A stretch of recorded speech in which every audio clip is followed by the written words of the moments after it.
You've recently crossed $100 million in ARR. Cursor, another AI-enabled coding platform, has also crossed 100 million in ARR in just 21 months. And Midjourney, reached 200 million in ARR with just 11 employees. And Bolt crossed 30 million in ARR with just 20 employees. Arvind, earlier, every funding round for a startup used to coincide with this huge demand for engineers, full stack developers, mean stack developers. Their salaries would boom, at least, till 2-3 years ago, every time there was a funding round for a startup. But now we are seeing this new trend where you're able to build 10x better AI products with very few engineers, right? What does that mean for the future of engineering jobs, especially in a country like India, which produces millions of engineers every year? All of you are able to achieve so much without throwing, people at problems. Yeah, I think it's a very important question. I would just say, at this point, like, if you're not using AIs when you're writing code, you're essentially stagnating yourself by sticking with the old workflow and old tooling. And people who do use AIs to write code are getting work done way faster. We see that internally, even at Perplexity. There are some engineers who are like very good at using these AIs for writing code, no matter whether it's in their editor, like in the form of GitHub Copilot or Cursor, or if it's like an end-to-end deployment app like Replit or Bolt, or if it's something that's just a separate standalone app like Perplexity or ChatGPT. Whoever is using AIs, they're getting work that's meant to be done in weeks and days. And they're able to fix bugs way faster. When somebody points out a feedback like, oh, can we move this button here? Can we change the UI to do something like this? A designer can actually just look at that, come up with a new mock-up, and then just like ask AI to write the code in Swift if it's Apple ecosystem product, and just like actually ship it, deploy it, emulate it, and see if it works, and then ship it to production, and then a new version of the app is pushed to the App Store. So earlier, this process would take weeks to write code and like go through some testing and all that stuff. Now that's being done in days. And so at the end of a year, like whatever app you have is just so much better with just very few engineers. So I think the solution, I would say, is like engineers in India, like they definitely should start using AIs as much as possible to write code and write software. And then definitely you're going to need fewer people to do the same amount of work. That doesn't mean that you don't need the other people, but you're just going to find a lot more projects. And so we can get like a lot more software projects done. There can be a lot of competing products doing the same category of products, or there can be so many different new category of products that don't exist in India yet.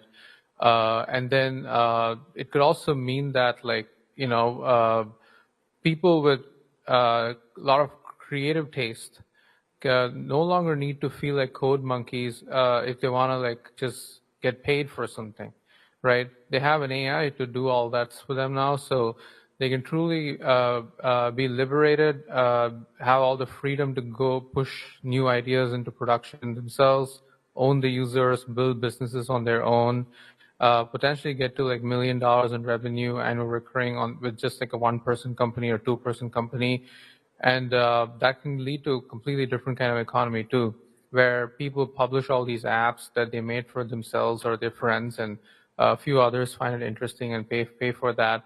It's going to lead to a new kind of app store. So I see endless possibilities. At the same time, I'm not like going to say everything's looking good. There's going to be a transition time, and people who don't adapt definitely are going to face some difficulties. So I would say more awareness on this topic is essential. Right. Arvind, you spoke about what engineers should be doing, but what do you think all of us should be doing? Anyone in the room who wants to experiment with AI, learn about AI, use it in their daily lives, how should they go about it? Where should they start?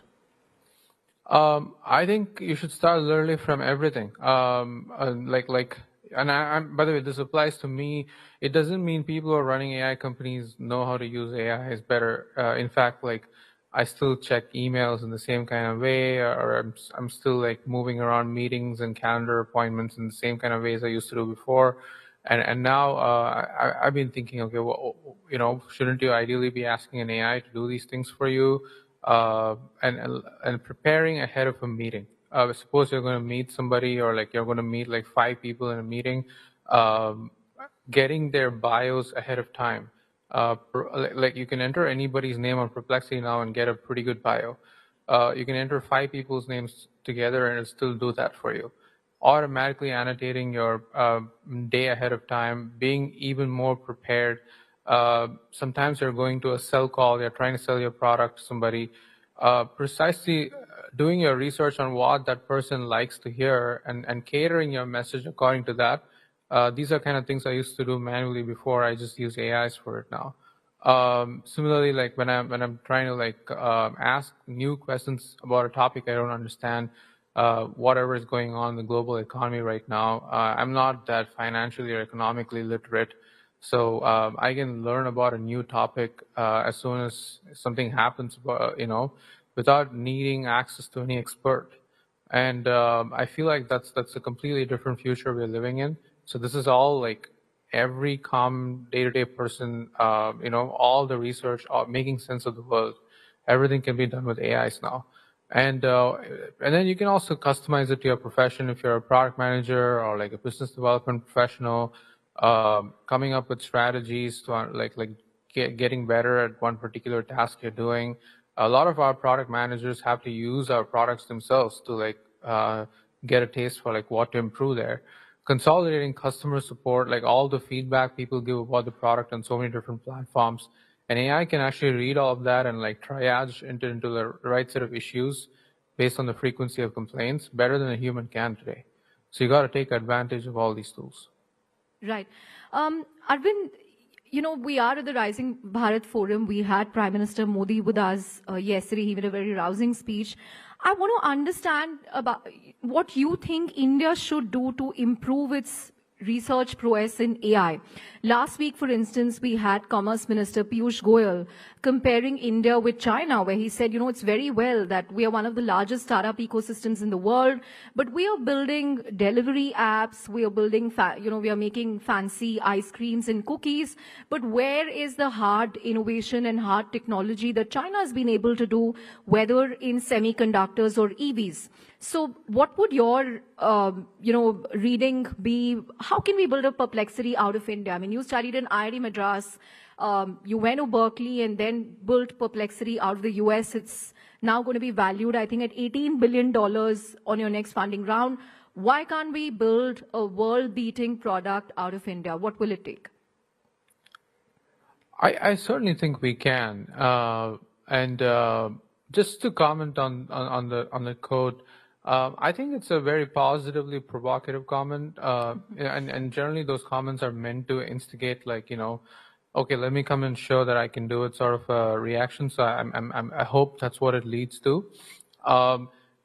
Just to make it clear, China went through this trajectory too.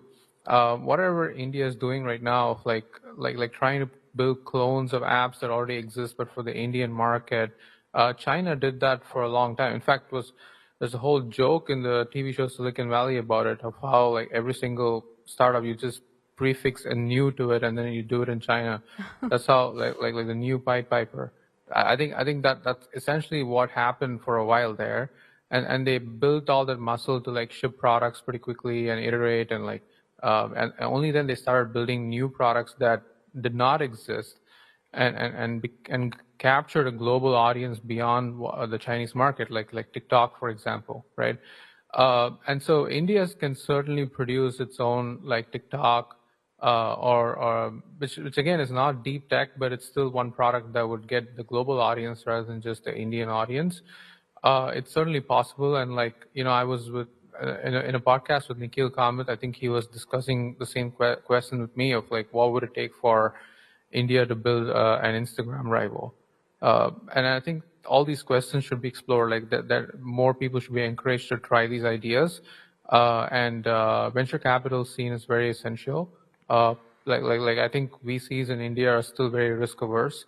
and they like to invest in things that they wouldn't lose money on, rather than investing in things they would potentially make a lot of money on, but are okay losing some money in some incorrect bets. So the mindset should be like, okay, 95% of my investments would fail, but 5% of my investments would return me like 100 or 1000x. That the 95% that failed doesn't matter. I think that mindset doesn't quite exist in Indian venture capital right now. So if that changes, and like more people from IITs are convinced to like raise venture capital money and like found companies there and try to take on like the big tech, start with the Indian market and then expand to the rest of the world, there are some unique things that come out of it. So you take study products like YouTube or WhatsApp or Chrome. All these are products that grew a lot in India in the beginning, like YouTube offline downloads, for example, WhatsApp particularly. Chrome, the browser, couldn't really beat like Internet Explorer or Safari in the United States for a long time, but they captured the mind share and market share in India. So certainly, like, that sort of trajectory is possible for new products too. Right. Final couple of questions before I let you go, Arvind. You had announced hiring plans to expand your operations in India a few months ago. How is that progressing? Any numbers that you can share on, your adoption in the India market? Because OpenAI recently said that this is the fastest growing market for ChatGPT. So if you can give us a sense of how India is shaping up for you. You're also focusing a lot on cricket content of late. So has that helped you? So India is in the top 10 countries for us right now, probably even close to the top 5 in terms of revenue already. I'm not even talking about usage, just even revenue, which has really pleasantly surprised me because our product is priced pretty expensively right now for the Indian market. Right? Sorry? It's still $20, right? So yeah, that's right. Yes, $20 is pretty expensive. But I've pleasantly been surprised of the willingness to pay for the product. A lot of people are using the deep research agent that we have. Our Pro Search is being used by a lot of people too. And it's definitely, in terms of daily query traffic too, it's in the top five or top 4 for us. So it's a pretty important market. And I think like we've also been very pleasantly surprised by how fast it's growing. I'm sure that OpenAI is sharing similar statistics.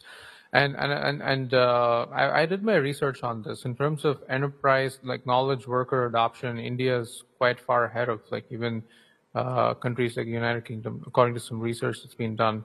And so a lot of people who are like digital knowledge workers, professionals, they're heavy adopters of generative AI, and they're big users of Perplexity and other products in this market.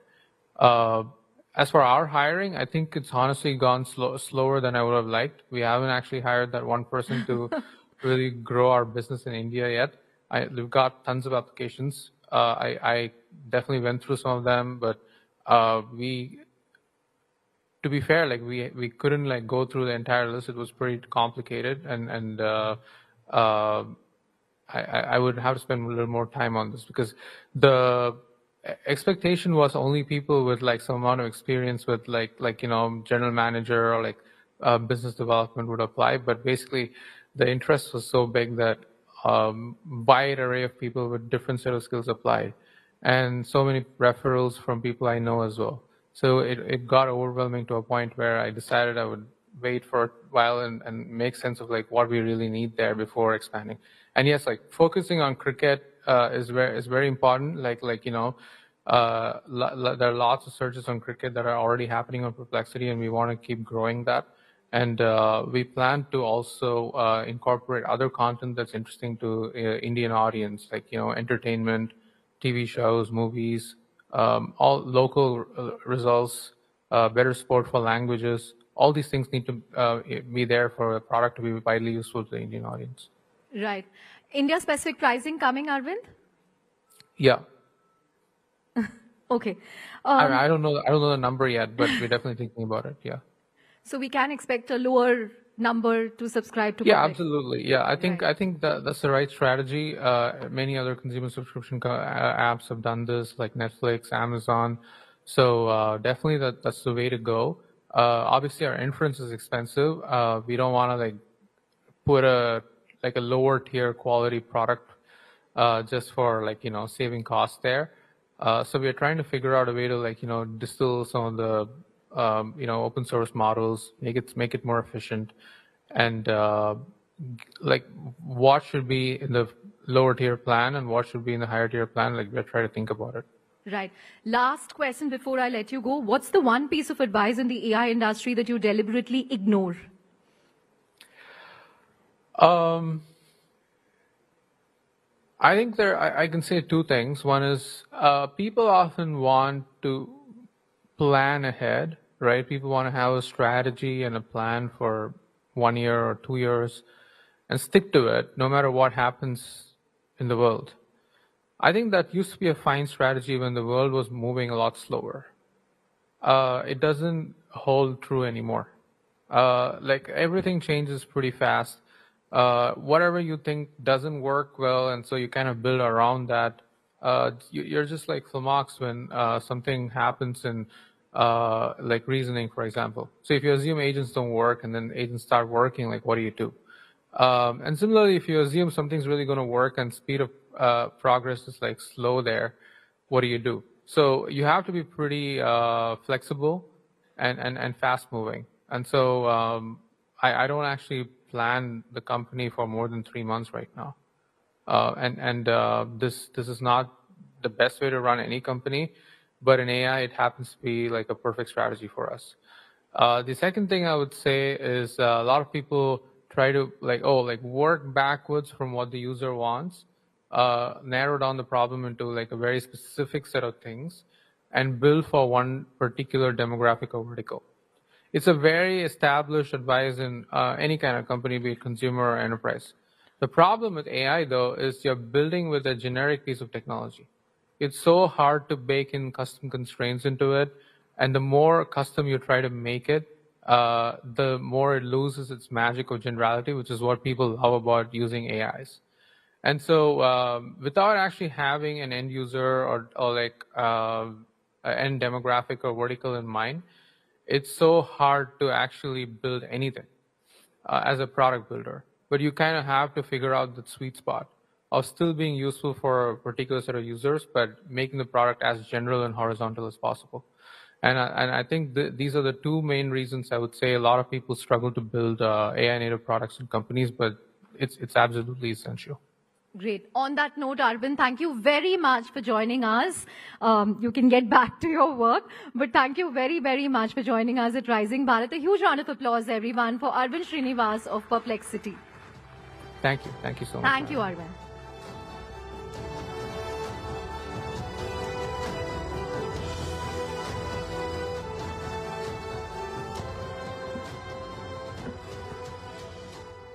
Well, what an insightful session, isn't it? A huge thank you once again to Mr. Srinivas for sharing his expertise and vision on how AI is shaping the future of this country. And ladies and gentlemen, up next in the forum, we discuss a topic that has taken the world by storm over the past few weeks. The television series Adolescence, which has undoubtedly sparked a much-needed conversation about the complexities and realities of growing up in the modern world, especially in the digital age. And for those who are not quite familiar with what the series is all about, it portrays the lives of teenagers navigating their social, emotional, and digital landscapes. The show has opened a window into the struggles and pressures that many adolescents and their parents face today. The limited OTT series has created space for an open and honest conversation about what it really means to be a parent in the current digital times, and how together we can equip ourselves with the tools, strategies, and perspectives that are needed to navigate this ever-evolving era for the young, for the current generation. So we welcome our esteemed panelists for this session, Mr. Harpreet Singh Grover, founder, The Curious Parent, along with the Dr. Amit Sen, Director, Senior Child and Adolescent Psychiatrist, Children First, and Sonal Mehrotra joins them and takes this conversation ahead. Can we have a huge round of applause, please?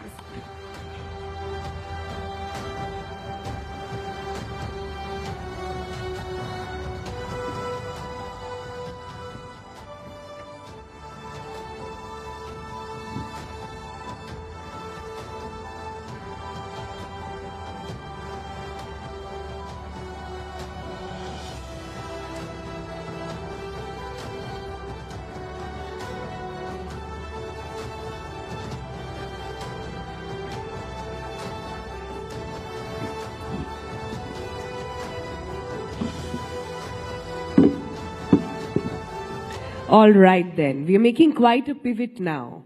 You heard from the people who are making AI and turning it into really complex ideas, providing solution, talking about jobs.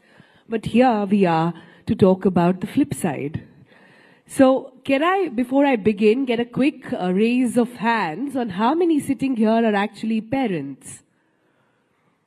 Quite a few, all right. Have you guys seen the latest series, Adolescents? Okay, you have. Okay, the gentleman is very convinced and is raising his hand while recording as well. Okay, so there is a lot of conversation of late. Actually, we didn't really need that series to get started about our conversation on what social media is doing. But for a minute, for everybody here, I want you to imagine a scenario. Imagine a scenario where your kid's best friend, closest confidant, and also the go-to person is not you, but somebody who can fit in your kid's pocket. Imagine a world where the kid is not coming to you for answers, pacifying, or any sort of reassurance, but going to an app. I'm sure you're going to think, oh, hello, Sonal, you don't have to imagine, it's already happening. So yes, that is the truth today.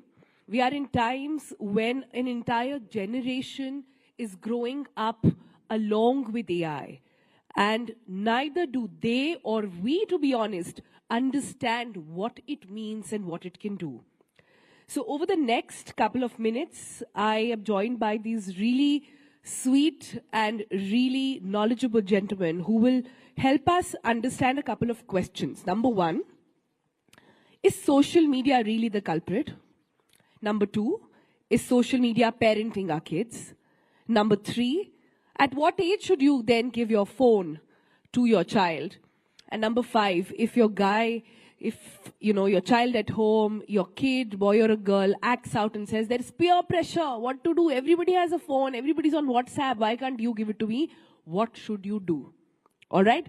So that should set the context a little bit. Let me just begin straight away. Dr. Sen, I'm going to begin with you. So much has been said about what social media is really doing to our kids. Do you think today it's the single largest reason for distraction, disassociation, anxiety, and several other development issues that we are seeing not just in Gen Z, but also Gen Alpha? Thank you, Sonal, for the question and also for having me here. There's no question that over the last decade or two, there's an exponential rise in anxiety, depression, substance misuse, developmental concerns like inattention, difficulty focusing, not being able to complete tasks that are expected of them, and so on. And perhaps there are more than one reason to it. Social media and the digital world, no doubt, has contributed to it. But I think it's naive and irresponsible to just shift the blame and say it's social media.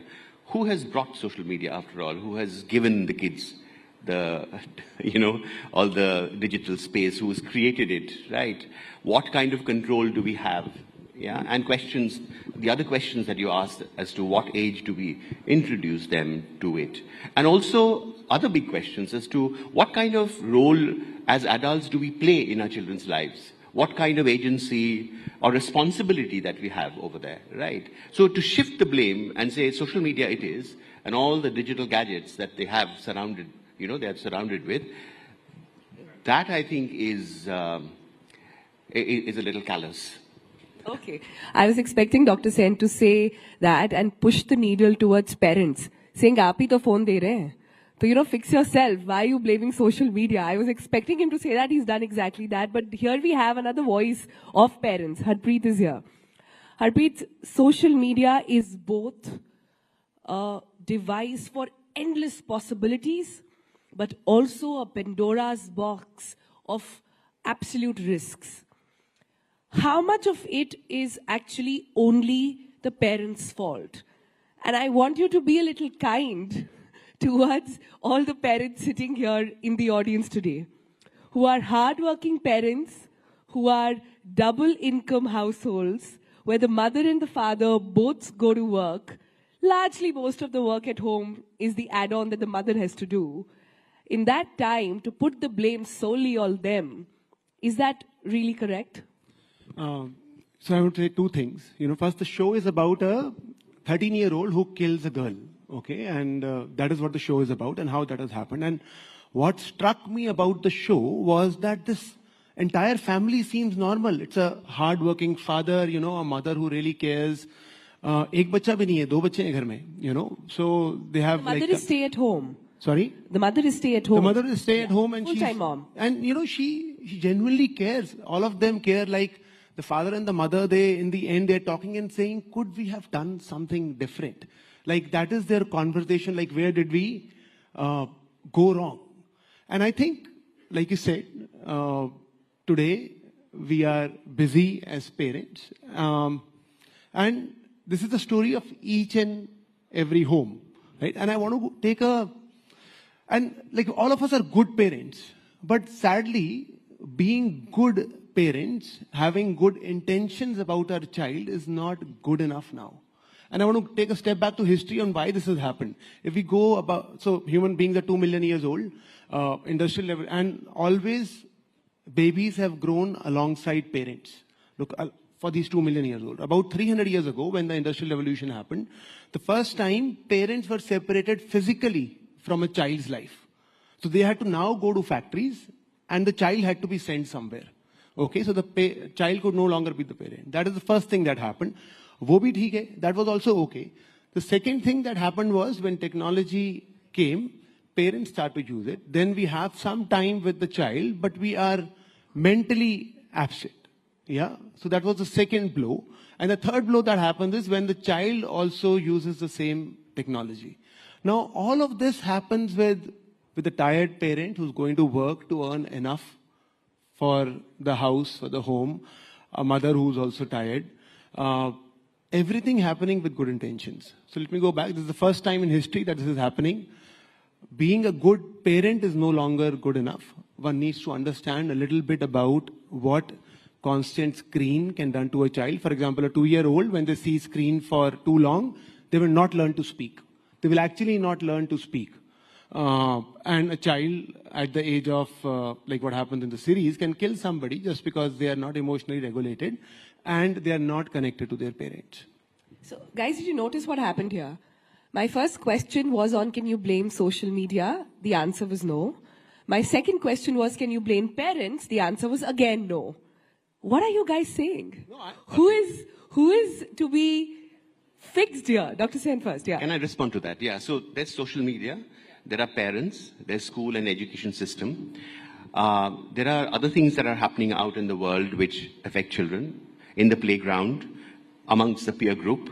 There is a kind of socio-political climate that cascades into the school atmosphere, into homes.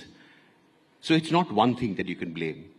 I think the stakeholders are many, and that's what we need to understand, that parenting or bringing up children is a complex issue today because of all these. It's a village. So, for instance, it's a village, yeah. And for instance, even in the TV show, if you look at the atmosphere in school, there's palpable aggression and violence that is happening. Verbal, physical, the kind of language that is used, the othering and the bullying that goes on the basis of race, on the basis of language, on the basis of, one, young person with a certain color being called a monkey and getting mimicked right in class. All of that is happening, isn't it? Where is it coming from? It's coming from the society that we've built around our children. And that's why it's getting into school, isn't it? Right? Yeah. And then, of course, there are these other things that we know exists in our world, such as neglect and abuse. It happens rampantly. And in fact, unfortunately, in India, we have one of the highest rates of physical sexual abuse in children. So how do you, draw a line or circumscribe it and say, this is the problem? It is not a linear cause and effect relationship. It's circular, it's dynamic, and all these things contribute to it. And that's what we have to be mindful of. That just being a good parent, as you're saying, is not going to cut it. We have to be mindful of all that is happening in the world around them, to be able to protect them, to be able to I disagree. Absolutely. I disagree with the way you have framed the question in the sense of who is to blame here. Like, if somebody was to say you are to blame, I wouldn't like it. If I tell the parent you are to blame, social media is to blame, I don't think it fixes stuff, right? In the series, there is a place where the child is being interrogated by a psychiatrist, psychologist, and at the end, the 13-year-old asks, do you like me? Like at the end of the conversation, there's the fourth visit, the final visit, the child asks, do you like me? And I think that is so profound that, so social media wants our children to be consumers. Social media wants our child to believe that happiness is external. As parents, we want our children to be creators. It is a responsibility for a child to feel that happiness ghar mein hai. It is internal. I was at the beach on Sunday and we took my daughter, a few other kids, and there were 3 teenage girls who came, around 16 years old. They were well dressed. 3 hours we were on the beach, 3 hours they were on the beach. They did not step into the water. The only thing they did was click pictures. All 3 of them. And I'm not saying this from an angle of judgment. I am saying life is an experiencing. But for them, life is in some way in taking a picture, putting it online and saying we had a fun time. They are at the beach. They did not go into the beach, into the water. No water sports, nothing. So hold that thought then. Hold that thought. When you say kids are finding validation, finding quality time on social media, since you didn't like me saying who's to blame, where is this coming from? Because we all know kids are sponge. They absorb. They do what they see. They never do what you tell them to do, but they only do what they see. Absolutely. Yeah. Can I respond to that? Yeah. So, yes, indeed. Kids require a lot of attention. They require to be seen, to be validated, to be recognized in the way they are, right? So kids are different. They're wired differently, and they will do or choose to do different things if given an opportunity. If they do not get the validation from the sources that you would naturally expect them to, which could be sometimes parents, it could be from the schooling system, it could be from other social spaces which recognizes these differences in children, what their talents are like. If they do not get it, they have to fulfill it from somewhere. And increasingly, that is the case. In fact, we as a system are failing them in a way, all of these people, the stakeholders, in a way where the only source of this validation, therefore, comes from the selfies and the likes they get. Isn't it? And that's so dangerous because it's so fragile. It'll change overnight, isn't it? Every morning, the first thing they'll go is reach out to the phone and see how many likes their Instagram post got. And that is the beginning of the day, isn't it? And the other thing that happens, of course, due to social media and gadgets is that it never leaves you. See, earlier on when we did not have all this, then kids perhaps had a bad day in school, but they would come home and get a nurturing environment. When they went out to the playground, there would be another environment. They could leave all that angst, that comparison behind. That Here, requires it follows a bit them of a into nuance, their Dr. bedrooms, Sen. their toilets requires, and bathrooms. That requires a bit of a nuance because it's not like bullying in schools was not happening before social media. Yeah. All these problems prevailed. The social media amplifies it and takes it into their lives every minute, every hour of their waking hours, perhaps in the dreams as well. I want to take 2 examples of this. If a child is crying and you give them screen, they suddenly stop crying. If a child is not eating and you give them screen, they suddenly stop eating. It's like a magic fix-all for a child not to learn to navigate their own emotions. But whenever they're feeling uncomfortable, just before frustration arrives, a screen solves it. Right? That is something to avoid. And you said an interesting thing, which is that validation. I want to take a small example of it. That when a young child trips, okay, before crying, the child actually looks up to the adult. If the adult is worried, if there's worry on the adult's face, the child starts to cry. If the adult is smiling, the child picks themselves up and walks away. Children learn to regulate their emotions, how they should behave from adults around them. If they start learning it from social media, there is an issue there. Yeah. I'm very glad you brought that example because I want to move towards some solutions here. I think a lot of people are nodding their head in the audience because they absolutely agree with a lot of these scenarios going on at home. So do I. All 3 of us are parents and we all have gone through this phase, including Harpreet, he might not look it, and providing answers to all other parents as well. I'm sure you've had your share of experiences as well. So how do we solve this problem? Because I'll tell you how it starts. It starts with the mother or the parent, they're also human, not being able to sort of control the child, getting tired. And it's just that one song of Cocomelon. It's just wheels on the bus. It's just round, round, round. It's so innocent. It starts with that one screen. Are you saying we've got to clip it at the source?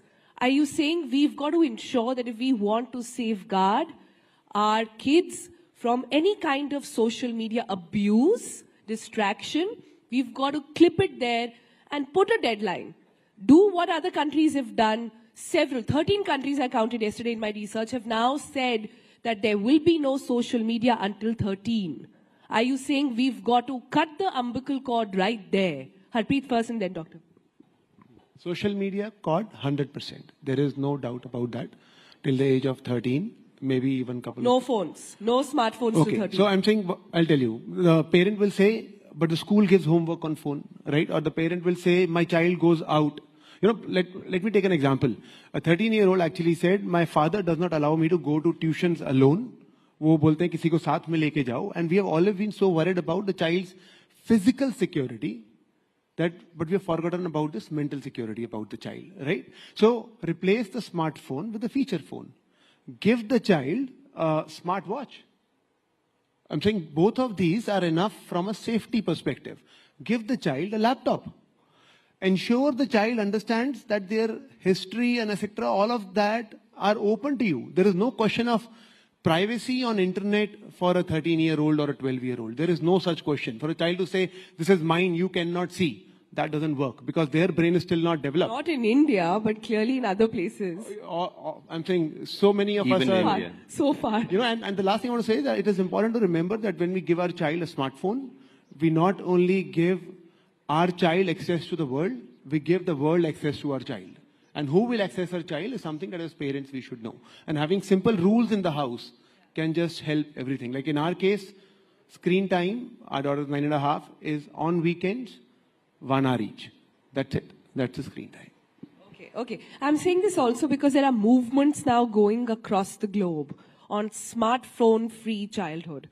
People are signing up, celebrities in Hollywood, etc., are all signing up to say, boss, this can't happen. You've got to ensure and prevent your kids. Since you said in your opening remark that just taking the phone off is not enough, I want to understand then what do we do? We've discussed this in the past when if there is an age for drinking, there is an age for driving, should there now be an age to actually use social media? Oh, absolutely. And is that practical enough? Like, is that even possible in the age of AI? Don't you think the kids will find a solution anyhow? Yes, absolutely. So, and they will. In fact, if you actually be too punitive or harsh about it, if you become a strict parent who's putting their foot down without actually negotiating with kids, especially once they've become 10, 11, 12, then they'll find their way. They'll go to their grandparents, they'll go to their older sibling or a cousin or borrow it from their friend. So it's very important that we factor that in. So gadgets and the digital world is not all social media. There are many other things that happen on it. And as Harpreet was saying, that we can be mindful of what we give to the child and the discussions that we have. I'm absolutely, I would object to the idea of giving smartphones and tablets to 2, 3-year-olds, which parents often do. But once they come into primary school, perhaps once they're 5 or 6, indeed there is a lot of learning that is happening. You know, and schools are giving homework there. They're giving projects and there are activities, including creative activities that are happening there. So we have to divide the time that kids, use the digital space with. For instance, we can divide it into education. We can divide it into social connections, including friends and family, where you do video calls and chats. Then there is social media. And finally, entertainment. There's entertainment as well, isn't it? Yeah? And you can't get away from that. And there are various gadgets that are fulfilling it. Now, does that regulation really work, Dr. Sen? No, so the thing is, it's important for us to define it and to help and to get into those conversations from a very early age. From the beginning. You said a very beautiful word earlier. You said if you negotiate with your child. Yes. Yes. Can you expand on that? Yes, absolutely. So the negotiation can start. So in the beginning, when children are very little, you can still have a conversation, but you're a custodian and you can put your foot down and say, this is a boundary.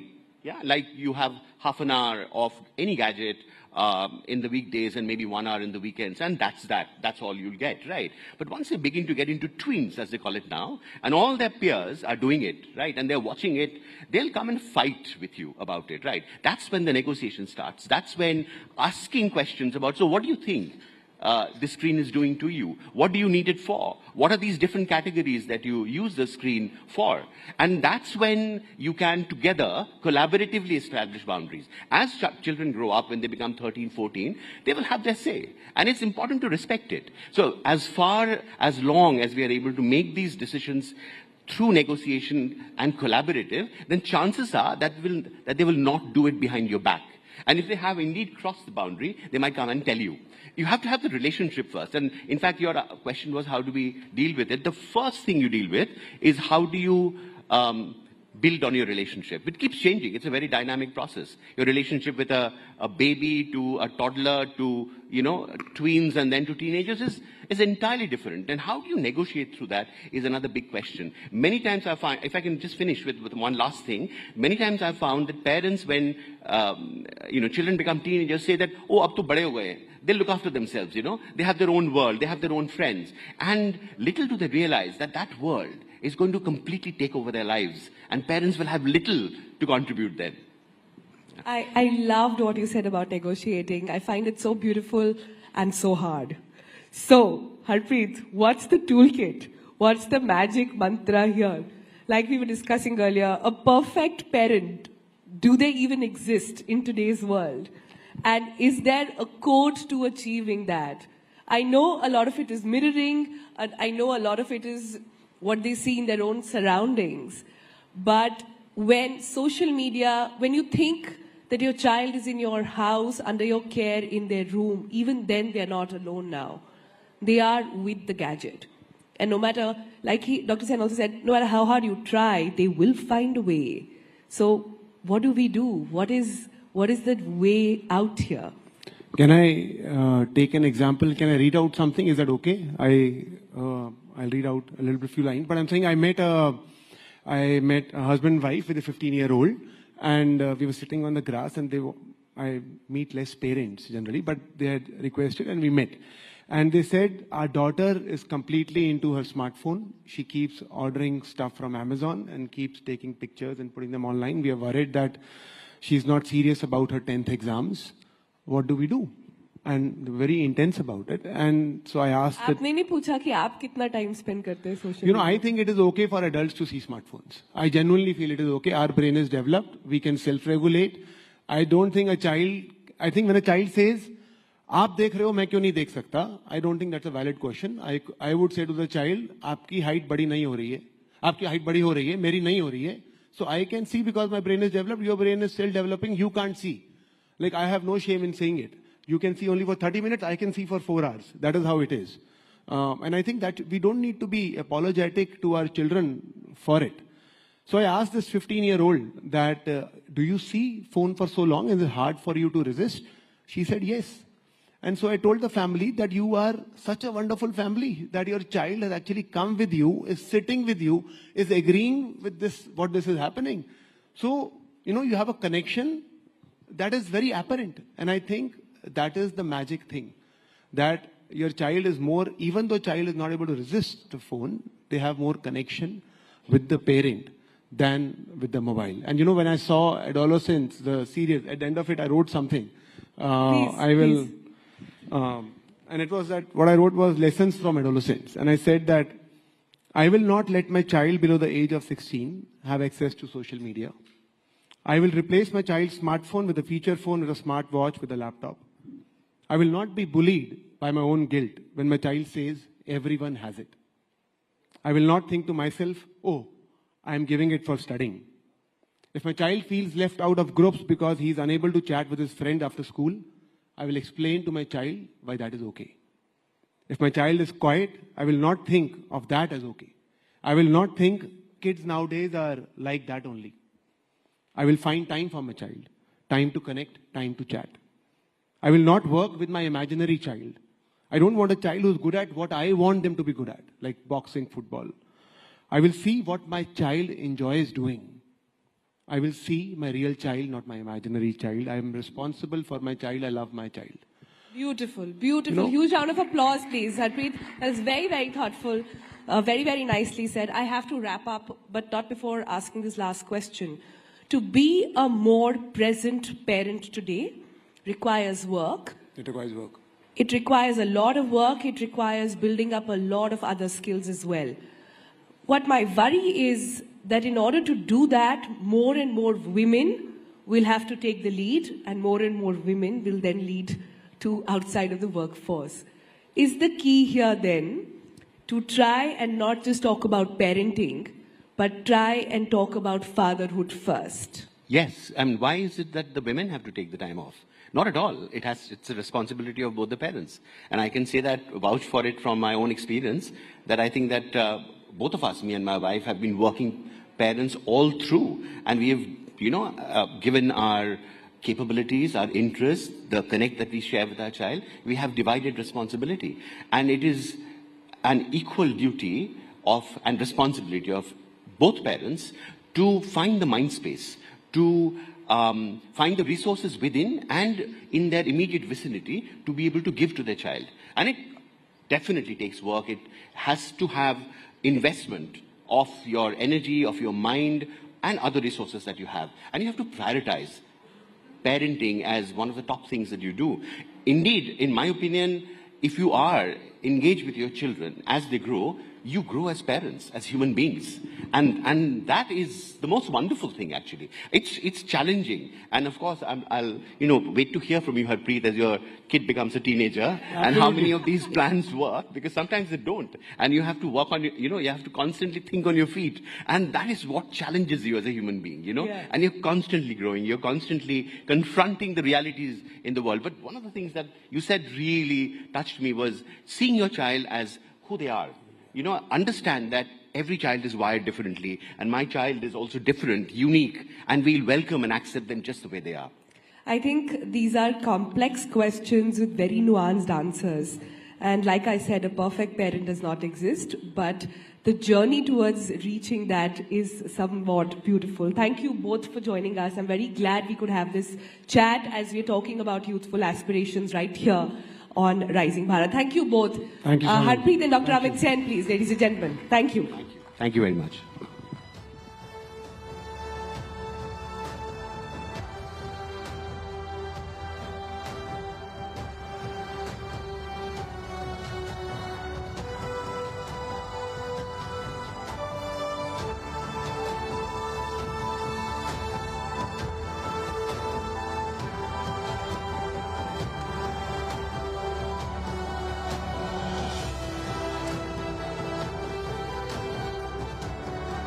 What an engaging and insightful discussion that was. And I think everyone here must make a promise today.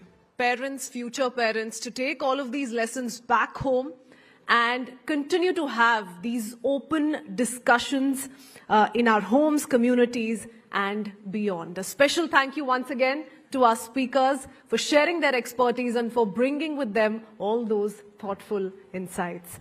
Up next, ladies and gentlemen, we're fortunate to have with us Swapan Kataria, the co-founder and CEO of Crown LNG. Swapan is a very visionary leader who has been at the forefront of empowering young minds, driving innovation and creating a more dynamic future for India. So let's grab this opportunity to learn from one of the leading voices in this space and get inspired by Mr. Swapan's perspective on what it truly means to have an empowered youth and an energized nation. Please join me in welcoming Mr. Kataria to the stage.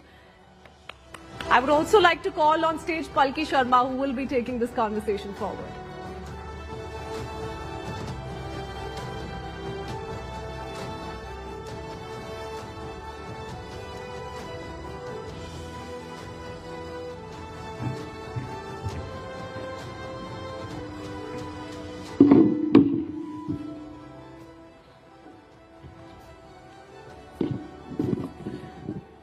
Namaskar, good morning. And welcome to this session. Joining me as introduced is Mr. Swapan Kataria, co-founder and CEO of Crown LNG, and we will talk about energy security, and how it can help empower India's growth. Mr. Kataria, first of all, thank you for being here. And India is the world's most populous country, also among the youngest. So the energy need is only going to grow, and yet energy poverty is very real in our country. How do we bridge this gap between the demographic dividend and this lack of access, equitable access to energy? And how does LNG fit into the picture? Palki, first of all, thanks for having me. And energy is a very complex subject. I don't disagree with you. I think India needs to address it on every front. For 1.4 billion people and growing, we need every kind of energy that is out there. LNG is only one aspect of it. We have coal. Everybody, I'm sure, has heard about solar and wind. I don't think there's anybody in the world who hasn't thought of being green. But at the end of the day, I think one of the major players in the future that I see in India is nuclear power. So if you mix all of them, and the new technologies that we haven't even seen yet would probably come out mostly in storage that I see, I think added together, India needs to grow on every front. It should not be that, oh, you know, we have solar growing and not focusing on LNG, LNG growing and not focusing on coal, coal growing and not focusing on nuclear. I think all of them have to move forward together if we really want to grow. Right, but there's so much talk and focus, talk more than focus on renewable energy. Yet you're talking about LNG. So is LNG, according to you, a bridge fuel, or is that a long-term bet that we'll have to make? I think it's the latter, in my belief. I probably sound biased because I'm from the industry, but at the end of the day, in my 30-year career, I've seen solar and wind grow a lot, and they're here to stay. I'm not saying we're taking anything away from that. But at the end of the day, for India, we need on-demand power. You cannot grow jobs and help the youth without industry, and you cannot build industry without on-demand power. And for you know, the capabilities that nature has in its own hands, you cannot guarantee that with solar and wind, unfortunately. So you have to look at coal, you have to look at LNG, and you have to look at nuclear. Right, and for a country like India, where the demand is so big, where we have, at a policy level, committed to sustainable development, and yet at the same time we have a very ambitious growth target. It's not an easy balance to have. 75% of our energy comes from coal. Do you think that in the near future it would be possible for India to decouple from coal? I don't think so. An honest acceptance. Of course, we have to work responsibility to grow less, and I think we have to focus on technologies like carbon capture. If you wanted to run a diesel-fired plant in the mountainous region, or you do a coal-fired plant, if you were capturing every ounce of that carbon coming out, not creating any atmospheric carbon at all, that could be a huge solution. I don't see India working towards carbon capture at all. No, I shouldn't say at all, but not at the pace it should be. Maybe that is a different aspect that we should think about, just from a different angle. Right. And you mentioned nuclear energy, and that is something that a lot of countries are increasingly turning to. How do you see India in that space, and what sort of progress, according to you, have we made, and what are the points that we need to focus on? So I think if you ask me from the outside, I'm not a nuclear physicist or something, but I have a simple logic because I've been in the industry for so long. I think India's dependence on nuclear is limited because of the participation of uranium, which India does not have, and it's very difficult to enrich it. So you're ultimately going to be dependent on the US or Russia or Canada, whoever has that uranium. But India does have thorium. So there are nuclear technologies out there which India can develop indigenously, and I don't think there's enough focus doing it, honestly. I think there should be. The other thing that I see where you say transition fuel for LNG, I think nuclear plants take a long time to happen, and they're not that simple to just create overnight. So is LNG going to play a role over the next 10, 20, maybe even 30 years? I see it 100%, yes. Energy security, of course, is an economic issue, an imperative. It's also a geopolitical issue. There's a reason why we call it a strategic asset. And geopolitics is changing at a rapid pace. How do countries like India, which are dependent on energy sources from outside in a big way, ensure that while their demands are met, their sovereignty is not compromised? Very difficult question to answer, but let me try. So when we think about energy security, we always use energy security as two words in the same sentence, but security could be in different aspects. You need a tank, you need a plane, you need defense, you need missiles, you need so many other things for defense. Energy, on the other hand, adds value to security from a geopolitical standpoint. It helps you kind of, keep working with your friends rather than your enemies. And then once you get dependent on them, it's very difficult to pick a fight with them. It's like getting married. It's not easy to take a divorce. And when you do, it always leaves a trauma. So I think India will have to choose its LNG partners or coal partners or nuclear partners very carefully. But I still feel coal and nuclear, India can do it on its own. LNG is something it cannot. But it has to be a part of that energy mix. Because there are areas, there are specific requirements where every industry will be needing different kind of fuel. Because if you wanted to do something in Kashmir, for example, it's very difficult to take a gas pipeline there in the mountains. So you would need a different kind of electricity plant or a power generation unit in Kashmir as compared to something closer to the shore where you can develop larger industry which will need maybe coal or gas. So it will be very region specific and demand specific. So if, let's say, Assam comes along and says, oh, I need to grow industry in Assam, or Kashmir comes along, I don't think it's easy for them to get gas. So we're not focusing on targeting our marketing there, for example, but the nuclear would be great if it can work there. That was the premise of globalization, one of the many, that if you have money at stake, if you are linked to each other through businesses, then you will not pick a fight. But we've seen that being uprooted over the past few years, first between Ukraine and Russia. And energy was what linked them, Russia and Europe, more like. And then we are seeing what we are seeing in terms of the tariffs that are being imposed across the world. This is a particularly complicated matter because you cannot build these supply lines overnight. You cannot even end them overnight. It takes years of investment and effort to do it. In this current scenario of flux, what would be your advice to policymakers? I think, as I said earlier, indigenous technologies need to be grown.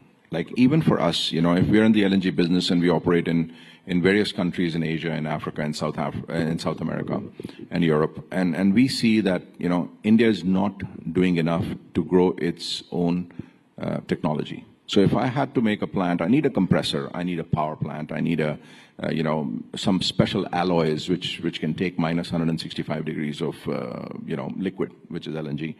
So they're not available in India. So I think the industry is not being able to grow. If it was available in India and Indian government was doing enough to create those patented technologies within India, it would certainly have less dependence on overseas. Indeed. Let's talk jobs now. How can LNG and the broader energy sector become engines of employment for the Indian youth? And we need a lot of jobs in this country.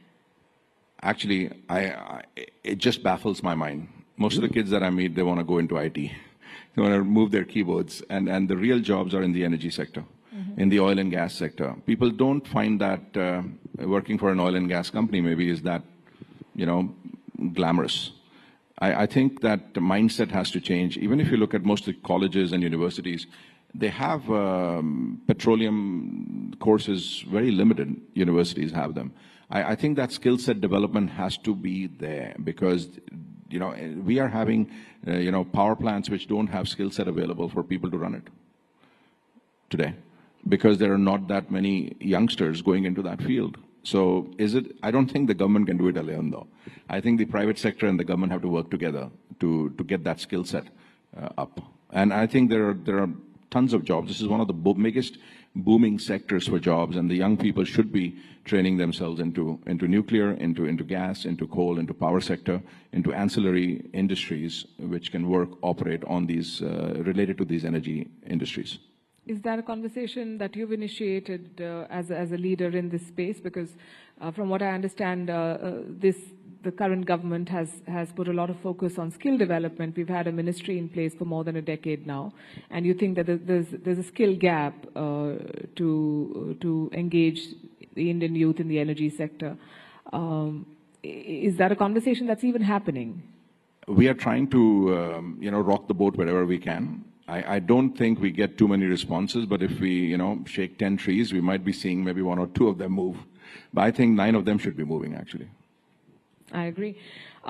Is there room for the Indian youth to innovate? Because the buzzword is startups now. Everyone's talking about a startup. But this seems like a very capital-intensive, legacy sort of a business or an industry to be in. Is there an opportunity for a young person who comes with, like you said, homegrown solutions or technology or in the startup space? Can people do stuff here? I think the youth of India is the most powerful youth that I've seen anywhere in the world. Not that I might be biased because I'm from India, but at the end of the day, when I come back, I see that, if I had been born 10, 20 years later, it would have been much better.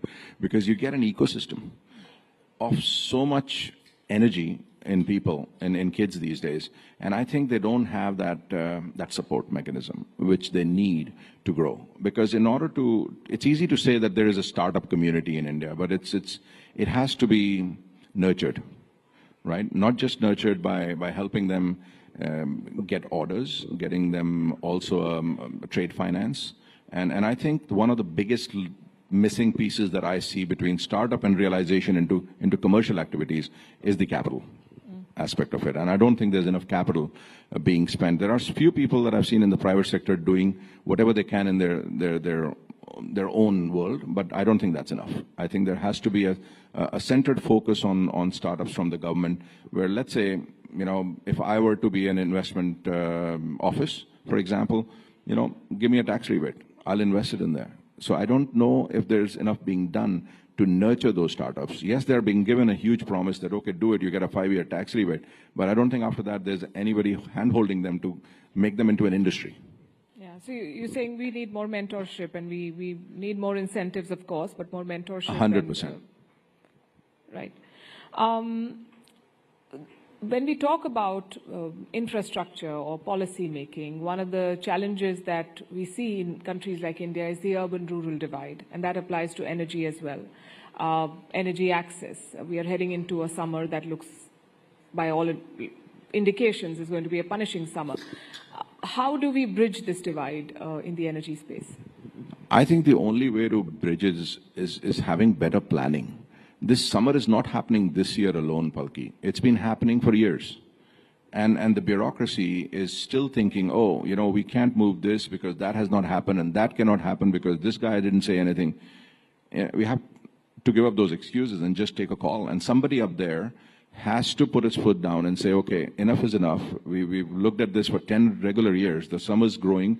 It's getting tougher. We take every kind of energy at whatever cost we get at the end of the day in an emergency. It almost is an emergency situation. But if we planned 10 years ago, we wouldn't be in this situation today. But if we don't do something today, we'll be in this situation tomorrow. And okay, I'll go back a few questions. You were talking about young people entering the space. We have a reasonably young audience as well here. Why don't you share your story with us, and why did you decide to go into the energy business of all things, and what has your journey been like? I think I was actually living in Russia when I entered the energy space back in 1993. And I was in the trading business, and I fell into a trading contract which was related to trading crude oil. And it was very profitable, and I never looked back after that. But that being said, I think if there was one thing that people should think, that energy sector is not just crude. It has such a vast footprint in our daily lives. It's not funny. You have to actually take a moment. A lot of people don't spend the time to look at oil and gas sector because, as I said, they don't consider that that glamorous. I don't know, maybe, if I was in the oil sector, would I get a better date? Maybe that would be the way to look at it for the younger person. But I think from a stability and a job perspective, energy projects are very good. They have a long gestation period, and when they operate 20, 30, 40, 50 years. So I don't think there's any other industry which offers a better job security than the oil and gas industry. I think that's a strong pitch. Yeah. I have supported that. I've seen it. For me, it was looking at, okay, how much is time to money. Okay, the IT sector looks very fancy because, everybody thinks that, there's a Silicon Valley out there. But this is day to day. You may need this every day. This is not services industry. It is actual products being made which affect and get utilized in our daily lives. And like you said, you've traveled the world, you've worked with different countries, companies, and of course you've worked very closely with players and partners in India. How have you seen the landscape change in India over the last decade when it comes to building better supply lines, ensuring more energy security for the people of the country? In simple words, I think there is improvement. But if I expand on it, I don't think there's improvement enough. And I'll give you an example, and I hate doing it because I don't think I ever want to compare ourselves with China. But China had the similar kind of population, and they already knew they're in the same situation. They don't have oil and they don't have gas. At least not enough to cater to their own people. In fact, I think India has more gas than China. But what they did was they went out and started buying gas fields globally. So they started investing into those gas fields so they can control the volatility of price for their consumers in their country. It doesn't matter if you have it, right?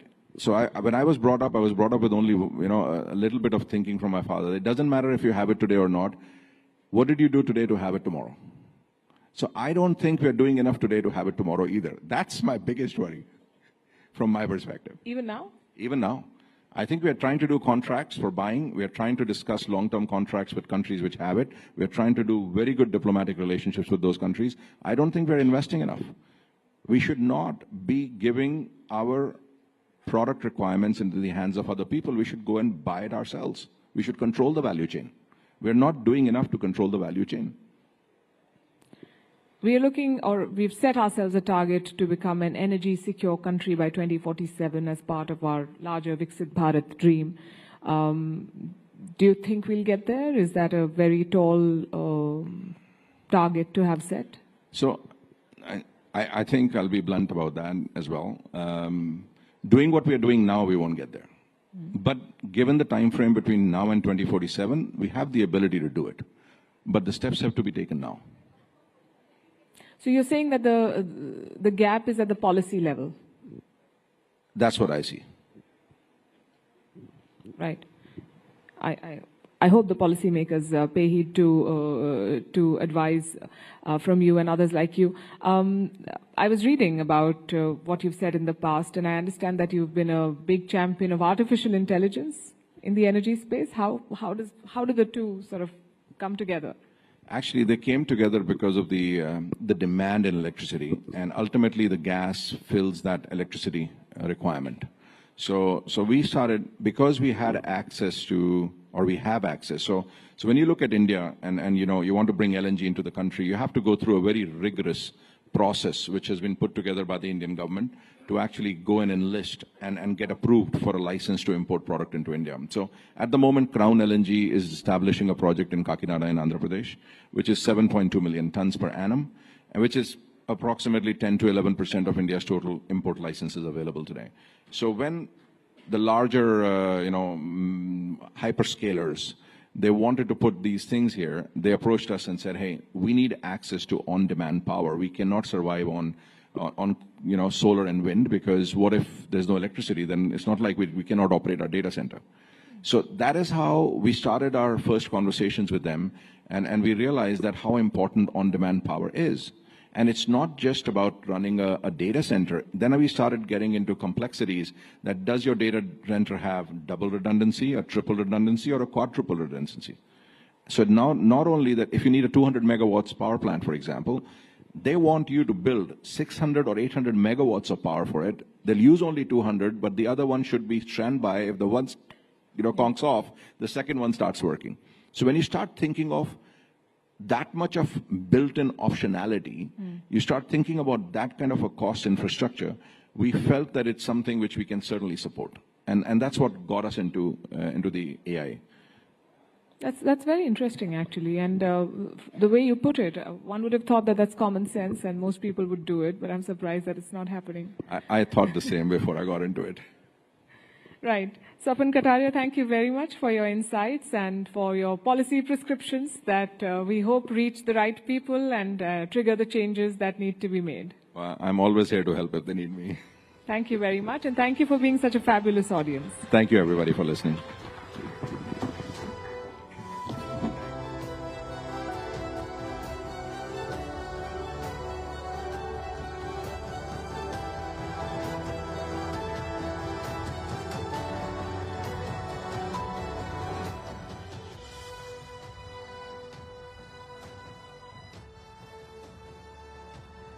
A huge thank you to Mr. Kataria once again for this very incredible session. Thank you, sir. Thank you, Palki.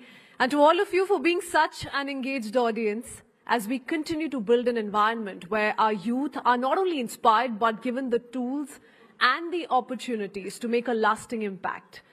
And with that, let's transition to something that's turned into a hot topic. Not now, since quite some time. In recent years, though, weight loss has become a popular subject that has drawn great interest with the rise of various diet trends, fitness regimens, and of course, weight loss medications. Today, a select panel of experts will help us unravel the complexities of weight loss medications, from understanding how these drugs work to exploring their effectiveness and potential side effects. We will be covering a range of important topics and issues to guide anyone looking to better understand this trending topic of discussion and debate. So without further delay, let's dive into this crucial conversation. Please join me in welcoming Winslow Tucker, President and General Manager, Eli Lilly and Company, India, and Dr. Chandrakant Laharia, Public Health Policy Strategist. May I also invite Sonal to once again take this conversation forward.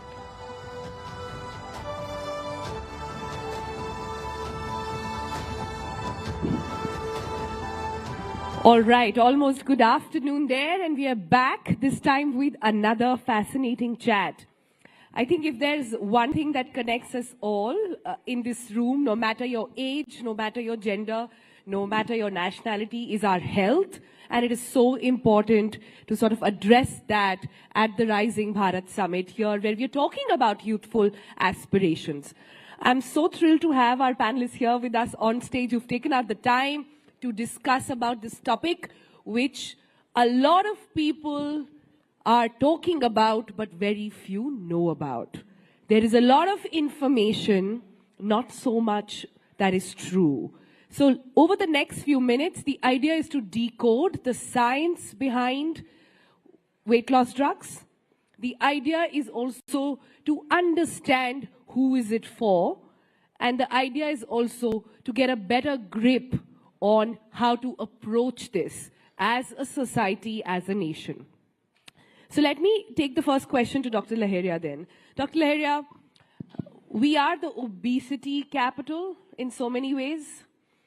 Our numbers are almost there in the top 3. At this time, when weight loss drugs should in a way be, like if it were any other disease, it would be celebrated, that finally there is a cure. Why is it that we are looking at these drugs as you're not sure what is it for or what's happening? So can you begin by first defining what have we understood wrong about obesity in general? Thank you very much. So one of the important development in last decade has been, or last decade and more so in the last few years, has been that we have started recognizing obesity is a health issue, a health condition or disease which require treatment, care, management. And these are important conversations because if we go by the numbers, in 1 in every 4 adults in India is either overweight or obese.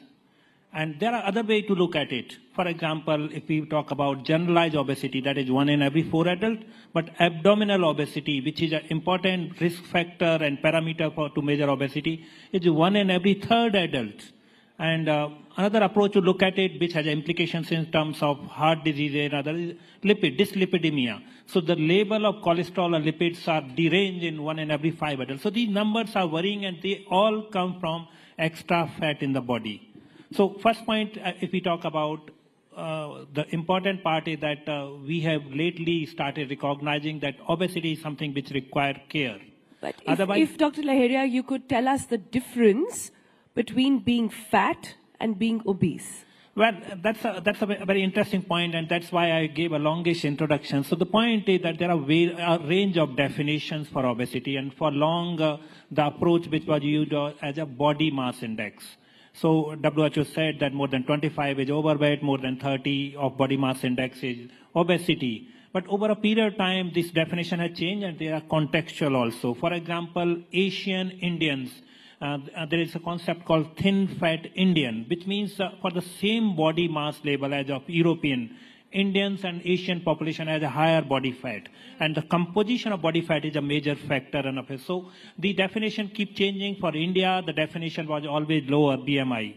But more recently, some of the Indian definition has come, which say that anyone who has a body mass index more than 23 is obese, which is stage 1 or stage 2 obesity. That definition has come.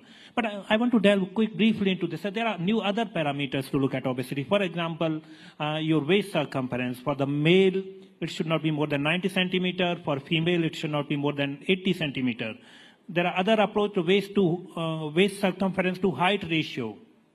The waist circumference in the centimeter, if you divide height in centimeter, should be less than 0.5. So multiple parameters are coming up, and now globally there is a discourse going on that it should be preclinical and clinical obesity. But finally, coming to the key part, I am really pleasantly happy as a medical doctor and public policy specialist that the societal norm which normalized obesity as just a well-fed individual is changing. We people have started, people across India and policy making have started recognizing that obesity or overweight is a health condition, which is a risk factor in itself, but also a disease condition. And final point I would like to make is that this discourse is really important because that's where we can start making difference. I'm glad you brought it up because I think we are finally at that stage where the education or perhaps the definition is becoming more nuanced. Is no longer somebody just looking a particular type fit. Being lean does not mean being fit. Similarly, being fat does not mean that you are so-called unfit. But a lot of people struggle with other issues as well. I'll come to that in a bit. Let me bring in Mr. Thakur there. Then, when it comes to weight loss drugs, I think the most pertinent issue is that people see it as a magic pill. What is it that they are missing here? So I think first it's important to note that it's not a magic pill, right? It's also not for lifestyle. It's not for a vanity tool.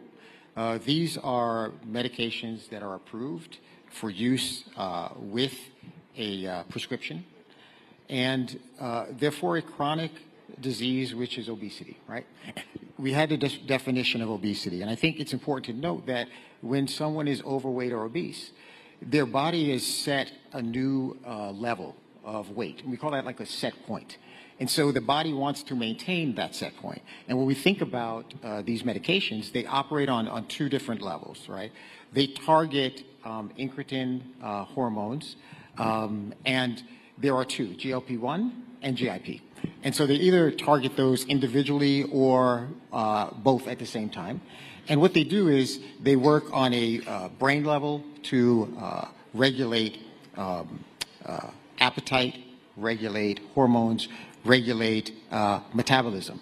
And so over time, the body then perceives hunger differently, food intake differently, which allows patients to lose weight.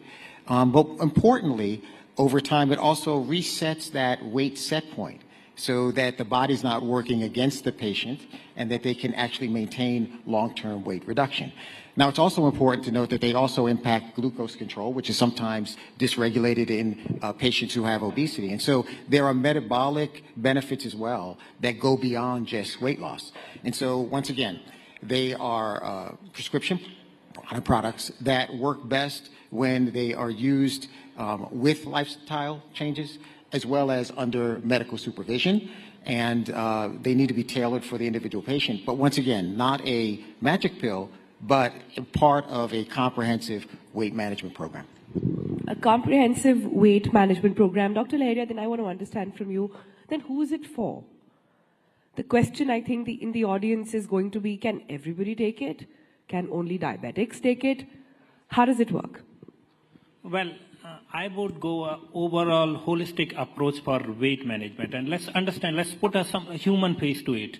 That while we keep talking about overweight and obesity in adults, but if we go by the numbers, when it comes to children, India has one of the fastest rising burden of obesity in children, one of the fastest in the means top 3 countries are the Namibia and Vietnam are other 2, and this has increased rapidly. But let's put a human face to it. I often engage with some of the senior medical doctors as researcher, and I was hearing one of the senior doctors who said that 3 decades ago when they were trying to conduct a survey in school children, it was very difficult to find overweight and obese children 3 decades ago. So they were wondering whether they would be able to complete the study. And now, in these times, if someone wished to do study in school children, you find many school children who are unhealthy. I work closely with certain number of schools, and I was talking to some principals, and they said that these days parents send such an unhealthy food or other things in the school tiffin for the kids, which is resulting in this rising obesity. I know that there is one of the discussion panel in this session was about screen time and exposure to social media, and all of this is bringing reduced physical activity in kids. The play time is reduced. So essentially, these narration indicate that if we want to take control of obesity, we need to follow a holistic approach. This requires three-pronged approach minimum. And this is what I tell for all the lifestyle diseases, all the health conditions, not just obesity. Any condition, health condition which is lifestyle originated has 3 treatment or interventions. One is increased physical activity. Second is a dietary modification. And third is medication. Even if a medication is available, that is not the solution unless we pay attention on the first 2. And these 3 points are important because if the moment we start thinking of any available medication, which is important because if science is there, research is there, we need to keep developing newer intervention and medications to ensure that people who are not getting benefit from the first 2 will benefit from it. But all 3 together makes an good care. And Sonalji, that's where I want to highlight that we often keep focusing on treatment, which is important part. Medical advance should benefit everyone, but we should also keep looking at holistically. Increase physical activity, improve dietary pattern, and then available medication for all the patients. This final point here is that this essentially makes that often people argue that obesity is an individual issue. They believe that, okay, if someone is overweight, obese, it's their fault. I believe that this is a societal issue because there is a higher economic burden of obesity. If as a society people are overweight or obese, that has an economic cost in the terms of healthcare. It has a cost in the reduced workforce capacity in the terms of sick time or absence from the work. And there are estimates available in 2019, this is World Obesity Federation data. In 2019, around 1% of India's GDP was equivalent was loss on the obesity-related challenges, absence from work. So it is worthwhile to invest in every intervention, including medication, increasing physical activity, dietary intervention. This will help economic growth, and this will help in any country becoming a developing or prosperous nation. Yeah. So obesity has multiple dimensions, and I can keep talking about these. Yeah, we let you. That's the whole point of this discussion. But I'm so glad you brought that up. Because I think, and Mr. Thakur, if you can take that question. In a society where physical transformation has to be more led by work and hard work, and natural transformation is glorified so much, What role and what larger role are weight loss drugs then, sort of playing there? So one thing that I want to start with is saying is that, I'm actually very happy that we're having this conversation and that obesity is starting to get the attention that it deserves in India, right? We want to provide gratitude to the Prime Minister and also to media for raising this because it's a critically important issue. Now, weight loss drugs overall are part, as you said, of that overall management. And I think that we have to change the narrative around weight loss if we really want to address it. You're right, it is around not just lifestyle, it's around lifestyle and a comprehensive approach. But we also have to recognize that there is a bit of a stigma on weight loss, and that patients who have obesity or who are living with overweight every day are addressing this stigma. And until we start to change that, we're not going to actually have patients or individuals who are living with obesity actually seeking some of these treatments. Now, where I think that these medicines can change that is it's starting to change the view of how we think about obesity. It's not just about blame, it's really about biology, right? We know that there's a different way you need to address this, and I think that's critically important. I think also that, as you talked about, we have to be really cognizant that this is part of that comprehensive approach, and that if we do that over time, we'll start to see patients come forward and feel more comfortable in seeking treatment. I'm very glad you brought that up, because the follow-up to that, Mr. Tucker, is that what is the biology of obesity? Yeah. I think the needle needs to shift on not just what is weight loss, but first we need to be very clear on what is obesity, yeah, and how do we tackle that. So what is the biology there? So I'm not the medical expert, so I'm not going to talk about the biology specifically. What I can tell you of how these medicines actually impact that biology, okay? So as I started to talk about earlier, we know that a lot of things change when a patient is obese, right? How they perceive their satiety, how they perceive their appetite, their body is working against them, so they continue to increase. What these products do is they act both on the mental side, so they change how you perceive being full, they change how you perceive that your appetite, and so that reduces. It also works on the level of slowing their gastric emptying as well. So what that means is you feel full sooner and for longer, and so therefore your appetite changes as well, right? The last point, which I think is really important, is that it kind of changes that set point. I keep talking about the set point because your body's working against you. After you lose weight, your body wants to gain weight. This helps your body to kind of be at that next level where you can continue over time. And we have to recognize, to your point, that's why it's so important that it's part of this comprehensive piece, because you have to have lifestyle changes and along with the medicine to have the best outcome. Last thing I will say is this one thing about this, which I think is really important. We talked a lot about obesity, and you were saying, like, how is it different? I think we want to change the conversation from just obesity to better health, right?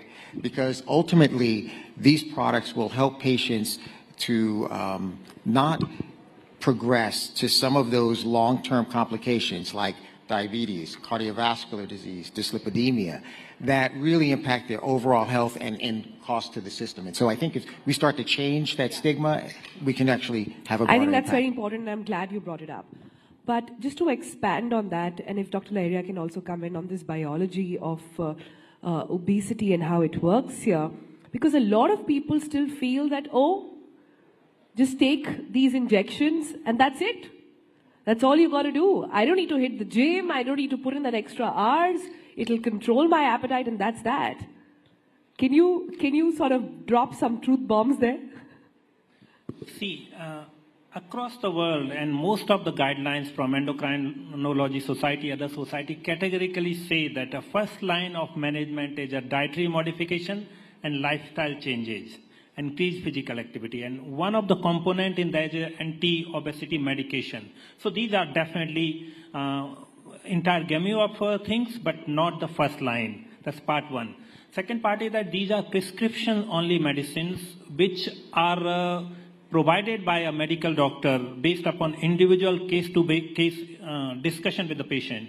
There are standard laid down approaches and guidelines that who is the right person for getting these medications. So my suggestion would be, please, anyone thinking of these medications, consult your physician or provider. This is not something, I know it's available for some people without prescription, but this is not what should be done. It should be prescription only approach that should be followed. Going back to your previous question, and often people complain that, oh, we have tried increasing physical activity or dietary modification, it is not working. Shall we go for it? Possibly yes, but consult a physician. That will be my advice. Part of this, I would like to briefly reflect about biology of it. So as we know that our body has essential roles of hunger and satiety. There are hormones which are released from intestine or your brain when you are hungry, and then once you start eating, there are hormones which are released from intestine which send the message that your satiety status has reached.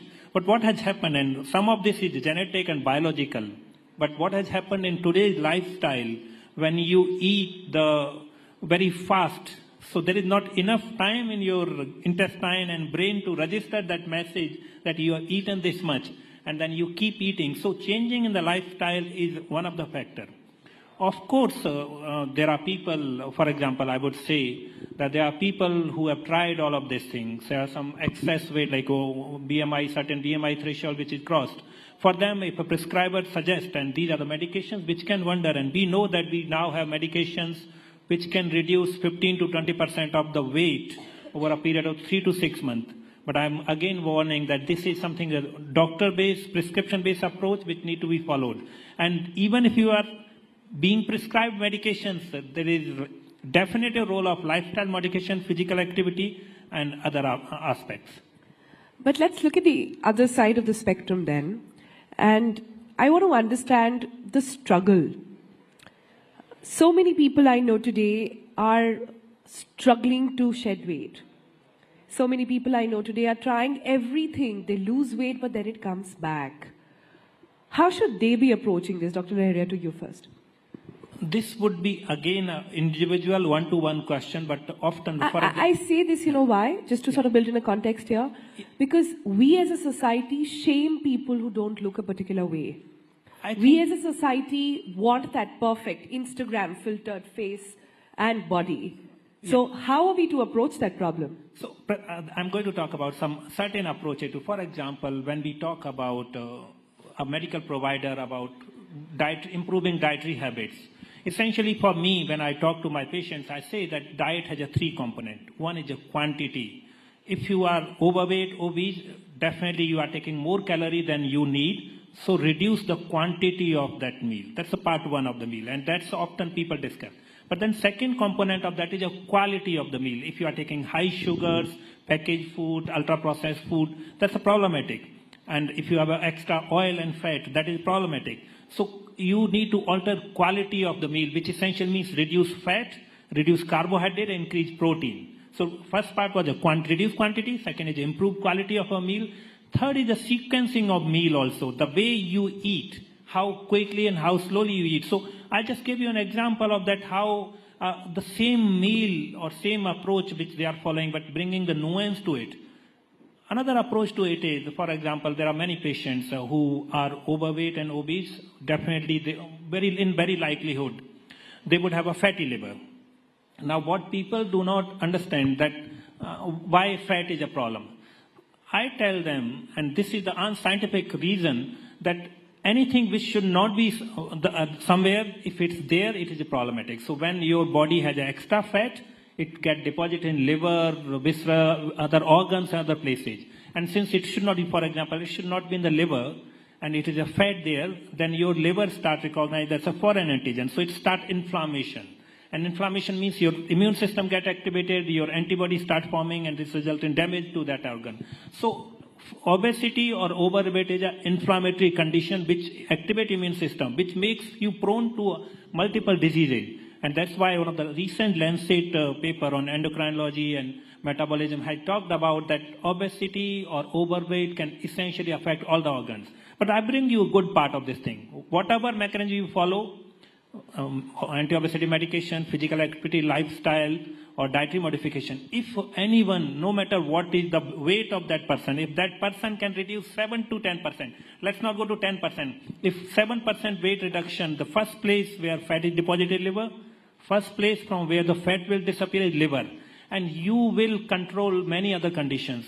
In this round, I would say, please, once you go back, you read a common soil hypothesis. There is a scientific hypothesis which says that obesity results in lot many conditions, but it is a soil for a diabetes. Because if you have extra fat in your body, especially liver, the insulin which is produced in your body will not be able to reach to liver cells and muscle cells, and then insulin resistance will develop. You will develop diabetes. So obesity is a harbinger of many health conditions. Diabetes is one of those. Yeah. So we've established that obesity is a chronic problem. We've established also perhaps that weight loss drugs, however, seem to be in this blanket of secrecy. There is still a very strong stigma attached to it. It's perhaps changing in the West. In India, the narrative is still different. Mr. Tucker, why do you think that is? And what can organizations like Eli Lilly do to move the needle on this conversation and this narrative? I think that's a great point. I think that first, to my point before, first let's address the stigma of obesity itself, because I think that is keeping for patients from actually seeking treatment. And as you said, this has to be a comprehensive approach. Diet, exercise, and also weight loss medications can be part of that. So I think that's the first thing. First, let's address that. And in addressing it, we have to be really cognizant that, obesity today is viewed as a personal responsibility or a lack of personal responsibility, right? That diet, exercise alone might treat that, which for some it may, but there is also people think you're fat because you're lazy. Correct, which is totally wrong. And then if you get past that and you start to say, can we make it safe for people to explore treatment? Because many people are embarrassed to talk about obesity, and so they don't even explore what the treatment options out there. Once we start doing that, then we can start to talk about where do weight loss medicines fit in, right? My hope is that as we start to look at where weight loss medicines fit in as a prescription drug with physician supervision, that more patients will feel free to get these products. We will see the impact of these products. We know that over time, many patients who have taken these products have gotten to a weight level and been able to maintain that.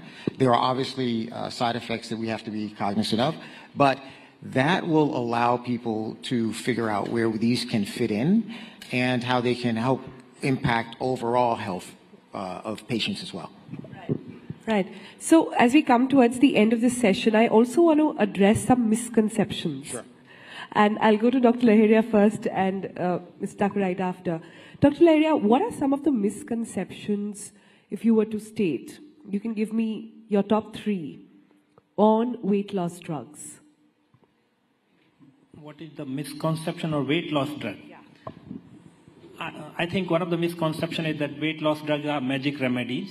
As already said, that they are one of the tools available in hand. And they are important tools which we should use as per medical prescription.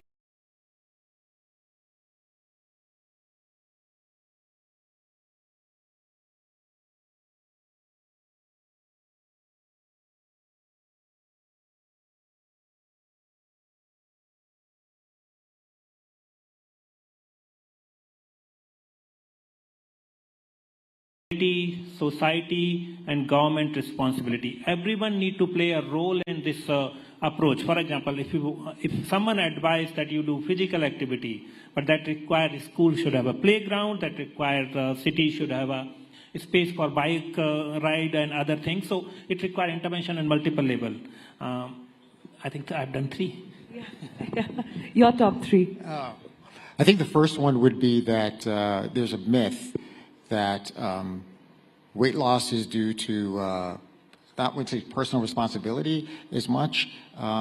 Yes, personal responsibility, but also it's a choice, right, that you choose to be obese. And I think that's totally incorrect, right? We know that. I think there's another one that everyone loses weight the same way. We know that's not true. It's an individual response, and therefore it has to be tailored to them individually. The last misconception, I think, is a big one, which is that obesity is not a disease. But in reality, we know that globally it is recognized as a disease that is progressive, relapsing, and needs a comprehensive approach, of which medical treatment can be a significant part. Right. Last comments then, and Mr. Raka, I'll begin with you. What is your hope then with weight loss drugs in the Indian context on what they can do for the medical fraternity on the whole and this entire, on the medical infrastructure on the whole? I think, as I think about India and this vision of a healthy India, I think that these weight loss drugs hopefully change the conversation around just obesity and weight more to health, and how we can improve health so that individuals can achieve their best level of health. And I think that is a comprehensive approach. It is addressing the fundamental cause of obesity, which these drugs go to, the hormonal cause, the metabolic pieces that drive the disease, and not just the symptoms. And that we make it safe for people to talk about obesity and seek treatment, particularly with lifestyle changes, medical intervention as well, so that patients can achieve their highest level of health, and we can improve society and also reduce health costs. That's quite lovely. Dr. Laheria, then, I was going to ask you the same question, but with a different lens. We are looking at India, which is very aware now. This generation is talking about health more than ever. We also have the government coming out with initiatives which are taking and putting health at the forefront. You've got the Fit India movement. The Prime Minister talked about it in his Mann Ki Baat as well. So we seem to be moving in the right direction, or so it seems, when it comes to this entire conversation on staying fit. But what is the roadblock? What do you see as something holding us back? What I'm essentially asking you is, if the Prime Minister was listening to you right now, what would you tell him to do that can unlock the potential of how much we have developed both in the mindset and medical science on fitness? Let me answer this in two parts. One is what we are talking about, weight loss drugs or anti-obesity medications are essentially anti-diabetes and also have a multi-organ benefits in terms of kidney health, liver health, heart health. So they are really useful medication, and that it boils down to that if you reduce weight, no matter whether by physical activity, dietary modification or anti-obesity medication, it is going to work in multiple ways, keeping you fit. Second part on what are the roadblocks. I would flip the question. I would say there are 7 P's approach which we can do. One is that we need to focus upon preventive aspect of health. Second is we need to bring attention on promotive health. Third is prompt treatment. If you are required treatment, you go for a prompt treatment. Fourth is a policy approach. We need to have that kind of policies which support all these interventions. Fifth is everything should be done as per the need of people, people centricity in this approach. Sixth is programmatic intervention, which essentially means just do not focus upon one isolated intervention, but make it a holistic programmatic. And seventh is a partnership between public and private sector for a public purpose. So we need, if we do 7 P's, prevent, promote, prompt treatment, policy research, people centricity, programmatic approach, and partnership, it will take care of a holistic approach on our different components. Otherwise, simply focusing on medication or increasing physical activity or reducing oil is not going to work. We need to give it a shape of that where all the components are taken care of. I think that's very well said. Thank you both for joining us on this very, very fascinating discussion. I think personally, we are at the cusp of really understanding and unlocking health and wellness in the country. And this is going to be a very, very critical piece of understanding how we approach it. Ladies and gentlemen, I bring to you Mr. Taka and Dr. Laheria. Thank you so much for being here.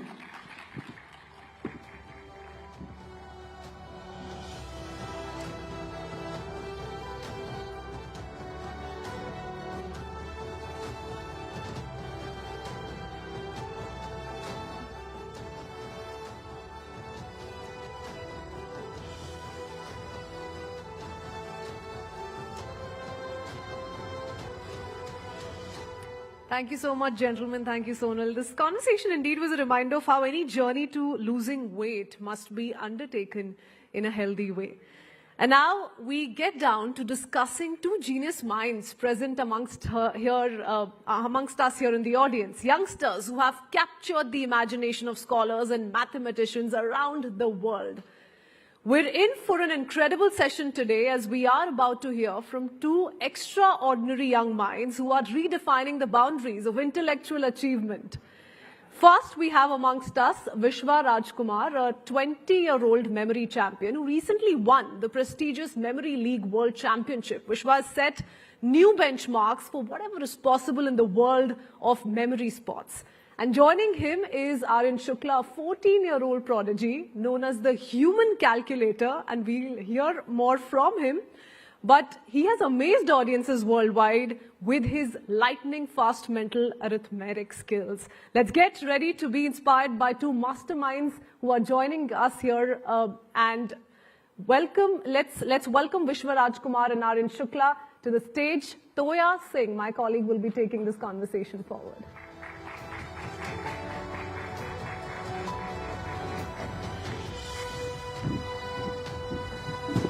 All right, ladies and gentlemen, lovely to have you here. We have two young men with us, and the reason we're standing is because we're going to spend the first few minutes actually showing you something. Then we'll do the discussion we're going to do. Let me just tell our audiences, we told everyone about your achievements, but I just want to introduce them once again to our audiences. Right here we have Aryan. Aryan, you're just going to be showing us some mathematics. He's the person who we said was a human calculator. I don't know if you like that description or not, so we'll talk about that in a second. And right after that, we'll go over to Vishwa. And Vishwa is the person who is incredible at remembering things. So we're actually going to show you both of their skills first. Sabko thoda jaga denge with these really, really cool skills. And after that, we're going to ask you some more questions. Okay? So first, we're both going to sit down, Vishwa, and Aryan, please go ahead.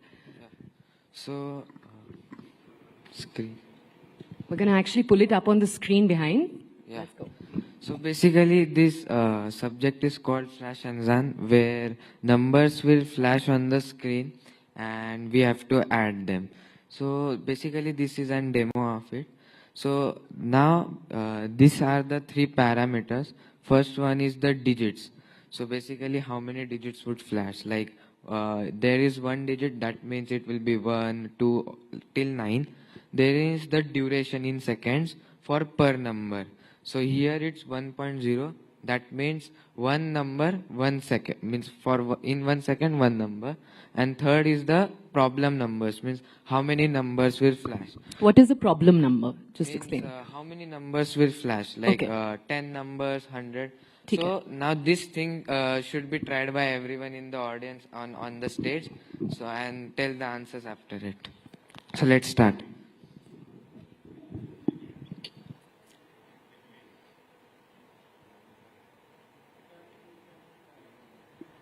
So we have to remember those numbers, add them, subtract them.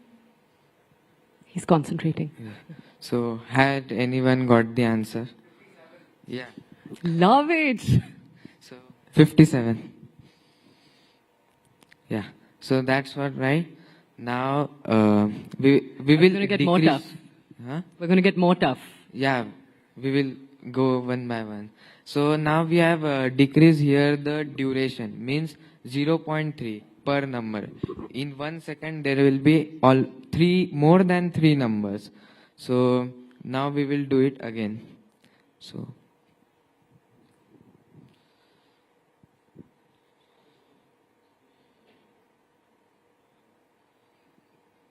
has anyone got?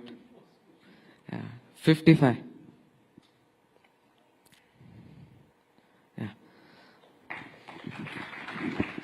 So now we will increase the digits. Means now there will be 2 digits like 10, 11 till 99. So let's start.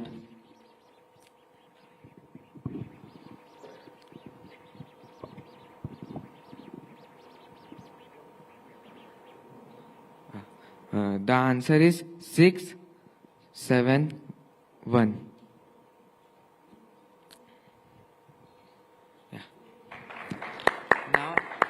Now we will again increase the digits and keep the speed and the problem number same. Let's start.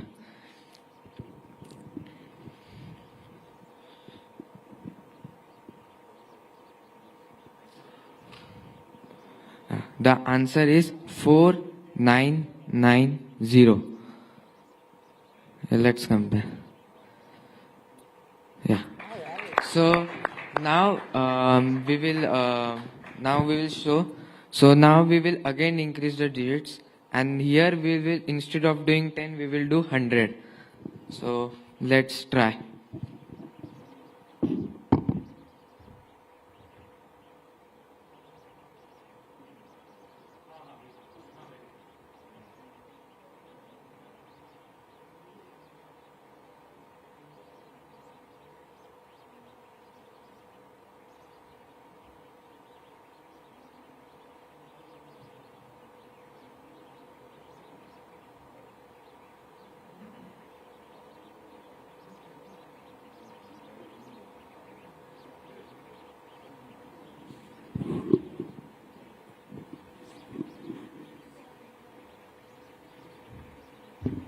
The answer is 5, 5, 2, 0, 8, 9. Let's compare. Again. Still close? Yeah.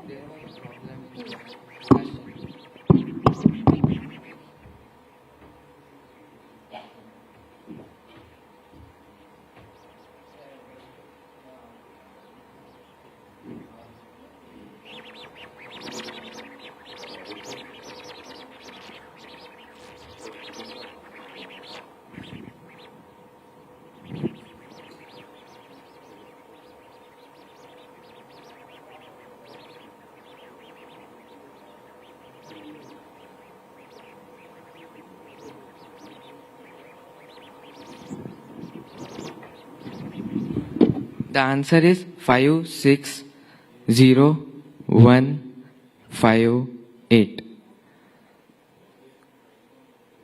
Wow.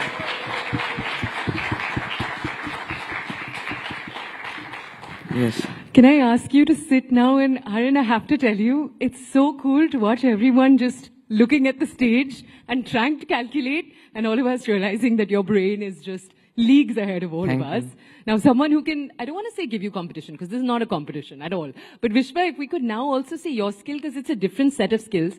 And then we're going to come back to both of you with more questions on how all of this works. And we're also, if anyone in the audience is blown away and has a question or two, we're going to try to leave some time for that. But Vishwa, please, if we could ask you first to also show, because Vishwa's skills are memory-based. So do you want to show us how your skills work? Yeah, we can. Okay, let's go ahead. We're just going to pull up something on the screen right now.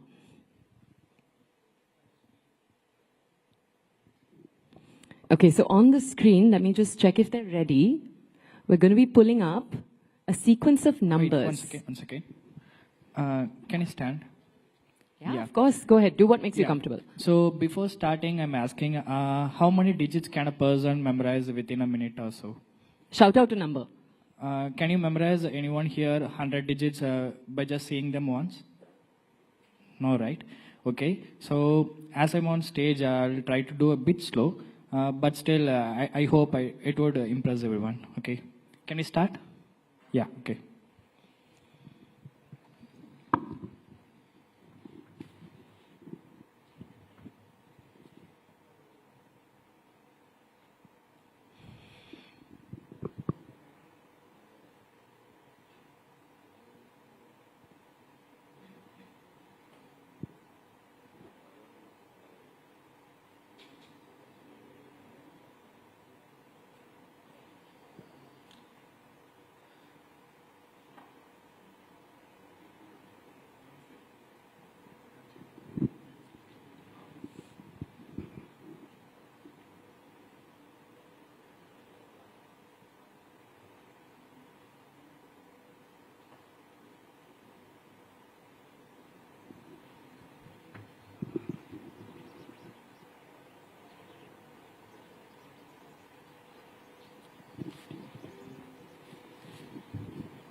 You ready? Yeah, I'm ready. I memorized them, so I'm going to recite them in order. You can check it. 3729 6135 7515 1467 4520 0867 3618 1954 8153 1144 5672 9961 4955 6473 1343 1988 2567 0925 3398 7810 7173 4540 5175 4303 8429. Thank you. I did it a bit slow, but my personal record, which I broke in World Championship, which happened online, I memorized 80 random digits in just 13 seconds, which is almost like 6 digits per second. Thank you. So, you know how our parents always tell us ki pani piyo? So, one very crucial part of your process is drinking water. So, you'll always see Vishwa with a can of water next to him or a bottle of water. You've talked about how being hydrated is important. A reminder to everyone, there are jars of water on your table. Piyo, pani. Let's go ahead. All right. So the other thing we thought we would do very quickly is I'll very quickly give Vishwa a list of words. Oh, we can hear the satisfying snap of cans of water opening right now. But I thought we'd give you a list of words. Because what he just did was with numbers, but he can also do this with words. So we're going to give him 20 words. And we're not going to ask him to repeat them to us till this conversation is done. Okay? So we're going to ask him lots of deep questions and let's see uske baad remember karte ya nahi. You're ready, right? Yeah. Okay. So the list of words, and I am a normal human, so I could not remember them. I hope that's all right. Is dog. Dog. Grass. Grass. Helix. Heels. Helix. Like a DNA helix. Yeah, okay. Helix. Yeah. Chewing gum. Chewing gum. Rocket. Rocket. Flamingo. Flamingo. 54. 54. Boys. Boys. Crease. Grease. Chips. Chips. Filibuster. Filibuster. Okay, filibuster, okay. Swimsuit. Swimsuit. Bus. Bus. Saliva. Saliva. Continuum. What does it mean? Continuum. Continuing. Pagdi. Bakri. Pagdi. Jo sar pe pehante hai na, pagdi. Okay. You're okay with the different language there? No. Okay. We'll discover. Yeah, okay. Lemon. Lemon. Disappointment. Disappointment. Cadbury's. Cadbury's. And fiscal stimulus. What is the last word? Fiscal stimulus. I don't understand what is it. Should we just go with fiscal? Fiscal. Yeah. Yeah, okay. Yeah? Yeah. Fiscal is, I wanted to mix up the different categories of words. So let's see. Okay? Abhi nahi, at the end of this conversation. So we'll come back to him at the end. So let's come to both of you and ask you a little bit more. Now, Arun, if we could come to you first to ask you a little bit about the technique that you use. So you couldn't see this, but he was turned there and he was actually moving his hands. And it looked like you were moving an abacus. Is that, an abacus is that wooden thing with beads on it. Is that what you were doing? Am I making, because I often see people in these championships moving their hands. Is that what's going on? Yes. So basically in Flash Azan we generally use abacus technique. Flash Azan is what it's called. I Yes. just wanted to repeat that. What Yeah. is that? Why is it called that? Flash means numbers flashing of course. and Azan means numbers. Huh. So it flash numbers. So it's in different language. In Arabic, Azan means numbers in Arabic. What language? Azan, Turkish. Okay. So this basically abacus technique is used to solve Flash Azan. Also, there are many techniques from Vedic maths and mathematics which are used to solve other subjects, which we'll be discussing about, like multiplication, square roots, division, calendar, and more. So tell me a little bit more about the Vedic maths. I want to double click on that. In the last few years, so by last few years I mean a decade and a half, India, you have tuition centers, for example, that will teach Kumon, which is one method. You have Vedic maths that's kind of re-entered into public life. Of all of these techniques, what's your process been to discovering them? So both your parents are here today. Did one of them guide you through that process? How did you decide ye karna hai? Because I just want to tell everyone here, he's 14 years old. So how old were you when you decided this is what I want to do? So from childhood, I love to play with numbers. So when I was of age of 6, I started doing mental calculations, learning mental calculations. So I started to learn these techniques. Means my parents taught me, or we searched about the many sources. Like these methods are easily available on many sources.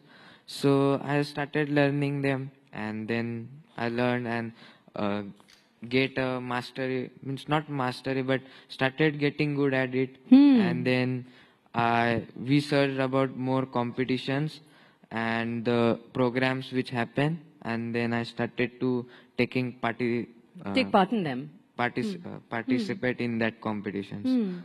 From 2018, I started doing that. Right, and you've also, so we haven't talked about what you've won, and you've been winning for a few years now. Yes. Let me just come back to you in a second. Vishwa, you have a very different, obviously what you're doing is a different skill, it's memorization. And he does something really cool. If I can give our audiences a breakdown, वैसे तो आपसे आना चाहिए. I'm not giving you a chance to speak. But what he does is he imagines a room, or a house rather, and in different rooms of that house, he stores different words. So मान लो आप याद कर रहे हो, and then it's like you're walking through the house, veranda में कोई चीजें हैं, pathway में कोई चीजें हैं. That's how you remember the words. Is that a correct, like a map that you make in your brain? Yeah, exactly. So I can tell that if you're watching a film, will you ever forget what happened in the film? You won't be forgetting, right? So the same thing, if you read, even if you read the same story in a history book, you'll be forgetting that easier. That's because you're visualizing the movie. So that's the reason you're able to remember that. That's because of your imagination. So whatever I memorize, I imagine them, make a story out of it, and then visualize in whatever place I want. I mean, I feel comfortable. Let's say my home. So that, let's say my home. So you told me 20 words, right? I imagined everything in my home. So that's how I remember. Okay, so here's my question. Our audience today that's sitting, if they asked you, how do we use this technique in our day-to-day? So let me give an example. Say I want to remember someone's birthday. Say their birthday is, I was thinking of Mahatma Gandhi's birthday for some reason automatically, but that's too easy for our audiences. Let's go with the 11th of October. 11th October. 1963. 1963. Walk our audiences through how they can get better at remembering. Okay. So I would say 11 looks like 1, right? So we can imagine 2 pencils. Imagine 2 pencils is kept here. And October is 10th month. So whom do we remember when we hear the number 10? Sachin Tendulkar. Oh, love it. Okay. Sachin is coming and picking up the pencils. 1963. So what do you remember when you hear the number 19? A young person about to become a 20-year-old. Okay. So I'm 21 right now. So I won my world championship when I was 20. So maybe let's consider me. So I was speaking to Sachin. Oh. Yeah. 63. I'm not getting anything related to 63, but I imagine a cooking set when I hear the number 63. So why a cooking set? I'm not sure, but when I started practicing, I used that. So imagine I was speaking to Sachin about starting a restaurant or something. So 2 pencils, 11 October 1963. But ek cheez batao, when you're turning towards the screen and remembering all those sets of numbers, what you were doing was coming up with different scenes that quickly? Yeah. Okay, that's incredible. I don't know if we feel like we can actually do that in our day-to-day. I hope we're feeling a little empowered because that was tricky to hear. I'll be honest with you. Tell me one thing. Do you ever have areas in your life that are hard to remember? I always find this interesting with geniuses, and I hope it's all right that I'm calling both of you a little bit, you both are young geniuses. Are there areas of your life that are actually trickier than a normal human would find them, for example? No, I don't feel anything harder to remember. I feel everything easier. Like it's not like anything is hard to remember? Yeah, anything is easier. Wow. And what about for you, Aryan? When it comes to doing maths, is it that maths comes easily and maybe there's another area, in the sciences or the social sciences that doesn't? Because before this we were talking, you love social sciences, which is very surprising to me. I was like, wow, so your brain works both ways. But is there an area where you find difficulty more than maybe your classmates? Yeah, means it happens like whenever, like for months I don't write like language or any language I don't study. So it happens that you cannot write properly and like. So generally it don't happens in school, but in mental maths it happens that in particular subject, once it happens that for 6 months I was not getting right. So In mental maths, you yeah, said. particular subject. So errors happen, but we just Yeah, need it was to really find. cool actually when that wrong number came up there, how much you took it in your stride. You know, you pointed out something's wrong and then you just went on. And that brings us actually very quickly to my semi-last question. I want to ask both of you, because you've both been doing this for years. We haven't talked enough about your story. We're almost done with our time. But I do want to ask, for our audiences, both of these young men in front of us have been working on these skills for years. And Aryan, I just want to ask you first, and Vishwa, I'll come to you after that. Yeah, okay. Aryan, tell me a little bit about when it's been harder for you. So walk us through maybe the months when you're doing the sums and the sums, you're not getting them right again and again. Yes. I want to know, amid that frustration, how do you reset your mental pattern? What does the mind of a winner sound like? So I would say the most difficult time was the COVID time, because there were no competitions. For 2 years, there were no competitions. So keeping that fire under us to win, and that was very much tough. Practicing for 2 years with, there was no prescribed competition or any schedule that competition is going to come. So it was important to not give up. So I would say that was the most tough What time. was your secret to your perseverance in that time? My secret is like not giving up, I would say, and have a passion for what you do.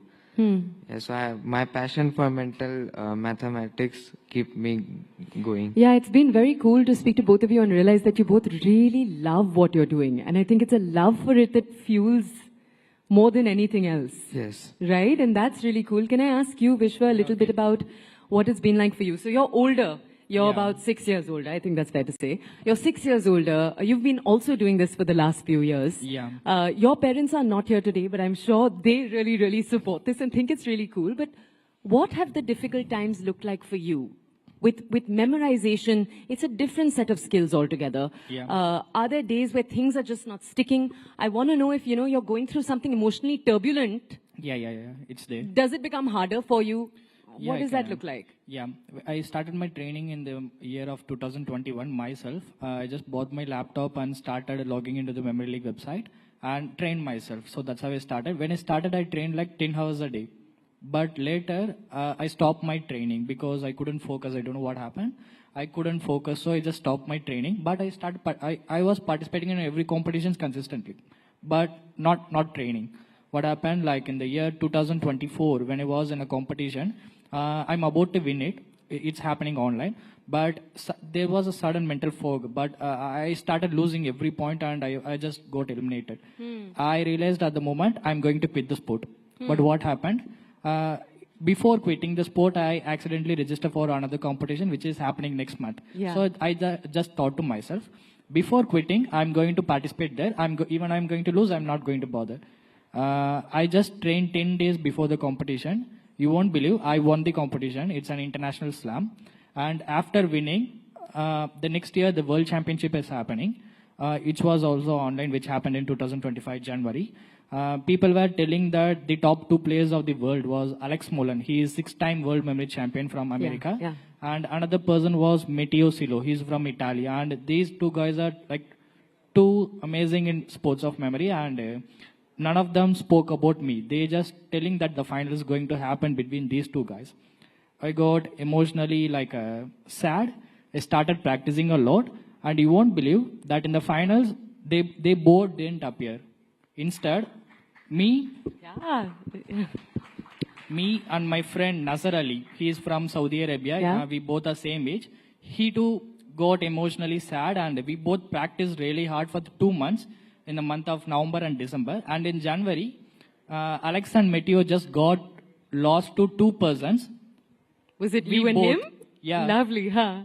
No one thought that this is going to happen, because a lower ranked player from nowhere. Just we both came to the top, and I won the world championship. He came as a runner. This is such a sexy India story. You know what I mean? In the sense that so many times we hear about young people like both of you. I just want to tell our audiences also, you're 20 and he has a New York Times profile about him. So if you search him, you'll get this whole article about your memory techniques, which I just think is so cool.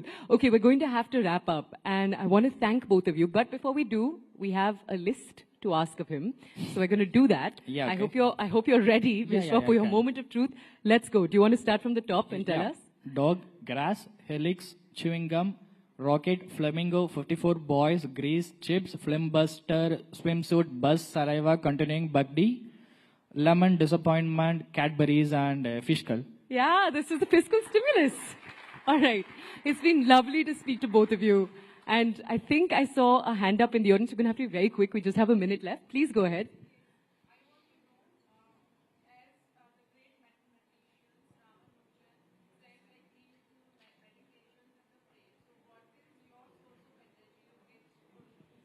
Okay, boys, you just have a minute. What's your source of energy? Your source of inspiration? So, I practice Sahaja Yoga meditation, which helps me to be calm and be mindful, and it also increases concentration power. As we have seen that in flash and then you need to be very much concentrated, or else the number will be missed. So meditation, you said, is yours. And what about you? I'm not a focused guy, but what I do, whenever I go to a competition, I watch Virat Kohli's videos, so I get motivated from that. I was a bit aggressive myself. Before every competition, I watch his videos like 2 to 3 hours. I just get that mindset to myself, and I won't be giving up in any competition. So you get in the zone watching Kohli. That's incredible to hear. Both of you, thank you so much for joining us today. Thank you. It's so lovely to have your young energy, and just both of you are so confident, and that's what's been so inspiring to watch. Thank you, ladies and gentlemen. Thank you. Thank you.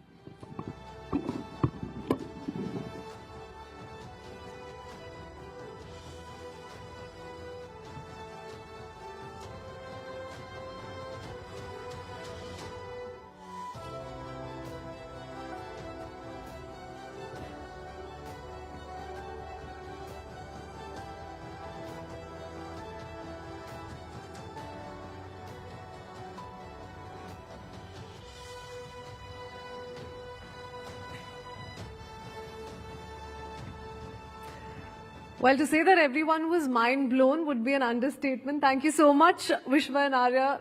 A bright future for you ahead. Ladies and gentlemen, with that, we pause here for a while. I would request all of you all to proceed to Business Hall 4 for lunch, but 30 minutes is all you have. Something. Dr. Jaishankar, thank you very much for joining us at the Rising Bharat Summit. You've come here every time we've had a Rising Bharat Summit, so this is your 3rd edition here. But I want to start off with something significant which some of our audiences may also be interested in knowing. It is the number 2,140. Does that hold any special significance for you? I shall enlighten our audience and maybe even enlighten you. That's the number of days that... This sounds like one of Elon Musk's tweets. That's the number of days he's been External Affairs Minister. He's the longest serving External Affairs Minister of India since Nehru. So we can have a round of applause for that. And what a time to be in charge of India's foreign policy. You look back at the last 5 years and 10 months now, it's going to be almost 6 years. What do you think has been Indian foreign policy's singular achievement in these last 6 years? One thing if you were to name, with the mic, sir. I would say, this is Bharat rising. So how do you manage the process of rise under extremely turbulent conditions? Because managing a process of rise is tough enough, but, countries normally hope that you get a very conducive environment. We've got as tough an environment as anybody could sort of not hope for. Not hope for. Anybody could actually imagine. And I think getting through that, just look at these last 6 years from a foreign policy perspective. You've had Ukraine, you've had the Middle East, You've had the whole Indo-Pacific turbulence. You had Afghanistan. You've had Myanmar. You've had COVID. You've had meltdown of various kinds, political changes in our neighbors. Actually the stresses and it's not just change. There have been big events, there have been fractures, there have been stresses, there have been surprises. So it's been as turbulent as it could have been. I do want to, so since you said it's been challenging circumstances, it's beyond what anyone could have imagined, let's address the elephant in the room, and that is the tariffs that have kicked in today. That's what our business editors have been telling us. The reciprocal tariffs have kicked in today. And first of all, I'd like to understand from you, what is your assessment, what is your reading of, what is going to be the impact of these reciprocal tariffs on India? What is India's strategy to try and deal with the fallout of it? If you could sort of, elucidate what your views are. I don't think it's possible to speak about what would be the impact because we don't know. What is our strategy? I think that's pretty clear. We decided that we will engage the Trump administration early on this set of issues. We were very open with them, very constructive with them, as they were with us. What we agreed to do was to try to negotiate a bilateral trade agreement by fall of this year. To the best of my knowledge, and I could be corrected here, I think we are the only country after President Trump has assumed presidency the second time, which has actually reached such an understanding in principle. So I don't know, every country, because every country is tariffed, okay? So every country in the world today is fashioning its own strategy of dealing with the United States.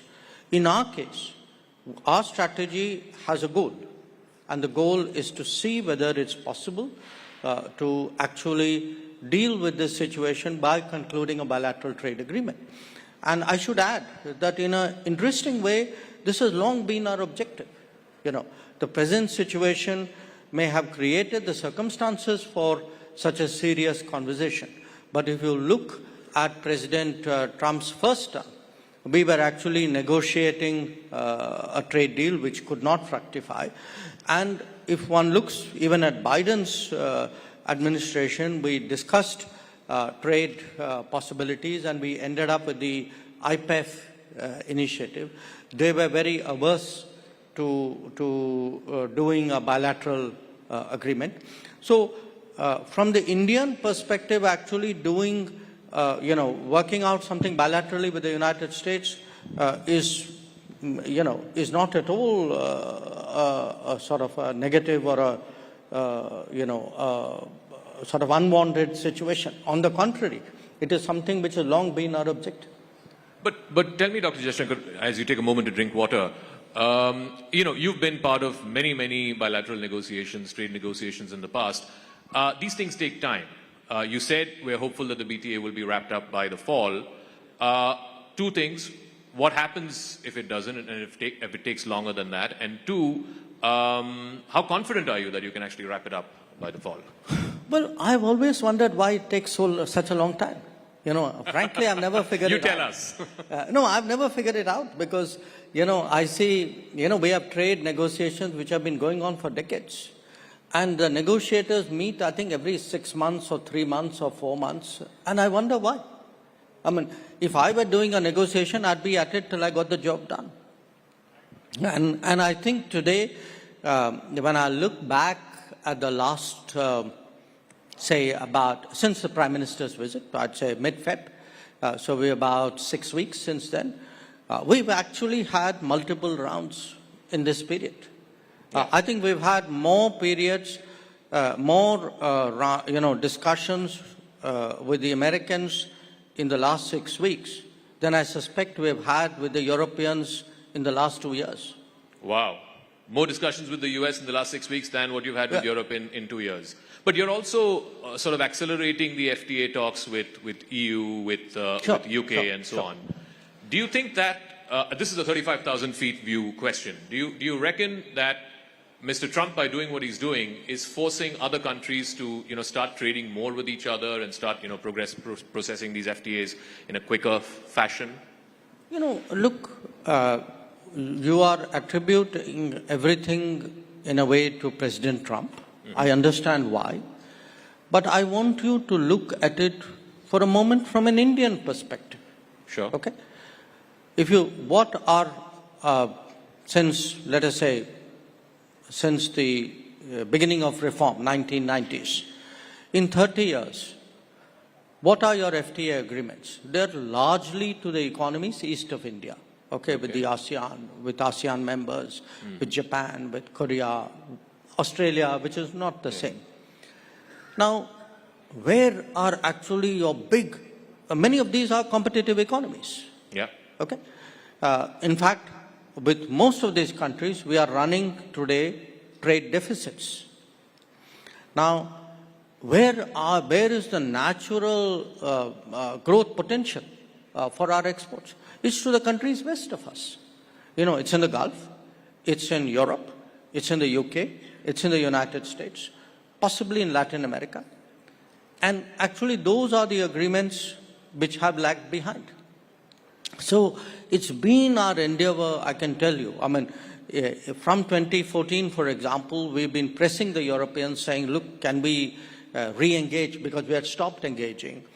Then after Brexit, we responded very quickly to the UK's interest in reaching an agreement. We see an opportunity in the current situation vis-a-vis the United States. These are, to me, really the priorities which we should be doing. We should be doing it in our own interest, not because some other president of another country says he's created a situation. I want to talk a little bit about Europe, because you had sort of become a bit of a lightning rod for them about talking about oil imports from Russia, saying how can you import from a country that's gone into war and invaded and so on. And you've laid out very articulately for India and for the rest of the world what India's position is. Now the same Europeans are scampering for an FTA with India. Do you see a double standard there? Or? No. I think you're being unfair to Europe. Yes, you're being unfair to Europe. I think the Europeans were serious about an FTA earlier. It's just we haven't seen that kind of urgency. Maybe their way of working is different. So I can't expect everybody to be the same. So they take, typically they have taken much longer periods between interacting with each other. My point is that, Europe today, I think, realizes the importance of deeper ties with India and the relevance of the FTA for that purpose. We had in the end of February 21 European commissioners led by President von der Leyen visiting India. Very unique happening, not just for India, even for them. They don't normally do that. I think there's a very serious message coming out of Europe saying we want to move forward on this. We welcome it, we reciprocate it, and I'm pretty confident that just as we are seeing a very intense engagement with the United States, and by the way with the UK as well, I expect the pace to pick up with Europe. We have an aspirational goal. We'd like to close out the FTA this year, but when we get there, we'll see. I want to talk about the neighborhood. Last time you were here at the summit, the big concern, the big talking point was the relationship with China, and you had said that the relationship is not normal, and we need to deal with the situation at the border for the relationship to become normal. Now there's been a disengagement process. The Prime Minister has met with the Chinese President. You've met with your counterpart, I think, on a couple of occasions since then. How would you describe the state of the relationship with China? How far away from normal is it? Well, it's obviously better than the last time I was here. Sure. I think the disengagement, particularly the Depsang Demchok, was important. We are now addressing, to some extent, issues on the border because there's been a force build-up over a period of years. But there were many other things which also happened during this period. Some of it was a collateral of the situation. Some of it was actually a carryover from the COVID era. For example, our flights, direct flights, stopped during COVID. They were not resumed. The Kailash Mansarovar Yatra stopped during COVID. It did not again resume. So I think there is work to be done. We are at it. We are, sort of trying to see whether a lot of this post-COVID and, parallel to the border tension, the combination of these issues, how much we can progress on this. We are looking at it because at the end of the day, we have always maintained that the situation which we saw between 2020 and 2024 was not in the interest of either country. It was not in the interest of our relationship. And I think there is a recognition of that now. So it's on the road to being normal again? Well, I think we are moving in a positive direction. The problem with your profession is you want instantaneous transformation. The challenge of my profession is it's a very arduous and painstaking one. I'm glad that we are sticking to each other's respective professions. But, because there's so much talk around trade and because President Trump has made that the point of conversation, you referred to, we have trade imbalances with a lot of countries to the east, right? Is this, you reckon, an opportunity, again, academically speaking, an opportunity for India to look at some of those trade relationships and say that, these imbalances cannot sustain, just like America is saying that, an imbalanced trade relationship is not working for them? Well, we've had concerns. We have articulated those concerns. This is not my direct remit, but I have a visibility into it, and we work as a team within the government. I think one of the issues for us, for example, has been the review of the ASEAN-India Trade in Goods Agreement, ITIGA, which we believe has been unnecessarily prolonged. I think it's important for all countries today to realize that the nature of the global discourse on trade is changing. There are new parameters, there are new metrics of judgment. I think countries will do what they need to do to protect their businesses, to protect their labor, to protect their societies. We cannot be an exception to it. So I think we have concerns with many of the countries east of us, countries with whom we have FTA arrangements, and also countries with whom we don't. Prime Minister was recently at the BIMSTEC summit. You were there with him. It's the first time that he met with the new interim leader of Bangladesh, Professor Yunus. There's been a lot of concerns here in India about some of the statements that have been made by the leadership there. Some of the goings-on the ground, whether it's attacks on minorities, so on and so forth. From within whatever you can divulge in the public domain, what did the Prime Minister tell Professor Yunus, particularly on this comment about India's northeast being landlocked and, Bangladesh being the gateway to the ocean, and also on the attacks on minorities, on both those issues? No, look, I think the main messages from our side, which came out at the meeting, one, that our relationship with Bangladesh, for historical reasons, is a very unique relationship. It's a very fundamentally a people-to-people connect. Much more so, perhaps, than any other relationship than I can think of.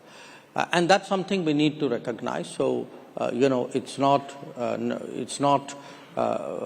necessarily one of the government of the day. Secondly, we have concerns. We have concerns about the rhetoric which is coming out of people in Bangladesh. We have concerns about radicalizing tendencies we see. We have concerns about the attacks on minorities.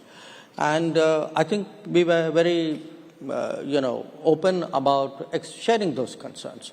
Again, as a country which no country wishes Bangladesh well more than us. That's in our, I would say almost in our DNA, if you can say that. And as a well-wisher, as a friend, I think we hope that, they make the, go the right way and do the right things. And as a country with a, which has a democratic tradition, democracies require elections. That's how mandates are given and mandates are renewed. So, we hope that they go down that path. From well-wishers to not-so-well-wishers, I want to talk about Pakistan. Two questions. One, because this news just came this morning, the Tahir Rana, who's the convict in the 26/11 attacks, is likely to be extradited perhaps in the next 24 to 48 hours. So I want your comment on that. And second, this whole thing, Balochistan seems to be in a bit of a flux, and Pakistan has resorted to its old, copybook that, India is doing this, so on and so forth. So on both those issues, I would like your there's nothing really new that I can say on the Tahir Rana issue. I mean, obviously, we welcome the decision of the American legal process. On the Balochistan issue, look, I don't want to say anything. I mean, there is clearly a very disturbed situation there. People are suffering there. And if I say something, there'll be finger pointing. So I don't want to say it. But just on the principle that, every time India says there is terrorism emanating from Pakistan targeting India, you're met with a stone wall. Look, Zaka, I don't have to say it. It's visible. Even they say it. But it's not like I'm making an accusation and everybody in Pakistan is there saying, no, this is completely untrue. You have people in Pakistan who openly declare that they are doing terrorist activities in India. So this is not an argument. I mean, this is not a hypothesis. This is something they proudly claim. So I think, we've always maintained, not just us, I mean, all sensible people have maintained that if you start a terrorism industry, you will be consumed by it. And that is exactly what we are seeing today in Pakistan. So at a time when, there's an acceleration for regional partnerships and so on, you don't see any future for SAARC, given if Pakistan does not change its tack and does not use or employ terror as an instrument of state policy? Well, let me pose that question to you. I mean, would you be okay if we were nice to each other in the morning and I come and attack your house at night? Certainly not. I mean, would you live with it? Certainly not. Then why would you even ask me that question? No, just in the context of SAARC. Let me also come to last few questions. The relationship with Canada. We've had a pretty, certain issues that plague the relationship in the last couple of years. There's going to be an election there soon in the next few weeks. Are you considering reinstating the Indian High Commissioner in Ottawa? Is there anything moving in that direction post the election? Look, again, I'm very cautious in anything I would say publicly about Canada. They're heading for elections. I don't want a remark become an issue out there in their politics. For us, the direction in which ties have gone is something which, again, we believe has not served the interests of Canada. The kind of latitude that was given to people espousing extremism, secessionism, violence, if you import such people and encourage such people, it's going to have consequences in your own landscape. And, what we were saying, in a way, the cautions we were uttering inside the room, unfortunately, played out outside the room as well. So we would like certainly to see, after all, it's a big country, Commonwealth country with whom we've had, generally good relations. Yes, things, again, for almost exactly the same reasons had happened in the 80s. So to the extent that, we see them recognizing the problem and, not giving that kind of political space to such forces, if we would then naturally take that into account. I mean, I have no gain by having bad relations with Canada. I would like them actually, I would like both sides to mend the relationship. But I would also like people to recognize that there's a real problem out there. And the problem is, the kind of space given to these forces. One final question. We're anticipating President Putin of Russia to visit India at some point this year. In this new emerging global order where, President Trump wants to end the war, he's talking directly to both Russia and Ukraine, how does India figure in this emerging matrix? Because India is one of the few countries, yesterday the Prime Minister was here, India is one of the few countries that can speak to both Russia and Ukraine and has good relations with both. We've had a very, I would say, both a sensible position and a helpful position. Sensible in terms of very early on, we took the view publicly that this conflict cannot be resolved on the battlefield, that it was necessary for a return to dialogue and diplomacy, that it was important for the parties concerned to talk to each other, because that was not happening.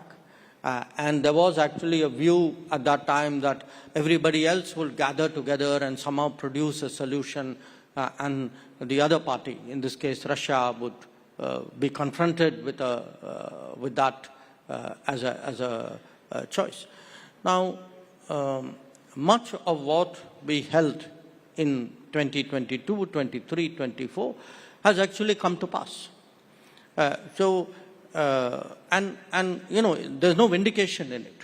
I mean, in fact, if anything, there is regret that, so many lives have been lost, so much time has gone, so much damage has been done, not only to the countries, but to the global society and to the international economy. But now there is a greater understanding that we need appreciation, that we need to they need to engage each other. So to the extent we can motivate that, foster that, encourage that, we would do that.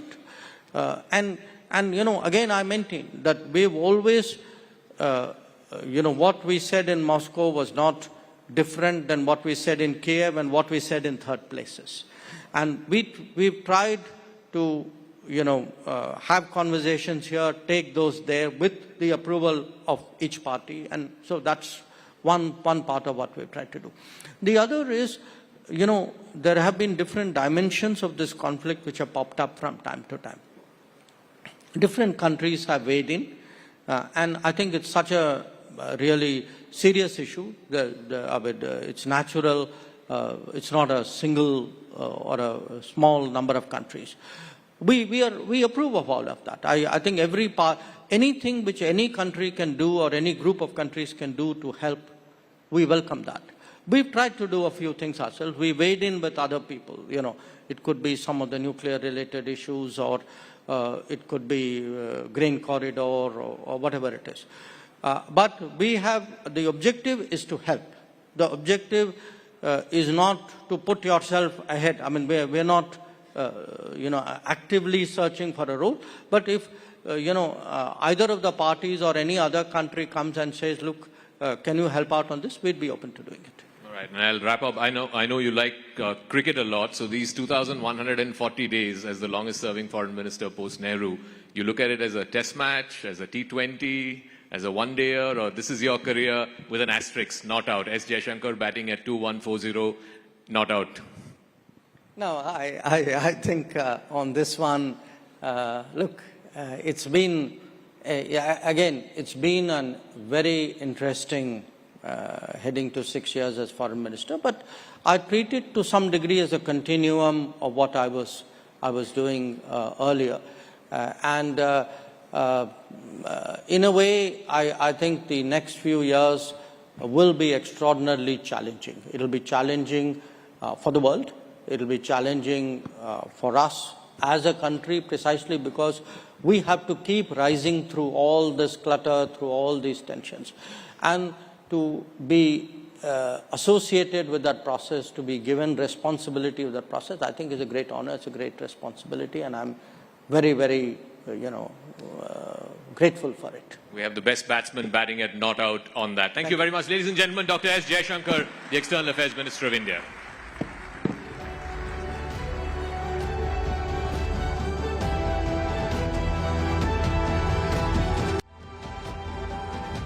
So Justice Chandrachud, one of the longest serving Chief Justices of India, thank you very much and welcome to Rising Bharat. My colleague Ananya is with me and will be asking you a few questions. Let's start with the theme of Rising Bharat this year, which is Youthful Aspirations. There's a crowd of young people here. What would you tell young people, who want to get into your profession particularly, at a time when, let's face it, there's the challenge of technology in your profession, there is entry barriers, all kinds of things. People are saying lawyers won't be required anymore. What would you say to young people who want to make law their profession? The most important thing about the law is that it signifies a commitment to public service. Because the law is all about societal service. Of course, lawyers do service to themselves as well when they earn fees from their clients, but that's a small part of the story. The essence of law is realizing rights, and in the process of realizing the rights of others, to bring about a wider social transformation. So in that sense, I would encourage young people to join the law. It's a profession which is breaking glass ceilings, it's breaking feudal barriers, it's breaking patriarchal barriers. You asked me about, AI, and will AI take the place of lawyers or possibly judges? Well, there's lots that AI can do, as we will possibly discuss, but there's one thing which AI cannot substitute, and that's compassion, a sense of love, a sense of respect, a sense of dignity, and that only humans can bring to the process. But the profession still has a lot of entry barriers, right? I mean, you talked about feudal barriers, gender barriers. How do you make the profession a lot more egalitarian, if you will, for people who are wanting to enter it and make a career out of it, particularly in the context of women? Again, it's something that you've taken a great interest in when you were a judge and then later on CJI. Do you think this is a level playing field? Well, there are two segments of the profession that we must deal with. One, which is purely in the private realm, which is unregulated, namely lawyers entering into courts. And then you have the more structured part of the legal profession, where young lawyers join the judiciary right at the inception. And there you find that because the process of recruitment to the Indian judiciary at the lowest levels is structured, it's based on competitive examinations, on interviews, where there's a level playing field, particularly for women, you'd find that that's the place where the social barriers are being broken down. Because a young person across the realm, irrespective of their command over English, because as you know, the local language, the regional language is the language of the courts. These young people are now entering into the legal profession. They're all first-generation judges. So quite contrary to what is portrayed very often in the media, these are people without any background who aspire for nothing but the best. The second thing that is happening is that so many young women are entering into the Indian judiciary at the lowest levels.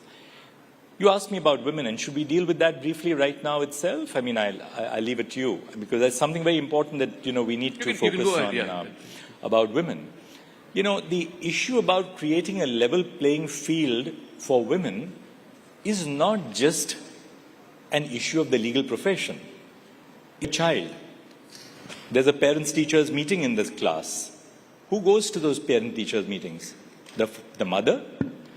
If the child falls sick, is down with measles for 2 weeks, who stays home? The mother? Who stays home when the woman is expecting a child and she's in an advanced stage of pregnancy? Obviously, the person who's carrying the child. Now, what happens as a result of these societal inhibitions and barriers? The woman also has a very disproportionate responsibility for looking after the elderly in the family, parents, in-laws, the aged in the family. So if a woman drops out of the workforce at an early stage, it becomes extremely difficult to get back. Now take the case of the Indian judiciary. If a woman has, say, had a break for 3 years or 5 years when the children were young, it becomes extremely difficult then to get back at the same level as a male counterpart would be at. For the reason when we are recruiting judges to the High Court, we look at how many judgments do you have? What's the volume of cases that you have dealt with? A woman who has faced this break in career is basically not able to compete at the same level. So first and foremost, we will have to therefore lower, in a certain respect, the entry barriers or the entry standards to have more women entering into the higher judiciary, which is not to say that you are lowering quality, but you are lowering these barriers, conscious of the fact that women face these disproportionate social burdens which men do not necessarily face.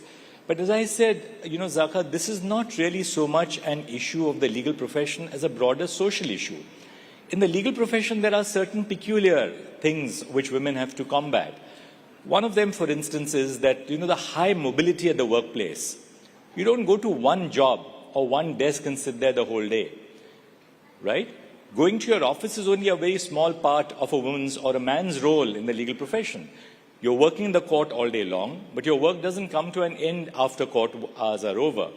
You go back to your office, you're meeting clients, you're traveling cities. So in a sense, these particular constraints of the legal profession have a disproportionate impact on women in our society.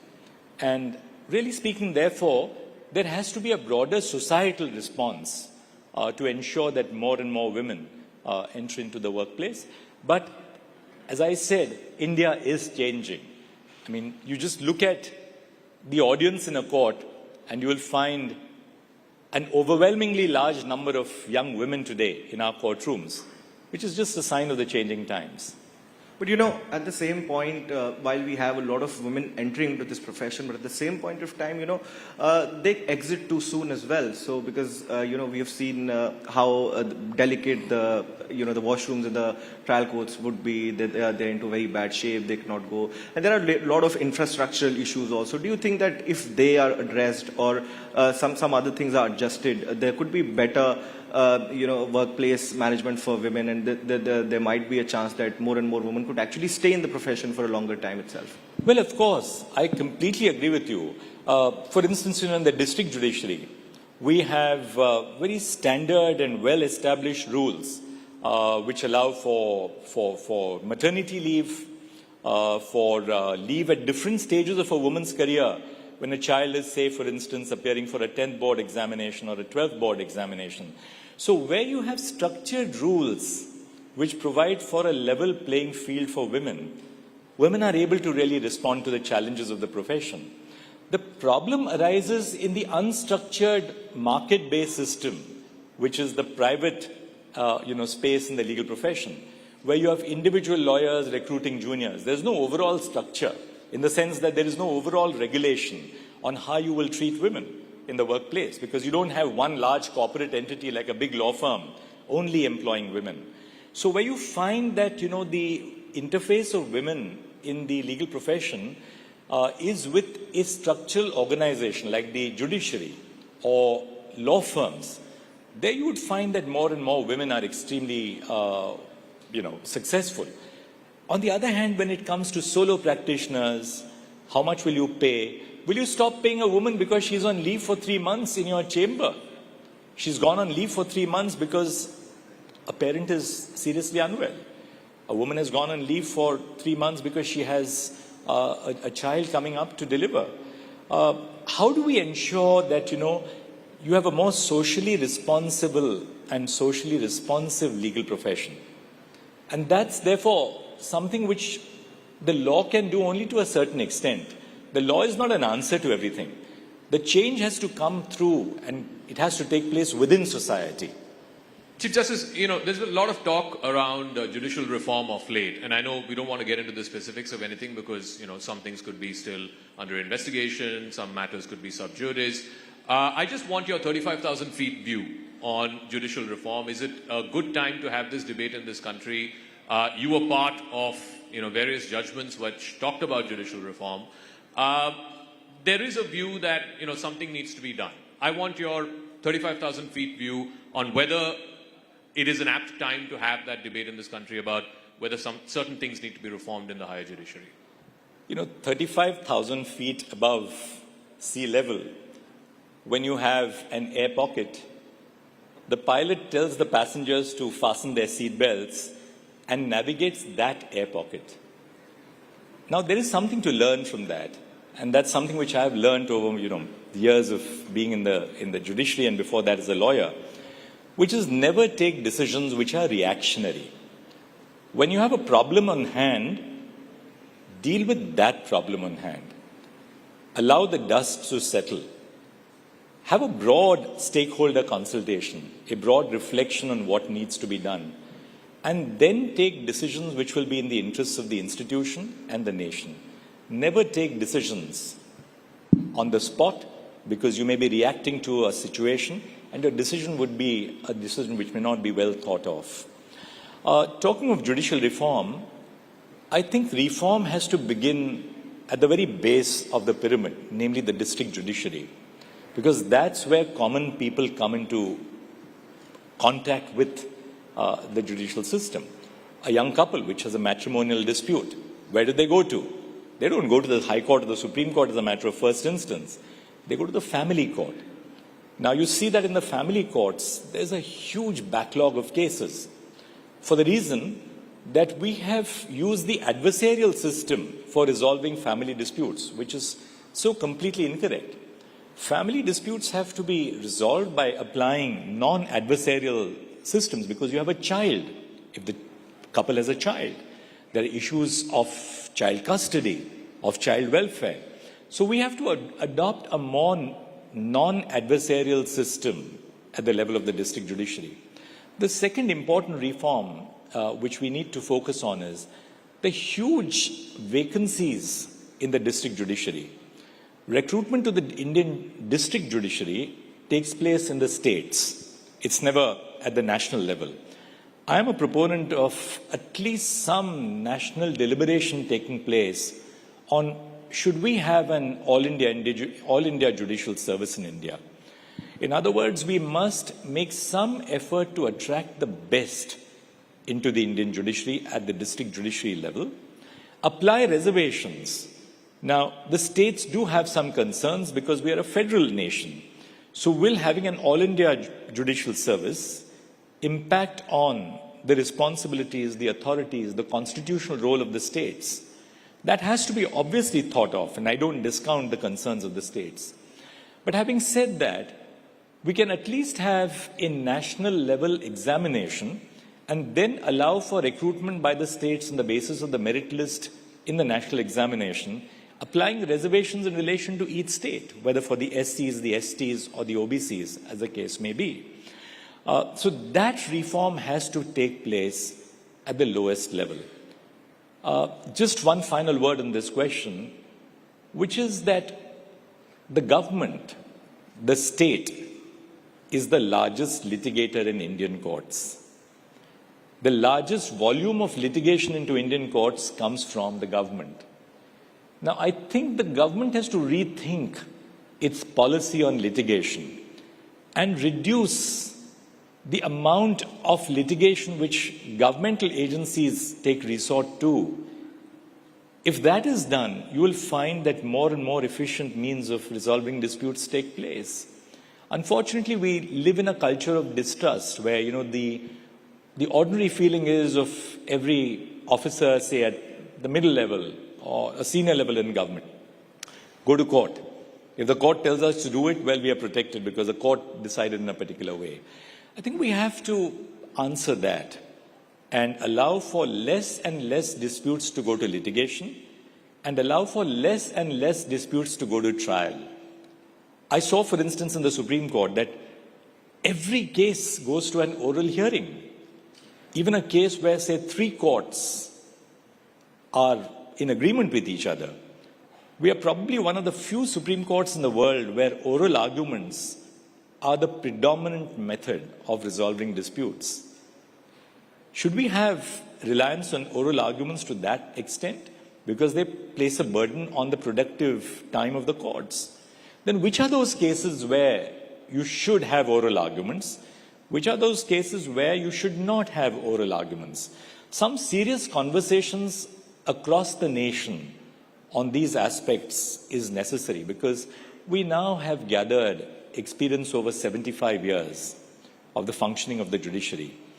And there has to be a broader national dialogue on these critical issues which face the Indian judiciary to make it a more efficient judiciary, because unless we do so, the judiciary will not really, in that sense, be able to be a critical component in the advancement and the development of the nation. The judiciary is a very key aspect of rule of law. So when you speak, for instance, of getting more business into India, investment into India, what does investment need? What does global investment need or domestic investment need? Global or domestic investment needs a climate where the law is certain, the law is objective, the law is applied in a transparent manner, and disputes can be resolved efficiently. So, reforming the judicial system in that sense is going to be a key element in the overall progress of the nation to being truly a developed nation, both economically and socially.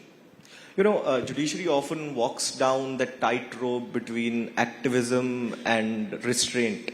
So how do you feel? You've been the Chief Justice, you've been a judge of the Supreme Court for, years long. How do you feel that that delicate balance can actually be maintained, or things do not go either this way or that way? I don't think that the dichotomy or the conflict is between judicial activism and judicial restraint. The choice is between judicial responsibility or judicial abdication. Take a very simple case like COVID vaccinations. The government initially was not a proponent of the policy that vaccinations should be supplied free of charge to all Indians. Now, the case came up before the Supreme Court of India. We were in a lockdown. We were all doing the case through a video conferencing platform situated within our own homes. And we asked some critical questions to the government. We said, is it not your duty to ensure that public health is prioritized over everything else at this particular point of time? Now, at a certain level, whether vaccination should be distributed free of charge or on a paid basis, it's a question of policy, right? But is it a question of policy when you are dealing with the right to life of our citizens? And the answer would be no. So it ultimately you're looking at the perspective of the problem. And I gave you this particular case because I believe the Supreme Court had a very important role in getting the government to agree to a policy where free vaccinations would be distributed across the nation. And as we know, we were a success story, not just domestically, but across the world where, our vaccinations reached out to different parts of the globe, including nations which are not developed nations or which lacked resources, where we provided vaccinations to them. So courts, coming back to your question, apply standards which are laid down in the law. They apply standards which are laid down by the Constitution. Take a case of the environment and development. To what extent should you protect the environment? To what extent do you allow for development by, say, setting up a greenfield airport or highways in hilly areas, which are necessary for national security? So courts constantly are applying legal standards. And therefore to say that, courts are activist is, I think, not a very correct appreciation of the way work takes place in the courts.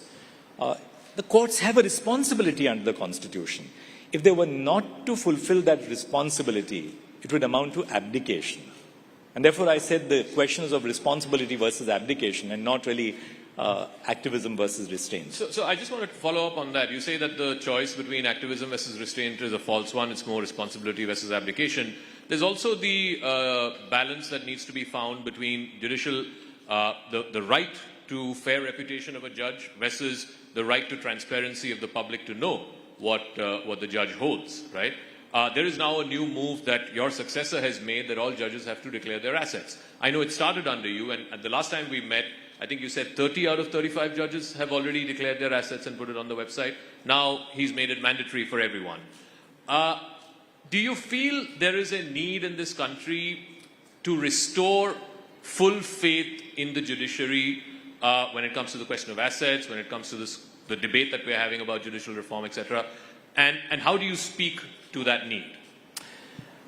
It's important to understand that right from, I believe, 2009, there was a resolution of the full court of the Supreme Court that all judges must declare their assets. Now, as you know, all of us as citizens have to declare our assets for the purposes of income tax. And all judges are like individual citizens. Income tax pays. So when you file your returns, you necessarily have to disclose your assets, which are dealt with, in certain cases audited. Now, the resolution which was passed by the Supreme Court of India was that declaration of assets by all judges, including the Chief Justice of India, is mandatory. Whether they should be put on the website should be left to each individual judge.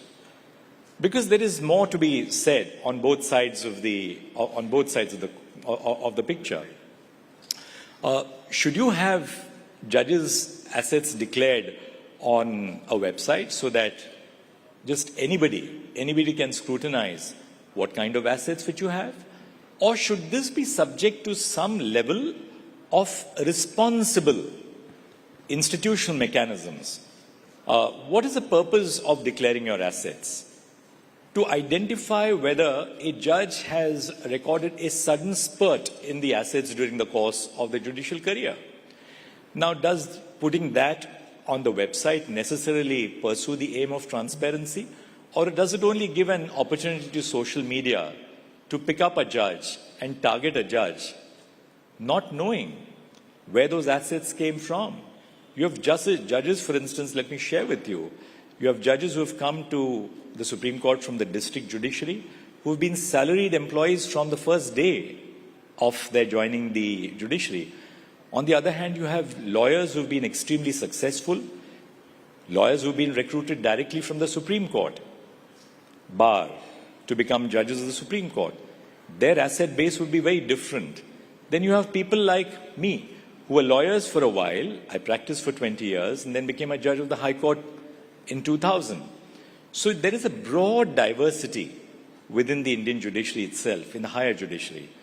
So far as the district judiciary is concerned, again, there are very stringent rules which apply across the states, which requires for a disclosure of assets.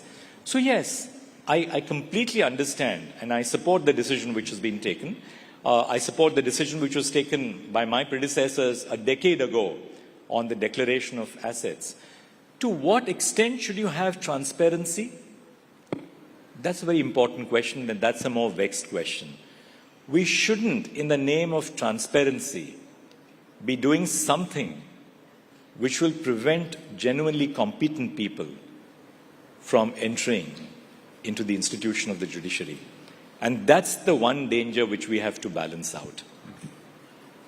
You know, while we speak of institutional transparency, we are in a stage of live streaming where we have regional judgments now coming in. What more steps do you feel that, can come in as far as institutional transparency, either at the Supreme Court or the district judiciary is concerned, so that everybody can actually access the law, everybody can know how court proceedings go on? Because already we have steps. You had initiated, live streaming. You had a robust system of live streaming, simplified judgment. What more can be put in as far as, increasing this institutional transparency is concerned? Let us begin with legislation, the process of forming laws. Now, a very welcome step which was taken by Parliament and therefore by the government while it moved the Finance Bill of 2025 was to simplify the Income Tax Act. And just to give the viewers some figures, there were 47 chapters in the Income Tax Act which have been brought down to 23. There were 819 sections which have been brought down to 536. There were 5.12 lakh words in the Income Tax Act, which have been brought down to 2.60 lakh words. There were 1,200 provisos, the provisos in legislation, provided that, and provided that, and provided further that. So these 1,200 provisos have been removed. There were 900 explanations which have been removed. So the first step, I think, and I'm not being critical, it's just a process of evolution. It's important that we simplify laws. Say a law meant for maintenance of senior citizens. The senior citizens must be able to understand the law. A law meant to protect women against domestic violence. That law must be understood by those women who are going to seek access to justice. The law is not meant for judges and lawyers alone, right? It's meant for citizens. One problem which you perceive in the law, and I'm sure so many of the audience would also agree with me, is that there is a disconnect between the spoken version of our regional languages and the official version of our regional languages. For instance, my mother tongue is Marathi, but I'm very fluent in Hindi, and I know several other Indian languages. Now, spoken Marathi at home or spoken Hindi is very different from official Marathi or official Hindi. Now, how does a citizen understand official Marathi or official Hindi, or that, for that matter, official Tamil or Malayalam or Telugu or Bangla or Gujarati or Punjabi? So we have to bridge this gap between the way laws are drafted in the official text and the laws as they should be understood in the language which citizens speak. So the first step is, of course, the Saral movement. Make laws more Saral, make them more simplified. The second, insofar as what the judiciary should do. Now, I must share with you one of our initiatives when I was Chief Justice of India. We began a monthly newsletter through the Center for Research and Planning, and every judgment which was delivered by the Supreme Court, the judgment may be 50 pages, it may be 500 pages, we would put into a small paragraph, in very simple terms, what that judgment decides, so that the common citizen must know what is it that this judgment has done for me. That is something which we have done. Almost all the important judgments from independence, we tried to pick up the most important among them, simplify them, and to put them on the website of the Supreme Court for allowing for citizens to understand what the content of the judgment is.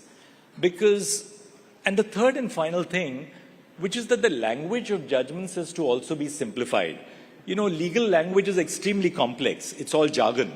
There's so much of Latin, audi alterum partem, or, nemo judex insua causa. Good heavens. Citizens are not concerned with, Latin of some bygone age. Or you have words like thereunder and whereunder and heretofore and hereinafter. Stop using these kind of words.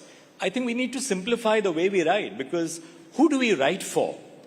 You write for citizens. And therefore, language has to be a lot more simple.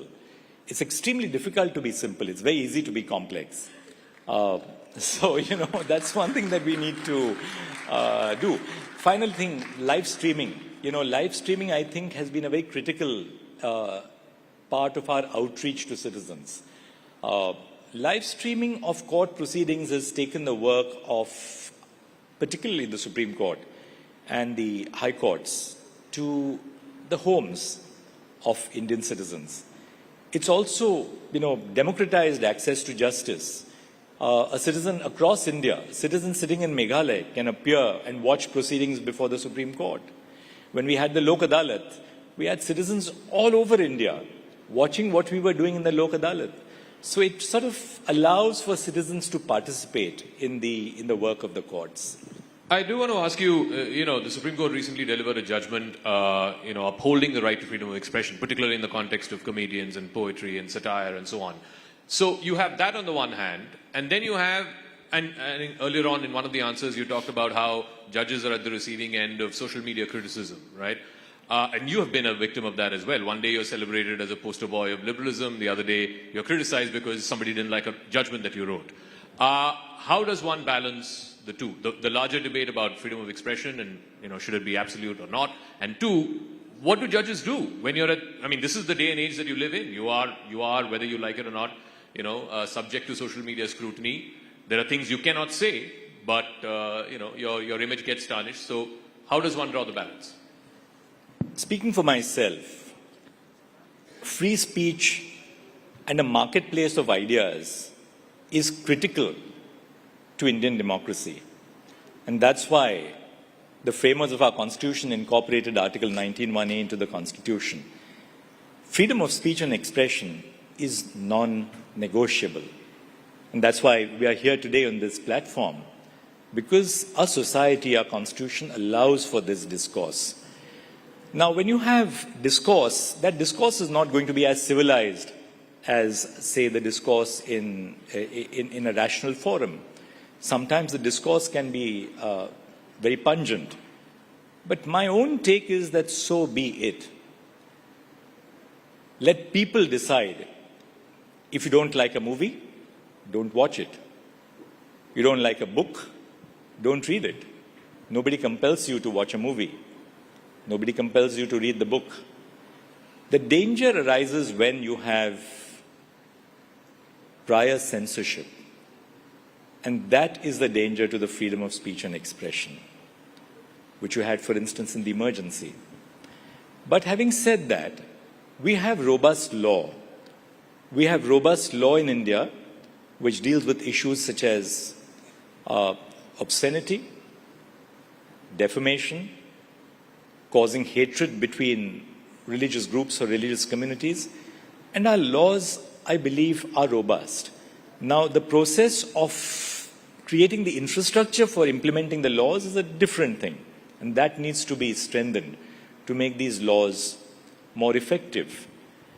You have cases of excess. Some of them we have been seeing in the recent past. But then how do you deal with, say, someone who abuses the right to free speech? I think that is more vexed. And my take is that allow the existing law to deal with these cases if there's a breach of law. Let's not get unduly sensitive about someone who says something which is perhaps not appropriate. And speaking for judges, what should they do for all the criticism which they have to encounter? Should I tell you my genuine answer? Yes, please. The answer is perhaps a little, it's symbolic. Judges just need to use the gym more often and to have a better workout. Why? You must have robust shoulders. Ladies and gentlemen, former Chief Justice of India, D.Y. Chandrachud. Thank you very much, sir, for joining us on Rising Bharat. Thank you.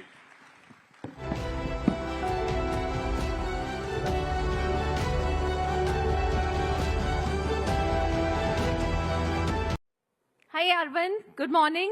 Good evening to you. I believe it's around 10:15 p.m. at your place. That's right. That's right. Yeah. Great to be here. Thank you for having me here. Thank you, Arvind, for joining us after, I'm sure, what was a very hectic work day. Thank you for making it at the Rising Bharat Summit. And we hope you can be with us in person very soon for our next event. But, it's going to be nearly 3 years since you launched Perplexity. And this was a period that sort of coincided with the rapid rise in AI around the world. Give us a sense of the state of play in AI today, because every day when I open my Twitter feed or when I open any news website, it's just so overwhelming, the pace of creation, disruption. As someone who's sitting right there in the hot seat in the valley, give us a sense of the state of play, Arvind. I think you're right. Like the last 2-3 months have been pretty insane in terms of the speed of progress. I would say, the industry moved faster in the last 3 months for me than my first 2 years of starting Perplexity. And that should say something, because I actually considered Perplexity to be pretty fast moving. And I don't think we've moved ever faster than ever before in the last 3 months. So I think that is being like accelerated partially by the entry of China and DeepSeek and many other models from China. Like, I hope that all of your stomachs are full after a lovely lunch meal. And before the break, we were looking at a very different set of discussions. So we had with us two young boys who showed us some of their mental magic. Before that, we talked about weight loss. It was a very, very different topography. Now we're going to be shifting the focus and the pace slightly in the next few hours. On the second day of Rising India Summit, we're going to be kicking off everything that's going to be taking place with something very, very topical, the Waqf reform. It concerns the management and the oversight of Muslim religious and charitable endowments, and in the last few days, it's become a huge point of scrutiny, particularly around the broader issue of political appeasement, whether it is, whether it isn't. So last night, at this very venue, the Prime Minister emphasized the need for policies that transcend appeasement. These were his words. He said we need to all work together towards the betterment of all communities while also ensuring transparency and accountability in the management of Waqf properties. Now, that statement was part of a larger discussion, but it has ignited a bit of a larger conversation, and we thought this afternoon was the perfect opportunity to take that forward. So, join us this afternoon to debate the broader points that were raised by the Prime Minister. On stage in just a few minutes from now, we're going to have Shehzad Poonawala. He's the national spokesperson for the BJP. We're going to have Dr. Shoaib Jamai. He's the Delhi president of the AIMIM, and Rajkumar Bhatti of the Samajwadi Party. I'd invite all of you onto the stage, and to moderate this entire discussion, let's welcome Aman Chopra.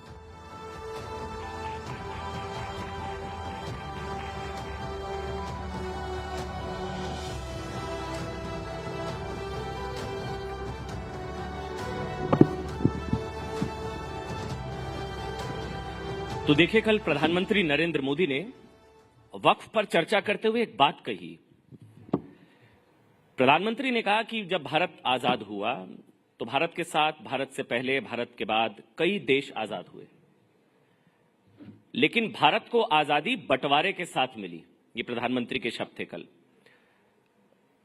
उन्होंने इसके पीछे वजह बताई कि तुष्टीकरण का बीज आजादी के वक्त ही बो दिया गया था। लेकिन जो सबसे महत्वपूर्ण बात शहजाद उन्होंने कही, वो ये कही कि आम मुसलमान अलग देश के पक्ष में नहीं था। आम मुसलमान अलग देश के पक्ष में नहीं था। कुछ कट्टरपंथी सोच वाले लोग थे जो देश के सीने पर बंटवारे की लकीर खींचना चाहते थे। कांग्रेस ने उस कट्टरपंथी सोच को खाद पानी देने का काम किया। वही तुष्टीकरण की नीति को प्रधानमंत्री ने जोड़ा वक्फ से, और फिर उन्होंने जो कहा वो सबसे महत्वपूर्ण कि उस तुष्टीकरण की बात कर लीजिए या आज वक्फ की बात कर लीजिए, दोनों में फायदा उस वक्त एक पार्टी को सत्ता मिली और आज कुछ मौलानाओं को या कुछ अतिवादी नेताओं को संपत्ति, दौलत, शोहरत मिली, लेकिन आम मुसलमान को न तब कुछ मिला था न आज कुछ मिला। शहजाद पूनावाला, एक बार जोरदार तालियों से प्लीज स्वागत कीजिए। भारतीय जनता पार्टी के राष्ट्रीय प्रवक्ता राजकुमार भाटी समाजवादी पार्टी से, और ऑल इंडिया एमआईएम के दिल्ली अध्यक्ष हैं। आप दिल्ली का ओवैसी भी कह सकते हैं इनको। शोएब जमई हमारे साथ है। पहले शहजाद भाई, मैं आपसे शुरू कर रहा हूं, क्योंकि मैं तो आज भी देख रहा हूं, आज भी ममता बनर्जी ने बोल दिया हम नहीं मानेंगे। देखिए, वक्फ हमेशा से मैंने कहा है कि वक्फ बहाना है, आग लगाना है, दंगे भड़काना है और वोट बैंक की दुकान सजाना है। आप देख लीजिए, पश्चिम बंगाल में रामनवमी की शोभा यात्रा निकालने के लिए तो आपको हाई कोर्ट जाना पड़ता है परमिशन लेने के लिए, पर जो कानून दोनों सदनों से पारित होकर संवैधानिक तरीके से प्रेसिडेंट का हस्ताक्षर उस पर लग चुका है, उसके खिलाफ प्रदर्शन करते वक्त वहां पर जो जमा हुई जमात है वो कहती है मैं संविधान नहीं मानूंगा। आगजनी करते हैं, पुलिस पर पथराव करते हैं, और आज भी उनका बयान आते वक्त मैंने देखा है, एक ने कहा है कि ऐसा डंक मारेंगे आपको कि आप सभी लोगों को भगा देंगे इस देश से। डंक मारेंगे। अच्छा। अब पता नहीं कि वो अपने आप को सांप से अपनी तुलना कर रहे हैं या किसी और जहरीले प्राणी प्रजाति से अपनी तुलना कर रहे हैं, परंतु ये बीज बोने की जो भावना है विभाजन के। अब देखिए, वक्फ में वैसे तो ये दोनों लोग कहते हैं संविधान की बात है, तो वक्फ में जो अतिक्रमणकारी ताकत है कि जो संपत्ति आपको ठीक लगे, अपनी लगे, तो उसको डिक्लेयर कर देना वक्फ की प्रॉपर्टी सेक्शन 40 में। फिर सेक्शन 6 में केवल ट्राइब्यूनल तक ही जा सकते, उसके बाद अपील ना हो। और जो संपत्ति पे दावा करते हैं वो दावा करने वाले को नहीं, जिसकी संपत्ति है दरअसल उसको प्रूव करना है कि ये वक्फ की संपत्ति नहीं है। अब ये संविधान के खिलाफ है, ये संविधान के साथ है। दूसरी बात, वक्फ की प्रॉपर्टी पूरे देश में 8 लाख से अधिक, 9 लाख से अधिक प्रॉपर्टीज है। कुल मिलाकर 37-38 लाख एकड़ प्रॉपर्टी है। इसकी इनकम, रेवेन्यू जनरेशन, इनकम मतलब रेवेन्यू जनरेशन है 166 करोड़। इसका मतलब है प्रति एकड़ 444 रुपीज। अगर मैं खेती करता हूं, एकड़ कितना? 444 रुपीज, 444 रुपए, 444 रुपीज पर ईयर एक एकड़ पे वक्फ की संपत्ति का रिटर्न है, रेवेन्यू का।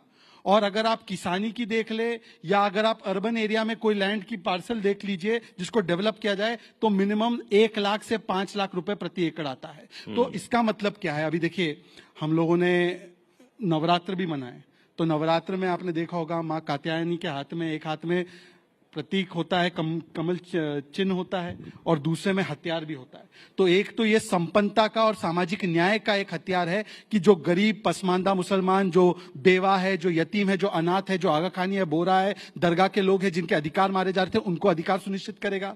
ये स से संविधान की सुरक्षा, जैसे माँ हथियारों से सुरक्षा करती है, वैसे स से संविधान की सुरक्षा का हथियार है। और स से सुशासन का एक औजार है जिससे कि भ्रष्टाचार बंद होगा। तो स से सामाजिक न्याय, संविधान और सुशासन के खिलाफ, ठीक है, ये क्यों लोग कहते हैं स से शाहीन बाग बना देंगे और फिर बोलते हैं हम संविधान वाले हैं। नहीं, लेकिन एक बात जो प्रधानमंत्री ने कल एक और बात करी, उन्होंने कहा कि भाटी जी, मैं सवाल आपसे ले रहा हूं। प्रधानमंत्री ने कहा कि इस जो भू माफिया या आक्रमणकारी नीतियां, ये प्रधानमंत्री की नहीं है, मेरे शब्द है, लेकिन उन्होंने आगे कहा कि केरल में ईसाइयों की जमीन पर कब्जा, हरियाणा में सिखों के गुरुद्वारों पर कब्जा, सिख ईसाई हिंदुओं के मंदिर, वो तो आप मेरे से बेहतर जानते, तमिलनाडु में 1500 साल पुराना मंदिर, वो हमारा, पार्लियामेंट हमारा, संसद हमारा, ये हमारा, वो हमारा।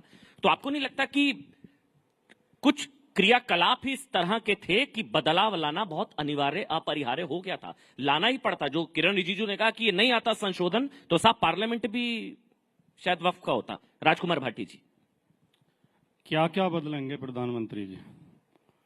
इतिहास बदलेंगे, भूगोल बदलेंगे, समाज विज्ञान बदलेंगे, संविधान बदलेंगे, देश की लोकतंत्र को बदलेंगे, देश की सोच को बदलेंगे। असल में जो असली समस्या है वो ये है अमन जी कि राष्ट्र निर्माण में, राष्ट्रीय आंदोलन में, राष्ट्र की आज़ादी में इन संगठनों का और इस विचारधारा का कोई योगदान रहा नहीं है जिससे प्रधानमंत्री जी आते हैं। तो इनके पास बताने के लिए, गर्व करने के लिए कुछ बातें हैं नहीं। आपने कहावत सुनी होगी कि किसी लाइन को छोटा करने के 2 तरीके होते हैं, उसके बराबर में बड़ी लाइन खींच दो या उस लाइन को मिटा दो। तो प्रधानमंत्री जी लाइनें मिटाने की प्रयास करते हैं, बड़ी लाइन उनसे खींची नहीं जाती। अब वो कह रहे हैं कि देश के बंटवारे को हवा दी कांग्रेस ने। अब जिस व्यक्ति ने इतिहास पढ़ा होगा, अभी तो बहुत लोग ऐसे जीवित हैं इस देश में जो 1947 के समय मौजूद थे, या नहीं भी थे तो उस समय के अखबार हैं, उस समय के रिकॉर्ड हैं।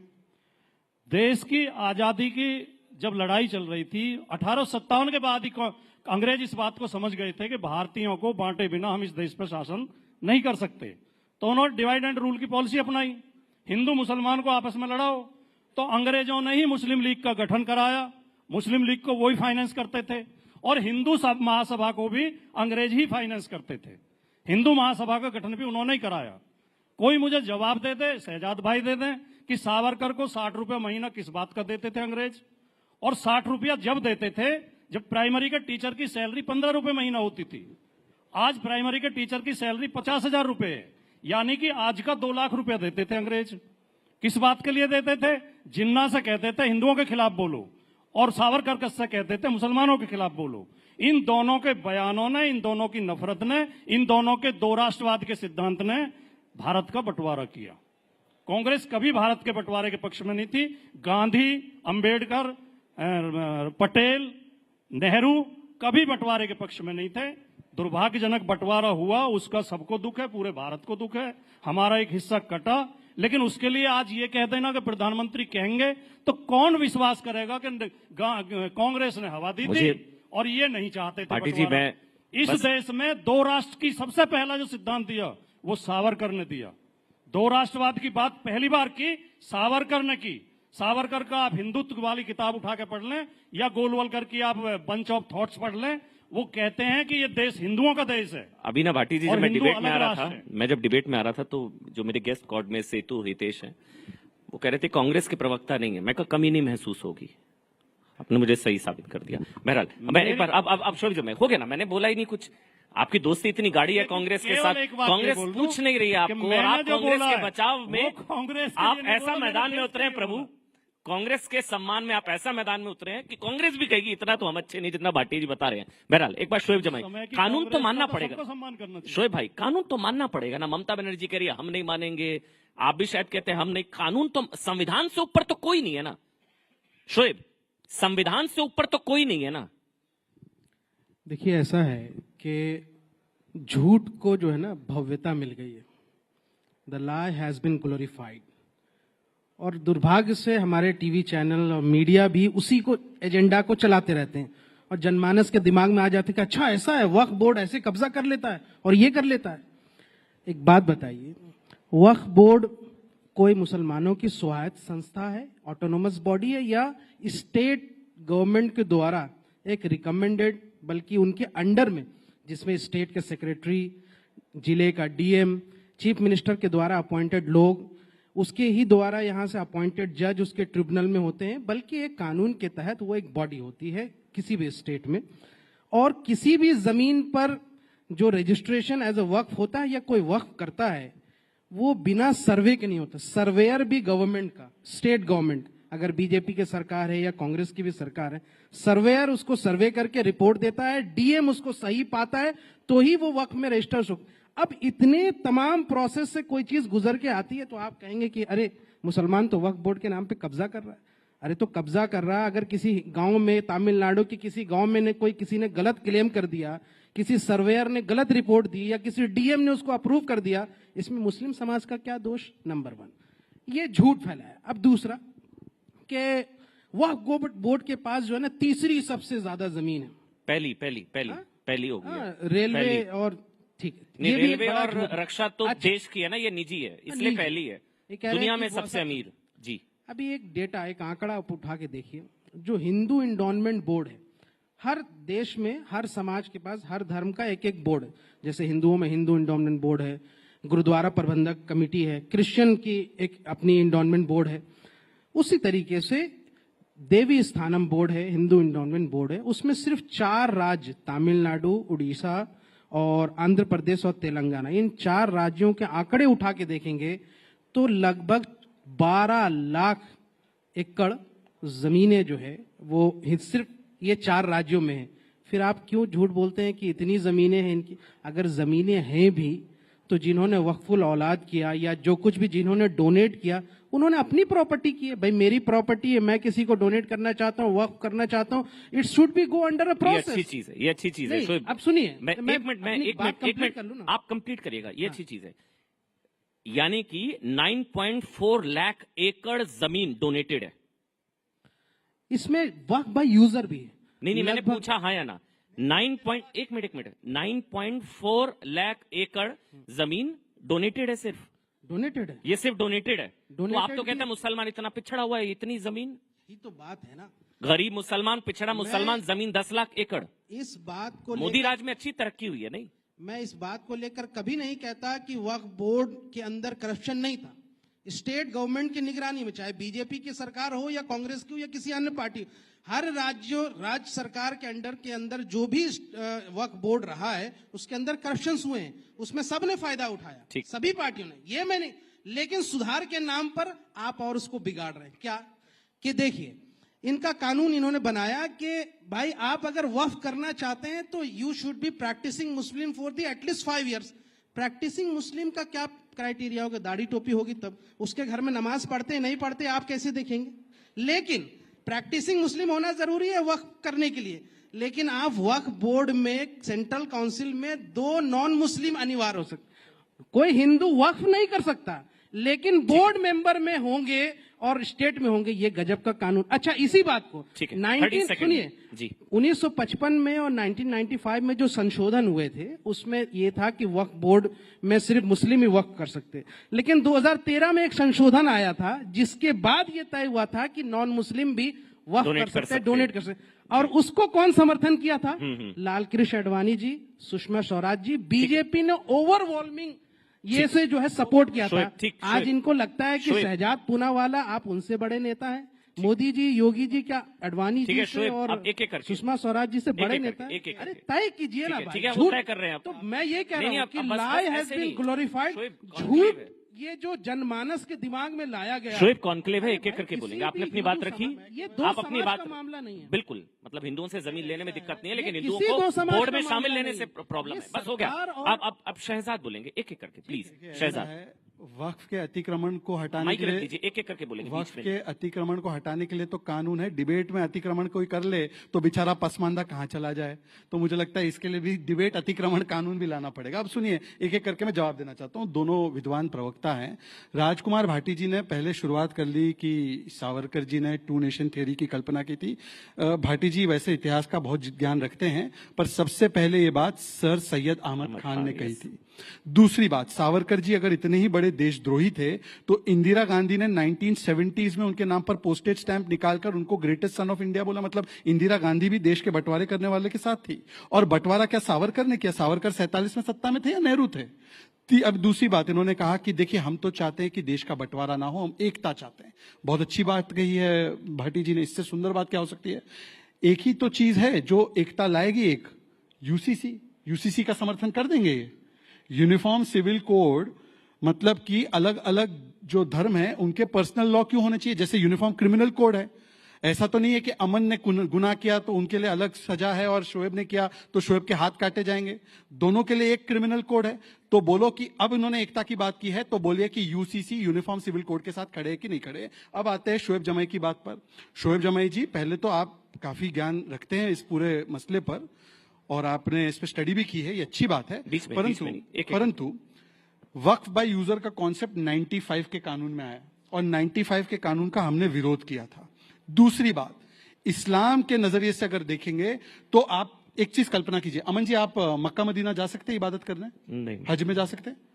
अमन की इबादत कबूल नहीं है पर अमन की जायदाद कबूल होनी चाहिए। जाना नहीं है, मेरी इबादत क्यों करवा रहे हो? सुनिए ना मेरी बात, अमन की इबादत नहीं लेनी है पर अमन की जायदाद लेनी है। अमन की, सर मैंने आपके बीच में नहीं प्लीज। अमन की दुआ कबूल नहीं है परंतु अमन का दान कबूल करना है। ये तो इस्लामिक दृष्टि से हम इस्लाम का सम्मान कर रहे हैं ये कहकर कि केवल और केवल मुस्लिम और प्रैक्टिसिंग मुस्लिम जो है वो दान दे सकता है। ये तो इस्लाम का सम्मान है। आप लोग इस्लाम के खिलाफ जाकर काम कर रहे थे। और दूसरी बात, इन्होंने कहा 5 साल के मुस्लिम होने की जरूरत है। यह प्रावधान कोई मोदी जी अमित शाह जी सोचकर नहीं आए। वक्फ बाय यूजर 95 में कॉन्सेप्ट आया, उससे पहले यही स्थिति थी कानून की, उसी को रिस्टोर किया। आप बताइए कांग्रेस वाले जो थे वो कैसे चेक कर रहे थे कि आप प्रैक्टिसिंग मुसलमान हैं? आप वही प्रैक्टिसिंग मुसलमान, वैसे ही तय होगा। अब आखिरी बात करते हैं। अब इन्होंने कहा कि तय कैसे, मैं सवाल ले रहा हूं, बीच में एक सवाल, ये सारी पार्टियों ने पूछा, ये संसद में मैंने डिबेट सुनी, जो शोएब का कष्ट है वैसी सबका, कांग्रेस का सबका कष्ट है, इमरान मसूद का। पूरा सवाल लेने दीजिए कि कोई प्रैक्टिसिंग मुस्लिम है 5 साल, कैसे पहचानेंगे, कैसे, कौन तय करेगा, क्या पैरामीटर होगा, कौन तय करेगा? ये ऐसा है कि अगर आप 18 के ऊपर होंगे एज आपकी, तभी आप कोई प्रॉपर्टी को दान करने का अधिकार रखेंगे, वरना तो आप माइनर है।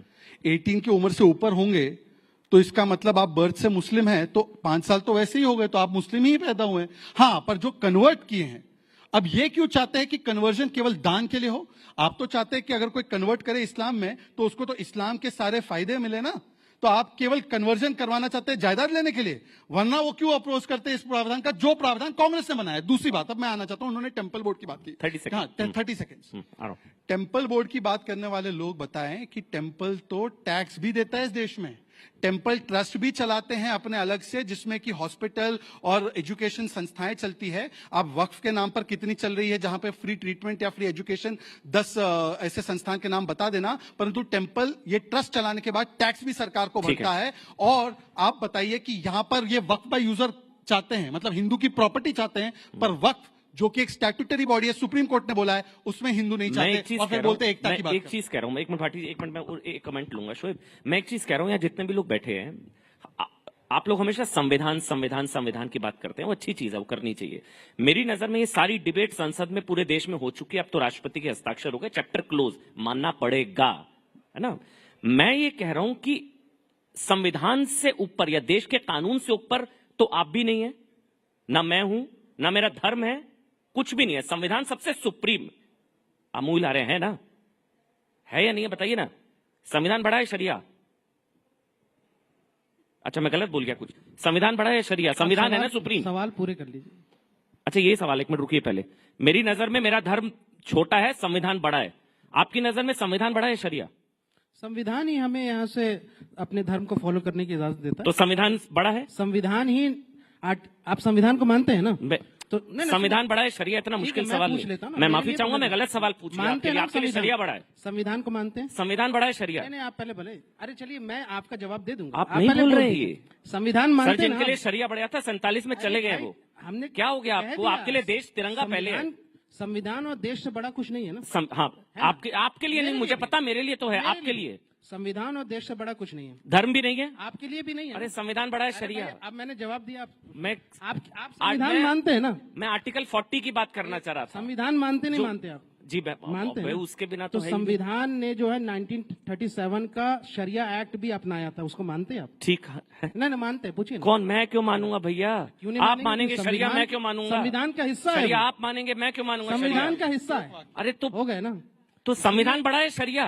कभी जो है ना, कभी होशियारी गड़बड़ हो जाती है। मानिए अगर आप मानते हैं तो 1937 का शरिया एक्ट भी मानिए, जो सर कानून तो सब पर लागू गया है। बताइए शोएब, एक चीज मानिए, जो प्रधानमंत्री ने कहा ना, क्यों फिर विरोध करते हैं? देखिए मैं बहस नहीं, हम एक एक करके बोलेंगे। शोएब, शरिया कोड का शोएब एक एक करके, वो तो संविधान का हिस्सा है। शोएब एक एक करके, पर्सनल लॉ संविधान का हिस्सा है। शोएब है ना? शोएब एक आराम, मैं बस ये जानना चाह रहा हूं, जो प्रधानमंत्री ने कहा कि कुछ सवाल ओवरराइडिंग पास दी गई इस कानून में, जो सेक्शन 40 है, आप भी जानते हैं, दी गई। हमारी कोई प्रॉपर्टी का मामला होगा, हम कोर्ट जाएंगे, न्यायालय जाएंगे, आप में वक्फ ट्राइब्यूनल जाएंगे। 2013 में जो अमित शाह ने बताया 99% चांस है ही नहीं कि आप ऊपरी अदालत में स्पेशल रिव्यू पिटीशन लगती है, वो आप मेरे से बेहतर जानते हैं। तो संविधान से ऊपर एक पर्सनल लॉ को रख देना, क्या ये संविधान सम्मत है? बस इतना सा सवाल है। शोएब, ये फिर एक झूठ कि भाई कोई मुस्लिम जो है वो ट्रिब्यूनल में तय कर देते हैं और ऐसे ऐसे जो है जजमेंट हो जाती है पास। इनको पता ही नहीं है ट्रिब्यूनल में कौन होता है। ट्रिब्यूनल में रिटायर्ड हाई कोर्ट के जज होते हैं, हाई कोर्ट के जज, डीएम होते हैं, एक्सपर्ट्स होते हैं, जो इस्लामिक कानून के भी एक्सपर्ट्स होते हैं, वक्फ के भी एक्सपर्ट्स होते हैं, रिटायर्ड हाई कोर्ट के जज होते हैं ट्रिब्यूनल में। और ट्रिब्यूनल के बाद भी कई केसेस इस कानून से आने से पहले भी सुप्रीम कोर्ट और हाई कोर्ट में लगातार चल रहे हैं। उसको यहां से लिया गया, उन केसेस को अपील में लिया गया है। ये कहना, एक उदाहरण दीजिए ट्राइब्यूनल का फैसला कोर्ट ने पलटा। बहुत सारे एक उदाहरण दे दीजिए। मैं सर आप भी जानते हैं झूठ नहीं, एक उदाहरण। ट्राइब्यूनल के फैसले को ऊपरी अदालत में चुनौती दी गई और ऊपरी अदालत ने ट्राइब्यूनल के फैसले को पलट दिया। एक उदाहरण। हमारे यहाँ झारखंड में एक दुमका में एक केस था, ठीक, वो मेरे ख्याल में 2008 का केस है। उसमें ट्राइब्यूनल का वो दरगाह की, यहाँ से दरगाह वहां पे थी और उसके बगल की जमीन थी जहां पे कुछ कमर्शियल एक्टिविटीज भी होती थी। उसको चैलेंज किया गया, हिंदू समाज को वहां पे उसको वापस किया। इवन कि ट्राइब्यूनल के फैसले को, झारखंड वक्फ बोर्ड के ट्राइब्यूनल के फैसले को यहां से हाई कोर्ट ने पलट दिया। ये आप जाके देखिए वहां पे। अभी चैलेंज हो ही नहीं सकता है सर। 2013 के बाद आप भी जानते हैं सेक्शन 40। अमन जी, एक वाक्य। अच्छा एक मिनट, एक वाक्य, केवल एक वाक्य। ट्राइब्यूनल जो है, पहले सुनिए ना जी, भाटी पहले शोएब कंप्लीट कर ले। मैं इसको कंप्लीट कर दूं, मैं इसको कंप्लीट कर दूं। सवाल उठाए थे जी, एक मिनट भाटी जी, वो 30 सेकंड 30 सेकंड में कंप्लीट करेंगे, फिर भाटी जी टाइम आपका खत्म हो रहा है। नहीं बिल्कुल, मैं इसको कंप्लीट कर देता हूं बस। नहीं 30 second Bhati ji, please please. कुल मिलाकर सबसे पहली बात कि अभी बहुत सारे पर्दाफाश भी हुए, लेकिन ये इतिहास में भी जाते हैं। मैं ये कहता हूं कि आप कानून बना रहे हैं, कानून में संशोधन किए, जिन पर यहां से हम केस लड़ रहे हैं, जिसमें हम सुप्रीम कोर्ट गए, अभी हमारे राष्ट्रीय अध्यक्ष भी गए, पार्टी भी गई, वहां उसकी डिस्कशन होगी और सारी चीजें खुल के आएंगी। लेकिन जो इतिहास की बात इन्होंने की, मैं चूंकि वाइंड अप कर रहा हूं, इन्होंने इतिहास की बात की कि भाई इतिहास बदलना है और इतिहास वही बदलने की कोशिश करते हैं जिनका अतीत या इतिहास गौरवशाली ना रहा हो। हमारा इतिहास, हमारे आबा अजदाद का इतिहास गौरवशाली रहा है, चाहे 1857 की क्रांति हो या भारत की स्वतंत्रता आंदोलन में हमारे आबा अजदाद की कुर्बानियां हो। जो लोग के इतिहास गौरवशाली है, शोएब जमई को इतिहास बदलने या पलटने या उसको एनसीईआरटी किताबों से हटाने की जरूरत नहीं है। जिन विचारधारा का इतिहास गौरवशाली नहीं है, वही इतिहास को बदलने की बात करते हैं। बहुत मैं इसलिए बोलना चाह रहा था कि रजाकारों का इतिहास ना बता दे। हाँ भाटी जी आप बोलिए। तो वक्फ बिल को लेकर और एक यूसीसी को लेकर दो बातें कही थी, उस पर मैं थोड़ा सा स्पष्टीकरण देना चाह रहा था। वक्फ बिल पे तो जिस दिन से ये विषय शुरू हुआ, जिस दिन से बहस चल रही है, मेरे दिल और दिमाग में बड़ा भयंकर विरोधाभास चल रहा है जी, युद्ध चल रहा है अंदर अंदर। मेरा दिल तो कहता है कि मैं मोदी जी की बात मान लूं, बीजेपी के मित्रों की बात मान लूं कि ये मुसलमानों के भले के लिए लेके आ रहे हैं कानून, मुसलमानों से इन्हें बहुत प्रेम है, ये गरीब मुसलमानों की मदद करना चाहते हैं, गरीब महिलाओं की बेवाओं की मदद करना चाहते हैं, ये वक्फ की आय बढ़ाना चाहते हैं, ये वक्फ को बहुत ऊंचाई तक ले जाना चाहते हैं। दिल मेरा ही कहता है कि मैं मान लूं, लेकिन दिमाग काम शुरू कर देता है। दिमाग कहता है ये तो वही लोग हैं जो कहते हैं सारे आतंकवादी मुसलमान होते हैं, ये तो कहते हैं या तो जय श्री राम बोलो नहीं पाकिस्तान चले जाओ, ये तो कहते हैं कि होली तो यहीं मनेगी, घर से मत निकलना अगर तुम रंग से डर लगता है तो। इनके तो सारे जलूस मस्जिद के सामने जाकर रुकते हैं, वहीं पर जाकर फिर भद्दे भद्दे नारे लगाते हैं। इनका तो सर्वोच्च नेता चुनाव में जाके कहता है अगर हम चुनाव हार गए तो ये आएंगे तुम्हारी भैंस छीन लेंगे, मंगलसूत्र छीन लेंगे, 4 कमरे का मकान है तो 2 ले जाएंगे। तो फिर दिमाग कहता है कि यार इनकी नीयत पर विश्वास तो नहीं किया जा सकता। ठीक है, अगर मुसलमानों के लिए इनके मन में दया और रहम होती तो ये कुछ और करते। ये वक्फ बोर्ड का कानून केवल वक्फ की जमीन कब्जाने के लिए लाया गया है। जिस तरह अयोध्या में सेना की जमीन इन्होंने अपने पूंजीपति मित्रों को दे दी है, ये वक्फ की जमीनें भी दे देंगे, ये इनकी नीयत है। ठीक, दूसरा इन्होंने यूसीसी का जिक्र किया 30 सेकंड में। अमन जी ये तो बहुत ज्यादा बोलिए। मैं तो इनके आधे समय भी नहीं बोला सर। 2 वर्सेस 1 है ना, 2 वर्सेस 1 है, वो अकेले पड़ गए प्लीज। हाँ, यूसीसी का जहां तक सवाल है, देखिए पूरी दुनिया जानती है कि भारत एक विभिन्नताओं वाला देश है। यहाँ कोस कोस पे पानी बदला, 4 कोस पे पानी। यहाँ ऐसे लोग भी हैं जिनके 2 सगे भाइयों के बच्चों की आपस में शादी हो जाती है, एक भाई की बेटी एक भाई का बेटा। यहाँ ऐसे लोग भी रहते हैं, ऐसे समाज भी हैं जो अपने मामा के बेटी से शादी करते हैं। और यहाँ ऐसा समाज भी है जिसमें मैं भी आता हूं, मैं भी जिस समाज से आता हूं, मामा की बेटी से शादी करना या चाचा की बेटी से शादी करना पाप माना जाता है, अपराध माना जाता है। तो ये देश विभिन्नताओं का देश है। हमारे परिवारों में एक सगा भाई सनातनी होता है जो मूर्ति पूजा करता है, शिव जी की मूर्ति पर दूध चढ़ाता है। ठीक है भाटी, दूसरा भाई आर्य समाजी हो जाता है। लेकिन भाटी जी मेरा वो नहीं, आप अन्याय कर रहे हैं मेरे से। मैं 2 ही वाक्य बोल रहा हूँ, बस खत्म कर प्लीज, क्योंकि कोई बात बीच में वो मूर्ति पूजा को पाप मानता है, मूर्ति में लात मारता है। कैसे यूसीसी लाओगे? उन दोनों भाइयों में से कौन से की बात मानोगे? कोई बुत परस्ती करता है, कोई बुत सिकन है। भाटी जी लेकिन एक चीज को समझिए ना, धर्म आधारित कानून तो नहीं होगा ना। कानून अब भी एक है, धर्म आधारित अगर कानून। आप तो आप मारपीट करोगे तो वही धारा आप पे लागू होगी, वही मुझ पे लागू होगी, वही मुसलमान पे, वही जाटों पे, वही ब्राह्मण पे। तो कहाँ कानून अलग है?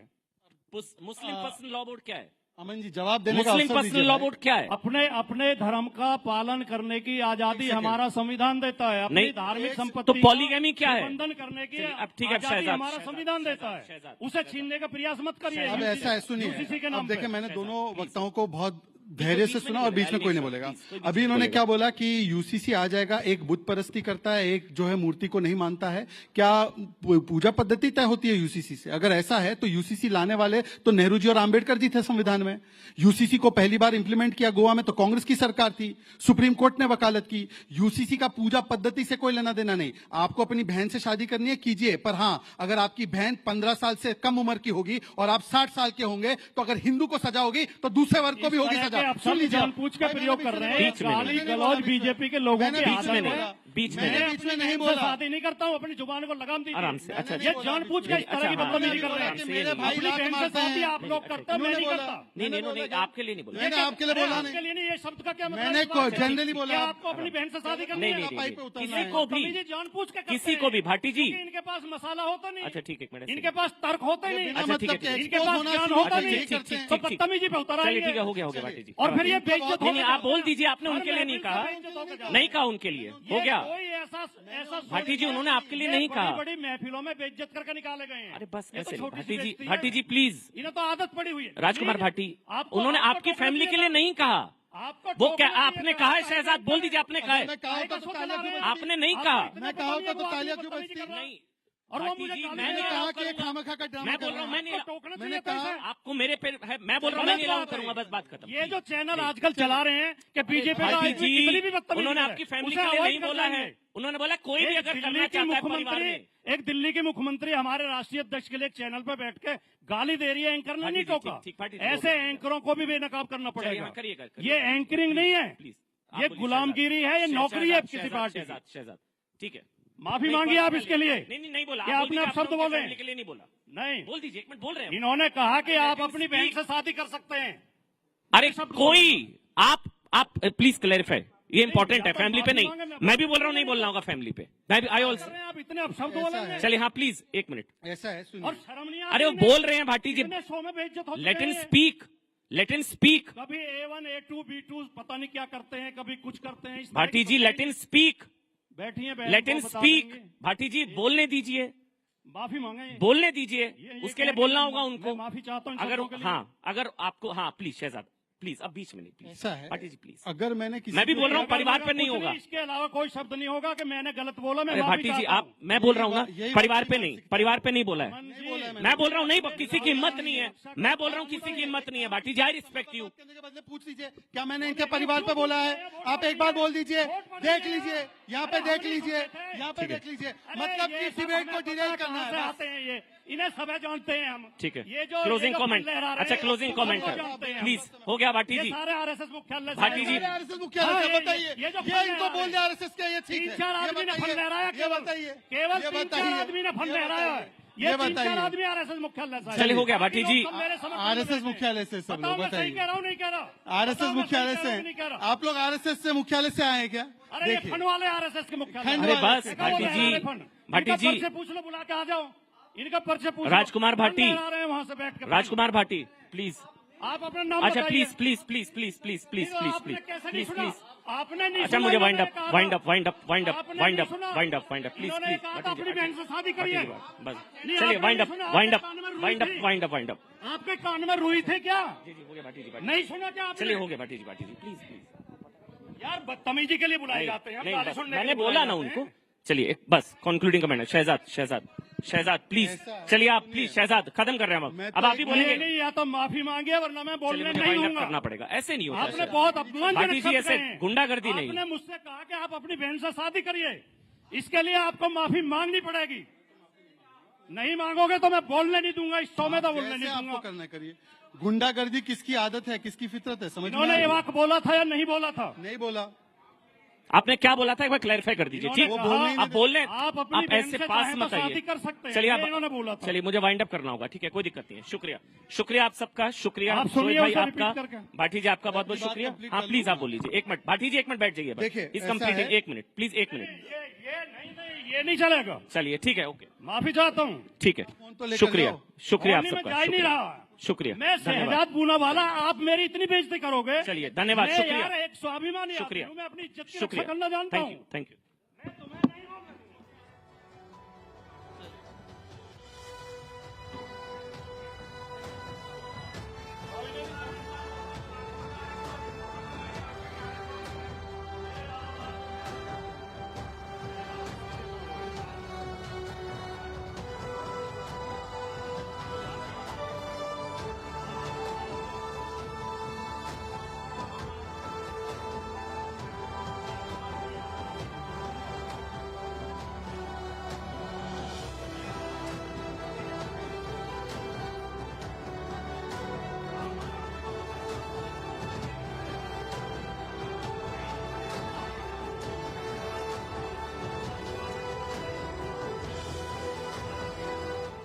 માટે CNBC બજાર વિશેષજ્ઞોના વિશ્લેષણ, બજારની હર ચાલ પર નજર અને હંમેશા બે કદમ આગળ. અમે છીએ CNBC બજાર, બિઝનેસની માતૃભાષા.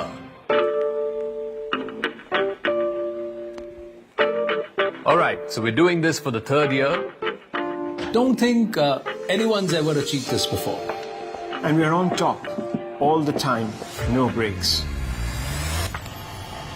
No, this is not clear. But one thing is clear, and let's get this straight. CNN News 18 is the #1 English news channel for 3 years running. Because in a world that is experiencing groundbreaking shifts, We keep our eye on the ball and the whole world. Pursuing the facts. Making sense of them. And cutting through the confusion to offer clarity. Because when we chase the news, we are authentic, credible, objective. CNN News 18, the undisputed leader of English news for 3 whole years and counting. Hello, namaskar. This is Firstpost, and you're watching Vantage with me, Palki. Hi, how are you? Very well, thank you. Thank you for being here. Bharat ke logon ko meri namaste. Typically, in a month, we have viewers up to 150 million. That's more than twice the population of France. This special edition of Vantage, live from the White House. Numbers came in thick and fast, and Donald Trump was soon declared the winner. This Trump hat, it says, President Trump save America. But this hat is made in China. As G7 leaders gather in southern Italy, Vantage is taking you to the heart of the action. We're on our way to Tel Aviv, and as you can see, sirens sounding. This was one of the first sites of the attack by Hamas. Good afternoon, Prime Minister Lakshman. Good afternoon. Greeting you with aloha and namaste. Do you think that Ukraine is at its weakest position? This war is not about Ukraine. We're trying to bring down the current government in Syria. Today, Firstpost has brought together geopolitical strategists from across the world. China is still the biggest security challenge. President De Silva, welcome to Firstpost. Welcome to Firstpost. Detailed analysis on the stories that matter the most to you.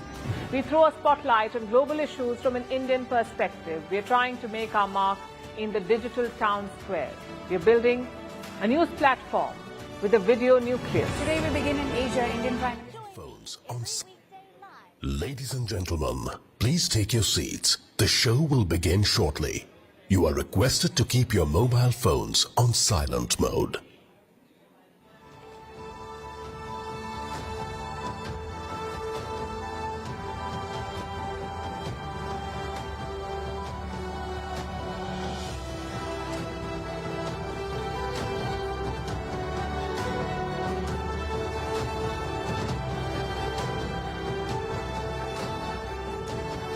Okay.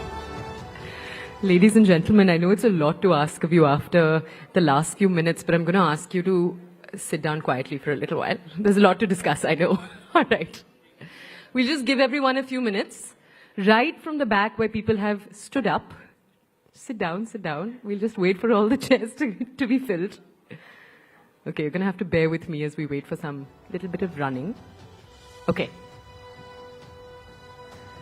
So we've decided to switch tracks. The temperature was so high after that we're going to take a little while before we get into political discussions once again. So, shifting focus, we're going to move to a topic everyone thinks about all the time, which is money. We're going to return to politics after that. So don't worry, we're not going too far. But let's shift our focus very quickly to money. We're diving into a topic that is absolutely critical in today's fast-paced, consumer-driven world. We're talking about financial literacy, the importance of saving, especially for the younger generation. So whenever we talk about building wealth, the one thing that financial analysts will tell you is it's not about earning more. So it's not about navigating a higher salary. It's also about making smart choices with the money that you are earning every day, creating habits that will pay off in the long term. So our next discussion is for you, whether you are a student, there are some students today in the crowd, whether you're a mid-career professional, you're in your 40s, your 50s, you're trying to look at early retirement. This session is going to walk you through everything, and we're just going to welcome onto the stage in a few seconds all of our guests. But our goal is to discuss financial future and set the stage for what a life of financial freedom and security actually looks like. So as I told you earlier, we are shifting focus. We expect as much focus and attention in this next discussion too. Let's invite onto the stage our guests. Dhirendra Kumar, founder of Value Research, Prableen Bajpai, the founder of FinFix Research, and Rajul Kotari, the partner of Capital League. They're all going to be joining us. You can come onto the stage. And we're also going to have Shivani Baz with us on the stage in a second to actually conduct and ask all of the questions. Shivani Baz is walking here in a second. Come. All right.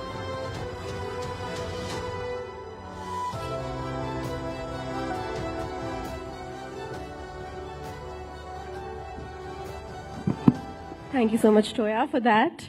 And thank you so much to the panelists. And thank you to the audience as well. I know it has been a heated discussion before this. We'll try to calm everybody down. And welcome to Rising Bharat Summit and this particular important conversation that we are going to have. And as Toya mentioned, that, there has been a rising concern about the fall and the dip in the savings in this nation, especially from the young people.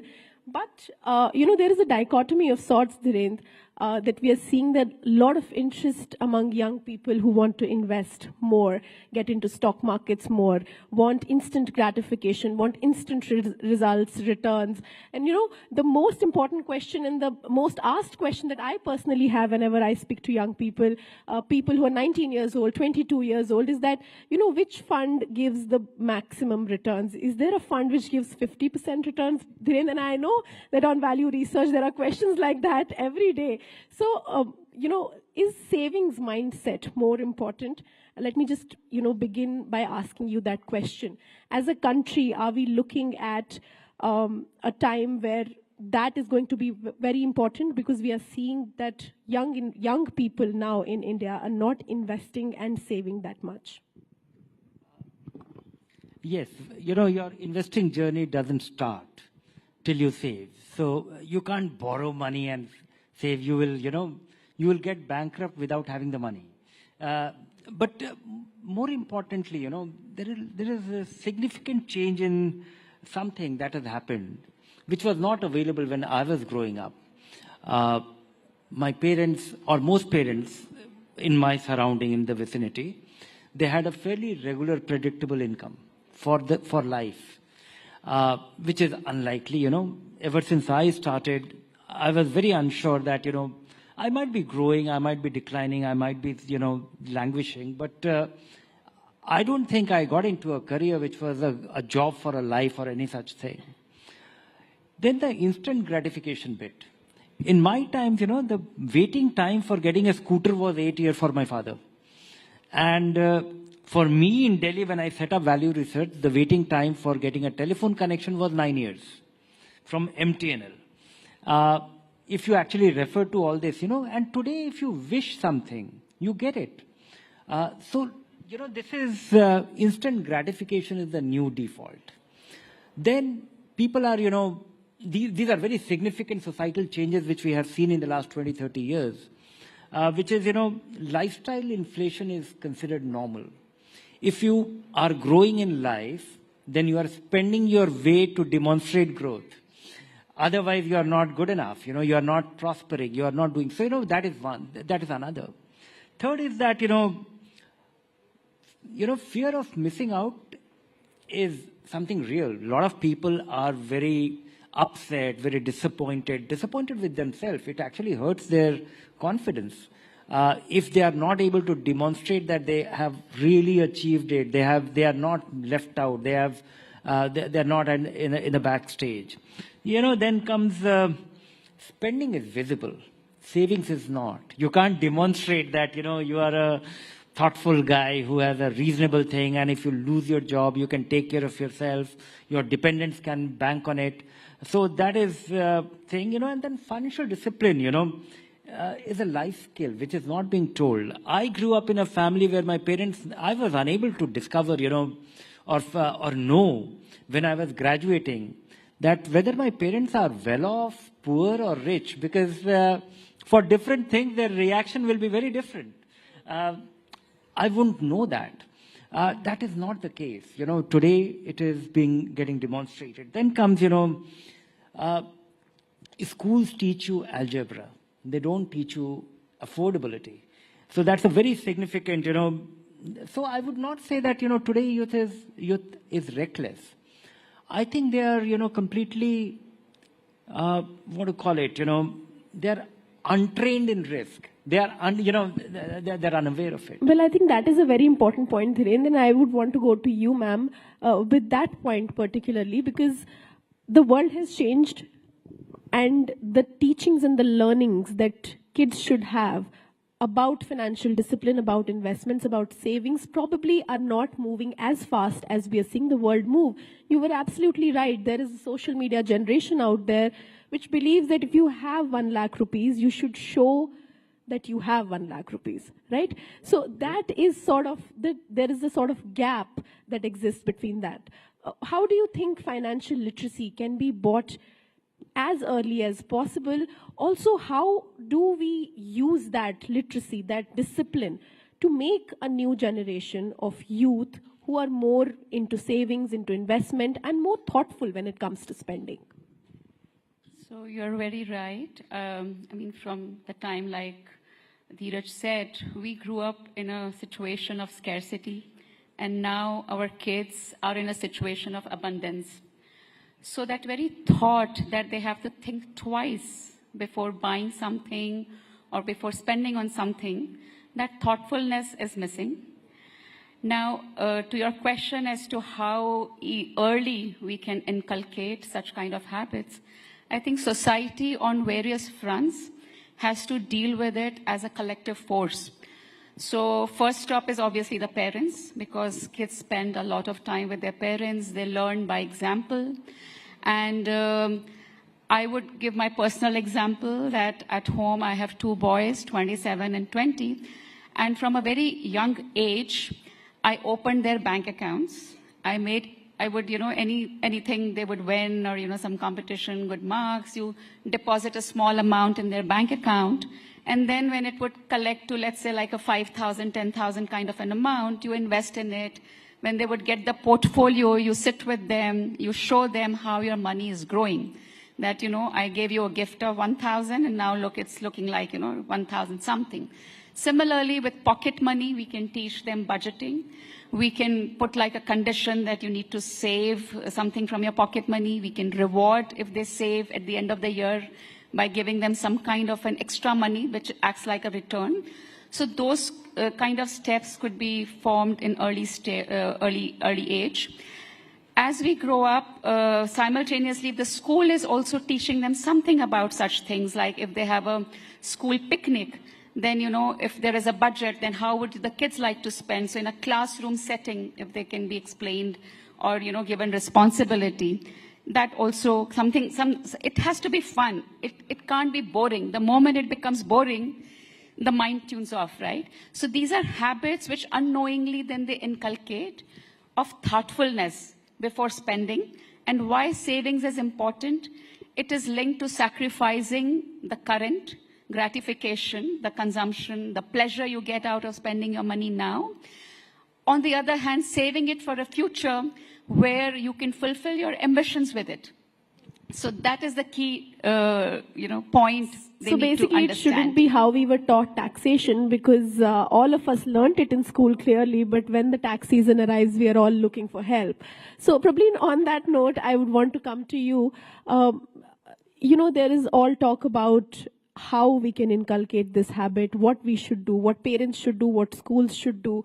But in a generation which is constantly looking at their friends buying bigger cars, buying bigger houses, buying fancy clothes, going abroad, having bigger brands, how do we make it fun, like she said? How do we make it approachable and, aspirational, in a sense that, I invest money or I save money, that's supposed to be something that is good about it.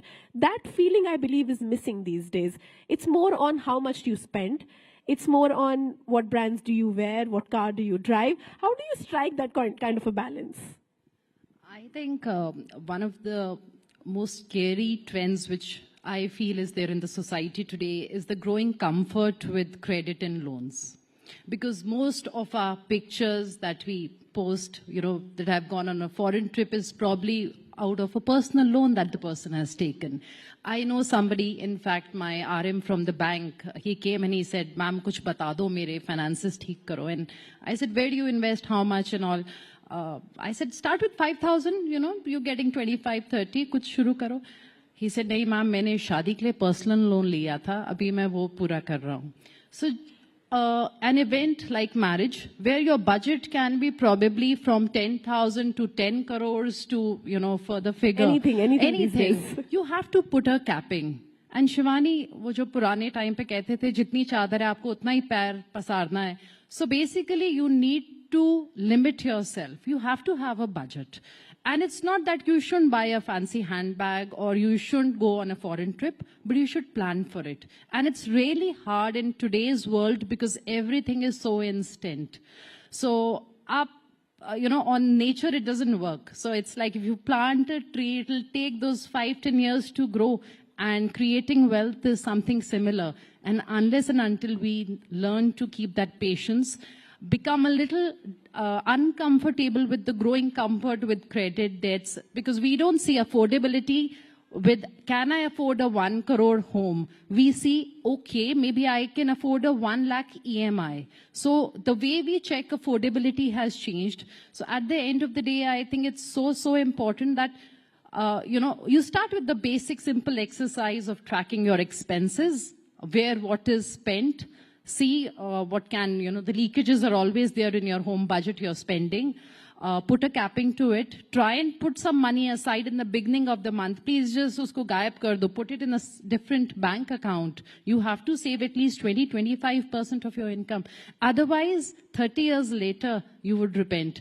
A small example, a person, because a lot of young kids are sitting here, a 10,000 SIP started today. Sounds boring, 10,000, 30 years, who's seen 30 years? But let's say you're 25 and you invest till 55. With a 10,000 SIP, you can create about 3.5 crores, which is quite good. If you now that's a calculation people want to hear, so go on. If you do a 10% step up, so if you're just increasing your SIP with 10% each year, you can create 8.7 crores, which is not bad. Now, let's say another person says, I'm not starting at 25 because I will earn more when I'm older. Because we tend to overestimate our earning capacity and kind of underestimate our future expenditure. That person, let's say, starts 20 years later, has to retire at 55. So starting at 45, 10 years to go. Now, when you start with 10,000, you can only create 23 lakhs in those 10 years. Now, you'll say, no, but I can do more. Okay, so let's do a 50% step up. Even a 50% step up will give you 1.8 crores. So what that person needs to do is save about 16 times. So 1,60,000 during that tenure to reach that basic 3.5 crore mark, which the person A was able to do with that 10,000 SIP. But that patience has to be there, Shivani, and it cannot be, it's not something that you can borrow. You need to practice it. It's like meditation. So you have to invest, practice, and I think then only it can happen. Otherwise, we won't have a very healthy financial well-being kind of the youth of today, they won't have that kind of a wellness tomorrow. Absolutely. Two things that the youth of today wants and needs, meditation and investing patiently. So you touched upon both of them. I would want to come to you, Dhiren, with 2 points that Prableen made. One, the easy access to credit. Is it a boon or a bane? It seems to me like, this becomes a problem while, as she said, now affordability is looked at with the kind of EMI that you can actually afford on a monthly basis and not on the entire sum of money that you are doing. So even though it's very important, it's something that puts money in the hands of people, but where do you think the lag is? What needs to be fixed in this scenario? No, very little needs to be fixed in this because, it is good to have available credit, but it is not at all good to avail that credit for unnecessary things. It was a great deprivation for the whole generation for the first, 20, 30 years of post-independence that there was no credit available. People could not borrow money. Today we have gone to, so I think, the real problem lies in basic understanding of arithmetic, appreciation of magic of compounding. Financial literacy should start, or, understanding or comprehending that should start in a more visual way, because most of the people who are troubled by their missteps are the guys who are unable to comprehend, what is it. When you go to a Apple store, and when he tells you that, here is this great iPhone 16, and this can do all the magic, and it is extremely tempting. In fact, it has designed to tempt you.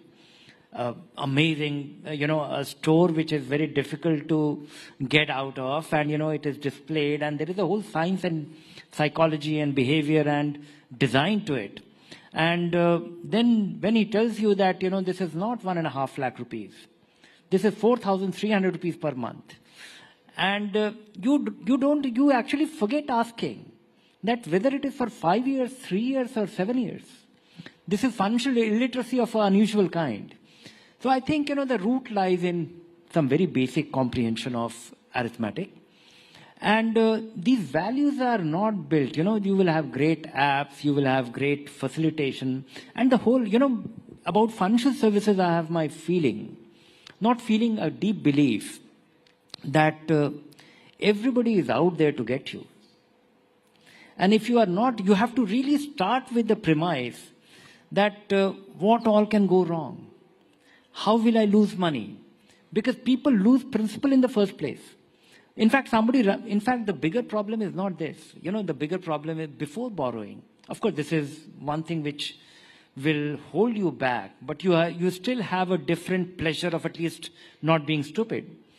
I think in this country, everybody starts with a life insurance policy at a very young age, when you have virtually no dependents, when you don't need the life insurance. And it is actually, it is an investment plan, substantially, which is packaged as an insurance policy, which people are so committed, and people have such deep belief in it. And people end up earning for their longest term, for their longest term investment, committed investment. The average return on a LIC policy, endowment policy, will be about 3.5%. You lose 2/3 of your, you are unable to beat inflation with this investment for the longest term committed disciplined investment. Then comes, in this country, everybody who gets into the organized sector starts with his EPF account. That is mandatory for the employer to open it. You will have one. I do. And that is where, the longest term investment happens to be substantially fixed income. And which means that whatever you are left with, most people are unable to get, they don't have any, beyond this mandatory savings. A good part of the population is unable to save in the initial 5-10 years. That is the design of the finance. That is the design of the career. That in our early phases of our career, while you are setting up home, you are getting married, you are having children, you are trying to put together the down payment for the house, what are you left with? And the only thing which is going is not actually able to demonstrate to you that, magic happens with your investment, because it's not getting. So the longest term investment that we make is into fixed income. Yeah. Then we end up with, some opportunistic investment in equity, and that is why we end up being a speculator with our equity investments. And that is why you get this question that, how to make quick money with this which fund. In fact, the which fund is a gentleman. The real commandos are actually, getting into F&O, and, FLO, 92% IPOs. of the population is actually losing money in a guaranteed way. So there seems to be then a lack of understanding of the financial world as a whole. As you said, you have to get into this space thinking everybody is out there to get you. And then even if you lose any sort of opportunity to make money, at least you're like, I was not a fool. This could have been worse. So I made a smart decision. I'll come back to you, Rajul, with this, that, this financial discipline is a secondary thing. First, there should be an awareness. One thing that I've personally realized and understood with my friends and family whenever I've told them to go to a financial advisor is the first step whenever they come to me. As you said, whoever meets says where to invest, what to do, how to get 50%. is the very fact that we don't have that kind of money that we go to a financial advisor. What is that about? How do we fix this mindset that I'll have to have at least 1 lakh rupees in my account to go to an advisor to start my investments? How do we deal with that situation? How do you deal with that situation?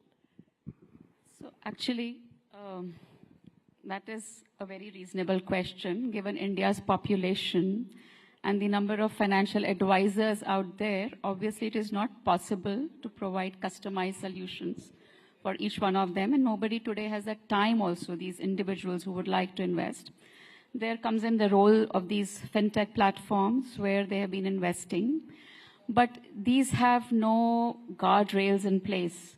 You can open an account on any fintech and link it to your bank account and just start investing. There is no framework, there is no structure that unless you do your risk profile, unless you figure out what is my time horizon, what are my goals, for which purpose I'm investing, you can straight away choose a stock, an IPO, a mutual fund, and with very little, thinking, thoughtfulness, again, I would say, it is done in a very, very ad hoc manner.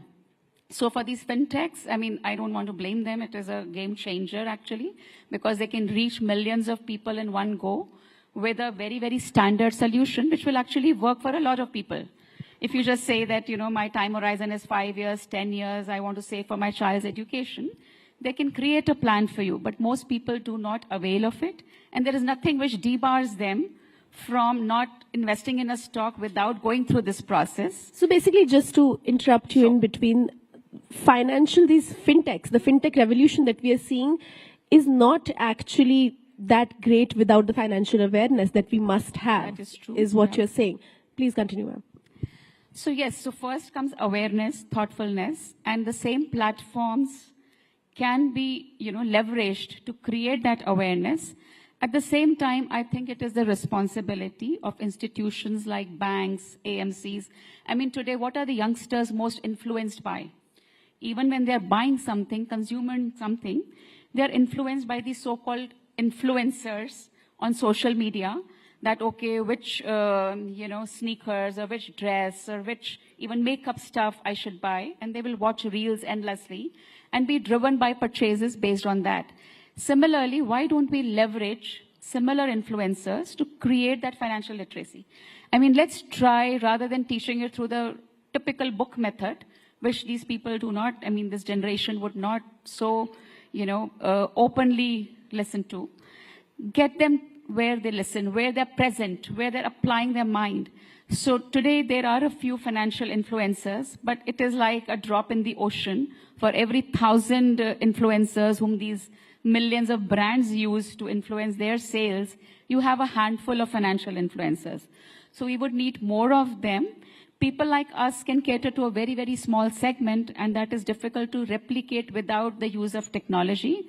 And since there is a phone now in everybody's hand, why not use it for, creating that literacy as well as making your thoughtful, mindful decisions which are linked to your risk appetite, which are linked to your goals, and giving them enough sense of what are the risks there. But that's the point. How many young people do understand risk profile? Because unless the market falls, nobody is scared of anything. Everybody thinks they're going to make money. Prableen, how do you think about it? You deal with a lot of young people. Until last month, everybody thought that they're going to be millionaires by the end of this year. And today, everybody's sort of asking the same question again. Should we stop our SIPs right now? Is this the right time? How do you deal with these questions? And what is the right answer for that, for the benefit of the audience sitting over here? So ideally, we should be clubbing ourselves as a risk-averse, moderate risk, or a high-risk investor.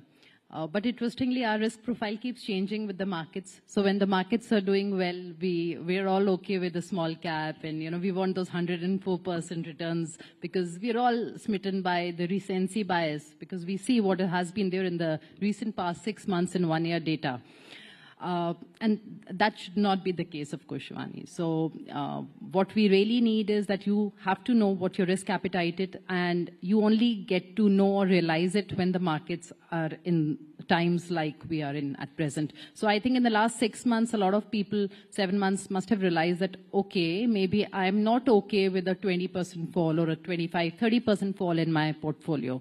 So I think you sometimes need these hard times in the markets to realize what your actual risk appetite is. It is it's a calculation, it's a process actually through questions which you should be answering and coming to your risk profile. But if you haven't done well, then the natural way of learning is, markets teach you then during such times. But ideally, if you're investing in the markets, then you can't be a fair weather friend. दुख सुख दोनों में आपको साथ देना है market का, and then only the markets आपका साथ देंगी. So if you are continuing with your SIPs when the markets are going up, you have to continue with your SIPs when the markets are down, and you have to complete that cycle. So that's the point really, of the SIP. Really important.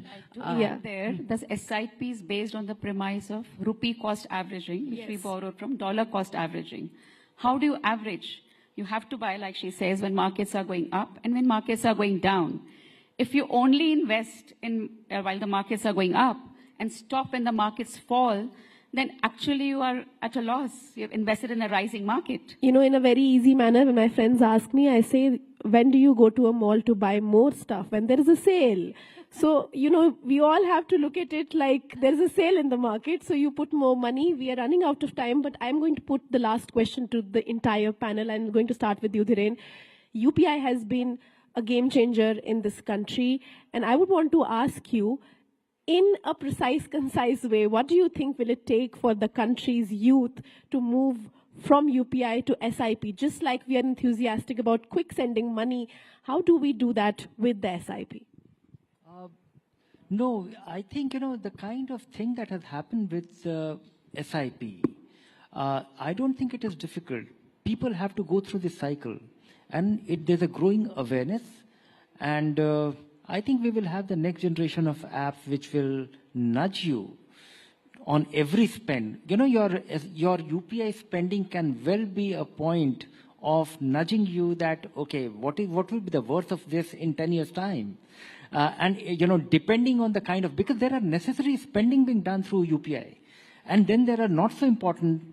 And if there is an app which is enabling that, which is telling you that, okay, you are having this pizza, but do you know this will be worth your dental treatment when you turn 60? Then I think you'll get little. It could be a natural. Technology is not a solution.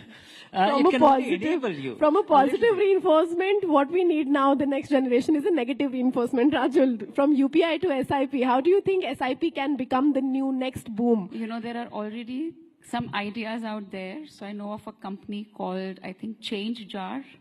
What it does is that every time you spend and whatever is the change, you round it off, and that amount is invested in gold. And there are a couple more like that where, you can round it up, top it up. And there, when you collect it, after 6 months, you see, oh, you have, collected a substantial sum. Nudging is another thing, like you said. Even, just think of it. These days, we have so much coffee, which we never had, the older generation. And each coffee mug at the Starbucks costs $300-400. Assuming we are having 2 cups a week, even if we give a 1, in 5 years, if you invest that money at 12%, that will be a good amount, like 1.5 lakhs. Absolutely. And you could fulfill a bigger dream with that kind of money. So we need to learn to sacrifice a little bit, but on the tech platform, it will go hand in hand. If you go to a Paytm and, it says you've made some payment, it says you've saved so much. Even on, let's say, something like Milk Basket, that you buy vegetables, you've saved 100 rupees today because of discounts. Can it ask you a question that, would you like to invest this money, what you've saved? And if you click yes, it should be very easy that it goes into some index fund, for example. Very basic, simple. Yeah, so basically the consonants of apps. We are really now, going into the fintech world. Probably in your last thoughts about how do we, make the youth of this country focus and, how do we make aspirational the thought of investing and saving? At the end of the day, we can use all the help apps, financial literacy, knowledge. But it has to come from within, Shivani. There has to be the realization you have to sacrifice. It's not going to be easy. So even if I decide that, we decide that I need to lose 1 kg or 2 kgs, we all struggle with weight issues. There is a sacrifice which goes into it. You have to diet or you need to exercise. So wealth creation or any sort of future financial saving cannot be done without sacrificing something today. So there has to be some sacrifice and then only it can happen. But as, because we're talking about SIP, I think the youth of today, the example of Chinese bamboo, you sow it for 2, 3, 4 years also, there is no crop on the surface. By the 5th year is when you see the bamboo grow up and like about 80 feet. So that is something which the youth needs to remember, that aap karte raho, you keep doing your SIPs and for an amount, Shivani, which can be kept aside. After you have the contingency fund, so you don't break your SIP. And then that patience that has to be learned. Without that, I don't think we can achieve anything. So basically the end thought is that we need to save before we consume rather than consuming and then thinking about saving investment. Thank you so much, Dhiren, Rajul and Prableen. Thank you so much to our audience. There was a lot of insight today. Thank you so much for your time. Thank you for listening, you guys.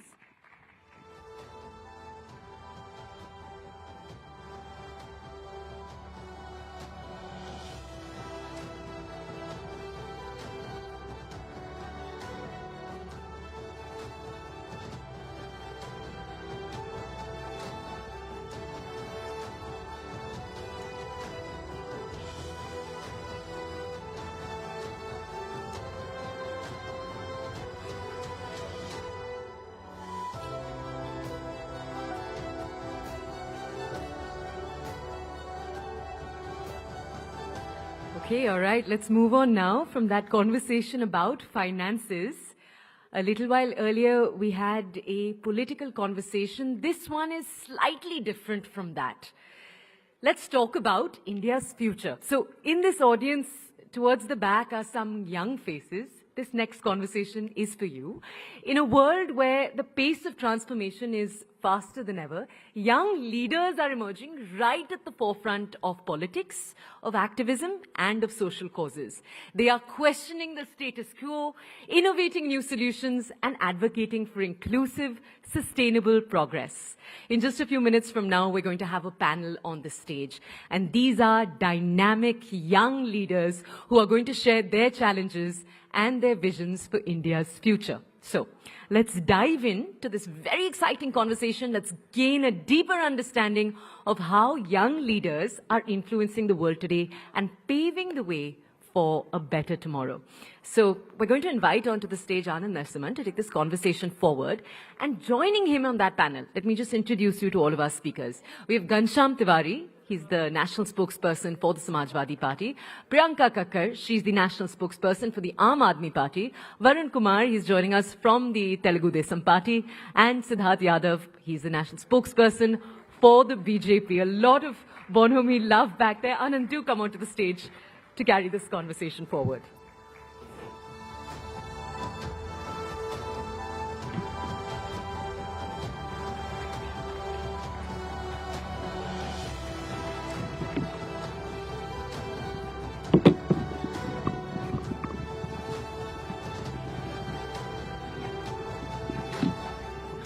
Namaste. Oh, if you can always smile like this with each other, like so if political discourses and debates were like the conversation that we were having at the table off, it'll be fantastic. But there are two, let's congratulate them and put their hands together. Siddharth Yadav just recently got married, so congratulations there. Varun is into his 3rd year, so just out of his honeymoon period of marriage. So, and it's his first time as on a national platform as spokesperson of the TDP. So he's a Yuva and he needs some encouragement.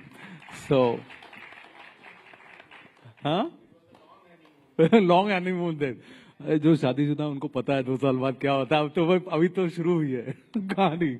Anyway, Priyanka ji, you are the dynamic. अब वक्त क्या? You'll have to give the context since she said that young dynamic leaders. So I looked at him, I said, I'm dynamic, you are young. And that is what he's referring to. And Ghanshyam, I met him as an educationist. And he's traversed the politics of UP, Bihar, UP, and then national politics. And we've had a lot of run-ins on debates, but I always hold him dear to my heart because he's doing some phenomenal work in the field of education. So as a politician, he's also doing some great work as an educationist. So welcome, everybody.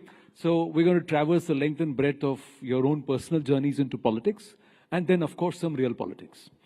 But first, let's start with you, Priyanka ji. How did AAP happen? How did politics happen? And what were you before you turned politician? Well, I am and I was a lawyer besides being in politics, and I'm very grateful to the Aam Aadmi Party, to Arvind Kejriwal ji, who collected us very passionate young people and gave us the freedom to grow and taught us how to question without offending people.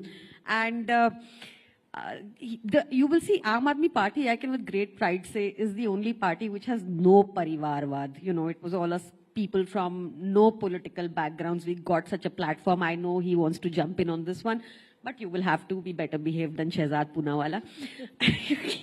So that is my journey. I'm also a lawyer alongside being in politics. I'm very swayed by the idea of everyone getting good quality education in the country. I'm very swayed by the fact that everyone should have access to affordable healthcare, because like my leader Arvind Kejriwal ji says, the middle class is one hospital bill away from poverty. I will not agree with any aankadas he will give, because I read his notes secretly, so I can already tell you.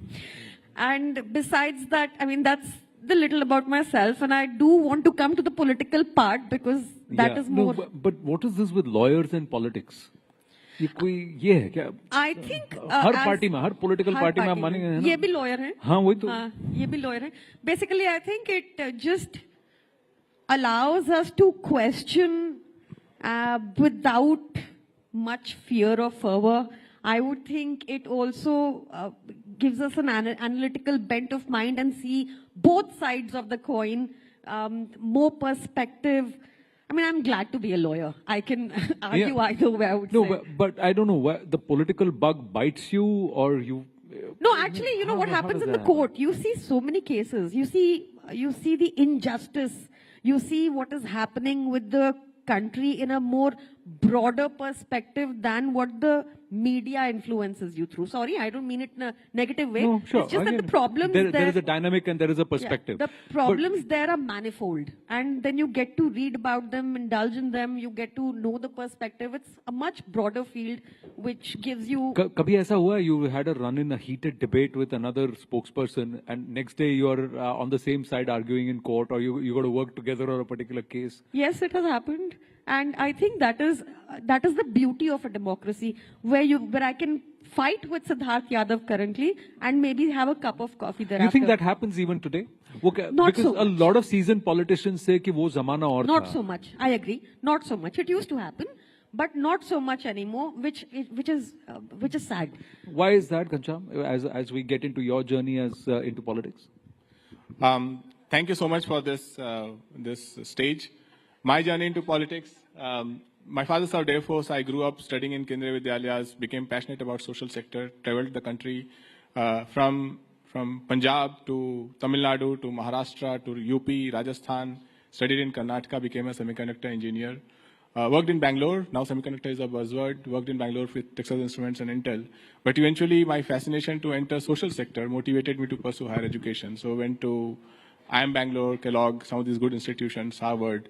Eventually came to Patna after the education and worked with Nitish Kumar ji for around 6 years in Bihar on various ideas from politics to communications, and began a education startup in Delhi in 2016. Akhilesh ji invited me to be a national spokesperson for the party, and here I am. I think to your question that why is it divisive now, I think we have too many people thinking that they will sit on a sofa in their drawing room and decide who's nationalistic, who's Hindu, who's not Hindu, rather than traveling across the country, living in our beautiful villages, towns. I think when you travel the country, from village to town to city, across the nation, you realize that nobody is wanting anybody to give anyone certificate of nationalism, or certificate of Hinduism, or certificate of Islam. I think it's a handful of people who want to paint the entire country in one way, and that is why things are becoming divisive. True, but you can also fight on television or argue, fight on the floor of parliament. You have a political difference, but you can still be friends. Have you not seen, as a tech guy yourself and someone who understands, people unfriending people on Facebook, on platforms because you hold a political ideology? How did that happen? How can you unfriend a friend because there's a political difference?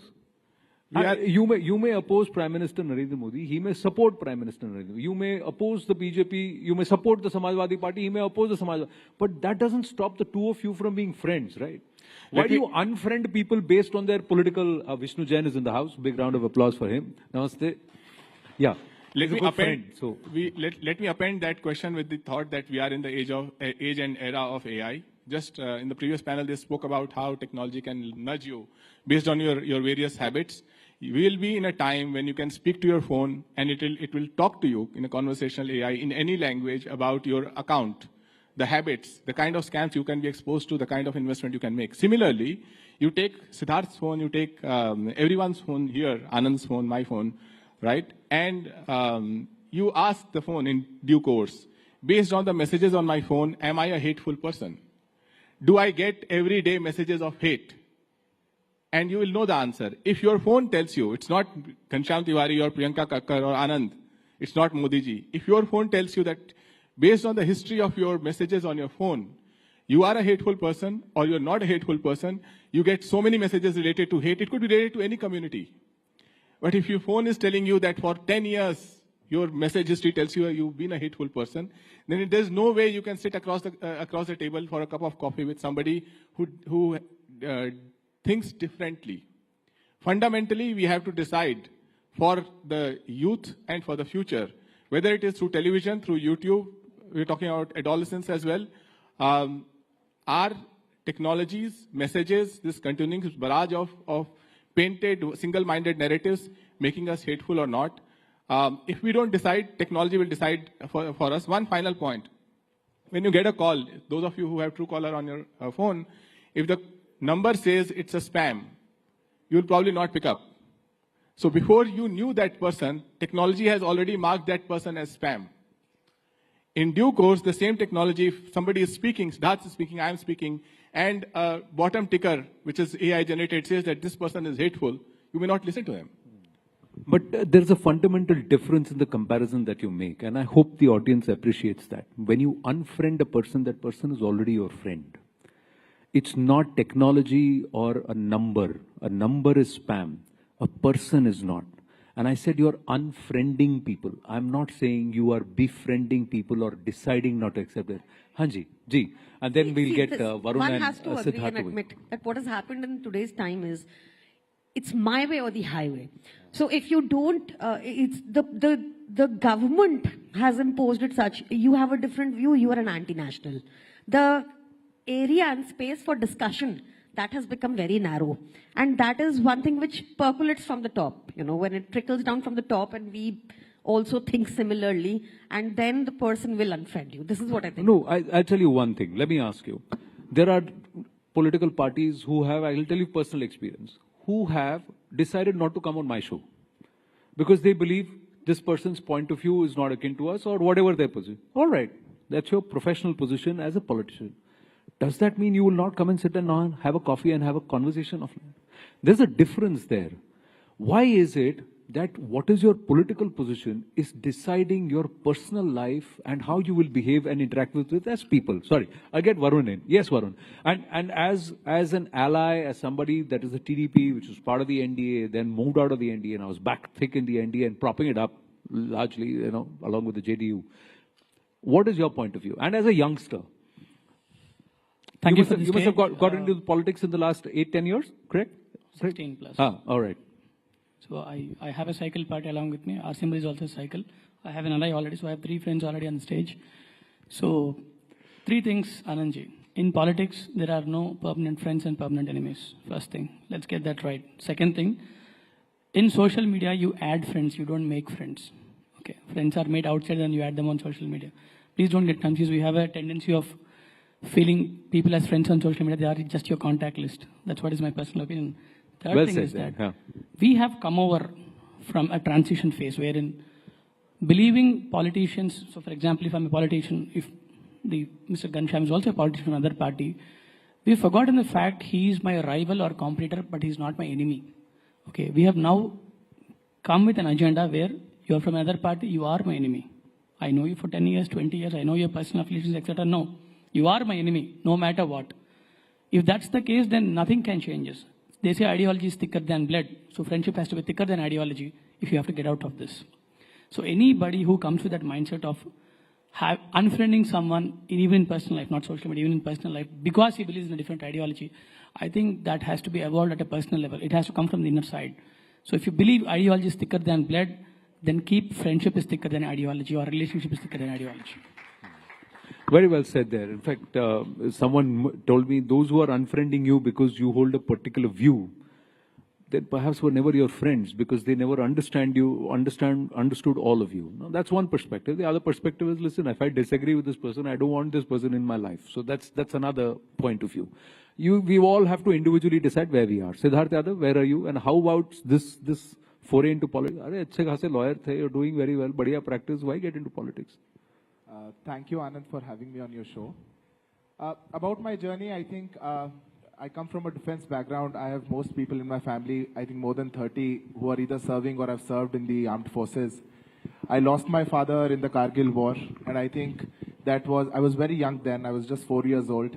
And I think that was when I first thought that there is some service that I need to do.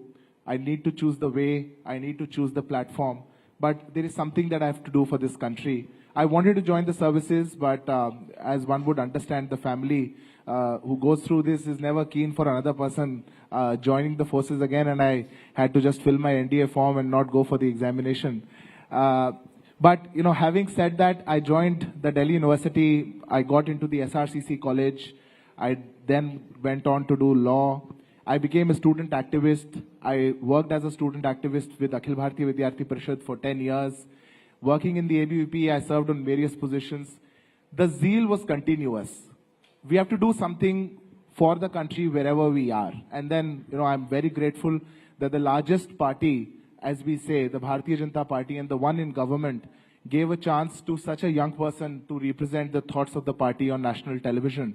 And being the youngest on the panel as well, I think, you know, all contributions and all attribution of that has to be given to the party. But when it comes down to the question that you're asking, I think that's more important than my story today. Because the time that we are in, it's a different time. And I'll explain you why, what is my understanding, why we think that there is so much animosity, or, you know, why friends are unfriending friends, and why all of this is happening. I feel personally that we are in an uncomfortable political space today.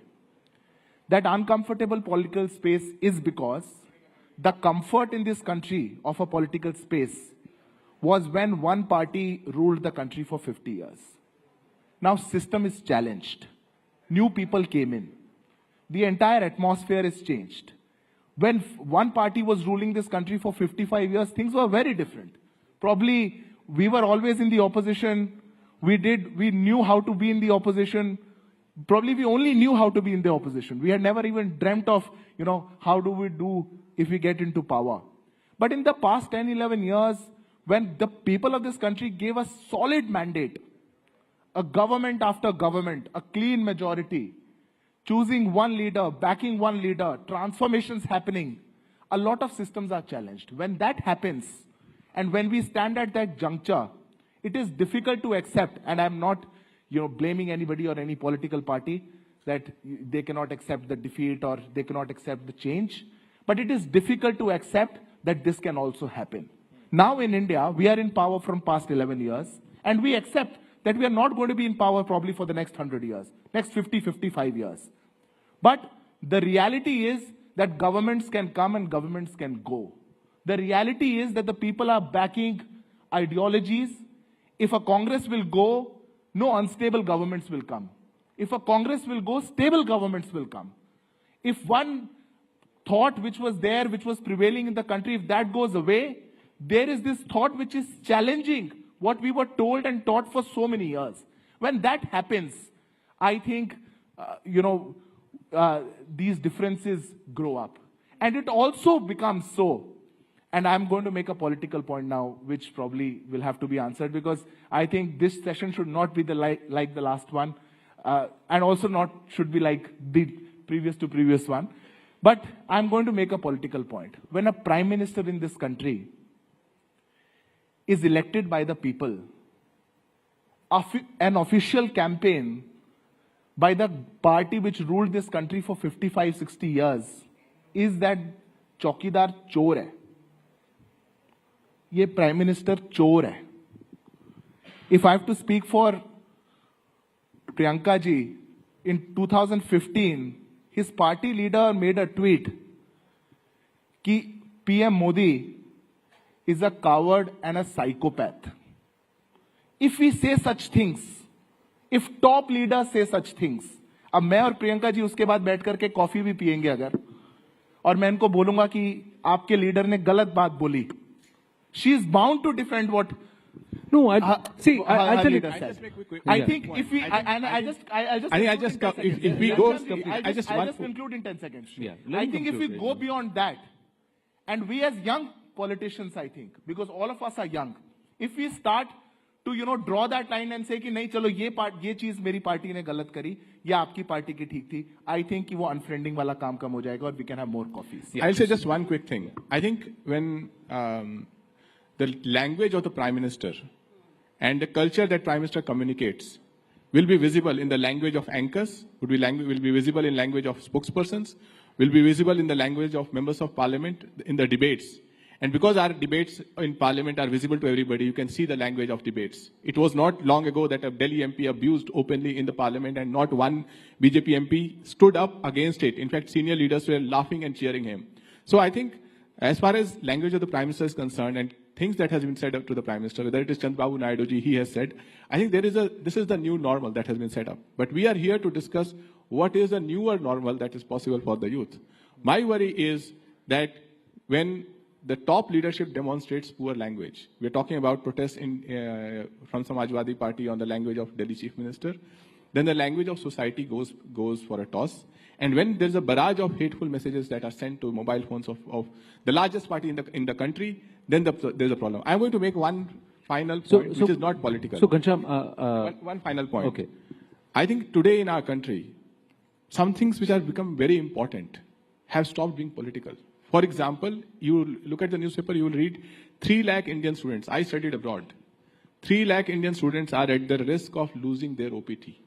Has anyone in the government, raise your hand if you have heard anyone, Mr. Jaishankar or anybody else, speak up for them? These are people, we just spoke about wealth, young and wealthy. These are people who took loans like me, went abroad with a promise of a certain kind of future for them, and then their family holds them as social trophies. Why should the government not talk about it? Why should the government not talk about tariffs? These are things that matter to the future of our country. Suddenly, we are in a phase where this is not political, but Aurangzeb is political. Something that happened 500 years ago is political, but what is happening 5 minutes ago is not political. Right. No, can I respond to that? No. I tell you what. We can always have this political bashing, and one can bash the other at all points in time, and it's very convenient to do. The point is that the conversation around Aurangzeb came from somebody from the Samajwadi Party. The utterances of Prime Minister Narendra Modi can be criticized, but the utterances of leaders of the Samajwadi Party or other people across this one are not very to be colored in glory. The point I'm trying to make is not the political scoring point. Now, the point I'm trying to make is, you may disagree with the Prime Minister, but all political parties need fresh infusion into their political parties.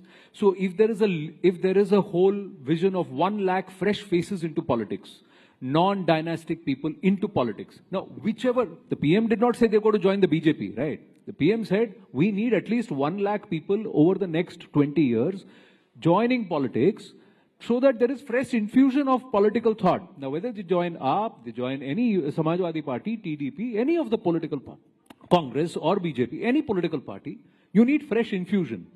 My question to you is, that fresh infusion of politics from a yuva today has to happen on a binary thought process or on a carefully thought out ideological thought process, which says, I will stand steadfast on a point, I will tell someone else that what you're saying is wrong, your utterances are wrong, But I'm not going to make it personal with them. Is it not that politics that we would like to see? Now, what are we got to do to get to there? That's what. What is it that's going to inspire 1 lakh more youngsters over the next 10, 12, 15 years to join politics in the first place? I'm coming there itself. Because if we go down this line, it's going to be so negative. And then what will happen? It will be the dirt, the muck, the riffraff of society who will continue to dominate politics. It will not be intelligent people. It will not be young achievers. It will not be smart, talented people who are not only educated, but they're also rooted to the ground. They're coming from backgrounds which have seen certain discourse. Yes, Varun. That's what I'm trying to drive at. We can always keep this bashing going. It's very convenient. I get this point, Anandji. As long as 1 lakh, 10 lakh, firstly, I welcome the statement by the Honorable Prime Minister that he needs 1 lakh youngsters across the political spectrum with infusion of thoughts, whatever agenda it is. When you have a 1 lakh people joining the political force of this Indian landscape, remember where and what agenda is driving them to come to politics. Is it the rich and the wrongful incentives that is attracted? Or is it because of an idea that is driven to solve problems right from the ground level? Or is it because of any other factor or to enjoy the power or something else? Politics is definitely not a rosy path, like as you see. If you find out across, you use your intelligence or you use your AI, you use your whatever mechanism, the country like India, the biggest challenge that we have today is, if youth wants to enter politics, I will have a subsequent question to every one of us asked amongst ourselves, why? That's the first question. All of us are asking, youth have to come to politics, but why? Why? I will have only 2 instances in this country when youth were driven into politics. One is because of the demographic dividend. So we are about 27 to 28% youth now, probably at the range of youth when we call it as youth. And if the demographic dividend keeps us giving more youngsters as a population, it's inevitable that youth will come into politics. But what is the agenda behind them when to come into politics? Have we put the rightful incentive for politicians working in this country? Or is politicians still a service-based kind of thing? So let's differentiate what is the root cause of their brains storming up to becoming politicians. I decided to become a politician in my 9th standard. At 14 years of my age, when I visited Delhi for the first time and I saw Parliament, I was mind blown. I said, people told me that this is a temple of democracy. All our fates are decided here. So that's the moment I fell in love with Parliament and parliamentarian democracy. I started studying about parliamentarian democracy. I joined, at my age 15, I joined a student organization. And it's about 16 to 18 years of journey here, and we are here. But it's very important for us to understand what is incentivized, what is the neurological incentive that younger generations of this country are asking themselves to join politics. If it is not ideology driven, if it is not governance driven, if it is not policy making driven, if it is something else, then let's wait for a moment. Let these leaders do the course correction. Let us fill that gap. Let us understand what youngsters want to come and what are they wanting to solve. And one point, I'll just conclude in the last 10 seconds. Let universities and schools have a curriculum wherein grand old problems of India since independence are being educated and taught. Let us tell our youngsters that these are the problems in politics. Come here to solve these problems. Come here to address these problems. You might not be incentivized. You might not have a power. You might not have anything. Come for the local governance. And one more thing. In a country with so much of population and with 543 MPs now, so even if you make it double the number, it won't be enough. The ratio is very thin. Have the local government strengthen. Make youngsters part of a local government where they can handle 50, 100, 200 people at a time, solve their problems, give autonomous powers to them at local level, and then come them so that they'll understand the process. They'll come back with fresh infusion of thoughts because they've solved little problems first. Please ask the students or youngsters why they want to come into politics. That's the important question. No, why should we ask someone why you want to come into politics before we even give them a reason or give them career politics as an option? Priyanka ji, look at Aam Aadmi Party. 12 years, 2010, massive rise, India against corruption, 2012, transformation into a political party, 2025, you reach your zenith, and somewhere with the loss for Delhi, there are questions asked around Punjab. So as a political party, you will also have to recalibrate. Did you lose your way somewhere? The ideals with which many people who joined the Aam Aadmi Party, a lot of them went out. Did the goals change? Did the goalposts shift? And if the AAP model of governance or the AAP model of growth as a political party fails, then will youth want to look at other options, fresh options. Anandji, there are two questions there. Yeah. I'll answer both. First is that we still got 44%, BJP got 46% in Delhi. What had happened is that, there was a systematic dismantling over the past 5 years where our leaders were imprisoned, where work was stalled, their obstacles were created. It was all a good master planning by BJP, no doubt, but still 44% people. May I request for some silence in the audience, please? I'm going to request our next set of panelists to also please share a listen. There is a lot of noise that's filtering in. My sincere request. Thank you. Please carry on, Priyanka ji. Secondly, I really want to make one observation that I had is, you started with people unfriending because of political differences. I saw that between 2014 and 19, the first 5 years, definitely I would say that. But the new worry is that the youth today does not want to talk politics. They say, I'm apolitical. Why did that happen? When you arrest a Disha Ravi, saying that this is propaganda, she is not working for the climate, you somewhere silence the youth into questioning you. When you arrest an Amit Sharma, a journalist, and urinate in his mouth because he questioned about train derailment, people will be like, oh, I'm apolitical. So this systematic dismantling of our institutions in a way, because you can arrest anyone arbitrarily, this systematic, this vindicative kind of politics. But this is not a one-way street, Priyanka ji. It's not a one-way street. I'm saying the government did it intentionally every that political say, party, I'm apolitical. Every political party that once gets into power gets corrupted by this. So there are actions which happen by every political. I'm not shielding anything. Said with great power comes great responsibility. I agree with Superman. Superman. But there is also Plato, Socrates, who said power corrupts and absolute power corrupts. Absolutely. So, yes. So where do you draw the line? How do I tell anybody and everybody that politics is a viable option? Final 1.5 minutes between you and Ghanshyam. Yes. Anand, I think I want to make one thing very clear. We are the youngest country of this world. We have around 70% people who are below the age of 35. The average age of this country is 28 years old. India is aspirational. India is growing. India is not what India was in 2013. When I joined college, I was not an aspirational youth.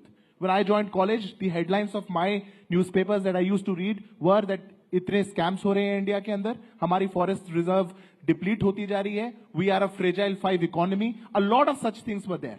Today, the narrative has changed. When the youth, when they are going out, when the youth has so many opportunities, when India is growing, airports double होते जा रहे हैं, सड़कें ज़्यादा बनती जा रही हैं, startups from 1 unicorn to 100 unicorn. When the country is growing like that, I think it is the aspirational India which has to just ignore this noise. No. You have to ignore the noise. Aspirational India. No, here is the thing. The aspirational India also needs to see an intellectual political discourse. Absolutely. So raising the bar of the political discourse is a collective responsibility. Absolutely. It's not the responsibility of one party or another. It's everybody. I think Anand, the young should not be blamed for changing that discourse or bringing that animosity between political parties. The young in all political parties. I think this must be a phase where probably this has happened. But I speak for everybody sitting here. All the young people who are joining politics, who are contributing on various platforms in various ways, are more acceptive of different ideas and are also as long as there is an allowance of multiple streams of thoughts rather than blocking one or the other. Yes, Ghanshyam, final word. I'll conclude with two simple thoughts on the core topic. One is an opportunity, one is a challenge. We spoke about 1 lakh young politicians. With the passage of Women Reservation Bill, today of the 6,000 MPs and MLAs in the country, 600 are women. With the passage of that bill, there will be 2,000 women MPs and MLAs in the country. If for each of these seats there are 4 women who are contesting, we're talking about 8,000 candidates. Yes. And why were you opposing it? Each such woman having 5 women members in their team. We're talking about 50,000 new women entering politics just because of that.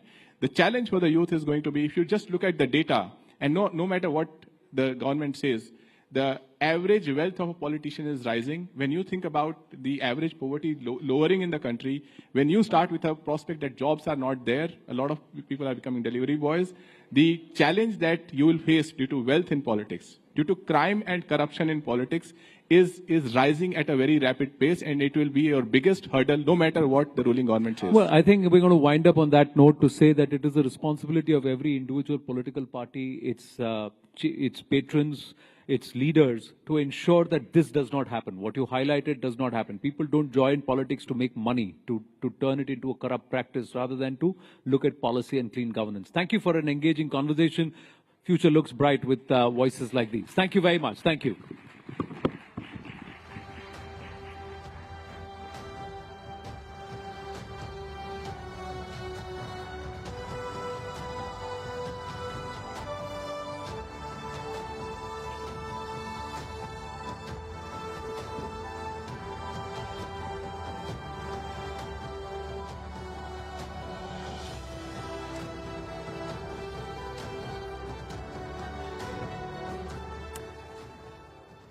तो विकसित भारत का आधार युवा शक्ति, और इस मंच पर उन्हीं युवा आवाजों को आपने सुना है जो भारत की नींव रखते हैं और भारत के बेहतर भविष्य के लिए बात करते हैं. Now, since we have shifted the gears and we are ready for another round of intense political discussions, अब आगे हम ऐसे विषय पर, ऐसे मुद्दे पर बात करेंगे जो आज के वक्त में खासतौर पर देश और दुनिया की मौजूदा स्थिति को देखते हुए काफी रेलेवेंट है. इतिहास गवाह रहा है कि राजनीति और धर्म का रिश्ता हमेशा से ही जुड़ा रहा है, एक बॉन्ड रहा है. कभी धर्म ने कानूनों को आकार दिया, कभी पॉलिटिकल मिशन में धार्मिक भावनाओं का इस्तेमाल किया गया, और कई बार राजनीतिक नेतृत्व ने धार्मिक संस्थाओं पर गहरा प्रभाव भी डाला है. तो हमारा जो अगला सेशन होने जा रहा है, इसमें हम चर्चा करेंगे कि कैसे ये आपसी जुड़ाव नीतियों से लेकर सामाजिक व्यवहार तक हर लेवल को अफेक्ट करता है. रिलीजन और स्टेट के बीच जो ये खींचतान है, जो रिश्ता है, जो बॉन्ड है, वो किस तरह से निजी आजादी और आस्था के बीच संतुलन को चैलेंज देती है. क्या राजनीतिक ताकत का इस्तेमाल धर्म को कंट्रोल करने या प्रभावित करने के लिए किया जा सकता है, या इसके उलट धर्म के नाम पर राजनीति को दिशा दी जा सकती है? तो let's dive into this conversation. इस गहरे विषय पर हम बातचीत करते हैं, समझने की कोशिश करते हैं कि आज के दौर में पॉलिटिक्स और रिलीजन के बीच ये रिश्ता क्या कहलाता है. मैं अपने कलीग अमीश देवगन को इनवाइट करना चाहूंगी, वो मंच पर आए, सेशन को वो मॉडरेट करेंगे. लेकिन उससे पहले हमारे जो खास मेहमान हमारे साथ जुड़ने जा रहे हैं, एक बार जोरदार तालियों से स्वागत कीजिए. मैं तारुफ करवा देती हूँ, सुधांशु त्रिवेदी जी, राज्यसभा सांसद और भारतीय जनता पार्टी के राष्ट्रीय प्रवक्ता हमारे साथ जुड़ रहे हैं. प्रियंका चतुर्वेदी हैं, शिवसेना यूबीटी की तरफ से राज्यसभा सांसद हैं, वो हमारे साथ जुड़ रही हैं. इमरान मसूद हैं हमारे साथ, कांग्रेस एमपी हमारे साथ जुड़ रहे हैं. एक बार जोरदार तालियों से हमारे पैनल का स्वागत कीजिए. जी जी, welcome sir. Thank you Amish. Priyanka in center. Yes yes yes.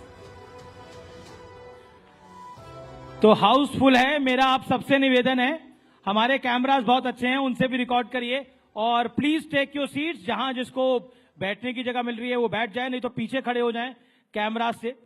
और ये जो सेशन है इसका इंतजार है पूरे देश को, क्योंकि इस सेशन में देश की राजनीति पर बात होगी. तो जोरदार तालियों से अभिनंदन करिए हमारे 3 मेंबर ऑफ पार्लियामेंट का. सुधांशु त्रिवेदी राज्यसभा सांसद है भारतीय जनता पार्टी के और प्रवक्ता भी हैं, उनका अभिनंदन है.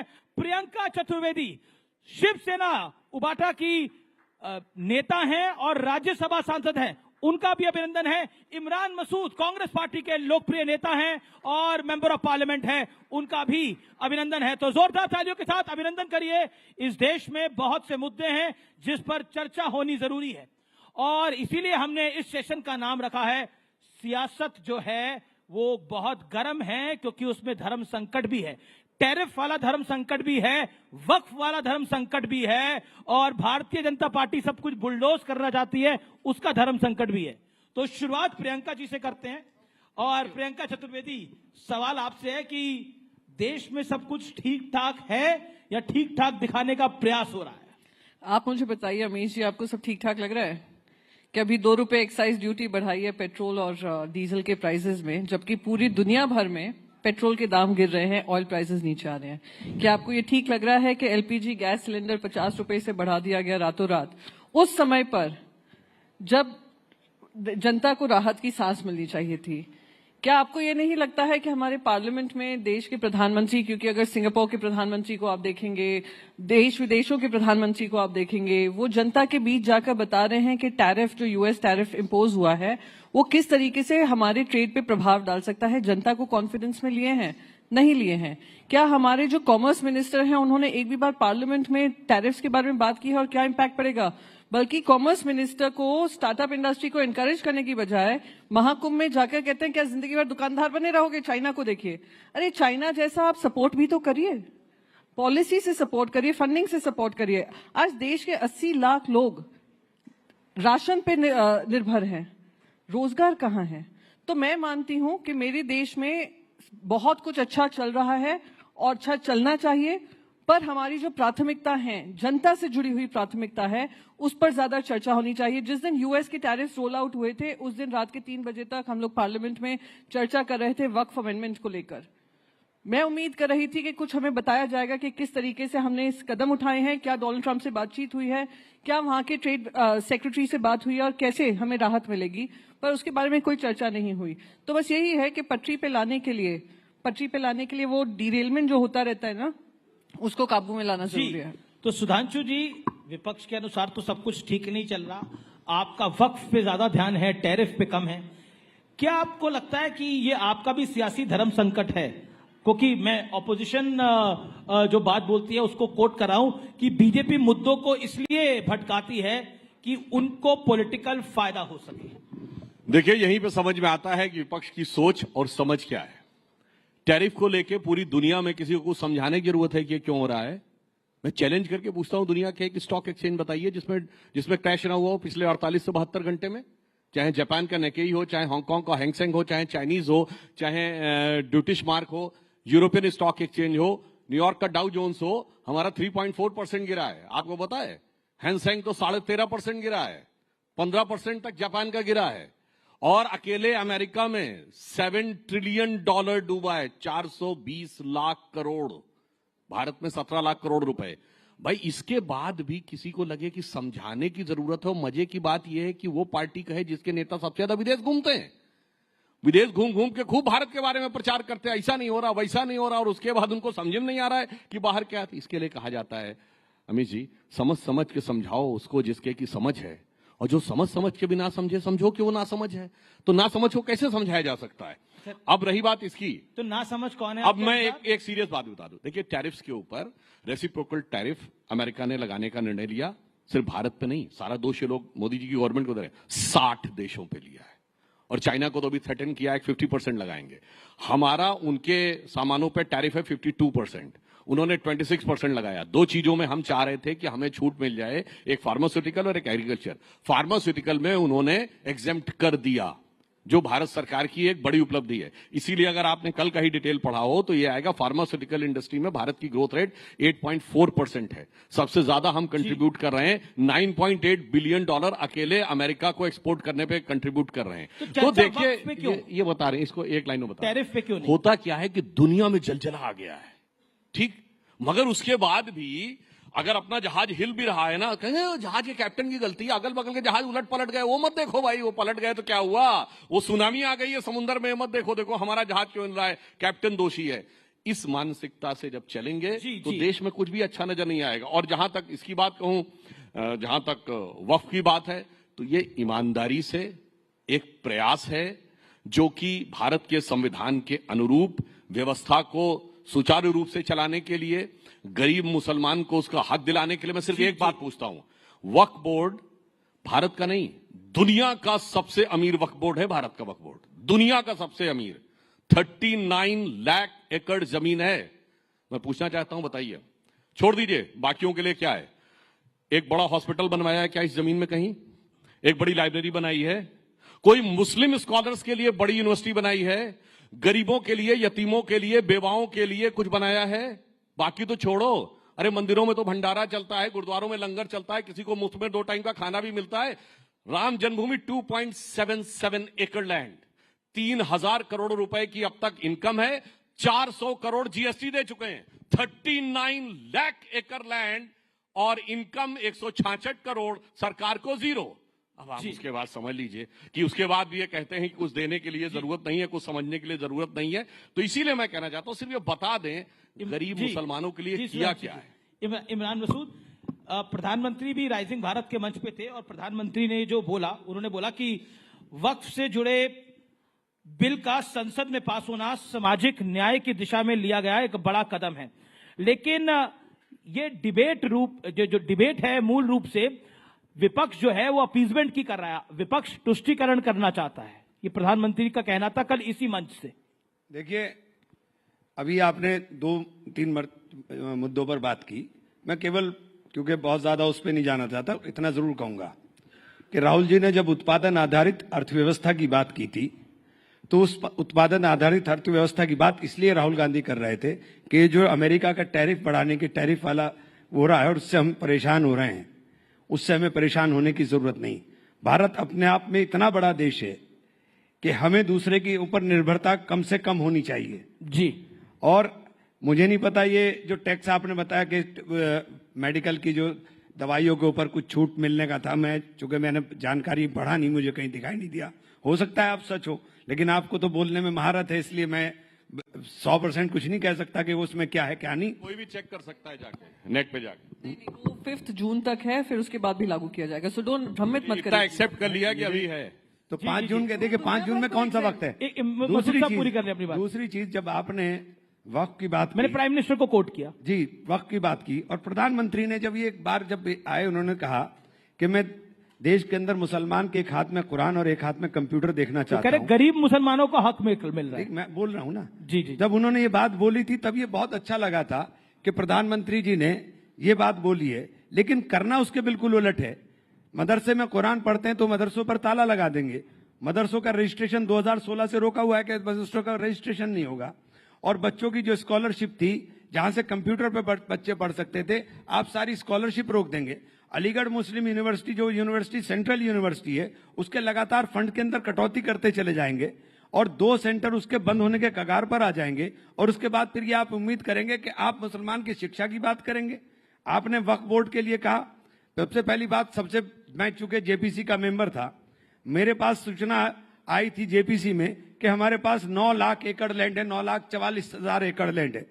लेकिन वो 9,44,000 एकड़ लैंड पिछले 8 महीने के अंदर 39,000 एकड़ कैसे हो गई, ये समझ से बाहर है। और ये कौन सा आंकड़ा आया, ये भी समझ से बाहर है। क्योंकि आप क्या बोल रहे हो, आपको यही नहीं पता है। आपकी सरकार ने 2021 में सुप्रीम कोर्ट में एफिडेविट देकर कहा कि हमने 100% प्रॉपर्टीज का डिजिटलाइजेशन करा लिया है, लेकिन जब आप जेपीसी के अंदर आते हैं तो कहते हैं नहीं कराया है। आप सुप्रीम कोर्ट में बोल कर आए हो, और सुप्रीम कोर्ट में आपने कहा है, हमारे किरण रिजिजू साहब पार्लियामेंट में स्टेटमेंट देते हैं कि 4,99,000 से लगभग दुगनी प्रॉपर्टी हो गई। अरे भाई, दुगनी प्रॉपर्टी कैसे हो गई? किसी ने वक्फ तो किया नहीं, किसी ने वक्फ नहीं किया। इतना हिंदुस्तान के अंदर जो वक्फ है, 90% वक्फ प्रॉपर्टीज 1906 से पहली हैं।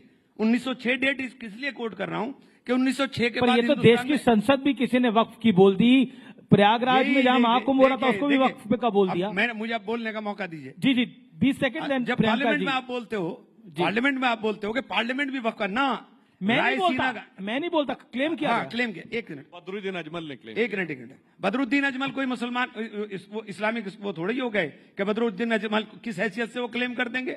बदरुद्दीन अजमल ने अगर प्रॉपर्टी वक्फ की है तो बदरुद्दीन अजमल क्लेम कर सकते हैं। बदरुद्दीन अजमल की हैसियत नहीं है कि बदरुद्दीन अजमल क्लेम कर देंगे। वो जो मस्जिद है पार्लियामेंट के सामने, वो रायसीना गांव की मस्जिद है। 1911 में जब लुटियन जोन बनाने की बात हुई, जब लुटियंस बनाने की बात हुई, तो इन 123 प्रॉपर्टी, जिसका बार बार पार्लियामेंट में बहुत बार जिक्र हुआ कि हम एक तरफ आप बोलते हैं, एक सेकंड सर, एक तरफ आप बोलते हैं मस्जिद नहीं कब्जाएंगे, दरगाह नहीं कब्जाएंगे, ईदगाह नहीं कब्जाएंगे, कब्रिस्तान नहीं कब्जाएंगे, लेकिन 123 प्रॉपर्टी का बार बार जिक्र करेंगे पार्लियामेंट में। उस 123 प्रॉपर्टी में 123 की 123 प्रॉपर्टी ये 4 ही हैं जो अंग्रेजों से झगड़े के बाद 1913 के अंदर वक्फ को दी गई।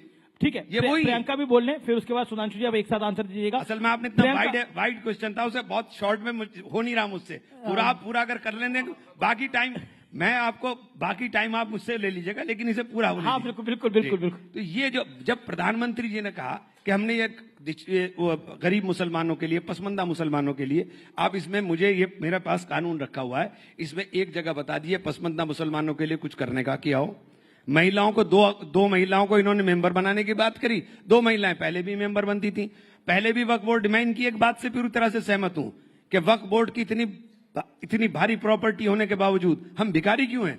वक्फ बोर्ड की हैसियत क्यों है कि वक्फ बोर्ड अपने कर्मचारी की तनख्वाह भी नहीं दे पाता, जबकि आपके पास इतनी प्रॉपर्टी है? ठीक है, मैं इस बात से बिल्कुल सहमत हूं, लेकिन इसके प्रबंधन का काम होना चाहिए था, या इसको खुर्द-बुर्द करने का काम होना चाहिए। आपने तो इस कानून के अंदर कर दिया कि अब आपको सजा भी नहीं मिलेगी, अब यह गैर जमानती अपराध होगा कि आप किसी कोई प्रॉपर्टी कब्जा लें। और एक सेकंड, बस खत्म कर रहा हूं, एक सेकंड। और दूसरी बात, आपने लिमिटेशन एक्ट हटा करके कर दिया कि आप एडवर्स पोजीशन में चले जाइए, यानी जितने कब्जा धारक हैं वो सब मालिक बन जाएंगे। तो आपने बचाने की बात नहीं की, आपने तो खुर्द-बुर्द करने की बात कर दी। ठीक है प्रियंका, क्या आपको लगता है वक्फ को लेकर आपकी पार्टी को भी पॉलिटिकली कॉर्नर किया जा रहा है? महाराष्ट्र के अंदर जो शिवसेना शिंदे गुट है वो बहुत सी बातें बोल रहा है, बहुत सी संज्ञा दे रहा है आपकी पार्टी को। Any comment? सबसे पहले तो मैं नहीं, क्योंकि मैं वो कमेंट करूंगी, पर उससे पहले मैं थोड़ी क्लैरिफिकेशन दे दूं।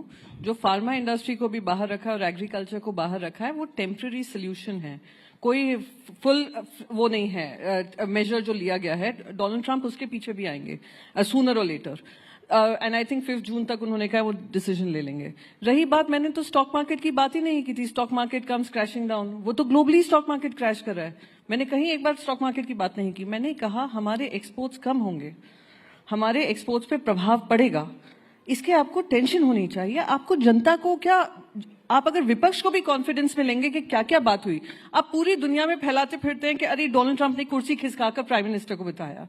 बढ़िया बात है, हमारे प्रधानमंत्री की इतनी इज्जत नवाजी जा रही है, डोनाल्ड ट्रंप उनके दोस्त हैं, तो क्या हमारे लिए, देशवासियों के लिए क्या आउटकम है, हमारी इकोनॉमी के लिए क्या आउटकम है? मेरा सवाल ये था। Unfortunately he limited it to stock market, क्योंकि उनको ये सूट करता है ये एजेंडा करना। अब रही बात वक्फ को लेकर, जहां तक हमारा मानना है, आज अगर हिंदू टेंपल ट्रस्ट में कोई नॉन हिंदू बैठेगा, हम सबसे आगे आकर उसके खिलाफ बात करेंगे। अगर आप केदारनाथ ट्रस्ट देखें या आप अभी राम ट्रस्ट जो बना है, राम क्षेत्र तीर्थ ट्रस्ट, उसमें क्लियरली लिखा है कि अगर कोई डीएम अयोध्या का मुसलमान होता है तो वो एडिशनल डीएम को वो चार्ज दे दिया जाएगा। आई मीन नॉन हिंदू होता है, I do not want to reduce it to just Muslims. Non Hindu अगर कोई होता है तो वो एडिशनल डीएम को दिया जाएगा। तो अगर हमने ये प्रावधान अपने लिए बनाए हैं, and which is absolutely okay. अब वक्फ में मैनेजमेंट सिर्फ मॉस्क का नहीं होता है, ग्रेवयार्ड्स का भी होता है, रिलीजियस साइट्स का भी होता है, सब। It's a very encompassing thing. तो हमारी कुछ ये था, हम बहुत क्लियर हैं कि रिफॉर्म होना चाहिए था। ये खुद वो मान रहे हैं कि रिफॉर्म होना चाहिए था, कि कुछ लोग बैठकर किसी भी प्रॉपर्टी को वक्फ की प्रॉपर्टी बता देते थे और वक्फ को जो रिटर्न्स मिलने चाहिए थे वो नहीं हो रहे थे। तो रिफॉर्म होना चाहिए, कोई उसमें दो राय नहीं है। पर जो अमेंडमेंट्स जेपीसी के माध्यम से रखे गए, जो इनके अलायंस पार्टनर्स हैं उनके आपने कर लिए, जो हमारी तरफ से आ रहे थे कि ये अमेंडमेंट भी अगर आप कर लोगे तो और थोड़ा इंप्रूवमेंट हो जाएगा, वो टोटली रिजेक्ट कर दिए गए। अमेंडमेंट आपने नहीं माने, और आपकी पार्टियों, आपके इस बिल को जिन जिन आपके सहयोगियों ने सपोर्ट करा उन पे भी भारी पड़ रहा है। ये मैं नहीं बोल रहा, कुछ इस्तीफे आए रालोद से, कुछ इस्तीफे आए जनता दल यूनाइटेड से, उसकी मैं बात कर रहा हूं। दोनों बातों का जवाब देता हूं। पहली बात तो प्रियंका जी तो मुंबई से हैं। अरे बड़ी स्वाभाविक सी बात है, अगर दुनिया में डाउनफॉल आएगा तो एक्सपोर्ट में कमी आएगी। एक्सपोर्ट की कमी का बिल्कुल लॉजिकल रीजन मैंने बताया है कि पूरी दुनिया के शेयर मार्केट्स में, बल्कि अगर आप जेपी मॉर्गन एंड चेस की लेटेस्ट रिपोर्ट पढ़ें तो वो तो कहती है अमेरिकन इकोनॉमी में 60% चांस है रिसेशन आने का, क्योंकि वहां भी एकदम से प्राइसेस आगे बढ़े हैं। तो जब दुनिया की इकोनॉमीज में रिसेशन आएगा तो हमारा एक्सपोर्ट कम होगा ही होगा, इसमें कोई बहुत दिमाग लगाने की जरूरत नहीं है। इसलिए मुझे लगता है कि जो लोग समझदार हैं, पढ़े लिखे हैं, वो राहुल गांधी के प्रभाव से बचने का प्रयास करें जो इस तरह की चीजों में आते हैं। राहुल गांधी के आप खूब पीछे पड़े रहते हैं। दूसरी मैं बताना चाहता हूं, 99 ले आए हैं। देखिए वक्त पे एक टेक्निकल बात बता, मैंने बोला इस बार राहुल गांधी के पीछे पड़े रहते हैं, इस बार 99 ले आए हैं वो। अरे राहुल गांधी जी तो किसी से अपनी पार्टी के नेताओं के पीछे पड़े। गुजरात में कहते हैं आधे हमारे हैं, आधे बीजेपी के। हमारी पार्टी के अंदर क्या क्या बताया जाए, छोड़िए वो बात को। मैं ये कहना चाह रहा हूं, देखिए वक्त में बहुत क्लियर है, मंदिरों की, मस्जिदों की कमेटी, दरगाहों की कमेटी, कब्रिस्तान की कमेटी, उस पर कोई प्रभाव नहीं पड़ने वाला है। वक्फ का उससे कोई मतलब नहीं है। केवल जो लैंड का मामला है वो मैनेजमेंट का विषय है, उसका धर्म से कोई मतलब नहीं। इमरान मसूद कुछ काउंटर पॉइंट नहीं, अभी सुन ले पूरी बात। 1964 Allahabad high court judgement, clear cut पढ़ लीजिएगा।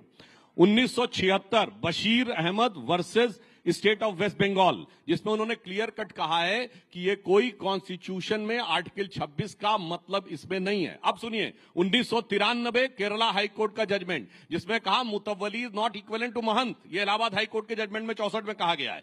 तो बहुत साफ बात है, इट्स लाइक कि जैसे माइनॉरिटी इंस्टीट्यूशन है मदरसे, अब आप कहेंगे माइनॉरिटी कमीशन का चेयरमैन हमारी उसका होना चाहिए। भाई this is like a minority commission, तो माइनॉरिटी कमीशन का चेयरमैन नहीं होगा, हमेशा मुसलमान नहीं हो सकता। हाँ, तो इनकी एक सिख भी हो सकता है। ये उस मानसिकता से हैं कि माइनॉरिटी कमीशन का चेयरमैन हमेशा मुस्लिम होता था, इसलिए इन लोगों को ऐसा लगता है। और एक बात मैं कह दूं, फिर हमारे राष्ट्रीय अध्यक्ष नड्डा जी ने फ्लोर ऑफ द हाउस पे बोला था, जिस ढंग के प्रोविजंस यहां हैं दुनिया में किसी मुस्लिम कंट्री में वक्त में नहीं है, ना सऊदी अरब में जो इस्लाम की जन्मस्थली है, ना इंडोनेशिया में जो सबसे बड़ा मुस्लिम कंट्री है, ना टर्की में जो खिलाफत की सीट रही है, और ना आईएसआईएस वाले इलाके वाले इसमें सीरिया और इराक में, इसलिए, और ना पाकिस्तान और बांग्लादेश में। इसीलिए मैंने बोला था, कहावत होती हिंदी में, नया मुल्ला प्याज ज्यादा खाता है, यहाँ गैर मुल्ला प्याज ज्यादा खाता है, और इतना प्याज खाता है कि आंखों से आंसू निकलने लगते हैं। भाई साहब ऐसा है कि कौन गैर मुल्ला, कौन हिंदू, कौन मुसलमान, उसका सर्टिफिकेट भारतीय जनता पार्टी नहीं देगी। भारतीय जनता पार्टी हिंदू की ठेकेदार नहीं है, नहीं थी, ना ही रहेगी। आप नहीं बताएंगे कौन सी हिंदू पार्टी है, कौन सी हिंदू पार्टी नहीं है। किसने आपको ये ठेकेदारी दी है? कोई ठेका चला रहे हैं आप? मैं एक सेकंड मुझे कंप्लीट कर लेने दीजिए।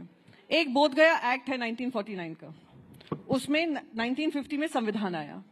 बुद्धिस्ट वहां पे प्रोटेस्ट कर रहे हैं बोध गया को लेकर कि वो उसमें नॉन बुद्धिस्ट ज्यादा हैं, बुद्धिस्ट कम है। टेम्पल किसका है? बुद्धिस्ट का है। वो इनसे मांग कर रहे हैं उसको भी बदलाव करिए, नहीं उसको बदलाव नहीं होगा। अभी हाल ही में आरएसएस की मैगजीन है ऑर्गेनाइजर, उसमें आर्टिकल स्ट्रेट, चलिए वक्फ की लैंड ज्यादा है या चर्चेस के पास, क्रिश्चियंस के पास लैंड ज्यादा है, यानी आपकी आंख सिर्फ लैंड में लगी है। और ये लैंड किसको जा रही है हम सब जानते हैं। पोर्ट किसको गया? अडानी को। एयरपोर्ट किसको गया? अडानी को। लैंड किसको गया? अडानी को। अभी ये जो क्रिश्चियन लैंड होगी, अभी उस पर भी विवाद शुरू होगा। फिर आएंगे आप लोग माइनॉरिटी के हकदार बनकर के हम ही रिफॉर्म्स लाएंगे।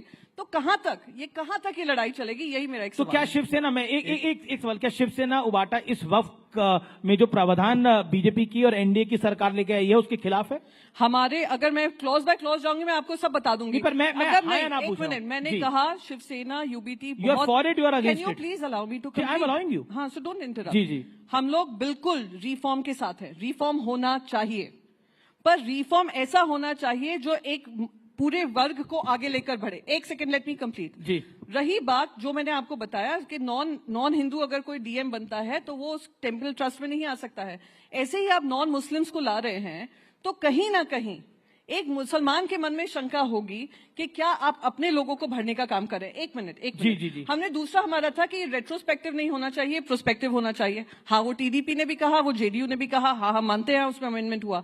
ये भी अमेंडमेंट हमने कहा कि जो वक्फ लैंड होगी बाय राइटिंग होगी, ओरली कोई वक्फ लैंड डोनेट नहीं कर सकता है, वो भी उसमें लागू किया गया। तो हाँ, बहुत सारी चीजें हैं। अगर उन्होंने हमारी ये बात भी सुन ली होती तो मैं मानती हूँ कि हाँ, ये वक्फ रिफॉर्म शायद कांग्रेस पार्टी ने भी आप उनकी बात नहीं सुन रहे हैं, इसलिए नहीं हो रहा। मैं आपको बता रहा हूँ। देखिए, बात ये है 20 सेकंड में, केवल मुस्लिम समाज का मामला होता तो कोई बात नहीं थी। आप कह रहे हैं क्यों चर्च में मुनम्मम में क्रिश्चियंस की लैंड को क्लेम किया है कि नहीं? यमुनानगर के गुरुद्वारे को क्लेम किया है कि नहीं? तमिलनाडु के तिरुचिंदरी मंदिर को क्लेम किया है कि नहीं? तो फिर आप ये कहिए हम सिर्फ मुस्लिम लैंड को क्लेम करेंगे। क्लेम तो हम सबको करेंगे। और वैसे मुझे एक चीज जो मैंने पार्लियामेंट में बोला था फिर बोल दूं, अभी प्रियंका जी बोली, इनके तो नेता 2015 में बोल चुके हैं कि मुसलमानों की नागरिकता भी ले लेनी चाहिए। यस, 2015 सामना में संजय राउत जी का स्टेटमेंट है। और सुनिए, और दूसरी तरफ संजय राउत को कोट कर रहे हैं, गठबंधन में वो शामिल हैं, वो मुस्लिम लीग, जिसने 28 अगस्त 1947 को कॉन्स्टिट्यूएंट असेंबली में सेपरेट इलेक्टेड मांगे। कोई जाके कॉन्स्टिट्यूंट असेंबली की डिबेट में पेज नंबर 270 में पढ़ ले। इसलिए मैं कहना चाहता हूं, पूरी बात कर, एक लाइन बस सुनिए सर।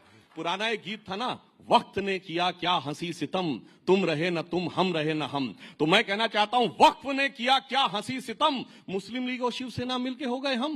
ओके, जवाब इमरान मसूद की बारी है अभी। देखिए, अभी अनइंटरप्टेड अभी सुधांशु भाई ने बात कही और बहुत सारे मुल्कों के उन्होंने उदाहरण दिए। बस यही आप अपनी बात के अंदर अपना आप ही अपनी मेरी बात कह गए। वक्फ कोई संस्था नहीं है कि सिर्फ संस्था की बात है। वक्फ मुसलमान का एक फरीजा है जो हर मुसलमान के ऊपर लागू होता है। और जितने मुस्लिम ममालिक आपने गिनवाए, उन तमाम मुस्लिम ममालिक के अंदर इस्लामिक लॉज हैं और उसके अंदर वो वक्फ के हिसाब से चलने का काम करते हैं।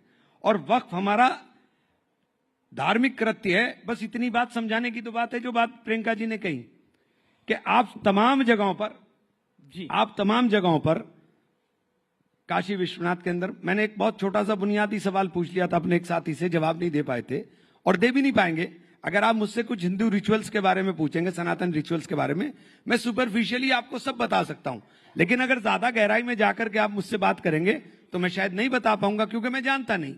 ठीक इसी तरीके से अगर आपके सुपरफिशियली कुछ मैं पूछूं, आप बता देंगे इस्लाम के बारे में, लेकिन गहराई की तरह साथ नहीं बता पाएंगे। उसके लिए आपका मुसलमान होना है। पर मेरा एक काउंटर क्वेश्चन है, 2013 में जो कांग्रेस की सरकार ने एक्ट पास किया था, क्या वो संविधान से ऊपर नहीं था जिसके अंदर ओवर रीच थी वक्फ की? नहीं, ये मेरा पॉइंट है। नहीं, कहीं नहीं थी। ये गलत प्रोपेगेंडा किया गया। आप मुझे बताइए, 16-17 ट्रिब्यूनल हैं, क्या तमाम ट्रिब्यूनल के फैसलों को रिव्यू नहीं किया जाता हाई कोर्ट से? ठीक इसी तरह से तमाम वक्फ ट्रिब्यूनल का फैसला, उसका भी रिव्यू हाई कोर्ट से हो सकता था। आपने कह दिया कि उसको कोई चैलेंज नहीं कर सकता। अरे भाई, ये कैसे मुमकिन है?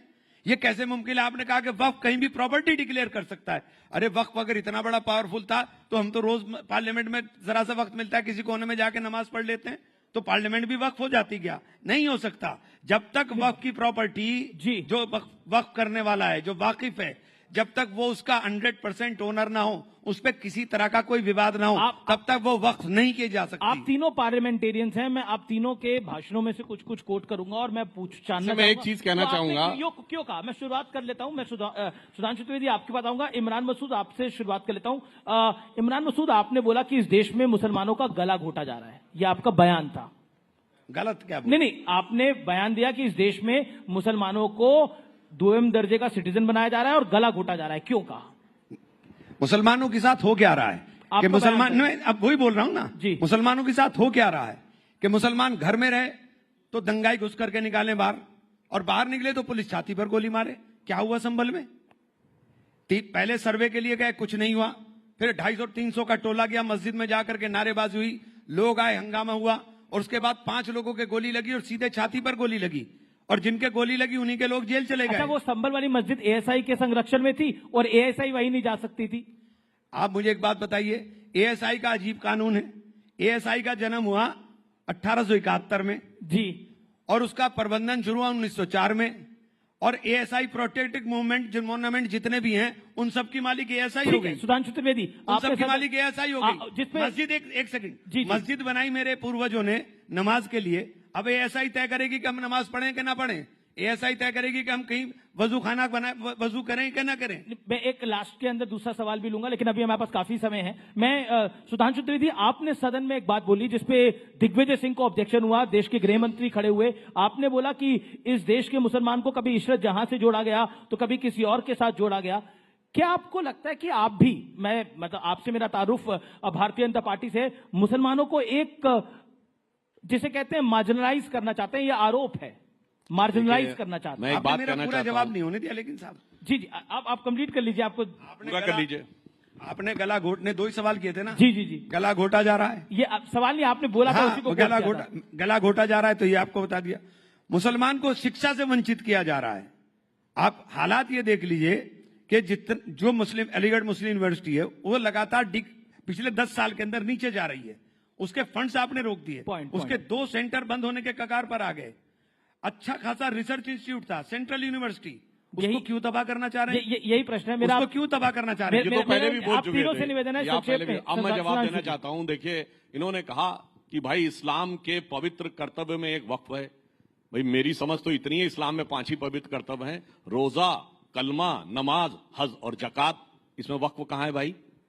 और मैं ये भी बताना चाहता हूं, इसी बात में 1894 में प्रिवी काउंसिल का जजमेंट आया था जिसमें सर सैयद अहमद ने कोट किया था कि वक्फ मूल इस्लामी परंपरा का हिस्सा नहीं है, ये शरिया का हिस्सा है। उसके लिए मुजार शब्द का प्रयोग किया। इसलिए वक्फ अल औलाद, आपको बड़ी मजेदार बात पता है, वक्फ अल औलाद यह है कि मैंने जमीन तो वक्फ कर दी मगर रहेंगे मेरे ही परिवार के लोग। मतलब मैंने अपना पैसा तो मंदिर को दान कर दिया मगर रहेगा वो मेरा।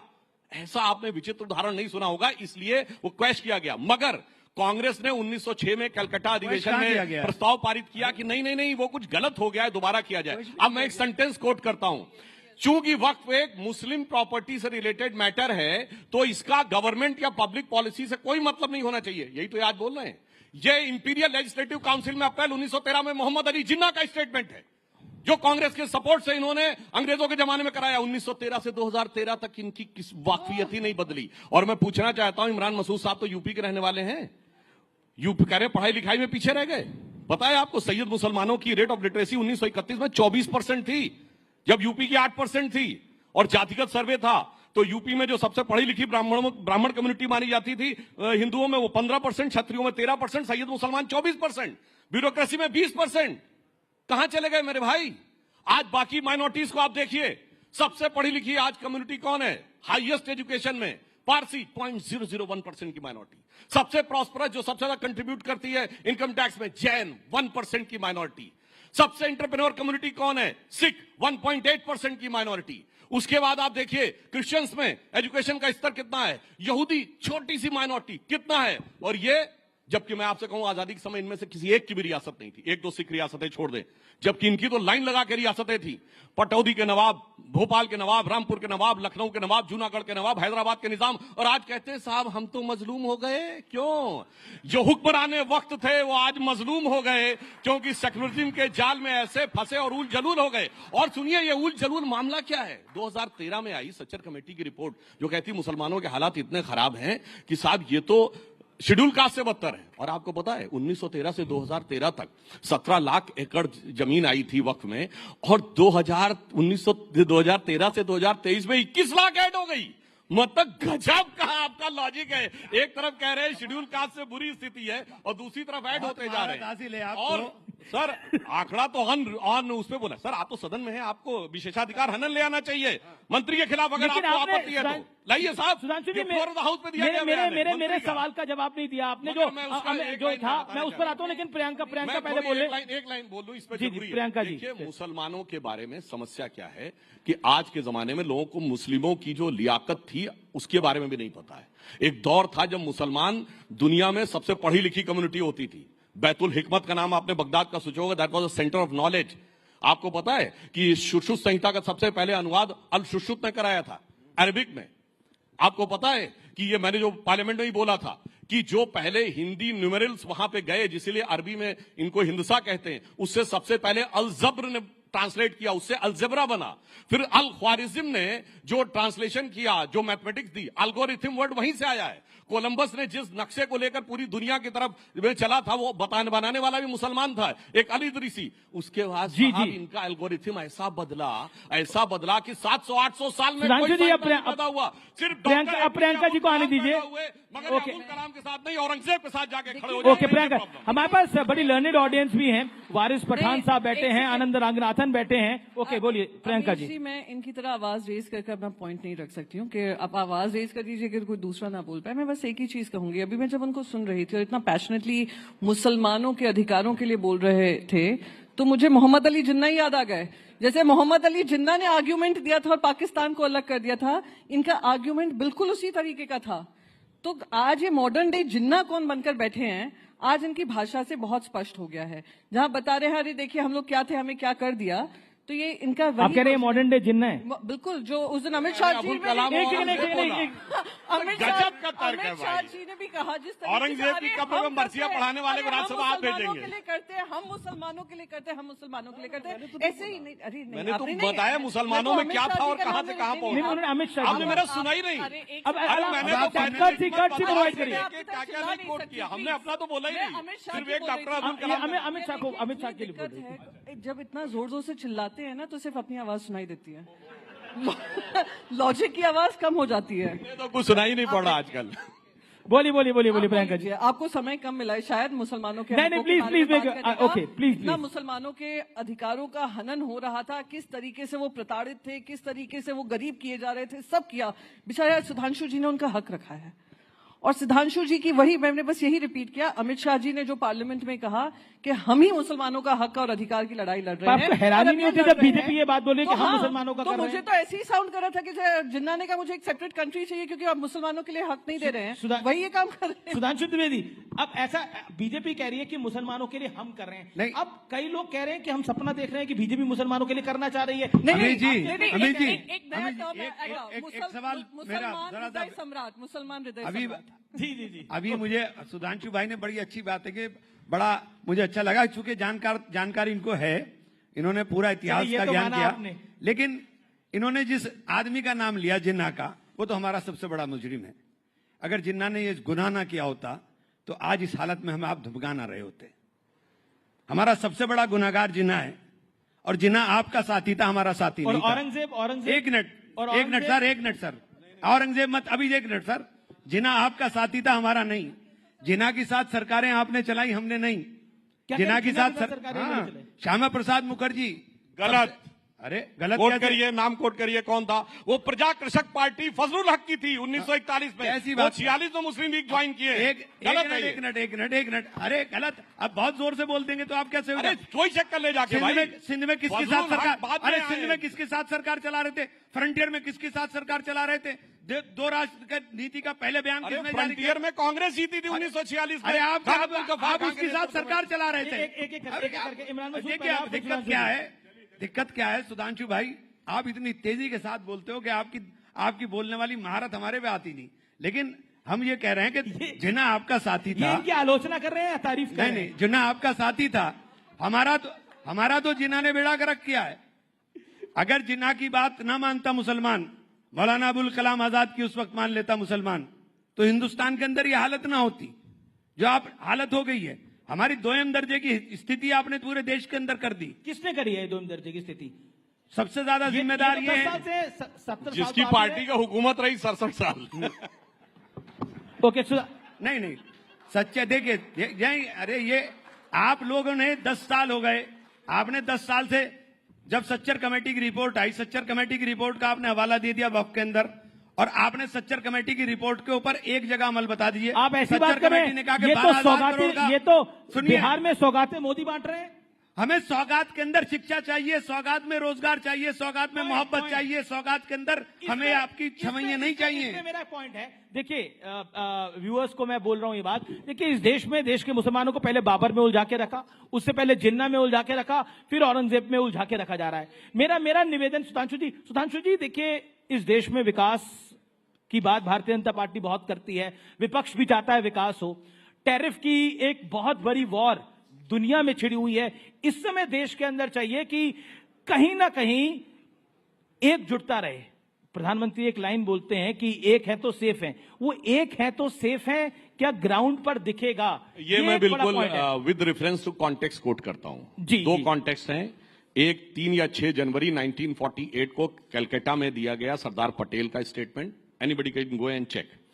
दूसरा 28 अगस्त 1947 को पार्लियामेंट में, जो कॉन्स्टिट्यूएंट असेंबली में, जब मुस्लिम लीग के सदस्य ने सेपरेट इलेक्ट्रेट की मांग की तो बोला, अब जो मैं इमरान मसूद साहब को जानकारी हो या ना हो, 1946 की कॉन्स्टिट्यूएंट असेंबली के इलेक्शन में उत्तर प्रदेश में जो मुस्लिम इलेक्टोरेट थे उसमें से 73 में 64 मुस्लिम लीग ने जीती थी, मद्रास प्रेसिडेंसी में 30 बॉम्बे प्रेसिडेंसी में 28 और 95% मुसलमानों ने वोट किया था मुस्लिम लीग के लिए, पाकिस्तान बनने के लिए। और जिन्ना चुनकर पूरी बात सर, अब मैंने शांति सुनी, और जिन्ना कोई रावलपिंडी, पेशावर, लाहौर से, ढाका, चिटगांव से चुन कर नहीं गया था, मुंबई की बाईकुला सीट से चुन के गया था। 95% मुस्लिमों के वोट से, क्या मुंबई के 95% लोग चले गए? इसलिए सरदार पटेल ने कहा कि भारत के ज्यादातर मुसलमानों ने पाकिस्तान बनने के लिए वोट दिया है। ये सरदार पटेल का बयान है 48 जनवरी कलकत्ता में। मैं नहीं मानता एक दिन में तुम्हारा दिल बदल गया, मगर जब जो हो गया सो हो गया, उसे पीछे छोड़ो और अब ये सोचो कि देश के साथ आगे कैसे चल सकते हैं। मगर इस सेकुलर पॉलिटिक्स ने पीछे से जोड़ के रखा। ये आजादी के बाद बाबर, तुगलक, औरंगजेब के नाम पे क्यों सड़कें बनाई गई? ये राष्ट्रपति भवन के अंदर मुगल गार्डन क्यों बनाया गया? मैं पूछना चाहता हूं ना, किसने पीछे से जोड़ के रखा? वही जो बता रहे हैं आज एआई के दौर में औरंगजेब के साथ खड़े हो जाते हैं प्रियंका, और दलगत भावना से ऊपर उठ के खड़े हो जाते प्रियंका जी, हैं। और ये सोचने का, एक लाइन में सोचने का विचार है, cutting across the party line Muslim नेता औरंगजेब के साथ खड़ा रहता है, cutting across the party line Rana Sanga के साथ नहीं खड़ा होता है। Cutting across the party line waqf की लैंड के साथ खड़ा रहता है, cutting across the party line Ram Mandir okay Priyanka, Hindu नेता नहीं खड़ा रहता। मैं अब इंडिया अलायंस में भी आऊंगा। ओके, डिस्कशन पूरा चेंज हो रहा है। ओके, बोलिए। दिस इज एक्सट्रीमली डिस्टर्बिंग कि हम राइजिंग भारत समिट में आए हैं। हमें बात करनी चाहिए 2047 में क्या होगा। तो 1 second please, do not interrupt, do not. Modi ji होंगे 2047 में, 57 में, 87 में, 97 में, जो भी आपको बोलना है करिए। Happy? Are you happy? Now can I get to the topic?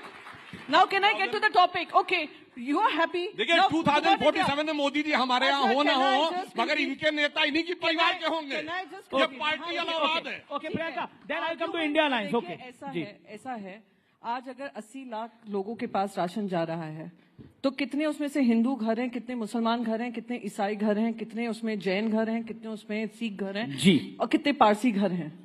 भूखा तो सभी है जो 80 लाख लोगों के पास जा रहा है। मैं चाहती हूँ हम 2047 की बात करें। ये कहां पे लेकर जाना चाह रहे हैं? 300 साल पुराना, कि 300 साल पुराना इतिहास में आप बिखरे रहिए, बटे रहिए, और हम आने वाले जो सदी है, जो आने वाले हमारे युवा पीढ़ी है, जो दूसरे देशों में जा रही है, दूसरे देशों में भी प्रताड़ित हो रही है, क्योंकि अमेरिका यूएस टैरिफ्स को लेकर आ रहा है, जो अभी आई थिंक घनश्याम जी ने बात रखी थी कि स्टूडेंट बनकर गए थे यूएस में, और आज वो स्टूडेंट्स को भी डिसरिस्पेक्ट किया जा रहा है। हम कोई उसके बारे में बात नहीं कर रहे हैं। हम क्या बात करें? औरंगजेब, राणा सांगा, जिन्ना, ये वो। मेरे बस एक ही मांग है, और मैं क्योंकि विपक्ष से हूं, और विपक्ष में हमारी भी एक आवाज है, सिर्फ कांग्रेस और बीजेपी की नहीं है। हमारी आवाज यह है कि जो जनता से जुड़े मुद्दे हों। आज 50 रुपए इनके जेब से ज्यादा जा रहा है गैस का सिलेंडर खरीदने में, तो मुझे तकलीफ होती है। 2 रुपए एक्साइज ड्यूटी बढ़ रही है, जबकि पूरी दुनिया भर में ऑयल चीप हो रहा है, तो मुझे तकलीफ होती है। मुझे तकलीफ होती है क्यों 80 लाख लोगों के घर पे राशन जा रहा है, उनको खुद नौकरियां क्यों नहीं दी जा रही हैं जहां वो अपने आप को सक्षम पा पाए। तो इन चीजों में हमारा ध्यान भटकाकर ये जो काम हो रहा है, ये बहुत गलत। ओके, देखिए मैं एक बात कहूं, लगता है प्रियंका जी को ना अपने राज्य का पता, 80 करोड़ सुनिए 80 करोड़ है, 80 करोड़ है। सुनिए, इनको ना अपने राज्य का पता, ना अपने सदन का पता। ये औरंगजेब का नाम कौन लाया? अबू आजमी, महाराष्ट्र के विधायक, समाजवादी पार्टी, अपने गठबंधन के। पीएचडी इस्लामिक लॉ के हैं, इस्लामिक स्टडीज के हैं, इस्लामिक रिलीजन के हैं, आप सबके पीएचडी हैं। हमको कुछ ना जानकर भी हम राज्यसभा में अपना पक्ष रख सकते हैं। तरीका है, मैं तो बीच में नहीं, जैसे आप बीच में टोक टोक कर बोल रहे हैं, ये कुछ नहीं जानती है। Who are you to give me certificate, मैं जानती हूँ नहीं जानती हूँ? हाँ, तो मैं बता रहा हूँ ना, सुन लीजिए, आपको समझ में आ जाएगा, दर्शकों को समझ में आ जाएगा। अबू आदमी कहाँ का है? महाराष्ट्र विधानसभा का, वो औरंगजेब का इशू लाया। फिर इमरान प्रताप को ये लाए, इमरान मसूद जी, ये किस पार्टी के हैं? राशिद अलवी लाए, किस पार्टी के हैं? इमरान प्रतापगढ़ी किस पार्टी के हैं? MIM किस पार्टी के हैं? और सुनिए, उसके बाद राणा सांगा कौन लाया? वो रामजी लाल सुमन किस पार्टी के हैं? अरे भैया, अपनी पार्टी का मुझे गठबंधन का पता हो या ना हो, मुझे अपनी पार्टी का पता हो या ना पता हो, पर मुझे ये जरूर पता है कि देश को आप दिशा भूल करने का काम कर रहे हैं। अरे आपके सारे एक मैदान बताइए जिसने विषय शुरू किया, बताइए। चैलेंज करता हूँ, अगर आपको पता है चैलेंज करता हूँ। मुझे भी आने देंगे आप तीनों, लोगों ने किया। अब मुझे भी आने देंगे आप तीनों। इंडिया अलायंस पे आता हूँ, फिर रैपिड फायर राउंड है। अच्छा ये बताइए, इमरान भाई, ऑल सेट। देखिए आप तीनों बहुत अपनी पार्टी के उम्दा स्पीकर हैं, और तीनों को मैं अरसे से जानता हूँ। इमरान मसूद, ये देखिए अब थोड़ी राजनीति की भी बात हो जानी चाहिए। ये सब जो चल रहा है, हम राइजिंग भारत के मंच पर है। एक बात बताइए, अब ये 27 का विधानसभा चुनाव आने वाला है उत्तर प्रदेश में। अब आपने तो इतना बड़ा बयान दे दिया है, अब बताइए क्या होगा? समाजवादी पार्टी के साथ आप जाएंगे कि नहीं जाएंगे? आदित्य ठाकरे ने तो महाराष्ट्र में बोला था, समाजवादी पार्टी के नेता, कुछ नेताओं ने बीजेपी के साथ अलायंस का काम किया है। आपका क्या कहना है उत्तर प्रदेश के संदर्भ में? सपा के साथ जाएंगे कि नहीं जाएंगे? नहीं, ये देखिए, ये फैसला तो पार्टी का होगा कि हम किसके साथ जाएंगे, किसके साथ नहीं जाएंगे। मैंने सिर्फ इतना, मेरा काम है कि मैं अपनी पार्टी के आधार को बढ़ाने की बात करूं, अपनी पार्टी के संगठन को बनाने का बात करूं। एकजुट है कि नहीं है? 100%। आपको दिखाई नहीं दिया कि पार्लियामेंट दिखाई दिया? एक मिनट, पार्लियामेंट में सिर्फ 24 मेंबर मुसलमान हैं। पार्लियामेंट में सिर्फ 24 मेंबर मुसलमान हैं, जो मुसलमान मेंबर थे। लेकिन वक्फ के मामले के अंदर 232 वोट पार्लियामेंट में पड़े। ये हिंदुस्तान है, ये हिंदुस्तान है। दूसरी चीज मैं कह रहा हूं, हमें भाईजान बहुत तेज तेज बोलते हैं, हमारी समझ में नहीं आता, लेकिन मैं इतनी बात जरूर कह रहा हूं कि जिन्ना आपके आदर्श होंगे, मेरे आदर्श तो थे नहीं ना, हैं। क्योंकि जिन्ना को हम सबसे बड़ा गुनाहगार मानते हैं अपनी इस हालत का, बदतर हालत का, जो आपने हमारी कर दी है। मैं इंडिया अलायंस में रहा हूं, समाजवादी पार्टी के साथ अलायंस होगा कि नहीं होगा? नहीं, ये फैसला तो पार्टी का होगा। अभी क्या माहौल है? अभी क्या मूड है? संगठन की बात कर रहे हैं ना, कुछ तो ब्रेकिंग न्यूज रखिए। अभी राइजिंग भारत की बात कर रहे थे हम लोग, और हम लोग देश की, हम लोग प्रियंका जी से पूछ लीजिए, ये एक्सपीरियंस करके आए हैं समाजवादी पार्टी को महाराष्ट्र के अंदर, सलाह अच्छी देंगी? नहीं, देखिए ये बिल्कुल दूंगी और खुले दिल से दूंगी, क्योंकि मैं देश के साथ हूँ। जी। देखिए हम लोग कौन किसके साथ लड़ेगा, कौन क्या लड़ेगा, राजनीतिक परिस्थितियों पर दिल्ली में हमने एकजुटता देखी। केजरीवाल जी को एकजुटता के कारण निपटना पड़ गया, अरविंद केजरीवाल जी को एकजुटता के कारण निपटना पड़ गया। दिल्ली में हमने देखा। प्रियंका अब एक बात कह दूं, मेरे से रुका नहीं जा रहा है, मैं बोल ही देता हूं। बिल्कुल मत रुकिए, इस मंच पे बिल्कुल मत रुकिए। जिस दिन तक भारतीय जनता पार्टी को हराने की कसम सारे इकट्ठे होकर खाते रहेंगे, भारतीय जनता पार्टी नहीं हारेगी। अच्छा, खाते रहेंगे तो नहीं हारेगी? बिल्कुल। तो कैसे करें फिर, हराए कैसे? ये फॉर्मूला तो बताइए महाराज, बताइए फॉर्मूला। देश सुन रहा है आपको। देखिए मैंने आपको बता दिया, कैसे? जब कसम नहीं खाएंगे तब हार जाएंगे। नहीं, हमें अपने जीतने का लक्ष्य रखना चाहिए। हमें भाजपा को हराने का क्यों लक्ष्य रखना है? हम अपने जीतने की बात करें। आज दिक्कत क्या है, देश के अंदर भाजपा ने ऐसा नैरेटिव बना दिया, हर आदमी भाजपा को हराने की बात कर रहा है। अरे भाई, तुम्हारे हराने से हमें क्या होगा? हमें अपने जीतने की बात करें कि हम बदलाव लाने की बात करें। तो राहुल जी को समझाइए ना। राहुल गांधी कह रहे हैं कि मेरी पार्टी में कई भाजपा ही आ गए। नहीं, गलत पे उन्होंने बोला स्लीपर सेल है हमारे यहाँ। राहुल गांधी ने विचारधारा के लिए बोला है। राहुल गांधी ने बोला स्लीपर सेल है हमारी पार्टी में, कांग्रेस पार्टी में एक स्लीपर सेल है, राहुल जी ने बोला। अमीश जी, मैं आपसे एक प्रश्न पूछूं? जी। जितने अधिकार से आप कहते हैं राहुल गांधी जी को बोलिए, आप क्या इतने मोदी जी अधिकार के से लिए बोल नरेंद्र पाएंगे? मोदी जी के लिए आप बोल पाएंगे? क्या बोल पाएंगे आप मोदी जी के लिए? मोदी जी से सवाल पूछ सकते हैं? नहीं, बिल्कुल। देखिए, बिल्कुल हम पूछ सकते हैं। ऐसे बयान कभी मोदी जी के सुनाई पड़ते हैं। मोदी जी अगर बोले कि बीजेपी में स्लीपर सेल है तो जरूर 15 लाख खाते में तो मोदी जी ला रहे थे। एक सेकेंड अमीश जी, मैंने कभी भी कोई भी पत्रकार से ये सवाल नहीं पूछा मोदी जी से पूछते हुए कि मोदी जी आपका मतलब क्या था जब आपने कहा कि आपके मंगलसूत्र खींचकर ले लिए जाएंगे? किसी ने पूछा है? मैंने नहीं सुना। हो सकता है मैं मिस कर रही हूं। उसके लिए जिसने कश्मीर देखा उसे समझ में आना चाहिए। इंटरव्यू कश्मीर 1990 सबको समझ में। इंटरव्यू मैंने कोई देखा है। जिस अधिकार से भी आपने कहा कि आदित्य जी से पूछिए या राहुल जी से पूछिए, तो मैं ये पूछना चाहती हूँ उतने ही अधिकार से आप लोग, और मैं यही अपेक्षा करती हूँ अपनी मीडिया से कि हम राइजिंग भारत की जब बात करते हैं 2047 में हमारी मीडिया का क्या हाल होगा, इसके बारे में कभी आपने सोचा है? बहुत अच्छी बात कही प्रियंका जी। प्रियंका जी के लिए ताली बजाइए। प्रियंका जी ने बोला कि ये सवाल आप मोदी जी से पूछ सकते हैं। हाँ, मोदी जी से पूछ सकते हैं क्योंकि वो इंटरव्यू दे देते हैं, लेकिन राहुल जी ने तो कोई इंटरव्यू ही नहीं दिया। पूछे कैसे? जिस दिन देंगे तो उनसे भी पूछेंगे। ये भी आप बात गलत कर रहे हैं साहब। 84 इंटरव्यूज नरेंद्र मोदी के। एक minute Amish ji, Aditya Thackeray also gave interview. Uddhav Thackeray ji ने, राहुल गांधी जी ने इंटरव्यू नहीं दिया। आपने बहुत अच्छी चीज कही है। अमीश जी ने कहा कि प्राइम मिनिस्टर इंटरव्यूज देते हैं। Very impressed Amish ji, I am very impressed. पर हमारे जर्नलिस्ट ने, किसी ने उनसे पूछा कि प्रधानमंत्री जी इसका क्या मतलब है जब आप कहते हो सोने की मंगलसूत्र खींच लेते हैं? अच्छा नहीं, एक मिनट, अच्छा सुनिए, अभी राहुल गांधी जी ने कहा कि कॉन्स्टिट्यूशन 47 में लिखा गया। ये कितने जर्नलिस्टों ने पूछा कि कॉन्स्टिट्यूशन 47 में नहीं लिखा गया मेरे भाई? और सुनिए, उन्होंने कहा कॉन्स्टिट्यूशन हजारों साल पहले का है।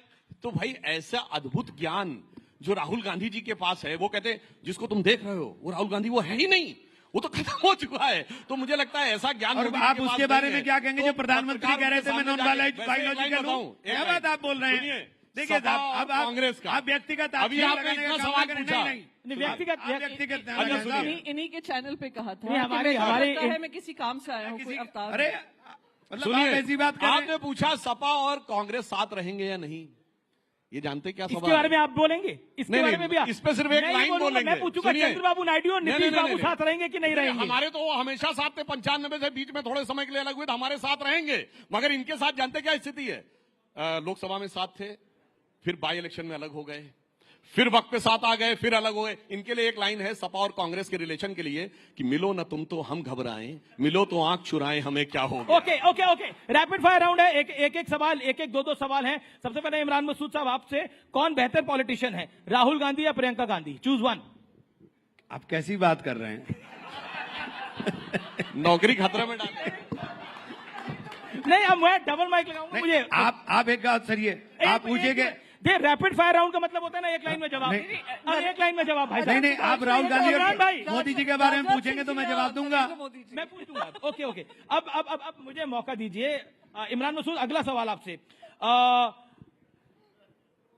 वक्फ संशोधित कानून मानना सही है या गलत, क्या कहते हैं आप इसके ऊपर? मानना सही और गलत तो एक अलग विषय है। मानना, जब कानून, देखिए कानून अगर बन गया और हम सुप्रीम कोर्ट में गए और सुप्रीम कोर्ट से भी इस पे मोहर लग जाती तो मानना पड़ेगा। ठीक है, देश कानून से चलता है, देश हमारे बात से नहीं चलता है। प्रियंका चतुर्वेदी जी, विपक्ष का बड़ा नेता कौन है, राहुल गांधी, अखिलेश यादव या उद्धव ठाकरे? Choose one. महाराष्ट्र के लिए तो उद्धव ठाकरे जी हैं। और देश के लिए? मेरे लिए तो as my party leader Uddhav Thackeray ji हैं। I am very clear. देश के लिए देश के लिए भी अगर उन्होंने महाराष्ट्र में एक अच्छा मॉडल दिया तो देश का भी एक अच्छा मॉडल ही प्रस्तुत करेंगे। ठीक है। और किसकी विचारधारा आपकी विचारधारा के, यानी आपकी पार्टी की विचारधारा के ज्यादा करीब है, कांग्रेस या भारतीय जनता पार्टी? देखिए, हमारी पार्टी की, मैं अपनी पार्टी की विचारधारा की बात करूंगी, जिनका मैं वही कंप्लीट कर लूं, एक्साइटेड मत होइए जी। के दिल में राम, हाथ में काम, आपको किससे क्लोजेस्ट है वो आप समझ लीजिए जी। सुधांशु त्रिवेदी, वक्फ झांकी है, आगे क्या बाकी है? वक्त आने पर बता। मैं हमारे यहाँ तो प्रधानमंत्री है। आपने पूछा, सवाल हमसे क्यों है? सुनिए, इसलिए कि आपके यहाँ अभी हसरतें हैं होने की, हमारे यहाँ ऑलरेडी है, इसलिए अंतर है। अब पूछ लिया, आपने पूछ लिया, सुनिए, अब आप बता दीजिए ना, आप बता दीजिए ना, आप बता दीजिए मोदी जी और अमित शाह में कौन है? हमारे यहाँ तो मोदी जी प्रधानमंत्री हैं, किंतु परंतु नहीं है। आप क्या हसरतें लिए हुए 1 दर्जन लोग खड़े हुए हैं इंडी गठबंधन में। अरे ठीक है, मेरे ही भाग से छीका फूट जाए। जी, आपका सवाल, अगला सवाल, आपने सवाल क्या किया था? अगला सवाल और आखिरी सवाल, अगला सवाल और आखिरी सवाल है, अखिलेश यादव बेहतर हैं या राहुल गांधी बेहतर है? आपकी राय के अंदर एक को चूज करना पड़ेगा। बिल्कुल निश्चित रूप से अखिलेश यादव, चूंकि कम से कम कुंभ में स्नान करने तो गए, धन्यवाद। गए नहीं स्नान ओके, आप तमाम लोगों का बहुत बहुत शुक्रिया। जबरदस्त तालियों के साथ अभिनंदन करिए हमारे तीनों सांसदों का। बहुत अच्छी चर्चा रही और तीनों ने बहुत ही अच्छे तरीके से हर सवाल का जवाब दिया। बहुत बहुत शुक्रिया आप तीनों का। सुधांशु त्रिवेदी, प्रियंका जी, इमरान मसूद जी, अभिनंदन आपका।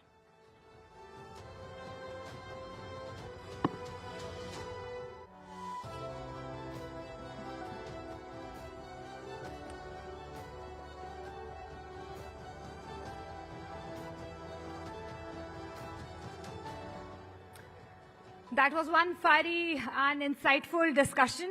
एक बार जोरदार तालियां हमारे पैनल के लिए। बहुत बहुत शुक्रिया इस डिस्कशन के लिए। तो सियासत के धर्म संकट के पन्नों को हम पलट रहे हैं और अगले सेशन की तरफ हम बढ़ेंगे। और क्योंकि हम राइजिंग भारत समिट के मंच पर हैं और विकसित भारत 2047 में कैसा रहेगा, उसकी तस्वीर क्या रहेगी, उस पर हम अगले सेशन में फोकस करने जा रहे हैं। उन मुद्दों की हम चर्चा करेंगे जो आज के भारत की कानून व्यवस्था, राजनीति और समाज की दिशा तय कर रहे हैं। हम जानेंगे कि कैसे संवैधानिक बदलाव, कानूनी सुधार और सामाजिक परिवर्तन आपस में टकराते भी हैं और एक दूसरे को आकार भी देते हैं। और साथ ही ये भी जानने की कोशिश करेंगे कि इस दिशा में भारत का फोकस क्या रहने वाला है और भारत इस दिशा में कैसे आगे बढ़ रहा है। आर्टिकल 370 को हटाया जा चुका है, ट्रिपल तलाक को अपराध घोषित कर दिया गया है और अब वक्फ कानून भी आ गया है। तो ऐसे में सवाल यह है कि भारत का अगला कदम क्या होगा। और इसी महत्वपूर्ण चर्चा को आगे बढ़ाने के लिए और इस अगले सेशन को मॉडरेट करने के लिए रूबिका लियाकत हमारे साथ मंच पर आएंगी। एक बार जोरदार तालियों से उनका स्वागत कीजिए। और मंच पर हमारे साथ एक बहुत खास पैनल भी मौजूद रहने वाला है। एक बार जोरदार तालियों से उनका भी मैं तारुफ करवा देती हूँ। गौरव भाटिया जी हैं हमारे साथ, भारतीय जनता पार्टी की तरफ से राष्ट्रीय प्रवक्ता, वो हमारे साथ जुड़ेंगे। वारिस पठान जी हैं लॉयर और AIMIM से हमारे साथ, वो AIMIM का पक्ष रखेंगे। इसके साथ साथ जाने माने लेखक हैं आनंद रंगनाथन, वो भी हमारे साथ इस मंच पर जुड़ेंगे। अनुराग भदौरे जी हैं, प्रवक्ता है, राष्ट्रीय प्रवक्ता समाजवादी पार्टी के। आप सभी मेहमानों का बहुत बहुत स्वागत। एक बार जोरदार तालियों से इनका स्वागत कीजिए। Thank you.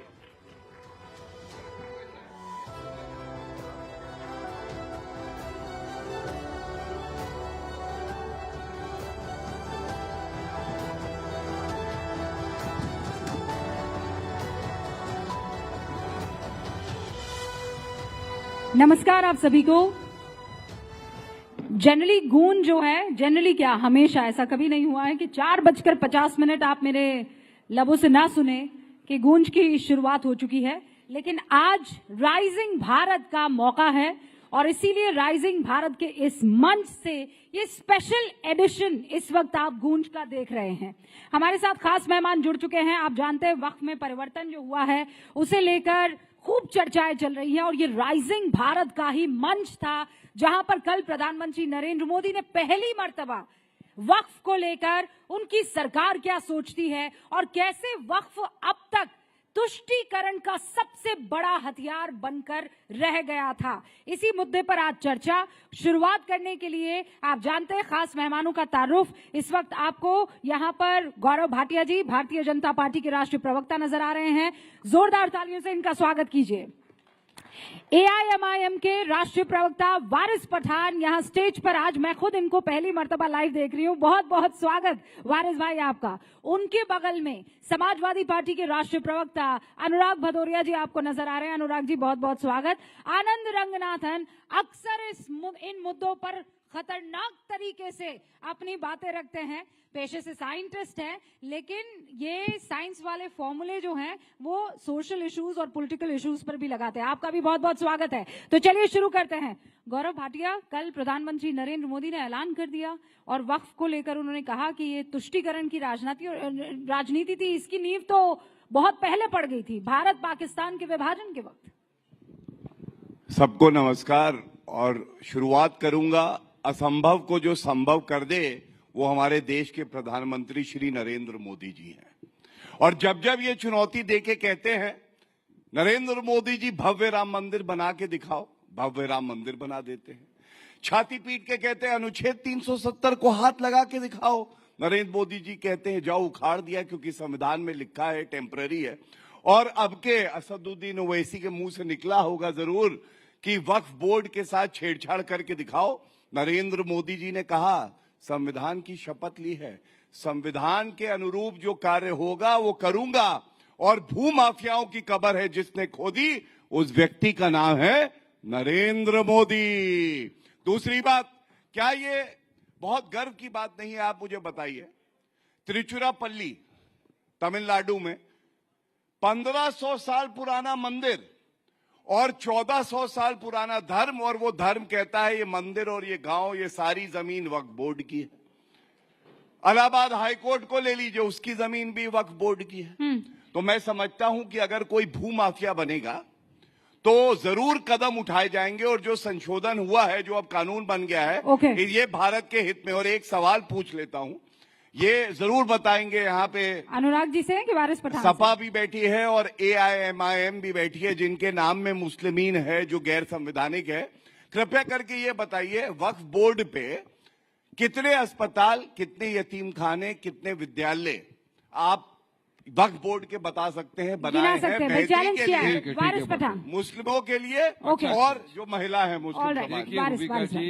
वक्फ का जो ये लोगों ने इतनी घाई के अंदर पहले बिल लाया, उसके बाद में उसको सदन के अंदर लाके कानून बना दिया, फिर फटाक से जाके प्रेसिडेंट के पास से उसका ऑर्डर भी ले लिया, नोटिफिकेशन भी ला दिया। अब उसके रुझान आना शुरू हो गए। अब इनको पता है कि ये मैटर सुप्रीम कोर्ट में डाला है, पेंडिंग है, 16 तारीख को सुनवाई होने वाली है। कब तकरीबन 14 से 15 लोगों ने पिटीशन फाइल कर दिए। कल ही के दिन जिसका हमको डर था वही हुआ। यस्टरडे योगी सरकार ने क्या किया, संभल की जो मस्जिद थी उसको बताया ASI का प्रोटेक्शन, वहां पे ASI गया, वहां पे जो ग्रीन बोर्ड लगा था उसको निकाला, और संभल की जो जामा मस्जिद थी उसको जुमा मस्जिद घोषित कर दिया। तो जिसका डर था, बता रहे ना हम लोग कि 3D जो इन्होंने डाला था उसका ये लोग पूरा बेनिफिट उठा रहे। क्या जरूरत थी आपको लाने की? अब इसी तरह से हर जगह के ऊपर जाके ये लोग करेंगे। आपको सोचना चाहिए, समझना चाहिए, मैटर सुप्रीम कोर्ट में सब जुडाइज है। सुप्रीम कोर्ट के अंदर इंटरिम स्टे के लिए भी डाली गई है याचिका कि जब तक ये मैटर फाइनली डिसाइड नहीं होता है आप ये कानून को स्टे करिए। स्टे के पहले आपने शुरू कर दिया, साफ दर्शाता है आपकी नीयत क्या है। तो हम पहले दिन से यही बोल रहे हैं कि बीजेपी की कथनी और करनी में बहुत फर्क है। इनको मुसलमानों की कोई परवाह नहीं है, ये वक्फ को बचाने के लिए नहीं, वक्फ को बर्बाद करने के लिए कानून लाया है इन लोगों ने, और उसका शुरू कर दिया। अब मोदी जी की बात, वारिस भाई पहले जो सवाल पूछा है, ये आप कह रहे हैं वक्फ को ये लोग बर्बाद कर रहे हैं। मैं कह रही हूँ आपने कौन सा वक्फ को मजबूत कर दिया? वक्फ का जो किरदार था सारे मुसलमानों के पास था, है ना, वक्फ की सारी जिम्मेदारी मुसलमानों के पास थी, तो कहाँ मुसलमानों का भला हो गया, कहाँ है? सिर्फ और सिर्फ भूमाफियाओं के नाम पर जाना जाने लगा वक्फ। बताइए ना आप मुझे। बिल्कुल, अगर भूमाफिया है वक्फ के ऊपर, 11 साल के लोग सरकार, 11 साल से बीजेपी की सरकार सत्ता में, कितने भूमाफियाओं के खिलाफ क्या कार्रवाई की? आपने तो संशोधन के अंदर जो लिमिटेशन का पीरियड था उसमें यह कर दिया कि जो 12 साल से अगर वहां पे बैठा है वो कब्जेदार हो जाएगा। ये तो आप भर के और भूमाफिया को प्रोटेक्शन दे रहे हो, आप तो उसको कब्जेदार बना रहे हो। पहले के कानून में तो ये नहीं था, पहले के कानून के अंदर था कि 2 साल की सजा और नॉन बेलेबल ऑफेंस, आपने वो हटा के 6 महीने का किया और बेलेबल कर दिया, तो आप तो और प्रोटेक्शन दे रहे हो। एक बात और बता दीजिए, आपने कहा कि नॉन बेलेबल ऑफेंस था वक्फ जब पुराना था, मुझे बताइए कितने लोगों को गिरफ्तार किया? भूमाफिया रहते हुए कितने लोगों को आपने गिरफ्तार, एक नाम बता दीजिए मुझे। बहुत सारे केस चल रहे ट्रिब्यूनल के अंदर, केसेस चल रहे हैं, बहुत सारे नहीं तो जवाबदारी सरकार की थी कि हमारी थी? 70 साल जवाबदारी। अरे भूमाफिया का मैं आपको बताता हूँ ना, माफिया किस तरह से आया रूबिका जी। एक तो मैं मुंबई की आप कस्टडी में छोड़ दिया, बेल दे दिया, उसके बाद उसको टारगेट किया। जकिया जाफरी का नाम क्यों नहीं लिया जो इंसाफ की गुहार लगाते आपने मुसलमान बताइए मेरे को। पहले महिलाएं होती थी वक्फ बोर्ड के अंदर ज्यादा, आपने खाली 2 का कैंप लगा दिया। अरे आप सवाल पूछें, जवाब। देखिए कैसे खोटी नियत वाले एक्सपोज होते हैं। एक ही सवाल पूछा था, छोटा सा बच्चा जिज्ञासु, उसने कहा कितने अस्पताल बनाए हैं? कितने बना दिए बीजेपी सरकार सत्ता में आके? बताओ मेरे को। कोई नहीं, मोदी ने दर्द हुआ है, इनको बोलने दीजिए, इनको दर्द हुआ है, कांटा सही जगह लग चुका है। अब ये पूरे प्रोग्राम में ऐसे ही बीच बीच में बोलते रहेंगे। देखिए जिज्ञासु बच्चे ने एक छोटा सा सवाल पूछा, अरे वारिस चचा कितने अस्पताल, कितने विद्यालय बनवाए, कृपया करके बता दीजिए। इधर उधर सारा घुमाया और सब गलत घुमाया। तुमने हर चीज घुमा के कुछ बोला ही नहीं वक्फ के ऊपर। देखिए यही फर्क है, मैं नफासत से कहता हूं, आप नहीं कहते तूने किया, तूने, ठीक है, ये आपकी परवरिश है, मेरी नहीं, मैं आप कह के ही संबोधित करूंगा। आप सुनिए गलतियां इन्होंने क्या करी। इन्होंने कहा सुप्रीम कोर्ट में पिटीशन चैलेंज है। हाँ भैया, अनुच्छेद 370 में भी गए थे सर्वोच्च न्यायालय, क्या हुआ? सर्वोच्च न्यायालय ने कहा संवैधानिक है। इकोनॉमिकली वीकर सेक्शन के लिए 10% आरक्षण, सर्वोच्च न्यायालय गई थी ये मंडली, कुछ नहीं, सर्वोच्च न्यायालय ने कहा संवैधानिक है। इलेक्ट्रोल बॉन्ड में क्या कहा सर्वोच्च न्यायालय ने? इलेक्ट्रोल बॉन्ड में क्या कहा? अनकॉन्स्टिट्यूशनल है। फार्मर बिल भी रिपील हुआ ना, इसी तरह ये भी होगा। ओके, एक एक करके ना, अब दो क्यों ऐसा करे, मेरे को नहीं पता। 20 सेकंड में गौरव भाटिया बात खत्म कीजिए। मैं आधा एक मिनट चाहूंगा, बहुत जरूरी बात है, आप जमीनें हड़प रहे हैं, वो आरोप लगा रहे हैं आपके ऊपर, जवाब दीजिए ना। देखिए ऐसा है, अच्छा वो तोते भी आ गए, मैं बोल रहे हैं, अभी आपका नंबर भी नहीं आया भैया। ये भाषा शैली सिखा रहे थे, बिल्कुल अभी भाषा शैली संस्कार बता रहे थे। और अभी थोड़ी देर पहले बीजेपी कितनी झूठी है, अभी संस्कार सिखा रहे थे। आप तो करने लग गए। एक ये संस्कार है, देखो शिष्टाचार, देख लो संस्कार, देख लो। अभी 2 मिनट में बीजेपी पे कौन यकीन करेगा बताओ? बताइए। अभी 10 सेकंड पहले बोल रहे थे संस्कार, और संस्कार सामने खुल के आ गए। कमाल है भाई। अब हम बोल रहे हैं, अब इन्होंने बहुत बोल लिया। 1 सेकंड, 30 सेकंड, उसके बाद जवाब नहीं मिलेगा। हम देखिए ऐसा है, जब भी इस तरह का मंच होता है शिष्टाचार में, एक दूसरे की बात सुनते हैं, लिखते हैं, जैसे मैंने लिखा, उसके बाद अपनी बारी में बोलते हैं। ये बीच में क्यों कूद आए? अरे लो भाई, बेगानी शादी में अब्दुल्ला दीवाना, अरे अब्दुल्ला तो ऐसे ही दीवाना रहता है वैसे। चलिए अब मैं बताता हूँ दूसरी बात।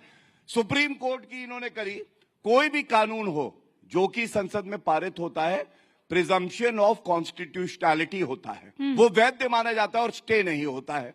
तीसरी बात मैं इनको बता दूं, इन्होंने कहा भू माफियाओं से कौन सी जमीन ली, तो मैं आपको बताता हूँ, बीच में ना बोलिए। इंटरिम स्टे मिलता है, आपको पता ही नहीं, कोई सीखेगा बोलेगा क्या? अच्छा, दोनों वकील है पेशे से, ये बता देना चाहती हूँ। पिटीशन डाला है हमने के स्टे दो, आप बोल रहे हैं, रुकिए ना 1 सेकंड। किसी भी कानून की वैधता में स्टे नहीं होता है, इनको पता नहीं है। हो सकता है वकालत ये कोर्ट की नहीं करते हो। स्टे होगा, शांत। झूठ मत बोलिए ये बात बताइए कि आप समझदार हो, आप यहाँ गौरव जी, आप दोनों रुक जाइए। अब सुनिए, नहीं एक मिनट बात पूरी कर लूं। पहले एक बार ओपनिंग रिमार्क, फिर मैं मौका दूंगी। अपनी बात पूरी करना चाहूंगा।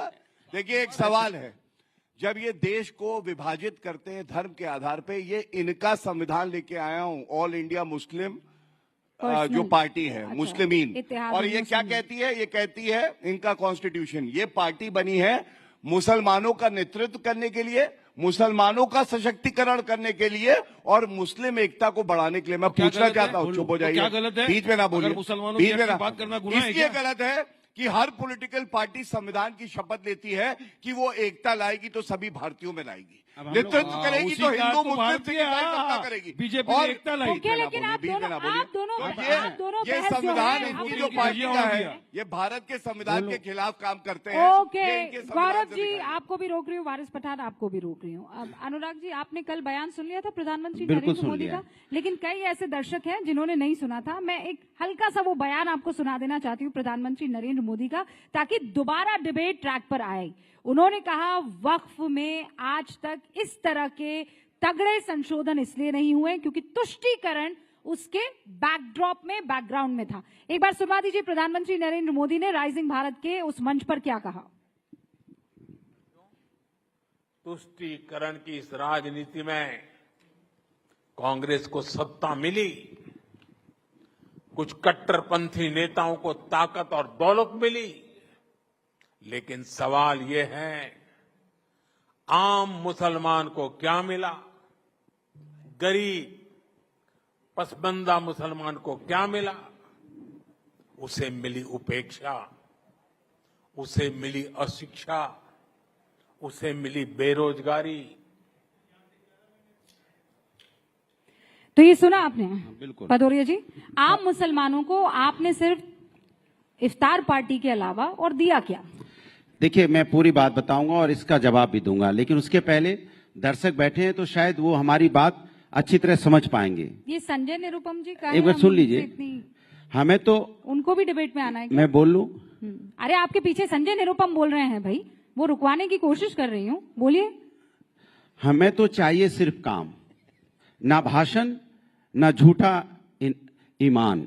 नौकरी हमें लौटा दो, सस्ता गैस सिलेंडर दिला दो, मजदूरी बढ़ा दो, 2 रोटी के भाव, 2 रोटी के भाव मजदूरी बढ़ा दो। हमें नहीं चाहिए धर्म के नाम की ये राजनीति के घाव।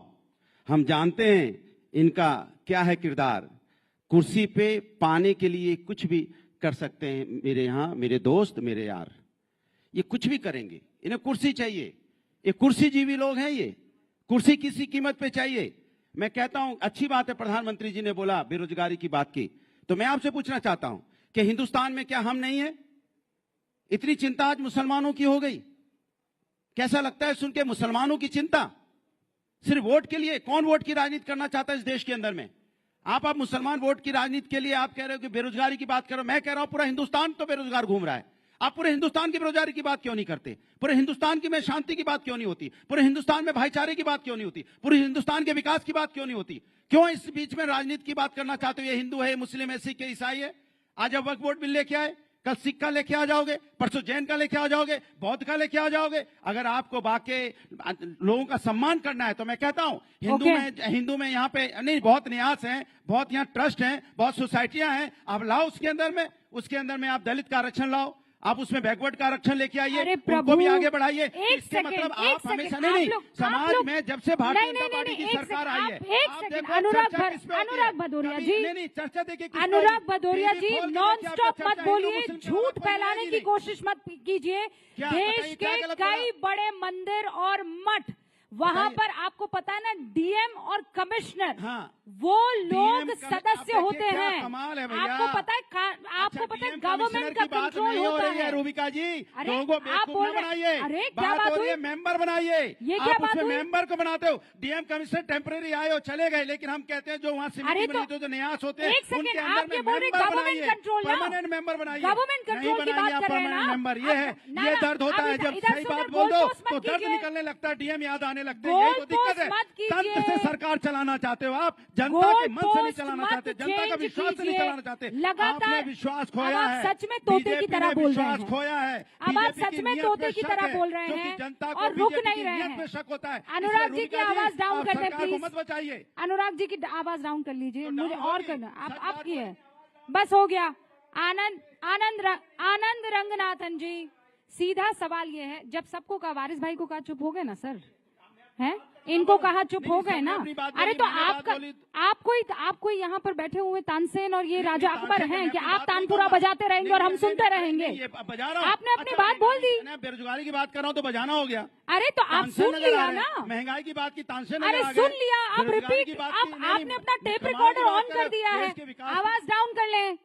मैं हूं राजा अकबर, अभी रुक जाइए। आनंद रंगनाथन जी, इन्होंने कहा कि कल सिख आ जाएंगे, कल सिखों को लेकर ये कोई नया कानून ले आएंगे, ये हिंदुओं को लेकर नया कानून लेकर आ जाएंगे, क्रिश्चियंस को लेकर आ जाएंगे, पारसी को लेकर आ जाएंगे, और हम ऐसे ही चुपचाप बैठे देखते रहेंगे क्या? आनंद जी, सबसे पहले तो अरे रुक तो जाइए प्रभु, रुक जाइए। अच्छा, मैं आनंद जी के पास जाऊं कि ना जाऊं? हाँ कि ना? ले अब जनता की सुनेंगे ना आप? आएंगे आनंद जी। अनुराग जी बोलने दीजिए प्लीज, थैंक यू। देखिए 20 मिनट बाद मेरा समय आ रहा है। रूबिका जी, पहले तो आपको बहुत धन्यवाद देना चाहता हूं कि आपने मुझे इस पैनल पे आमंत्रित किया। 2-3 चीजें मैं कहना चाहूंगा। एक तो बहुत दुख की बात होती है जब हर चीज जो आदमी सामने ला के डिस्कस करना चाहता है, वैज्ञानिक के तौर पे कोई भी चीज डिस्कशन के अवे नहीं होती। हर चीज को टेबल पे लाओ, डिस्कस करो। हमारे देश में ही ऐसा होता है कि कोई भी चीज अगर आप डिस्कस करना चाहें, आपको इमीडिएटली कह दिया जाता है हिंदू मुस्लिम ला रहे हो, हिंदू मुस्लिम ला रहे हो। मैं आपसे पूछना चाहता हूं, अनुराग जी प्लीज सुन लीजिए। पूछिए तो रहे, मैं तो बोला पूछिए। मुझे लगता है हम एक सभ्य डिबेट करते हैं यहाँ पर, चीख चिल्ला खूब लिए एक दूसरे पर, एक की सुनते हैं, दूसरे की जवाब देते हैं, ठीक है? ऐसा करते हैं, ओके ठीक है। तो हिंदू मुस्लिम यहाँ पे हमारे देश में अगर कोई ऑब्जेक्टिवली सोचे तो कुछ हिंदू मुस्लिम नहीं है। मैं आपको सच बता रहा हूँ, हम सब एक हैं। अगर मुझे फिरनी या सेवैयाँ खानी होती है तो आपके घर से आती है। अगर वारिस पठान साहब ने जो विग पहना हुआ, ये तिरुपति के हिंदूज के बालों से बना हुआ है। हर कोई एक दूसरे का, नहीं सॉरी हंसते रहिए, सच में बता। आप वारिस पठान, मैं आपको व्हाट्सएप मैसेजेस दे। अनुराग, वारिस पठान साहब का क्या बताना चाहते हो? वारिस पठान साहब इतना अच्छा हेयर स्टाइल किए बैठे, आपने बिग बता दिया उनका। बताइए। मैं आपकी नकली मूंछों की बात नहीं कर रहा, मैं विग की बात कर रहा हूँ। आनंद भाई आप खींच के देख लीजिए, असली बाल है। हटक के नहीं, सुन लीजिए बात को एक बार सुन लीजिए। आनंद भाई आज अच्छी बातें कर रहे हैं आप, आज तो कम से कम अच्छे, लेकिन लास्ट में कुछ लेकिन मत लगा दीजिएगा। पर आपने इतना कन्विक्शन से कहा कि अनुराग भदौरिया सच में टेढ़ी आंखों से देखने लगे। अनुराग भदौरिया साहब नहीं, वारिस पठान साहब भी ऐसे करके चेक कर रहे हैं। बात को सुनिए। मैं व्हाट्सएप अपना लीक नहीं करना चाहता जैसे तृणमूल के कर रहे हैं, वरना और सारे और सीक्रेट निकल आएंगे। देखिए, दुख इस बात का होता है कि बात हिंदू मुस्लिम की है ही नहीं। बात है इनजस्टिस और इनइक्वालिटी की। बिल्कुल सही। अनुराग जी प्लीज देखिए, ऐसे नहीं हो, फिर आप बोल लीजिए। मतलब आप जरा सही बोला, मैंने कुछ गलत कहाँ बोला भाई? सही बोला। Let's get back. हाँ, अनुराग जी वो माइक रखिए, वो कुर्सी नहीं है जो उसे पकड़ के रखना है आपको, माइक रखिए। हाँ ठीक है, अब आप कवाल की तरह ताली भी बजाना शुरू कर दें। एक बार रुक जाइए, सुन लीजिए, बात सुन लीजिए। मैं बहुत पते की बात कह रहा हूं। बात इज नॉट हिंदू मुस्लिम, बात इज इनजस्टिस, डिस्क्रिमिनेशन और इनइक्वालिटी की है। और दुख इस बात का होता है कि जो हमारी 250 मिलियन मुस्लिम कम्युनिटी है, वो जब इनजस्टिस, डिस्क्रिमिनेशन और इनइक्वालिटी देख रही है तो वो ये प्रोटेस्ट ही नहीं कर रही, वो एंजॉय कर रही है कि ये डिस्क्रिमिनेशन, ये इनइक्वालिटी और ये इनजस्टिस हिंदूज के अगेंस्ट हो रहा है। अब मैं आपको 3 एग्जाम्पल देता हूं। नंबर 1, क्या कभी किसी मुस्लिम कम्युनिटी या वारिस पठान साहब ने कहा कि ये गलत है कि सिर्फ RTE, right to education act का 93rd अमेंडमेंट के साथ जो कंजंक्शन है, वो सिर्फ हिंदू रन स्कूल्स को कहता है कि अपने 25% सीट्स आप इकोनॉमिकली वीकर सेक्शन के लिए रिजर्व करो। हिंदू रन स्कूल्स और क्रिश्चियन रन स्कूल्स को नहीं कहता। ये डिस्क्रिमिनेशन नहीं है। Thousands of Hindu run schools बंद हो चुके हैं इस चक्कर में। कभी वारिस पठान साहब ने नहीं कहा ये गलत हो रहा है। कभी वारिस पठान साहब ने ये नहीं कहा कि स्टेट एक्सक्लूसिवली, देखिए वारिस भाई के बारे में बोल, एक बार सुन, हिंदू भाई के बारे में बोल रहे हैं। RTE नहीं, इनको हिंदू नहीं, ये कह रहे हैं कि नहीं, इनका कहने का मतलब ये हुआ कि सिर्फ मुस्लिम हिंदू। अरे हमारे साथ अन्याय नहीं हो रहा है क्या? हमारे साथ अन्याय नहीं हो रहा है क्या? हमें रोजगार नहीं मिलना चाहिए था क्या? हमें महंगाई से छुटकारा नहीं मिलना चाहिए था? हम हिंदू, मेरे साथ अन्याय क्यों हो रहा है? मैं आपसे सवाल पूछ रहा हूँ, लेकिन इसका जवाब नहीं है। हम सफर कर रहे हैं, इसका जवाब क्यों नहीं मिलेगा? अनुराग जी एक सेकंड रुकिए। वारिस पठान, पहले RTE मेरे बारे में बहुत सारी बातें। अच्छा, वो 4 पॉइंट बोल रहे हैं, उसके बाद आप इंटरप्शन। वारिस भाई 4 पॉइंट बोल दें। अब बीच में 5-5 बार इंटरप्शन करेंगे तो फिर कैसे कैसे चलेगा भाई? समय उतना नहीं है सर, जल्दी बोल दीजिए, इतने समय में तो सरकार चली जाएगी। आधा समय आपने ले लिया अनुराग। अरे ये सपा की सरकार नहीं है कि टूटी साइकिल चली जाए, चिंता ना करिए। सरकार तो भाई आप बोलिए। सरकार तो जाते जाते बच गई है। आप कॉन्सेंट्रेट तो जाते जाते बची है। जल्दी से। मतलब मेरा रोल आपने स्पीकर की तरह बना दिया है लोकसभा के। अरे सर सुनिए, आप 5 मिनट से बोल रहे हैं, आपकी बात अच्छा, पूरी नहीं हो रही, तो मैं क्या करूं भाई? मैं 2 मिनट में अपनी बात कह चुका हूं। Anurag ji please, it's a request. अरे मैं 2 मिनट बोला हूं, आपने 20 बार इंटरप्ट किया। ये 5 मिनट से बोल रहे हैं, इनकी बात पूरी नहीं हो रही है। अन्याय नहीं है तो क्या है? आपके मंच पे अन्याय हो रहा है, आप कह रहे बोलने नहीं दे रहे। इधर मेरे ऊपर आरोप लगाने से बेहतर होगा कि आप उनकी बात सुन लें। Okay Anand ji please try to finish it in संक्षेप। बिल्कुल। अभी कभी वारिस पठान साहब ने ये नहीं कहा कि सिर्फ हिंदू टेम्पल्स पे गवर्नमेंट एक्सक्लूसिवली कंट्रोल कर रही है और बिलियंस ऑफ डॉलर्स ले रही है। मॉस्क पे कंट्रोल क्यों नहीं कर रही? क्या ये डिस्क्रिमिनेशन इनइक्वालिटी नहीं है? वो हटनी चाहिए। कभी ये नहीं कहा या वो हटे या मॉस्क को भी कंट्रोल करो। मॉस्क से पैसा लो। और तीसरी सबसे जरूरी बात, और ये मैं वक्फ पे आना चाहता हूं। देखिए मेरा वक्फ बोर्ड से कोई भी डिसएग्रीमेंट नहीं है। मैं तो कहता हूं हजारों वक्फ बोर्ड हो, कोई there are hundreds of boards, NGOs, charities, let them run. Point है कि वक्फ एक्ट आ गया जो कि वक्फ बोर्ड को वेपनाइज करता है। अब मैं आपको एक उदाहरण देता हूं। नहीं सर, वक्त की कमी है, जो बातें आपने बोली जवाब दीजिए। मेरे अच्छे दोस्त आनंद रंगनाथन ने 5 मिनट में 50 मरतबा मेरा नाम लिया, तो मैं पूछना चाहूंगा आनंद भाई, आपने बहुत अच्छी अच्छी बातें बोलाई। मुझे बताओ आप लोगों को मुसलमानों की इतनी फिक्र कब से होने लग गई? क्योंकि देश में है। जिनको सुनिए, जिनको मुसलमानों की अच्छा मेरी 2 मिनट की अजान से तकलीफ है, जिनको मुसलमानों के 10 मिनट रास्ते पे नमाज पढ़ने से तकलीफ है, जिनको मुसलमान की बेटियों के हिजाब से तकलीफ है, जिनको मुसलमानों के खाने पीने से तकलीफ है, जिनको मुसलमान अगर दाढ़ी टोपी रख के कुछ ट्रेन में चला गया तो उसको मॉब लिंचिंग कर देते, JRCR नहीं बोलने से तकलीफ है, उनको आज अचानक मुसलमानों से इतनी मोहब्बत आ गई। यही तो सबसे बड़ा शक आ रहा है हमको। यही तो आपकी नीयत में खोट है। अगर आपको कुछ करना है मुसलमानों के लिए, दीजिए हमारी बेटियों को डिमांड ड्रिवन स्कॉलरशिप। देंगे आप? नहीं देंगे। दीजिए शकिया जाफरी मरूम को इंसाफ, हिंदुओं के लिए भी नहीं दीजिए। आपको डेटा देता हूं को इंसाफ दीजिए। 11 साल से आप जितने की मॉब लिंचिंग हुई सबको इंसाफ दीजिए। जिनके घर बुलडोजरों से आपने उड़वा दिए मुसलमानों के बिना कोर्ट के ड्यू प्रोसेस फॉलो किए, आप दीजिए उनको इंसाफ दीजिए। और अब इनइक्वालिटी की बात करो, इनइक्वालिटी कहां मैं बताता हूं। आर्टिकल 14 का ग्रॉस आर्टिकल 14 का ग्रॉस वायलेशन हुआ। मैं आपको बताना चाहता हूं कॉन्स्टिट्यूशनल और लीगल प्रोविजन बता दीजिए कि एंटी मुस्लिम है। हिंदू एंडोमेंट बोर्ड में मुसलमान अलाउड नहीं है, गैर कौम अलाउड नहीं, लेकिन मुसलमान के वक्फ बोर्ड में आप हिंदुओं को डाल देंगे।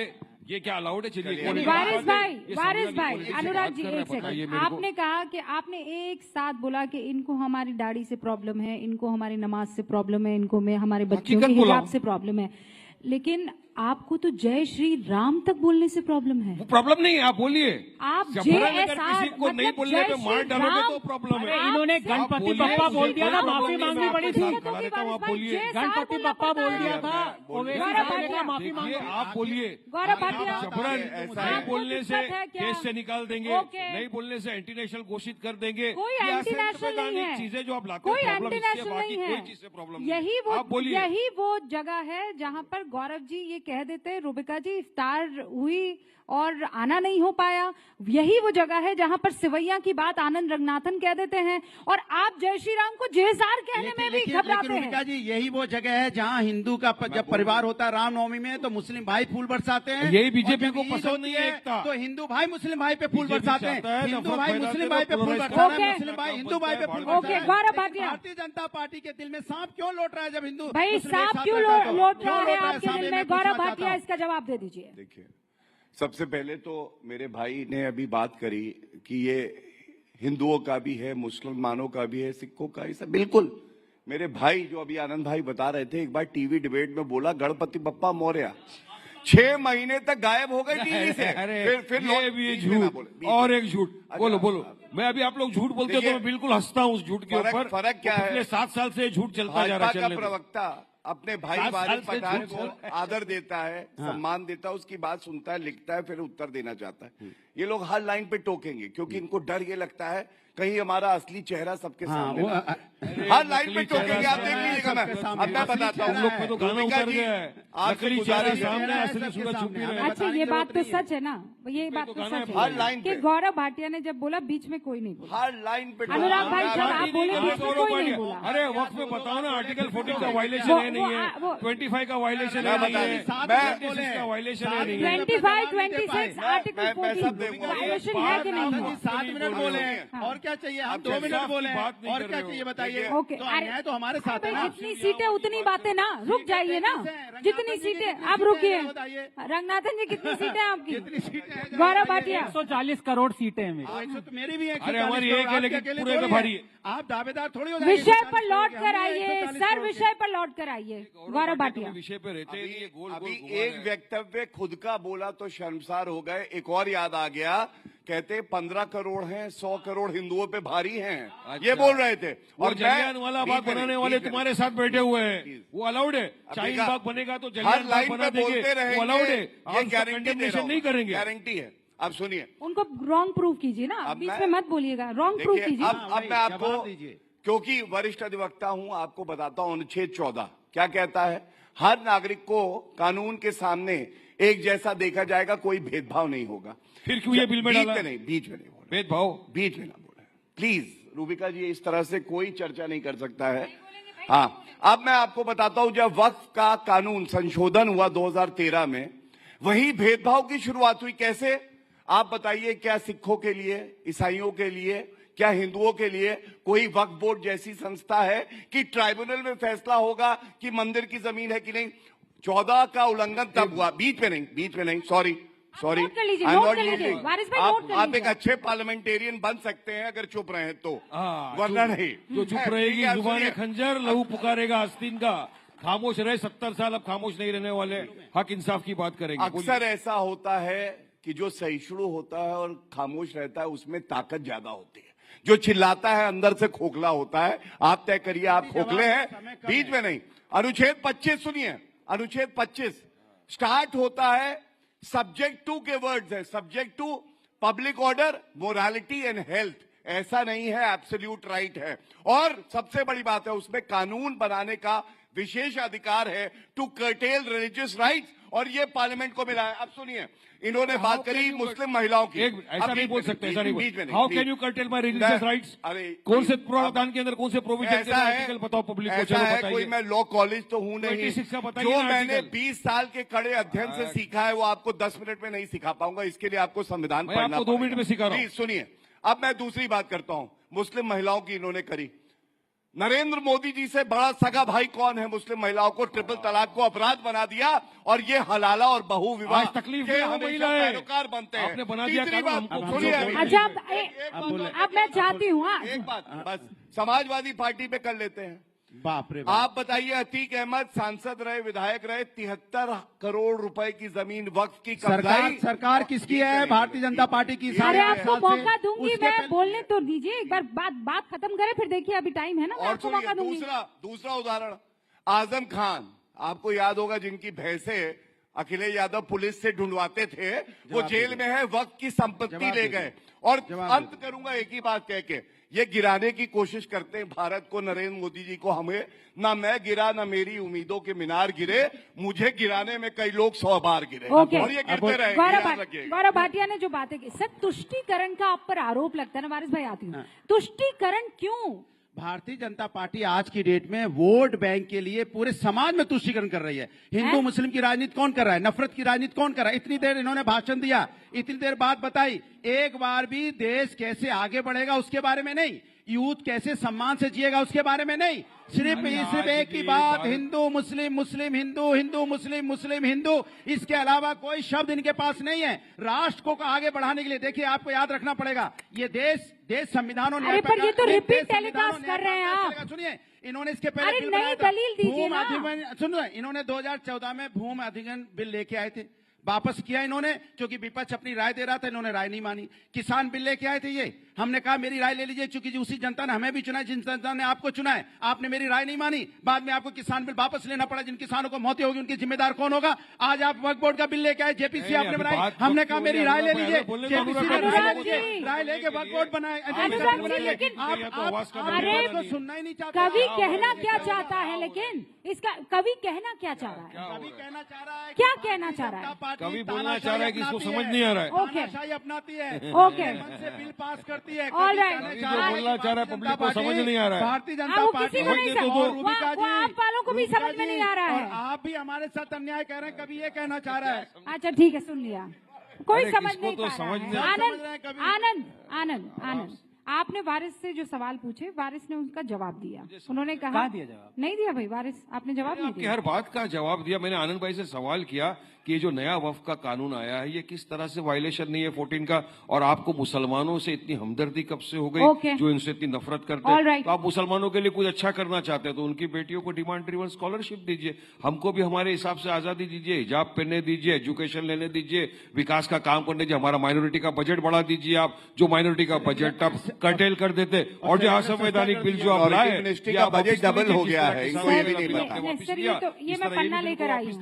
ओके, जवाब दीजिए। हमारा अधिकार है, हमको हमारा अधिकार दीजिए, यही तो बात है बस। आनंद, रूबिका जी, वारिस पठान साहब इतना झूठ बोल चुके हैं कि असादुद्दीन साहब सोच रहे होंगे अरे तुम इतना झूठ बोलोगे तो मैं क्या बोलूंगा। अब मैं एक एक करके इनका जवाब देता हूं, और बीच में इंटरप्ट मत करेगा, आपको आपके साउथ इंडियन बालों की कसम, मतलब विग वाले। ठीक है, पहली बात, हिंदू मुस्लिम कर रहे हैं। मैंने इनसे क्या पूछा?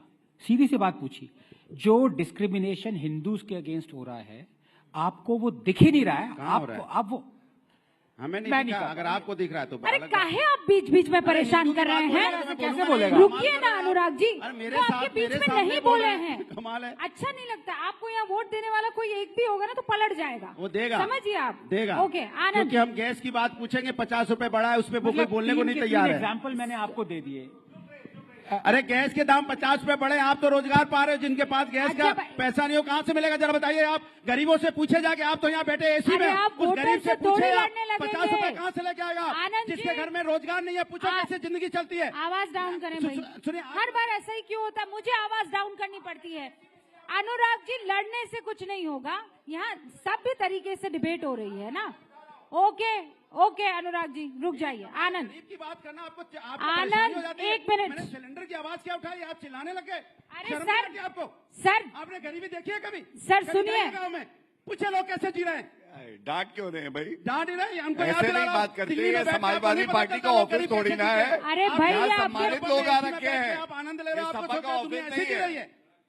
मैं एक आंकड़े लेकर बताती हूँ, आंकड़े बताती हूँ। आप जिस तरीके से चीख रहे हैं ना, ये सच्चर की रिपोर्ट बताती है प्रशासनिक सेवा में मुसलमानों की भागीदारी 3%, आईएएस और बाकी जो है उनकी 4%, आईपीएस जो है वो 4%, पुलिस बल में मुसलमानों की भागीदारी तब 7%, रेलवे में 4%। आज मोदी सरकार 2025 में ये आंकड़े मैंने निकलवाए, यूपीएससी क्रैक करने वाले मुस्लिम छात्र 5.12% बढ़ गए, यानी 3% से आगे गए। रेलवे में जो 4.5% मुसलमानों का आंकड़ा हुआ करता था, वो 14.16% पहुंच गया है, जिसमें 463 गैजेटेड ऑफिसर हैं। अगर मोदी को सच में मुसलमानों से इतनी एलर्जी थी तो ये आंकड़ा बढ़ते हुए कैसे दिख रहा है? आनंद रघुनाथन, सीधी सी बात है, देखिए डेटा कभी झूठ नहीं बोलता। अब जॉब्स की कोई बात कर रहा है, अब ये भी बात झूठ बोलेंगे कि जो केम्स रिपोर्ट है आरबीआई की कि पिछले साल 47 मिलियन जॉब्स वर क्रिएटेड, ये भी झूठ है। जीडीपी भी, हर चीज झूठ कहेंगे तो उसका कोई इलाज नहीं है। और आप ठीक कह रहे हैं, अगर आपको पावर्टी देखनी है ना सर, तो आप वहां जाइए सफाई में, जहां फेस्टिवल हुआ था सफाई में, जहां पे बॉलीवुड को अब सुनिए, अब देखिए ये गलत बात, आप गलत बात बोलेंगे। आपको देखना है तो बोलेंगे गोरखपुर जाइए। आप कैसी बातें करते हैं? आप कल्चर प्रोग्राम बोलेंगे, सैफई जाइए, सैफई से इतना प्यार, चले जाइए आप।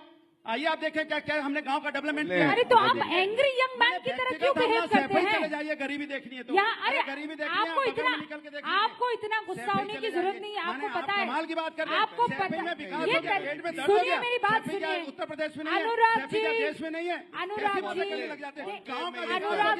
रेगुलर डिबेट नहीं है। कैसे हो गया? गाँव कैसे उन्नति कर गया? अनुराग जी, ये नॉर्मल, ये अनुराग जी अनुराग जी, अनुराग जी हद कर रहे हैं, क्या कर रहे हैं आप? अनुराग जी एक सेकंड, ये एक तो ये कॉन्क्लेव है, एक तो ये कॉन्क्लेव है, और जाट मूवी कल रिलीज हो रही है। सनी देओल की एक्टिंग आप ना करें, वो जाट मूवी कल रिलीज हो रही है। की बात होगी तो क्या क्या किस बात में टॉकिंग है? क्या कर रहे हैं आप? करेंगे बैठ के गांव में, अगर वहाँ बॉलीवुड आ गया, इनके पेट में दर्द हो गया। चलिए अब समय हम लोग ओके, अब समय ओवर हो गया है। मैं आखिरी 30 सेकंड सबको देना चाहती हूँ। पहले आप ले लीजिए पेड़ पहले आप बोल दीजिए 30 सेकंड, ठीक है? 30 सेकंड, ओके? देखिए, मुझे दर्द इस बात का होता है जब आप सैफी चले जाते हैं, एक ऐसा गांव जिसको एक मॉडल की तरह से पूरे देश को लेना चाहिए कि एक गांव में क्या क्या सुविधाएं हो सकती हैं, ऐसा गांव आपको हर भारतीय जनता पार्टी बॉलीवुड वालों को कितने पैसे बनाइए। ओके, किसने आपको रोका? 30 सेकंड ओवर, ठीक है? आनंद, गरीबी देखनी है ना तो सफाई में जाके देखिए, 500-600 करोड़। सैफी तो बोलना सीख जाओ, सफाई नहीं है, सैफई है। अच्छा ठीक है, सैफई। सैफई, यही दिक्कत है। शहर वाले लोग प्रोनाउंसिएशन हिंदी नहीं कर पाते गांव का, तो गांव की बात करेंगे।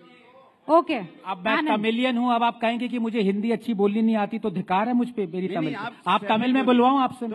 तमिल तेरी माँ, आप सफाई बोल रहे हैं तो आप तमिल तेरी याद है। देखिए, अब ये भारतीयता है, ये सीखिए आप रूबिका जी से।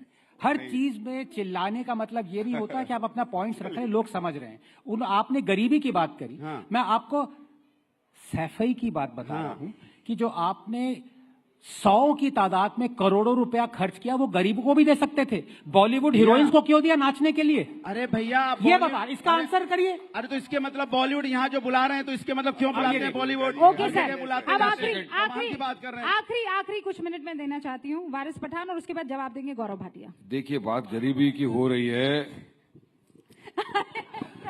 ये बात गरीबी की हो रही है, इसलिए बताना चाहूंगा कि हम लोग जो लड़ाई लड़ रहे हैं वक्फ के लिए, ये गरीबों के लिए तो लड़ रहे हैं जिनके ऊपर इनका अधिकार है, वक्फ की जमीन के ऊपर, बेवाओं का, यतीम बच्चों का, उन्हीं के अधिकार के लिए लड़ रहे हैं। और हमारे यहाँ पे वक्फ बोर्ड है, वक्फ ट्रिब्यूनल है, और आप जो झूठ फैला रहे हो कि ट्रिब्यूनल के ऑर्डर के नहीं जा सकते, गलत है। हाईकोर्ट के अंदर आप रिवीजन फाइल कर सकते हो। अब ये जो कानून आपने लाया है पर से असंवैधानिक, आर्टिकल 14, 24, 25, 26 का ग्रॉस वायलेशन है। गौरव भाटिया जी, हिंदू एडवोकेट बोर्ड के अंदर आप किसी मुसलमान को रखेंगे नहीं रखेंगे? मुस्लिम बोर्ड के अंदर आपको क्यों लाना है? बात नंबर 2। दूसरा, एक खाली 10 सेकंड में अपनी बात कंप्लीट कर दूंगा रूबिका जी। वहां पर कोई भी डोनेशन दे सकता है, कोई भी वक्फ कर सकता है, लेकिन अब यहां पर आप मुसलमान वक्फ के अंदर आप वक्फ नहीं कर सकता। 5 साल के लिए आपको प्रैक्टिसिंग मुस्लिम बताना पड़ेगा। प्रैक्टिसिंग मुस्लिम कैसा होगा बताइए मुझे? यहाँ पे आपने लिमिटेशन डाल दिया, बल्कि आपको हटा देना चाहिए थे जो वहाँ पे बैठ गए हैं एनक्रोचमेंट करके, उसको तो बल्कि 12 साल से जो बैठा उसको आप पक्का बना रहे हो। तो इस तमाम चीजें को मद्देनजर रखते हुए हमारा ये बोलना है कि मोदी सरकार ये बिल वापस ले ले, जिस तरह किसानों का बिल वापस लिया था, इस बिल को वापस ले ले। सुप्रीम कोर्ट शांत हो जाए, मेरे करेगी जरूर। धन्यवाद। देखिए, सबसे पहले तो इन्होंने विरोधाभास बात करी। इन्होंने कहा वक्फ बोर्ड पे नॉन मुस्लिम्स कैसे आ गए? जब हिंदू, सिख, ईसाई अपनी जमीन देते हैं वक्फ बोर्ड को तो कहते हैं लाओ लाओ लाओ लाओ ले लेंगे, लेकिन बोर्ड पे रहेंगे तो कैसे रहेंगे? हटाओ इन्हें। तो ये विरोधाभास है। दूसरी बात, ये हिंदू वर्सेस मुस्लिम नहीं है, ये है संवैधानिक और गैर संवैधानिक की लड़ाई। और सबसे बड़ी बात मैं आपको बता दूं, ये कहते हैं कि इसका समर्थन जो है केवल हिंदू कर रहे हैं। नहीं, आप बताइए, केरला में बिशप जो एसोसिएशन है, कैथोलिक बिशप एसोसिएशन, उसने समर्थन किया। 70 साल के मुस्लिम बुजुर्ग ने आके समर्थन किया, उसको पीटा गया। और अंत करूंगा, कश्मीर में क्या हुआ, वहां पे घर जला दिया गया एक मुस्लिम आदमी का, क्योंकि वो समर्थन कर रहा था। तो गुंडागर्दी बीच में नहीं बोलिए, मैंने देखिए पूरी इज्जत दी थी, घर में नहीं मिलती, मैंने तो दी थी, लेकिन हाँ, थैंक यू। नहीं, आप अपनी बारी में, मैंने भी लिखा, बहुत करेक्शन है। अरे नहीं, ऐसे नहीं चलेगा। तो सकारात्मक बात करते हुए सिर्फ अंत करूंगा। देखिए, आगा खानी, बोहरा, पसमानदा समाज, जिसको अलग थलग कर दिया था, उनको बोर्ड में जगह मिलेगी, सशक्तिकरण है।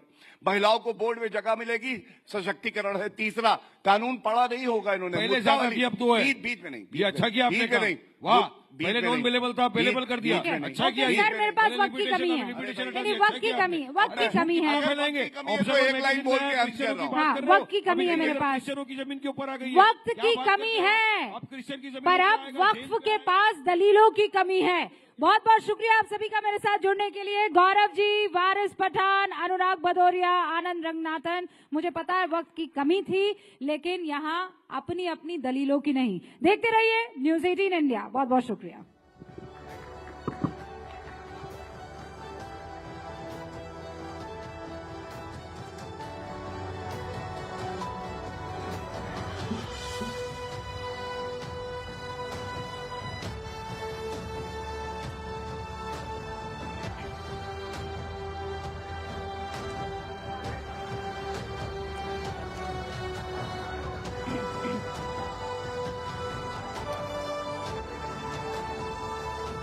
तो देखिए वक्फ के पास दलीलों की कमी है या नहीं, अगले सेशन में भी हम इसी पर चर्चा करेंगे, लेकिन मैं रिक्वेस्ट करूंगी, I would like to request everyone to please be seated for a next session.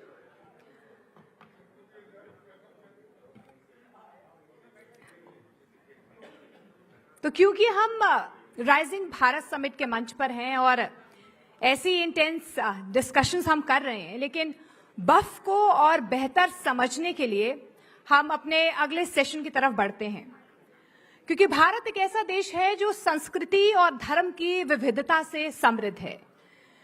यहाँ पर वक्फ संपत्तियों और उनके मैनेजमेंट से जुड़ा सवाल बेहद अहम हो जाता है। और हमने जितनी भी डिस्कशंस अभी की, हमने देखा है कि सबसे ज्यादा हीटेड टॉपिक इस वक्त वक्फ ही बना हुआ है। वक्फ एक्ट आज उन चर्चाओं के केंद्र में है जो वक्फ संपत्तियों के एफिशिएंट यूज और उनके गवर्नेंस से जुड़ी हैं, क्योंकि इन संपत्तियों का मकसद ये है, क्या ये लोगों के हित में काम हो रहा है, या जो मैनेज कहा जा रहा है कि जिन चीजों को मैनेज किया जा रहा है वो उस उपयोग में आ रहा है। ये सबसे बड़ा सवाल यहां पर बना हुआ है। लेकिन आज इस सत्र में हम ये समझने की कोशिश करेंगे कि क्या वक्फ एक्ट अपने मौजूदा ढांचे में देश और नागरिकों के बेस्ट हितों को पूरा करता है, या फिर जरूरत है किसी सुधार की, ताकि अकाउंटेबिलिटी, ट्रांसपेरेंसी और हमारे समाज की बदलती जरूरतों के मुताबिक इस सिस्टम को ढाला जा सके। इस सेशन को आगे बढ़ाने के लिए मैं स्टेज पर आमंत्रित करना चाहूंगी राहुल शिवशंकर को। प्लीज वो मंच पर आए, बिकॉज वही इस अगले संवाद को मॉडरेट करेंगे। और मैं पैनल से भी आपका तारुफ करवा देती हूँ। हमारे अगले पैनल में सुधांशु त्रिवेदी होंगे, राज्यसभा सांसद, वारिस पठान जी हमारे साथ होंगे, AIMIM का पक्ष रखेंगे, विष्णु शंकर जैन हैं हमारे साथ, सुप्रीम कोर्ट के वकील हैं, और शाहिद अली लॉयर हैं समाजवादी पार्टी की तरफ से हमारे साथ, वो अपना पक्ष यहां पर रखेंगे।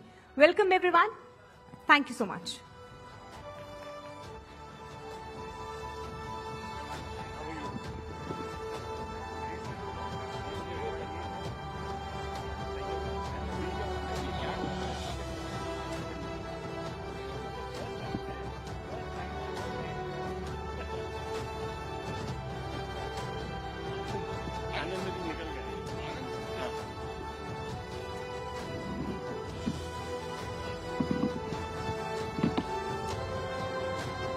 Ladies and gentlemen, thank you very much for your patience. We promise to be better behaved than the panel before this. But we're going to discuss something very interesting. The Prime Minister has spoken for the first time on the Waqf Amendment law. And he's come out and said that it is the Congress that perpetuated iniquity in our society, and it is because the Congress believes in appeasing the hardliners that the Waqf Act of 1995 came about, giving one community privilege over all others. How does our panel this evening react to this statement by the Prime Minister and the debate that it has sparked across the political spectrum? Let's get a sense of that. I want to first begin with Varis Pathan, who is, of course, the irresistible force on this panel, and he will, of course, be taking on the immovable force, Sudhanshu ji. So, Varis Bhai, I want to understand something from you. You say that the Waqf bill perpetuates inequality and discriminates against Muslims. Can you explain how? Well, Rahul, the apprehensions which we are having regarding the Waqf Act, they are coming true now. As we rightly said that by incorporating Article 3D in the amendment, they will now say that it is ASI protected thing and they will take away the property. Their intentions were right. And so what happened yesterday? In UP, the ASI came there at the Sambal Mosque. They removed the green board. They put a blue board and that instead of Jama Masjid, now they have written it Juma Masjid. This will go on and on. That is why we say this bill, which Act now is totally unconstitutional. It is a violation of Article 14, 24, 25, 26 of the Constitution, which is given to us by Dr. Babasaheb. And I say why? Article 14 talks about equality, Rahul. Equality should be everywhere, whether with the Hindu Endowment Board or with the Muslim Waqf Board. In Hindu Endowment Board, you cannot have a non-Muslim, non-Hindu. In Waqf Board, you can have Hindus. In Hindu Endowment Board, anybody can give Waqf. But in Muslim Waqf Board, only a Muslim who is practicing 5 years as a Muslim religion is only entitled to do. Now, why is the discrimination? That limitation period. Now, Modi said that we want to remove encroachment and all. There was a bill brought in 2015, but they have removed that. Now, if a person is there encroaching the property for 12 years, he will become the owner of that property. You have removed that, whereas this is not there in that property.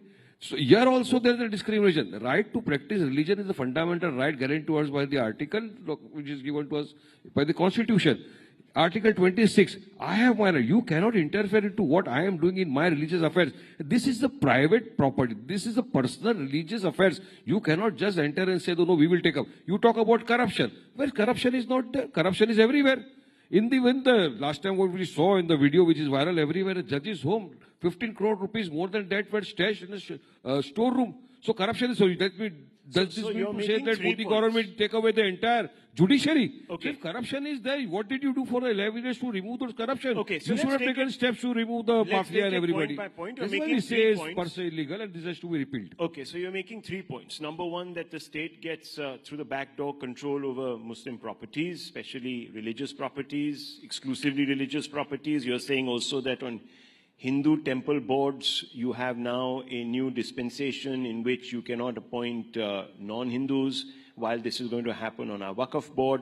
And the third, which is a point that you have been making for a while now, that fundamentally you have a situation where you feel, and I find that strange, because for 75 years, the state has exercised control because they apprehend corruption in Hindu temples on temples. So I don't see how you're being singled out as Muslims, because the majority has suffered this for 75 years. But Sudhanshu ji, जरा आप विस्तार से ये बताइए कि ये bill जो ये कह रहे हैं कि मुसलमानों के राइट्स को सर्कमस्क्राइब करता है, वो आप क्यों इससे डिसएग्री करते हैं? There are three aspects. One is a technical aspect, one is a political aspect, another is a moral aspect. On technical ground, it is categorically clear. Number one, it has nothing to do with the committees of mosque, dargah, and qabristan. They are going to be unaffected by this.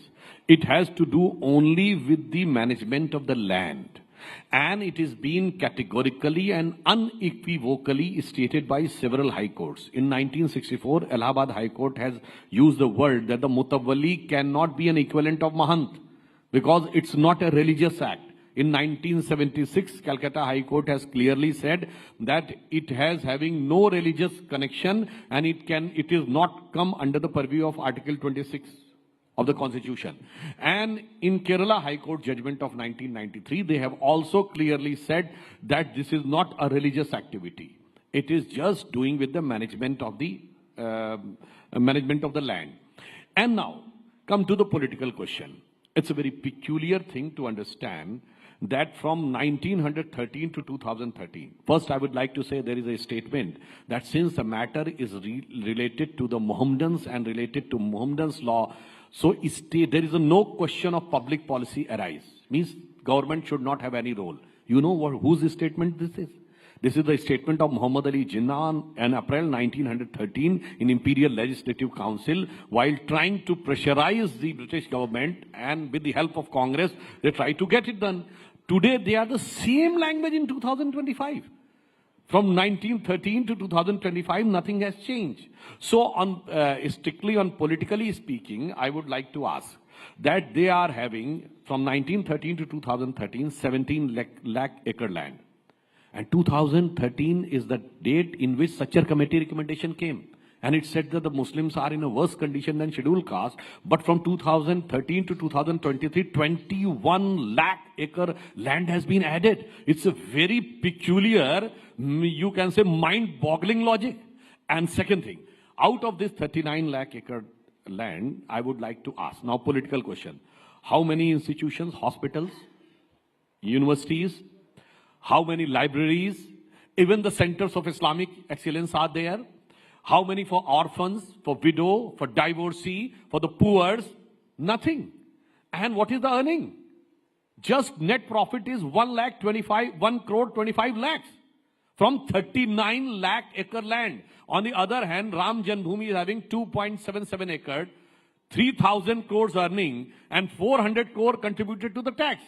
So that shows they are not having any apathy even towards the Muslims. And one more thing.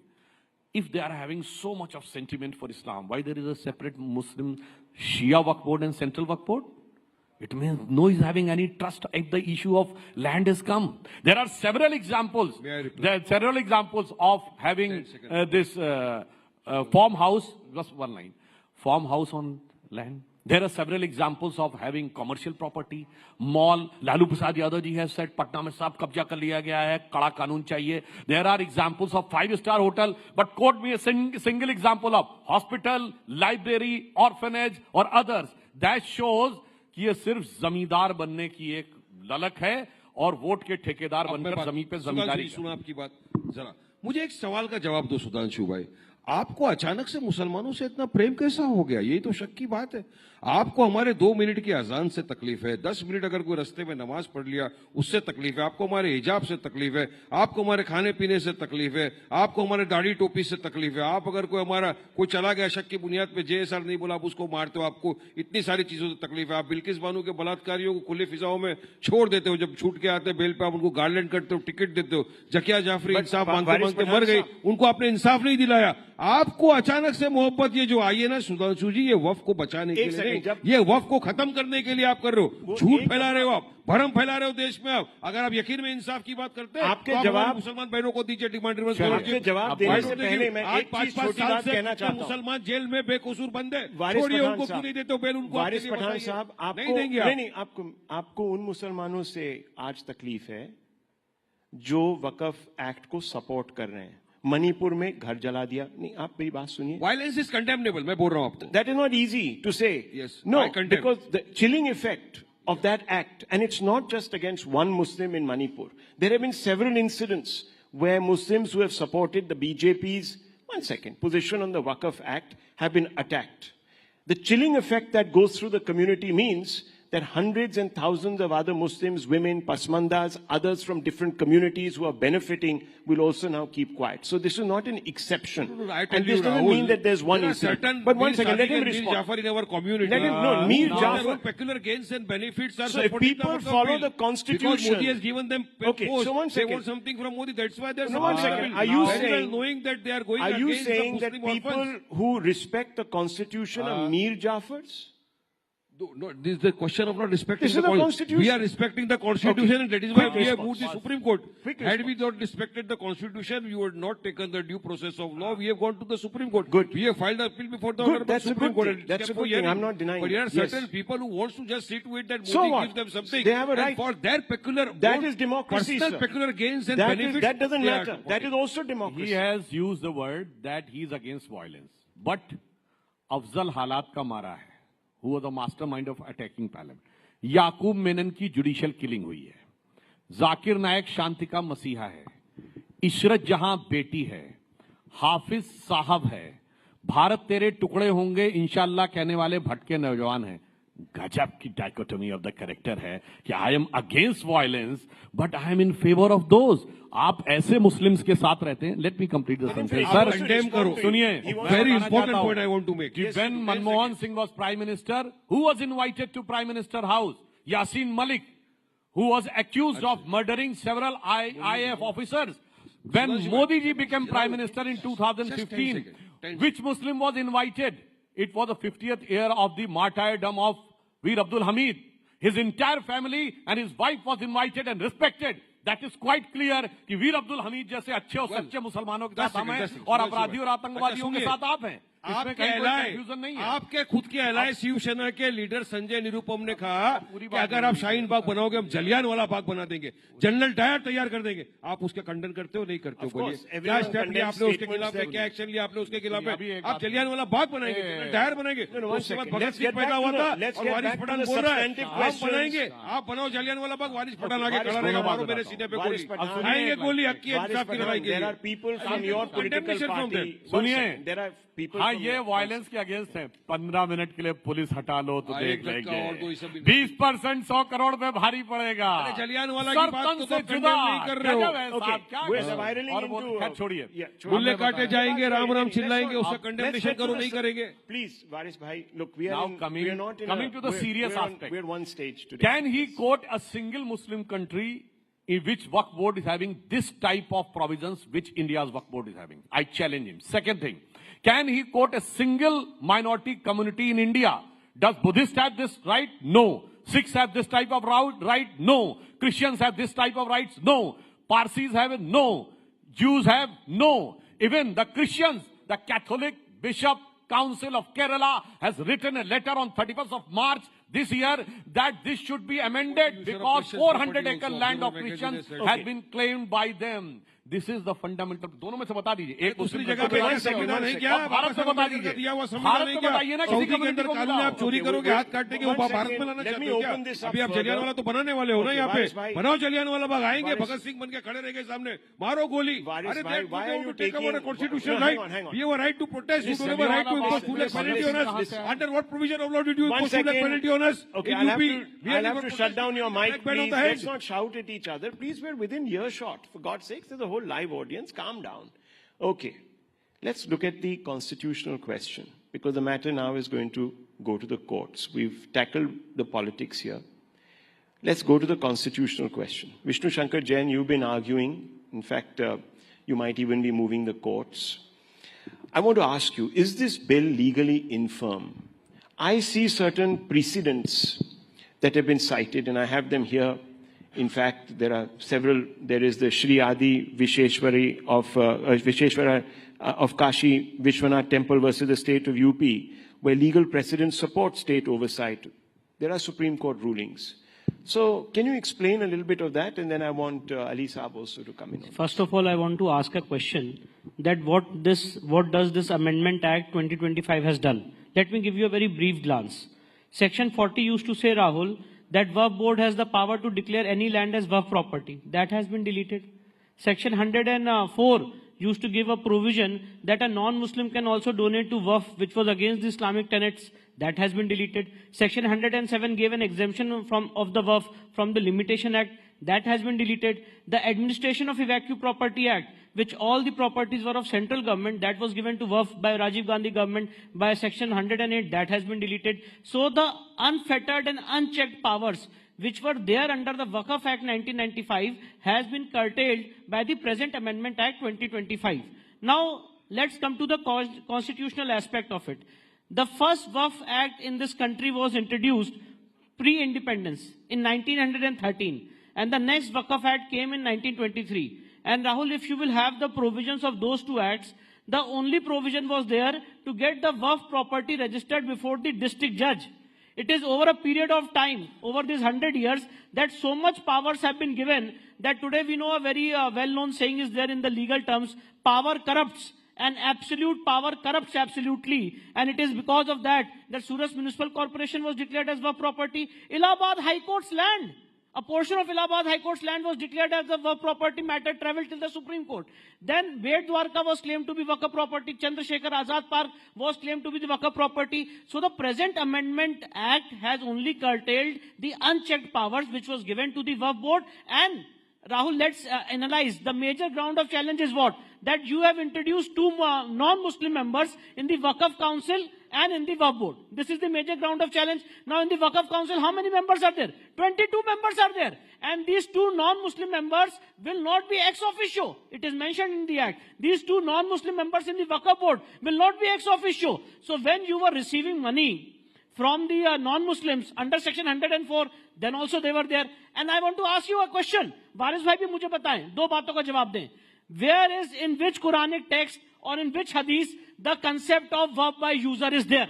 Please tell me. Point number one. Point number two, Waris bhai, please bataiye whether the Waqf Act 1995 does not apply, whether the Waqf Act 1995 applies to non-Muslims or not. It applies. Because of the judgment of the Supreme Court, Rahul and Rashid Wali Beg. So if it applies to non-Muslims, just let me finish. If the Waqf Act 1995 applies to non-Muslims, why should non-Muslim members should not be there in the Waqf Council and Waqf Board? If it applies to me. Okay, now and according to my submission, it applies. Acha Vishnu, you have raised a very nice question. I'll rebut it. You spoke about equality. You spoke about the constitution. You say why it should not be applied here, why it is applying there. Hindu Endowment Board. Why don't you allow Muslims to be a part of it? Because no, in Hindu Endowment Board, you will allow other people from other community to give waqf, to give donation. But that is not it's not a masjid committee. Do you have removed now? About temple committees. And anybody can donate now. But as per the new amendment, Muslims can only donate to Muslims in our waqf. That too 5 years you have to show that you are a practicing Muslim. Now what is the criteria to show that a person is practicing for 5 years? Okay. What is the criteria? I want to know that because Rahul, if I want to donate, I should know the criteria for donating 5 years. बहुत साफ बात है. देखिए ये बात मैंने parliament में भी बोली थी. I want to make it very clear. इस्लाम में बहुत क्लियर मान्यता है कि जो गैर मुस्लिम है उसकी तो दुआ नहीं कबूल होती तो दान कैसे कबूल हो जाएगा. It is in respect to, otherwise दुआ कबूल हो जाए तो कन्वर्जन की जरूरत ही नहीं है भाई. दुआ तो सब मानते हैं, दुआ हाथ जिसके नहीं उसकी दूसरी बात होती है. क्या बात करते हो, सबकी दुआ कबूल होती है. ये झूठ आप फैलाओ मत सर. पूरे बड़े पार्लियामेंटेरियन हो, आपकी बात लोग सुन रहे हैं. हमारे माइनॉरिटी अफेयर्स मिनिस्टर गए, वो मदीना में एक लेवल तक जा सकते, उसके आगे नहीं जा सकते because he is a non Muslim. तो भाई इबादत नहीं कबूल हो सकती है, जायदाद कैसे कबूल हो सकती है? It is strictly in accordance with the principles of Islam. वरना कोई मुल्ला मौलवी मुफ्ती मुकर्रम बारी हाफिज से कहलवा दें कि गैर मुस्लिम की दुआ अल्लाह मियां कबूल कर लेते हैं तो मैं मानने को तैयार हूं. यहां पे पॉइंट दिखाई पड़ता है कि you want to manipulate the things as per your personal choices. But one thing is very clear that as he has pointed out कि जो लीगल प्रोविजंस हैं, लीगल प्रोविजंस बिल्कुल कॉन्स्टिट्यूशन के हिसाब से किए गए हैं. जो अधिकार सबको हैं वही अधिकार आपको है. मगर अफसोस जानते क्या होता है? जिनके दिमाग में आज भी बादशाही बैठी हुई है, जिनके दिमाग में आज भी है हम तो कभी हुजूर नवाब थे हुक्मरान वक्त, जिस जमीन पे उंगली रख दी वो हमारी हो गई, वो अब दौर खत्म हो गया. यही गलत है, यही झूठ है. जिस जमीन पे हमने रख दी कहां से आ गया? अरे जो अगर वक्फ करता है तो बताता है मेरी प्रॉपर्टी है, सर्वे ऑफिसर अपॉइंट होता है, ऑफिसर रिपोर्ट बनाता है, गैजेट होता है, नोटिफिकेशन होता है, उसके बाद वक्फ होता है. ये आप लोग ने फैला दे, नहीं ये जगह मेरी, ये होटल मेरा. ये झूठ बोल बोल के आपने पब्लिक को डराया. ये तमाम बातें झूठ है. भू माफिया बैठा हुआ था वो भी डराया. भू माफिया तो आपने निकाला क्यों नहीं 11 साल से? क्या मदद किया आपने भू माफिया निकालने के लिए? अहमद था भू माफिया, उसको निकाला भाई. 100 करोड़ की वक्त प्रॉपर्टी हड़प के बैठा निकाला किधर? उसके बाद यहाँ पे मुंबई के अंदर आगा खान ट्रस्ट की जगह है, ऑर्फनेज. निकालो आप उसको वहां से. उद्योगपति ने बड़ा बंगला बना दिया वहां पे, नहीं निकालेंगे आप. जो वारिस भाई प्रोसीजर बता रहे हैं यही बात सेक्शन 3B में आई है. जो वारिस भाई प्रोसीजर बता रहे हैं यही बात सेक्शन 36 में आई है कि वफ अब बिना वफ डीड के नहीं होगा.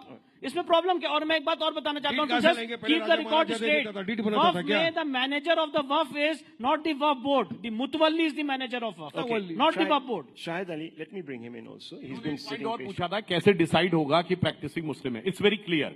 हम सबको हर जगह अपना रिलीजन लिखना पड़ता है. तो जिस समय सेंसस में अगर आपने अपना रिलीजन मुस्लिम लिखा हुआ तो कोई प्रॉब्लम नहीं. If you are converted then you have to get a certificate from a Maulvi. And that should be 5 years old. ये हिंदुइज्म में है? नहीं, हिंदुइज्म में तो कन्वर्जन का कॉन्सेप्ट ही नहीं है। हमारे यहाँ कन्वर्जन का कॉन्सेप्ट क्या करेंगे आप? कन्वर्जन भी अप्लाई करेंगे क्या? हमारे यहाँ कोई कन्वर्जन का कॉन्सेप्ट टाइम भी दे दीजिए इन दोनों को, कोई मसला नहीं। Sorry? मेरा टाइम भी इन दोनों को दे दीजिए, कोई मसला नहीं। Okay. No, क्यों? If they have been continuing, they have been this speaking, my time may also be given to them. I have no objection. Okay. No, please, make your point, sir. Make your point. So, this Waqf Amendment bill, which has been brought into this Act, Waqf Act, this is not only against the Constitution, I will tell you, this is against the secularism, this is against the preamble of Constitution. This violates basic features of India. Basic features cannot be amended or cannot be abrogated by anyone. So since by virtue of these provisions of these amendments, they have abrogated the basic feature, we believe that this will not stand before the Honorable Court. How this violates not only the preamble, but Article 26(14), I will tell. India is standing on 3 pillars basically, the executive, legislative and judiciary. Now, by virtue of these amendments, they have curtailed the powers of judiciary and they have conferred power upon the executive in the form of DM. So, presently the power will lie were with the Waqf board, were with the Waqf tribunal. Tribunal basically is the court, judicial court. So, they have taken the power from the Waqf tribunal and they have conferred power to the DM. He will ascertain as to who has the title. In India, here is a judicial system. Only the courts, judicial system can try and can establish and can tell by way of passing a judgment as to who is the owner. The title can be decided only by the honorable courts, not by executive officer. So, by taking power from judiciary, they are conferring power from executive. So, you have been demolishing one of the pillars of India. So whether India will be standing on 2 pillars, which is standing on 3 pillars? But do you know that some people will say that this is an attempt at equalizing the distinctions? Because for Hindus, this has been the case for 75 years, sir. So let's put that into perspective. Let's put that out there also. There's been an inequity. Anyhow, very quickly, Vishnu Shankar Jain, on this point that he has made, I'll leave it at this then. Very quickly. According to me, Shahid Bhai is relying upon the principles of secularism. The dichotomy is that when secularism was introduced in the constitution, there was no JPC which was constituted. The stakeholders were not allowed to participate and there were no discussion. But anyways, but Shahid Bhai is saying that there are certain rights which have been violated. So point is this, Rahul, according to me, according to my legal scrutiny, this present Amendment Act is completely in consonance with the provisions of the Constitution. Only those provisions have been deleted which were violating the principles of fundamental rights and which were making the other sections of the society feeling discriminated in violation of Article 14, 25 and 26 of the Constitution. Well, viewers, this is an unending debate, as you can see. One thing I would like to ask, he has asked about secularism. I challenge anybody, even the listeners. I accept the challenge. Sir, let me complete. Can he quote a single secular country in the world which is having provisions like Waqf board, triple talaq, Mehram, Halala, Hajj subsidy? And if there is a conflict between Sharia and Supreme Court, Shabano case, then the parliament trounced the Supreme Court and established Sharia over the Supreme Court. I challenge, just name one secular country. I accept this challenge.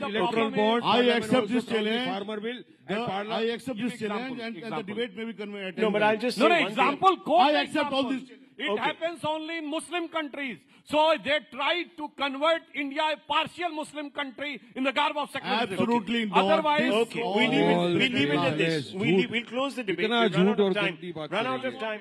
Run out of time. I've run out of time. In the Constituent Assembly debate, anybody can go and check. The secularism what was proposed by Mr. K.T. Shah and who has participated in the debate was Dr. Secularism na. We are going off track. It was rejected Gentlemen, because please. Dr. Ambedkar said अगर minority होगा तो secular नहीं होना चाहिए, secular होगा तो minority नहीं होता. किसी secular देश में minority नहीं होती. We're out of time and we're off topic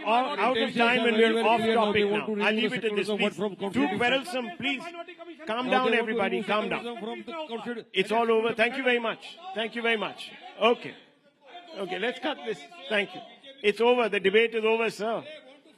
The debate is over. Clearly said. I would like the audience and your entire nation to know that Mr. Vedic said that they want to remove the secularism from the constitution. अरे आवाज जाएगा ऐसा भी है. Outside also जा सकते.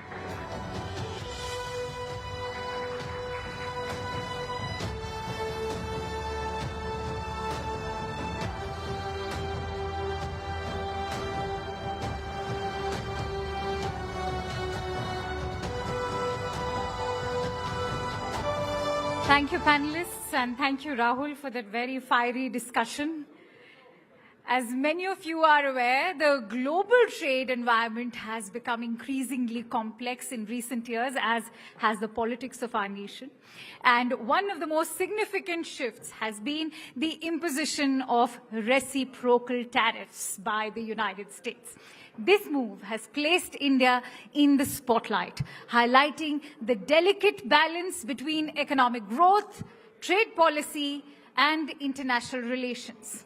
This upcoming session today will focus on understanding how these tariffs are affecting India's trade dynamics, the challenges they present for Indian industries, and the broader implications on the economy.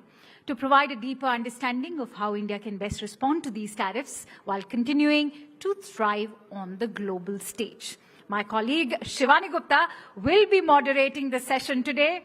Shivani, the stage is all yours. And joining Shivani with us is Gusharan Singh, who is a renowned economist, Dipanshu Mohan, Director, Center for New Economic Studies, and P.K. Basu, economist. What a stellar set of experts Shivani has. And I'm sure you all can't miss this discussion. It's the topic of discussion today. In fact, Dr. Jaishankar was with us, and he couldn't help but touch upon that topic as well. The stage is all yours. Absolutely. Thank you so much, Akansha. I know that we've had a few fiery rounds and people need a break, but a big round of applause, please, for the three gentlemen joining me here on stage. Actually, this is the burning issue of our times, isn't it? But we're going to have a much sober debate. I don't know whether that's a good thing or a bad thing, but let's have it at it. Let me begin with you, Gusharan Das, and I'll dive right in. India is in a precarious situation because we're kind of doing okay. We're kind of okay as far as the heat from US tariffs, reciprocal tariffs is concerned. But, you know, we are not the major player in the market. So we have to be very wary of the headwinds that come our way because of others that are getting affected, namely US and China. So US increased its tariff in a fit to 104% on China. Just yesterday, China has increased its tariffs on US goods to 84% now. Are we all going to burn in this fire, which is primarily between US and China? That's the big question. Well, first, I would say that India is in a relatively better position because we are not an exporting country. Now, that's not something to be proud of, but in this circumstance, it means that the impact will be relatively modest. And secondly, in the products that we sell to America, the tariffs on our competitors are higher than they are to us. So we have that particular advantage. Where we are going to get hurt is because the global economy is weakening as we speak, moving to a recession, and it will, and that recession in the world will hurt us. But actually, Gusharan Das, interesting you talked about a global economy. Many believe the global economy is dead.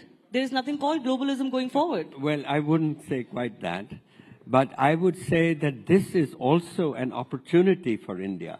If we play our cards well, this may be the opportunity to really become an exporting country, which is to say that the reality today is partly why we are not an exporting country is because our tariffs are too high. And therefore, we have not been able to join the global supply chains. And as a result of that, we have, frankly, and the main issue for India, there's only one big issue for India, and that is jobs. Right. Half of India's population is still on the farm. Mm-hmm. And the farm only need those, and that's a lot of people. Mm-hmm. And they have no future of rising. We're talking about India rising. Mm. They have no future. So the only way that this can be done will be through creating a larger manufacturing base. You know, every country that rose up, I mean, since 1991, India has grown at 6.35%. Now, this is very good for democracy. We have lifted 450 million people out of poverty.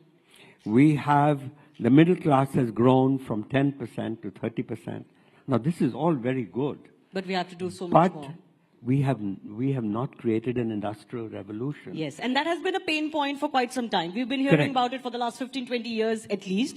But Dipanshu, sticking to the tariffs, I want to press on this question with you. Is the global economy, the way it used to function, dead? Is that order dead?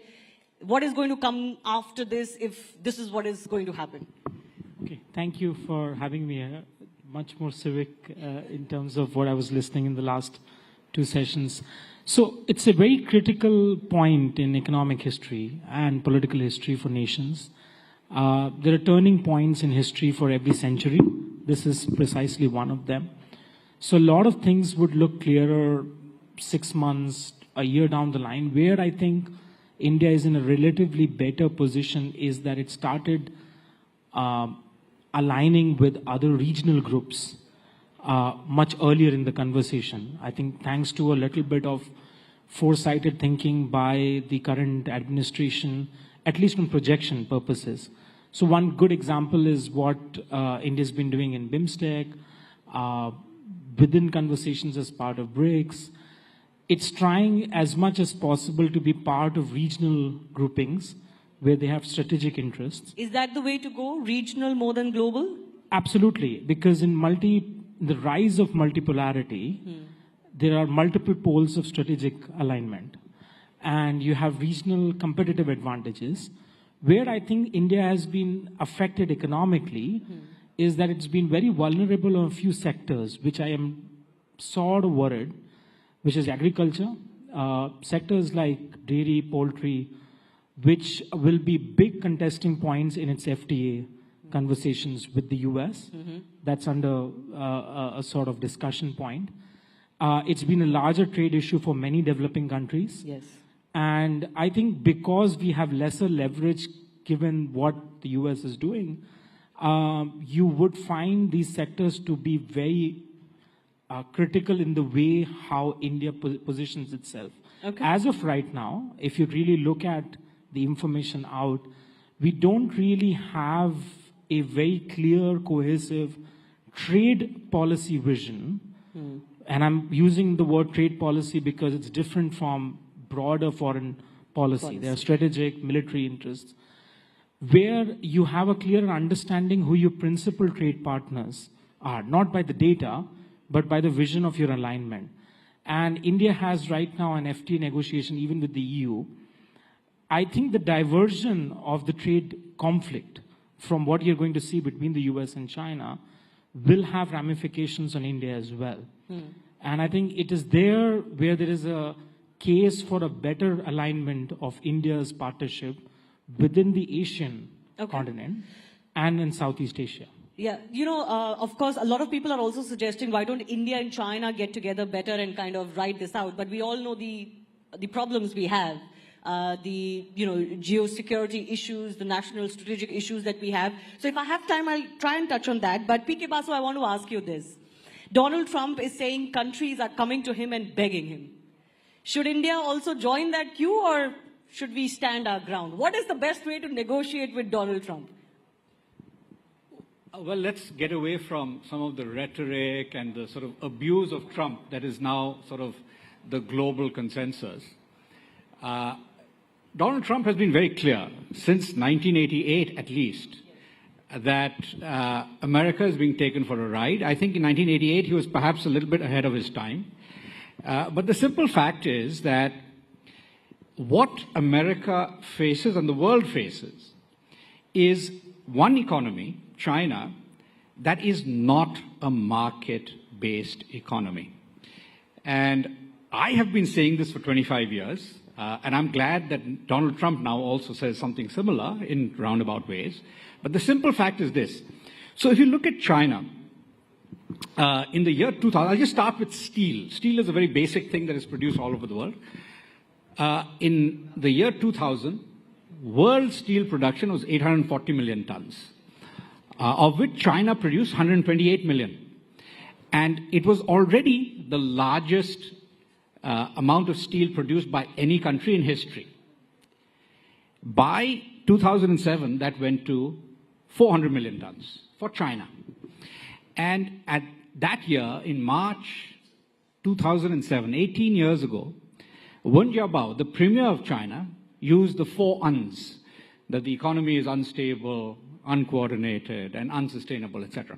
So he was referring to overcapacity in China then. Guess what? Steel production in China in the year 2020 reached 1,065 million tons. Way more, 200 million tons more than the whole world was producing in the year 2000. So now, this is just one. But if you look at automobiles, semiconductors, solar panels, everything, China produces way more than the rest of the world combined. Is this because China is very competitive? No. It is because China does not respond to market signals. It just keeps... No, this is the same thing as the Soviet Union. When the Soviet Union had too much steel capacity, it built up massive inventories. When China has too much steel capacity, it exports it to the world at below the cost of production, which is called dumping. Yes. Now, that is defined as dumping. Okay? So, what we have now is a situation where the US is dealing with China. Now, thank goodness, Trump is dealing with China on our behalf. We should all have been doing this. We should be thanking him. We should have been doing this 20 years ago. So now, don't curse Trump. Okay, now let me just complete this. Yeah, the complete point is that most of the rest of the world is negotiating. We have already started negotiating with the US long before April 2nd.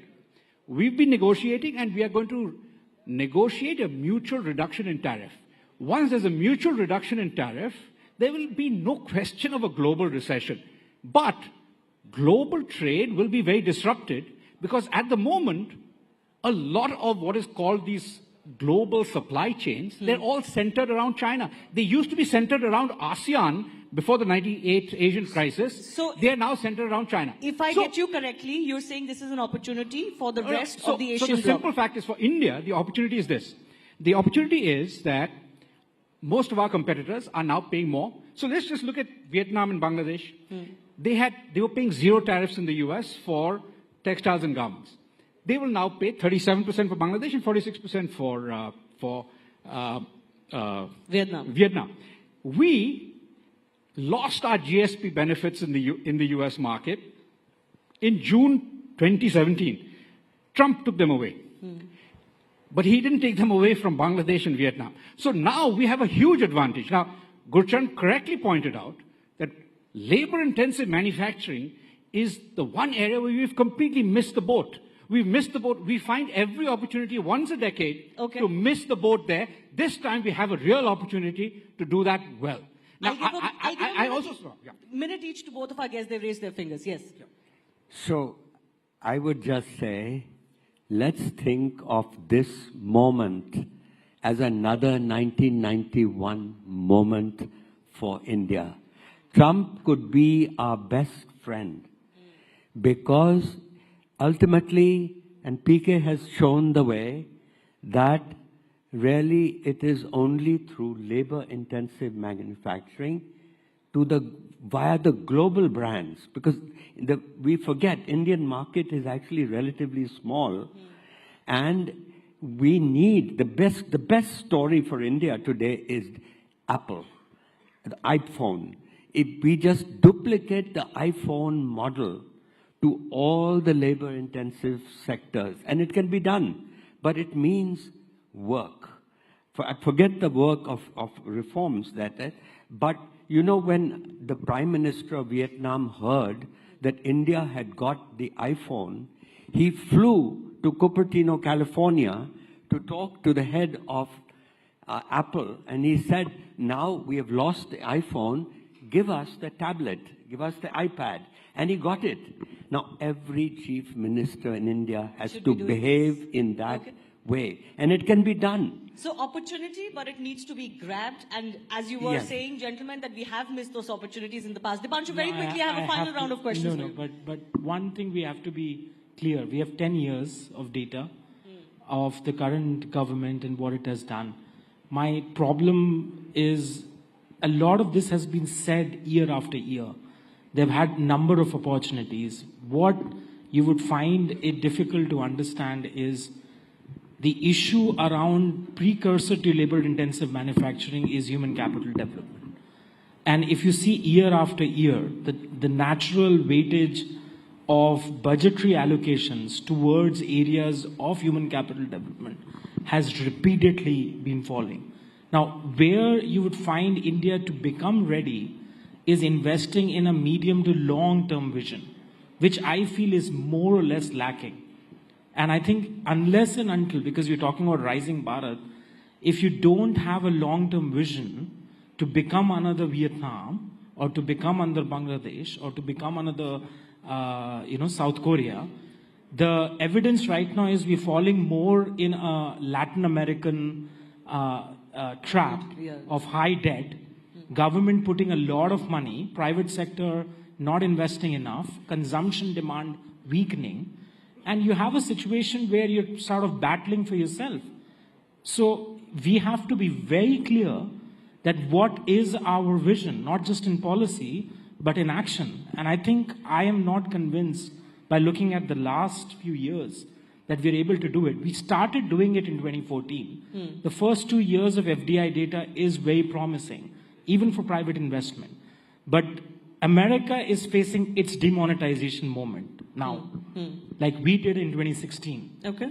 So you have a big issue with the intent being there to do the right thing. But the way this is being done is going to erode a lot of good faith. Let me ask a couple of rapid fire. P.K. Basu. But can I just respond to this? Okay, go ahead. You see, the basic thing that most people don't understand is that we lament the fact that private investment hasn't really picked up in India. In India, yeah.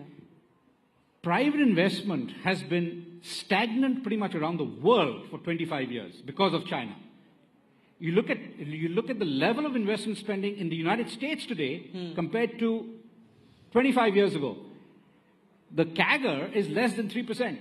You look at Korea, CAGR growth, compound annual growth rate for private investment spending in Korea is less than 1%.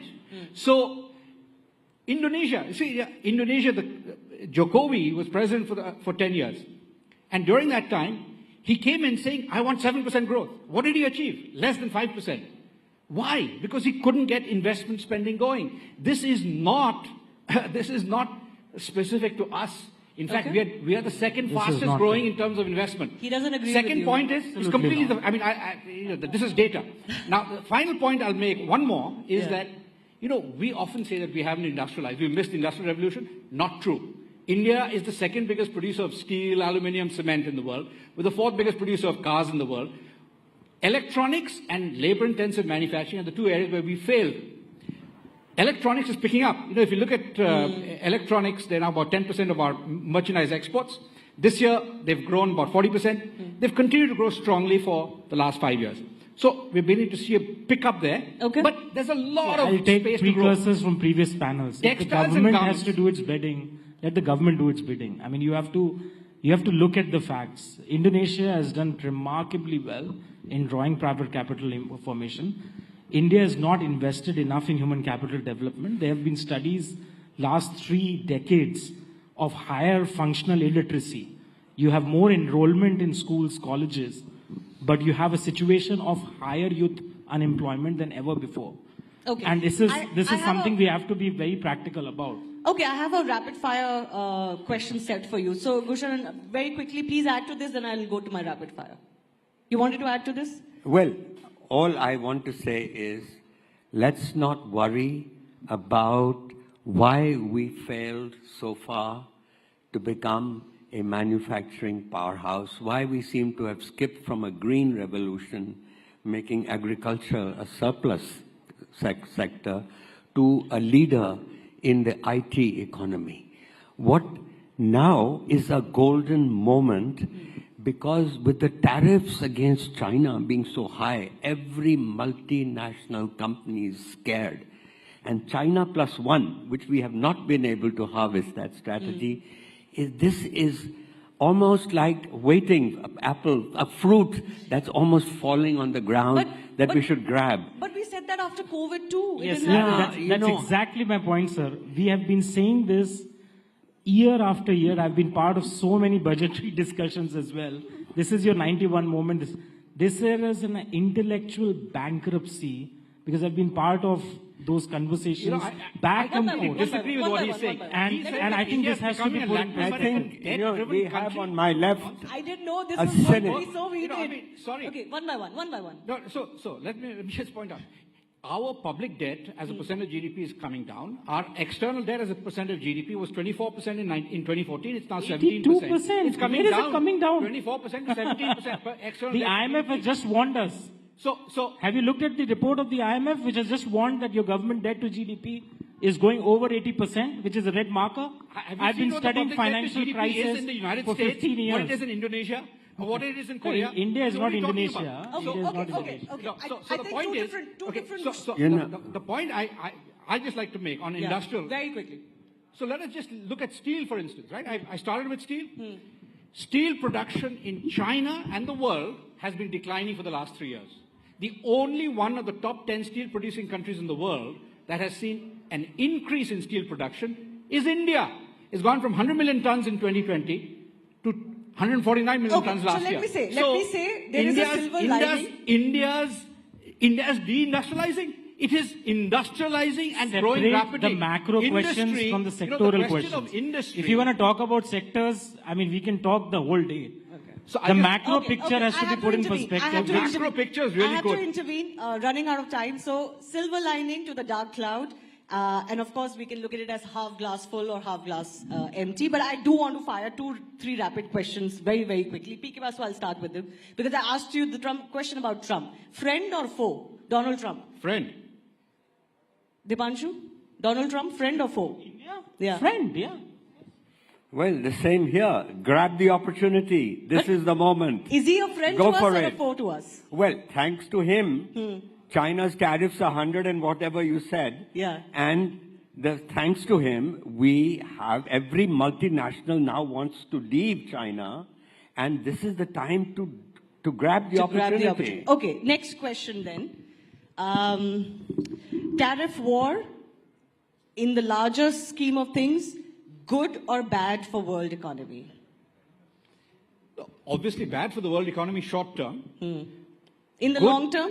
Good for US manufacturing strength in the medium term, and hence good for a broad-based industrial recovery in the US, which is good for the world. Dipanshu, same question. I just said, I mean, in the long term, we're all dead. That's what Keynes said.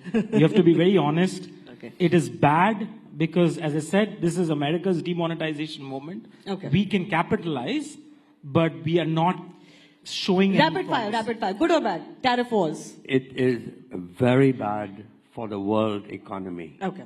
It's also very bad for the United States. So there was a reasonably good order.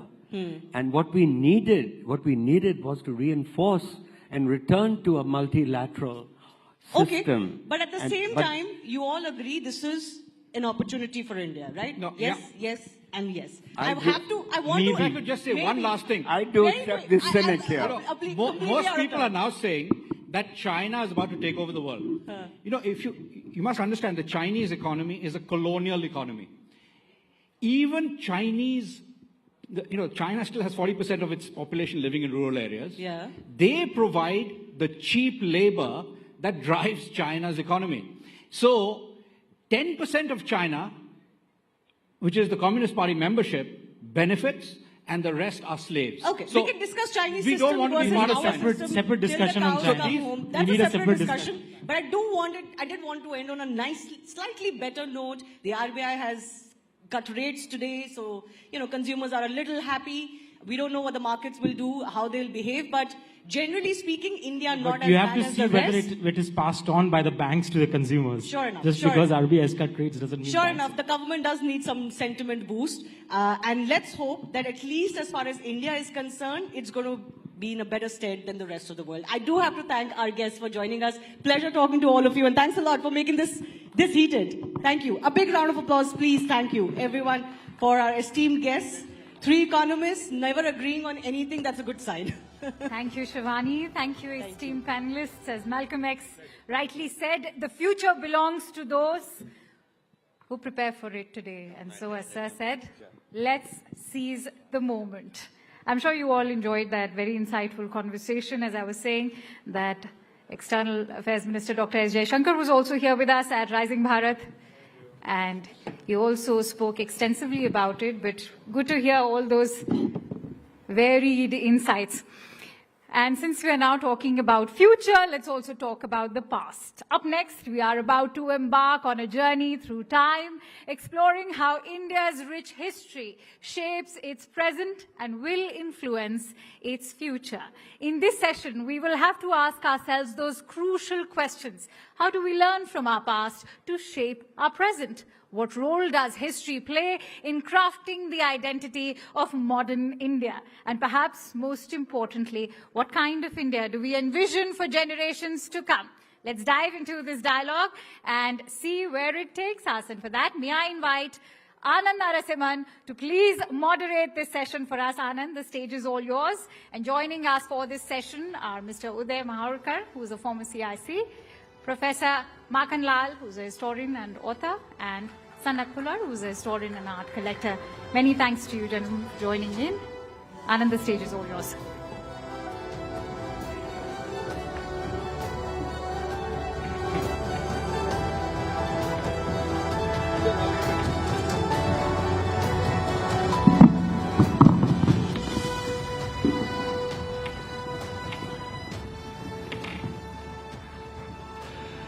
Namaste. This is a conversation I've always loved to speak about. Our history. The past, present and the future, let's have a historical dialogue. That's the thought process. Uday Maharkar ji and Makhan ji and also Sanat. Thank you very, very much. My first question is, to understand our past, कहते हैं कि अतीत को समझना आवश्यक है, यानी भूत को. We have to understand. और भूत, if you are able to understand our past, reconcile with our past, accept it, that's when we can live in the present and perhaps look ahead to the future. How much do we know our history and how much do we need to know our history to even be able to perhaps understand the present circumstances so that we can course correct for the future? I think there are many false and true narratives going around, in terms of history. I think if we don't interpret history properly based on true history, then our future is difficult. You need to identify true history and then interpret it properly. So I think there is a need for National History Interpretation Commission. I think so. Correct. Now I'll put 2-3 things. Sultanate period. Amir Khusro. Correct? Amir Khusro is sold as a great Sufi and great symbol of Hindu-Muslim brotherhood. But he was supporting Alauddin Khilji also. If you look at the Sultanate period, you see one big, we have a very ordinary sense of history, Now, entire Muslim period is clubbed as Mughal period. It is not correct. Sultanate period is the worst period for Hindus in their entire history. There is not a single ruler during Sultanate period from Iltutmish to Lodi, Tughlaq, Firoz Tughlaq, Muhammad Tughlaq, who can be called secular by any yardstick. So this you're saying... So that is the most painful period. Then comes Akbar. No, I'll tell you. I am not pitching for a ultra-right narrative as such. Then comes Akbar. Akbar initially is a fanatic, and after 1570, he turns to modern interpretation of Islam and, becomes a moderate for that matter. Now, Akbar is the first person who withdraws jizya tax. He's the first person who puts a stop to temple destruction.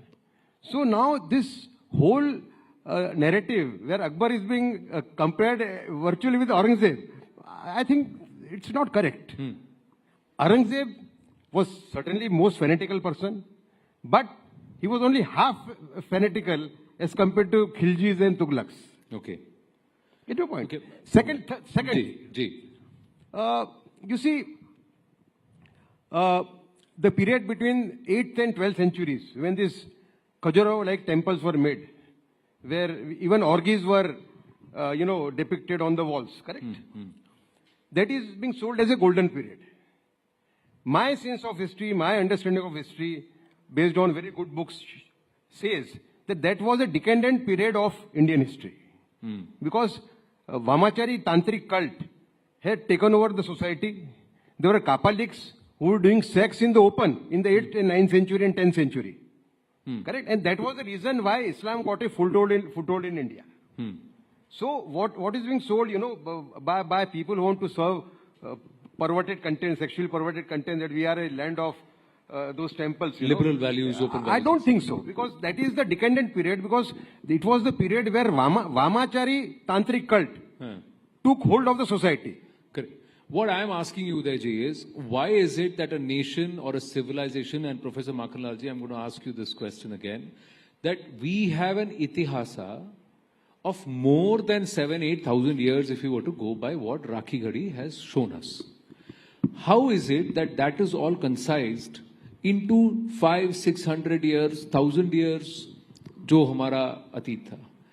Is that what is going to help us define who you are going to be in the future? Is 10,000 years of history, is that so difficult to accept, understand, grasp, that कि इसको अब इतने में ही सीमित कर देते हैं, भाई ये वाला पीरियड है, इसको निकाल लो, जैसे इंस्टा शॉर्ट्स हो गया, तो हिस्ट्री शॉर्ट्स नहीं हो सकता. That's exactly what's happening. I'm very grateful to you for asking this question, and this question I answer you as a university professor for 45 years. I taught in Banaras Hindu University, Cambridge University, Aligarh Muslim University. So this question is very dear to me. Why history? Why 500 years history or 10,000 years history? Let me explain it in simplest possible word, which I learned as teacher. Every time you fill a form, you write your name, you write up date of birth, you write your village name or city name, you write your father's name, mother's name, your qualification. What that form is, that's your history. That's your identity. Remember that. That little form is your identity. Because of that, एक column उसमें और रहता है. Is there any criminal case against you? That also is part of your own history. And therefore, same is applicable on nations. Whichever nation it is, they are your identity. History is your identity. And deeper the identity, deeper you are more stable. I will explain that briefly. But at the same time, always remember, why history is identity. Imagine a person who has lost his memory. ऐसा नहीं है कि we do not know.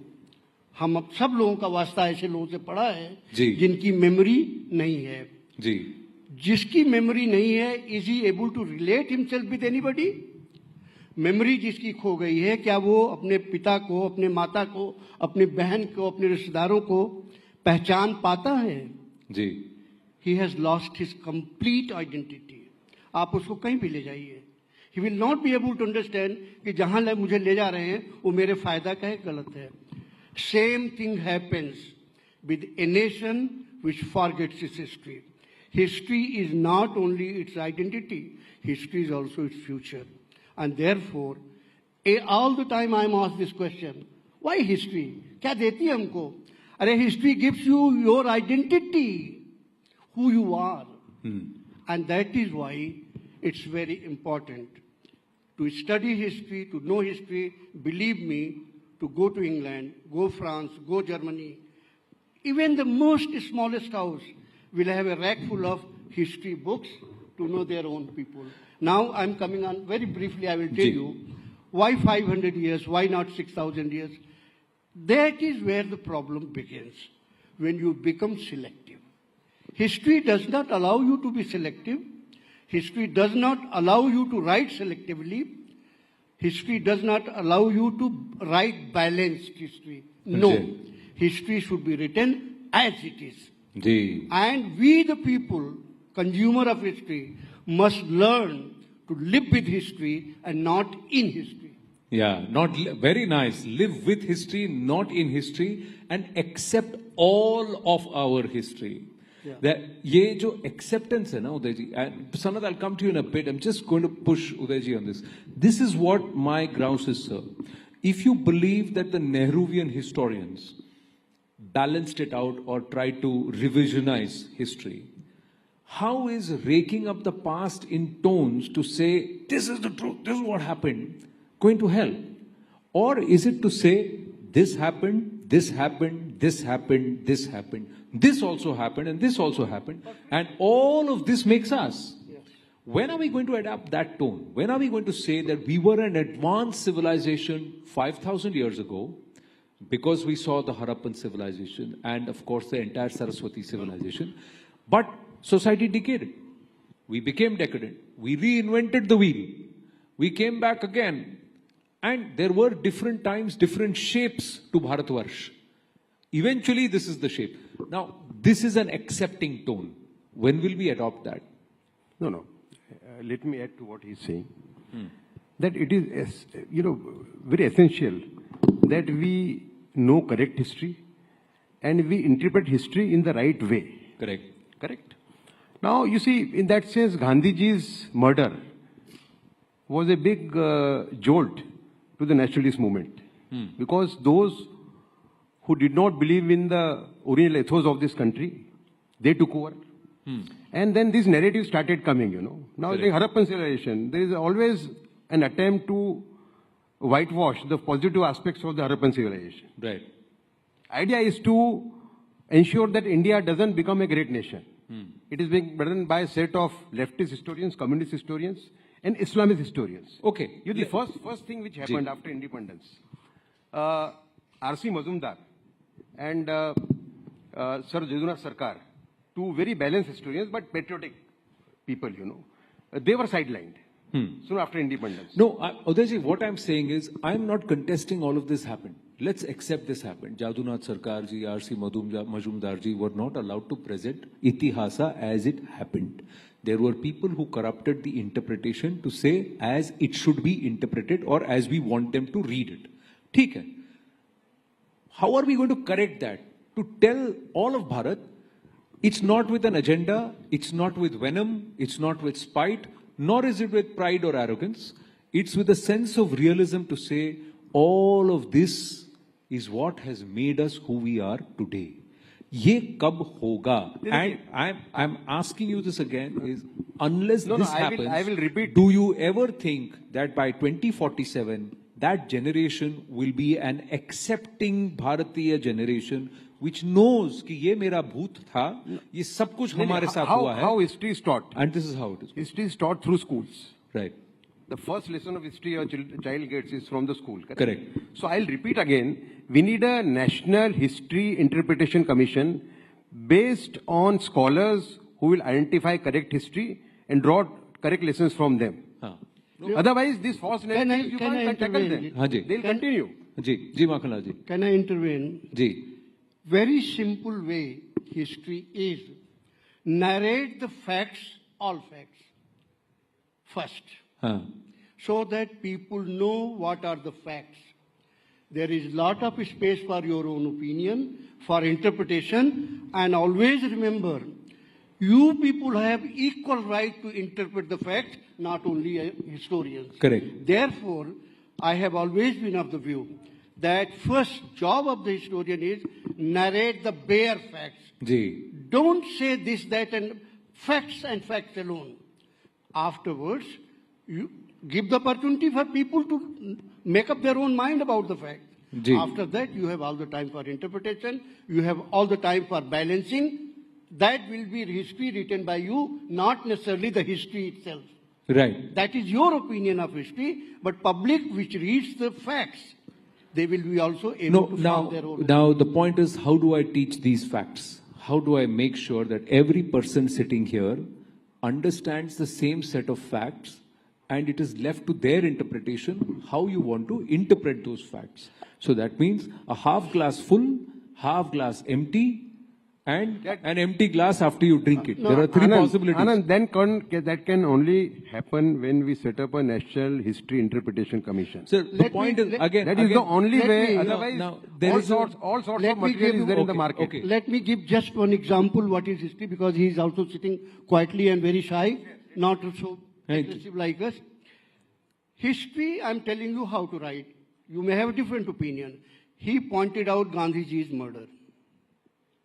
One fact is Gandhiji was murdered by Nathuram Godse. Other fact is court case went on. Those files are there. And third fact is Godse's own testimony, which was blacked out for almost 70 years. Correct. Now it is out. Now, these are three bare facts. You cannot amend any of this. You cannot hide away. Exactly. You cannot hide away Godse's statement. You cannot hide away. G.D. Khosla was the judge. He said, if there was a jury and all the people sitting in the hall were made part of jury, Godse would have been acquitted.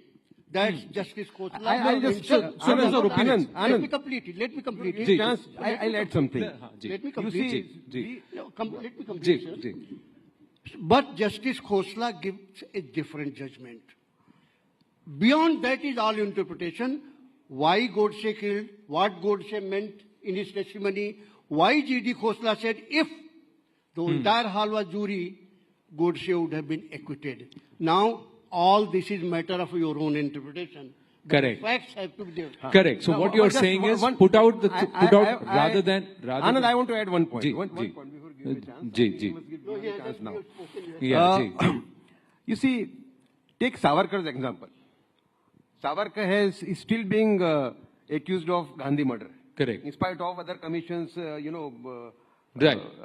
declaring him innocent, Correct. Now, in 1978, Manohar Malgaonkar, the great author, literary figure, he wrote a book, The Man Who Killed Godse. By no means he was a Hindutva person. Correct. He was an honest, patriotic Indian, Right. He met Digambar Badge, the person on whose statement Savarkar was arrested. Right. The one who became approver. Right. Badge told him in 1978, 30 years after Gandhiji's murder, that Savarkar had no role to play. I had given the statement under the pressure of the then government. Right. No, I understand. What I am saying is, our itihas or history is... He was not part of the... Savarkar was not part of the trial. He was acquitted right in the beginning. Yeah, he was not. What I'm saying is, this has got to be history. What the judges said, what the accused said, what the incident was, and what the prosecution said. All of this, should it not be out for us to consume? If some of it is masked, that means you are being fed partial information, so that your opinion, our opinion, as a society, as a people, is doctored in a particular direction. Now, thank you for your patience, Sanat. Now, he is doing something which is very different. What he is doing, he is collecting art. Because art is a huge representation of our history. Over a period of time, how art evolves, how art is shown, and what happens also is a reflection of how we evolved, what were our influences on us, our society. So you got a lovely book, what's called Gems of Indian Art, Sanat. So let's talk about it, and let me understand your perspective. How would you want us to understand our itihas, our history, and what kind of a dialogue would you want on our history, say, 20 years down the line? First of all, thank you so much for having me. I would like to thank you, the fellow panelists, and the entire News Rising Bharat team for giving me this platform where I could talk about the book, Gems of Indian Art, which was unveiled by the Honorable Vice President of India, including various other senior cabinet ministers. And this book actually was written in the memory of my late grandfather, who started in our house the process of collecting art, because he was the person who believed in Indian history. And he said that art is something which will stay till eternity. If the artist is not alive, but the painting created by the modern contemporary artist, or the artists such as Raja Ravi Verma or Amrita Shergill, who were of the pre-colonial era, exist, we can see the painting and understand the artist's perspective and their view, what they used to think of an ideal Bharat. The old Bengal school was set up as history of Indian modern art of the Bengali artists, set up by Sri Rabindranath Tagore ji, and Rabindranath Tagore ji was also a part of it. They were the people who saw how Indian art can grow, because actually the problem what has been not only in Indian art, about Indian history is, few people have only thought that the British history or the Western part of the history is superior to our history. They have always neglected that India was the richest country if it had not been looted by the people who looted India when it was the richest country, country in the world. In the colonial period, like you say, from 1890 onwards till about 1920, the biggest loot happened. Yeah. And then after that, a process came of demeaning the Indian history, only showing how superior their kings, their queens were. Why don't they talk? Why they never talk about Maharana Pratap or the Indian kings who conquered the world? Why didn't they think that Sikandar, who came down everywhere, he couldn't conquer India? Why don't they realize that? Because of the way the Indian Maharajas fought. Correct. So that aspect, is it captured in art? Have you been able to collect art that shows the interpretation of how we would like to say? As Bharatiya, how we interpret those times and also the previous periods. Have you been able to collect from those periods? Of course, they have been art. I have an artwork of renowned artist M.B. Dhurandhar, and I would like to talk about that. That is a painting, that is a huge canvas painting showing the Darbar of Chhatrapati Shivaji Maharaj and how he used to... Is it there in the book? It's not there in this book. It will be there in the volume 2 of this book. Volume 2. So we look forward to that is the treasure which we have. And that painting, actually what it reflects is how Chhatrapati Shivaji Maharaj used to conduct his court. Now I'm unfortunate not to see how Chhatrapati Shivaji Maharaj used to conduct his court, but he is an inspiration for us to see that how actual governance is done. Chhatrapati Shivaji Maharaj and the Maratha Empire set up the principles of governance, how rape accused or how people accused of murder or serious heinous crimes should be convicted, should be punished, and how an ideal Bharat should exist. He showed that. Now the problem today is everybody is trying to alter history, as Sir also mentioned, for their own vested interest. People are trying to interpret. You should have the history put, you should have the paintings, you should have other forms so that people can decide these things. It's there. So the idea is, do you agree with that, Udayji? Yes, we should have people who will interpret the history in the right perspective. That is a Bharatiya perspective. I would like to add one thing. Yes, please. Yes, Anand, complete. For the same thing, I also, as Sir said, I would like to urge from your platform, the Ministry of Culture, to make up a platform where Indian art and culture could be moderated by a regulatory body where Indian history can be preserved. Because today what is happening is people are preserving only their business interest. Because it has been regulated by private individuals, few people who are actually intermediaries are trying to control this art market, thinking that they are, because there is very less government interference. Because the government feels that Indian art is only $144 million in India. They don't see what the larger picture we are forgetting is, it is $60 billion in the world. Yeah. Because the world market is always trying to demean Indian artists, because of which artists such as F.N. Souza, M.F. Hussain had to take inspiration from Picasso. Right. Indian artists have now become something for which the newer artists which are coming will take inspiration from the Indian artist, the great history of India, to make paintings of the great history of Bharat, so that the future generations, 1,000 years down the line when we are not there, but the history, that painting exists, which is a part of the history, that should tell the world how the ideal Bharat looks like. Right. Very nicely put together there. But at least overall, do you agree that yes, we need to have someone who would interpret the facts based on how we want to shape the narrative for our country? But most importantly, we need to put the facts out, not dress it up, not darken the lines, not shade what certain versions, but all of it should be out for everyone to consume. Because when you accept something, you have to accept all of it. Correct history is something which is the need of the hour. If we want to become a great nation, then we need to know correct history. Howsoever bad or good it might be for our needs. Yeah, final word. You see, I think we are ending. We all are stakeholders in history for one very simple reason. history is our identity. Our means each and everyone. So therefore, we must be gracious enough to accept our history the way it is. Because there is no country in the world which does not have history. But only those people become great, those who accept the failures, successes, and everything else in the same spirit. You cannot be selective in history. Again, I will repeat one sentence. Please, please learn to live with history, not in history, and own everything. Good, bad, ugly, that is part of us. Not that this is not mine, this is not yours, this is yours. No. Collectively, it belongs to all of us. I would like to add one more thing. Live with history, don't live in history. One thing I want to add. I've got to wind up. Yeah, final words. Yeah, Ji. You see, take example of Akbar. Akbar is today compared with almost with Aurangzeb, you know. Now, Akbar is the most hated figure in Deobandi madrasas. If you go to Deobandi madrasa, Akbar is, you know, sold as a non-Muslim almost. Right. You get my point?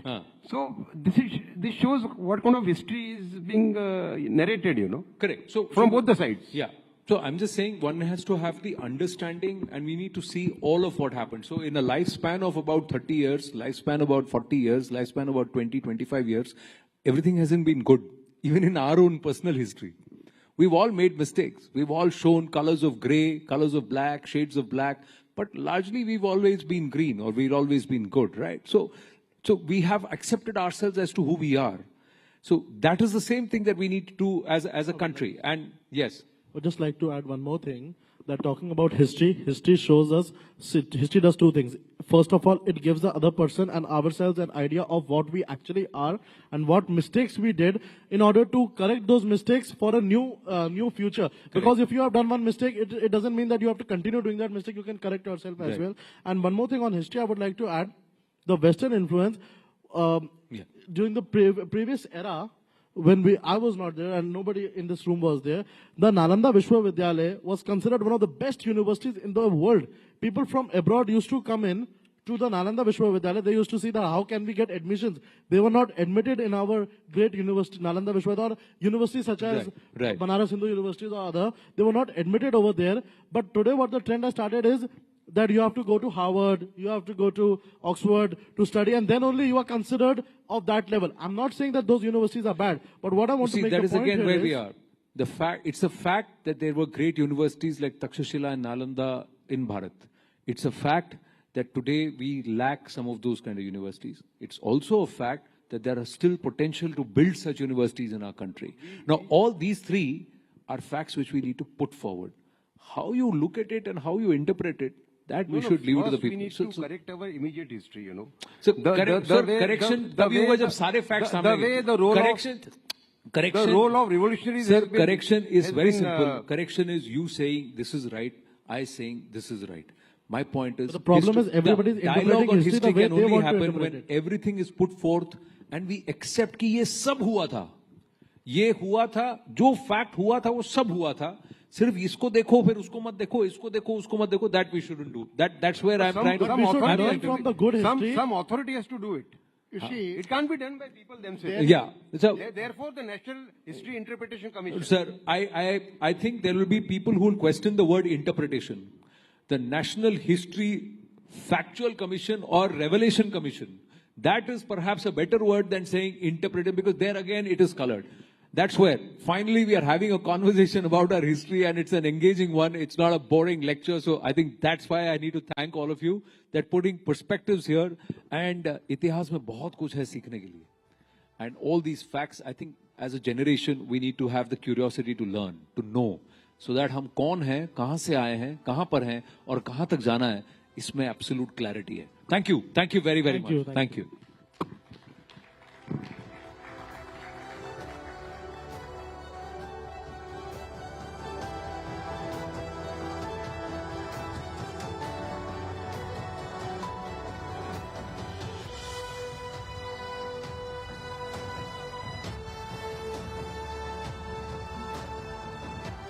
Thank you, panelists. Thank you, Anand, for that very straightforward conversation. And as they say, history is a great teacher. We've learned quite a bit today as well. With that, it's also time to discuss about something that's extremely relevant today, the Indian judicial system. The judiciary is the backbone of any democracy, entrusted with the responsibility to uphold the rule of law and protect citizens' rights. But in order for it to remain effective, it must not only be impartial, but also accountable to the people it serves and transparent in its processes. And in this next upcoming session, we have top legal minds of our nation who will offer their views on judiciary's role in shaping the future of our courts. Ladies and gentlemen, please join me in welcoming on stage Avishankar Singhvi, who is an advocate at the Supreme Court, Arghya Sen Gupta, who is a legal scholar and founder and research director at Vedic, Sumit Chandar, who is an advocate at the Supreme Court. This one is going to be my seat. And Ashish Dikshit, who's a senior lawyer at the Supreme Court too. Thank you for joining in, ladies and gentlemen. Let's welcome them with a huge round of applause, please. I have the pleasure of also moderating this session.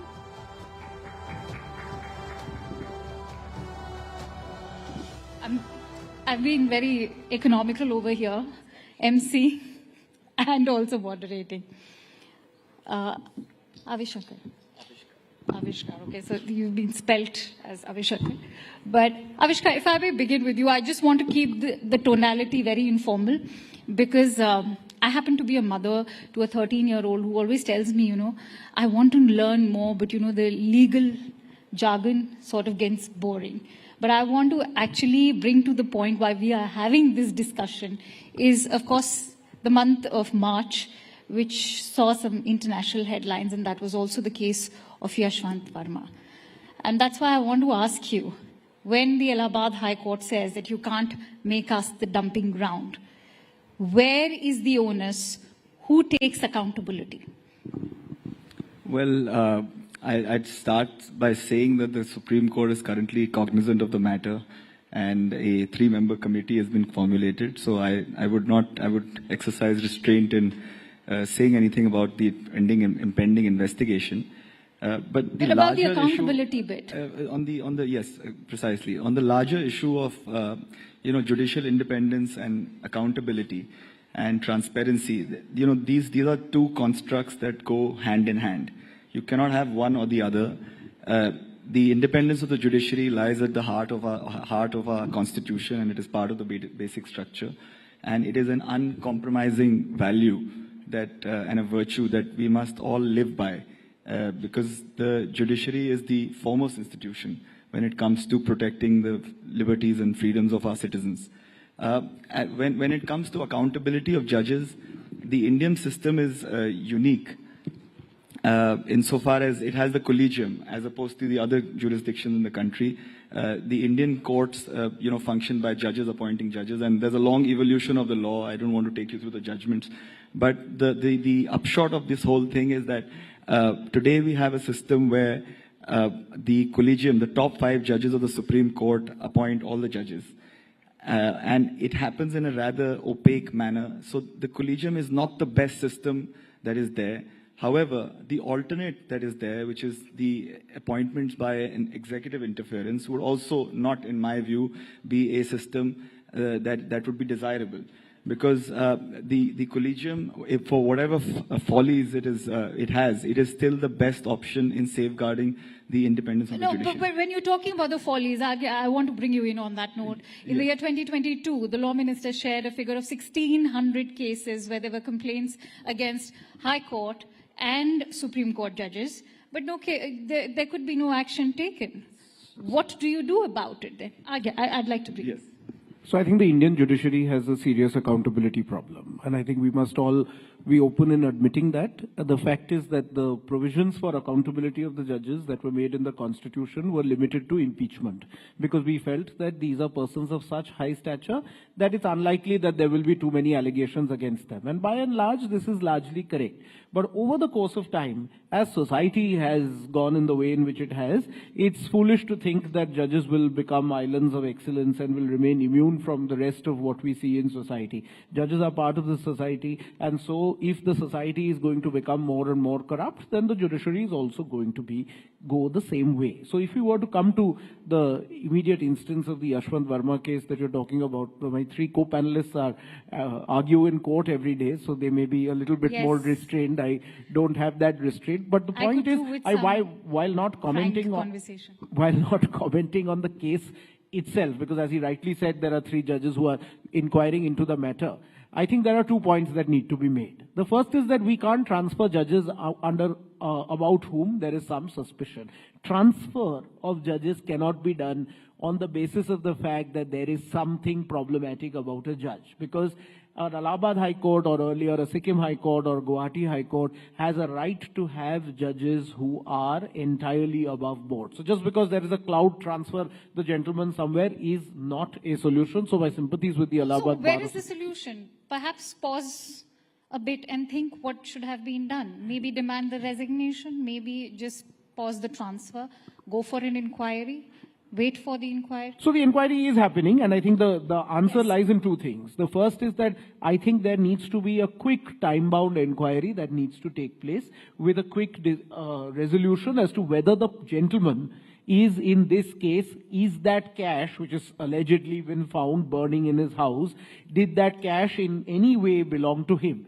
Because it's really unfair on the gentleman. We all know Justice Yashwant Verma is one of the finest judges in the Delhi High Court. This is if by any chance he is innocent, then this has damaged his reputation irreparably. So we need, not only from the point of view of judicial accountability, but also fairness of the person. And the previous gentleman was talking about fairness during Chhatrapati Shivaji's time. I think fairness in constitutional democracy in India requires the fact that there be a quick and speedy resolution. If the person is guilty, then make sure that impeachment proceedings happen quickly. And if the person is not, then please make sure that he can continue doing his work in the Delhi High Court. You used a very interesting word, impeachment proceedings. I want to bring Sumit on that note.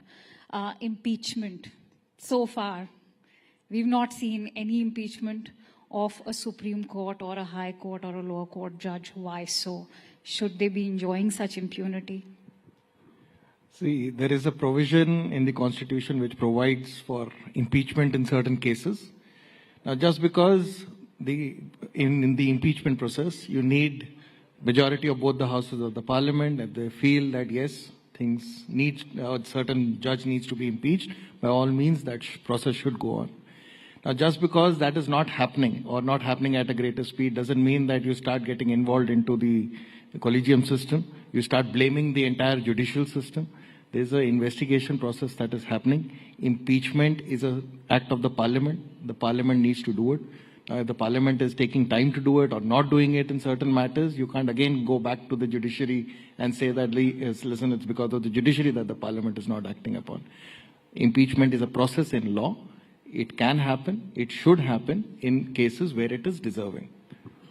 All right. But Ashish, if we look at the overall process of in-house inquiries also, proponents would, in fact, of those who feel that this can also be an executive decision, say that as far as in-house inquiries are concerned, they lack transparency.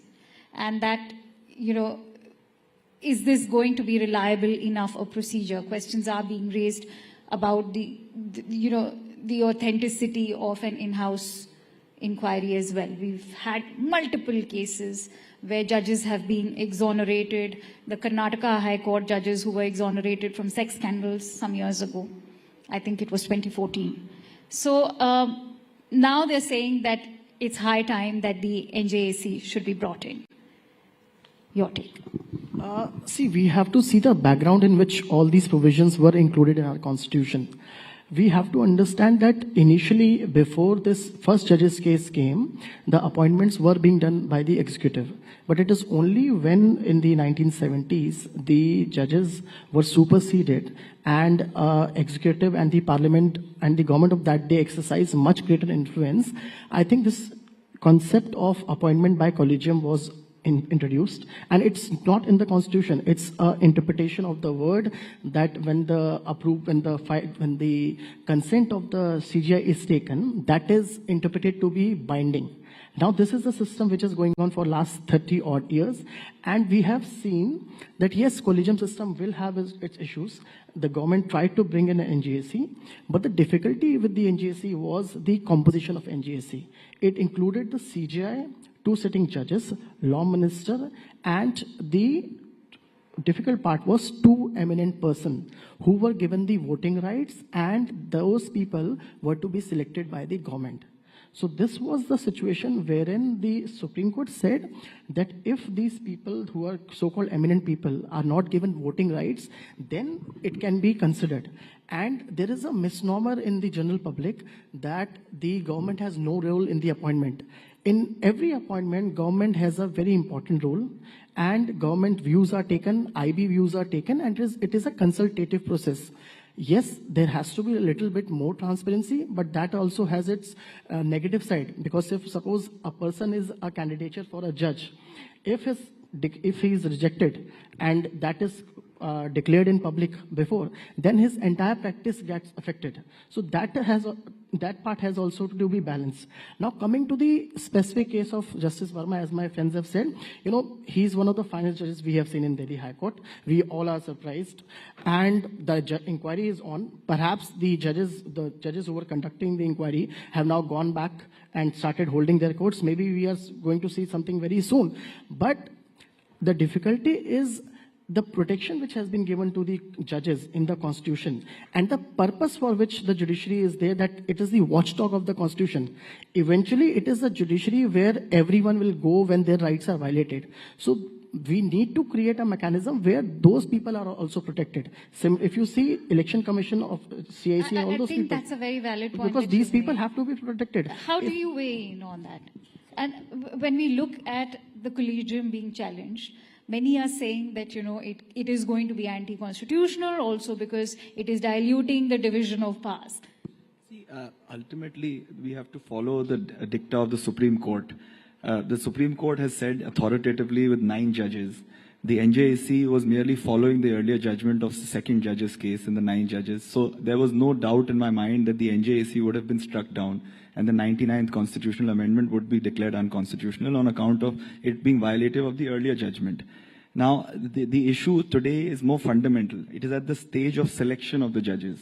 That is the area where you can employ more safeguards in the collegium system and actually have a more, robust mechanism where it is not as opaque as it is today.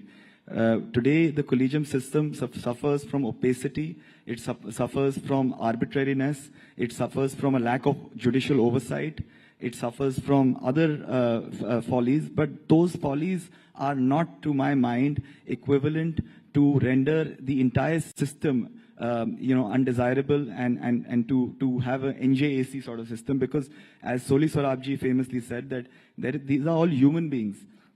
Ultimately, human beings will be, they'll be falling foul to the integrity, to other issues. So you cannot ensure or legislate independence. Independence comes from within, and independence of the judiciary will only come by selecting the right people.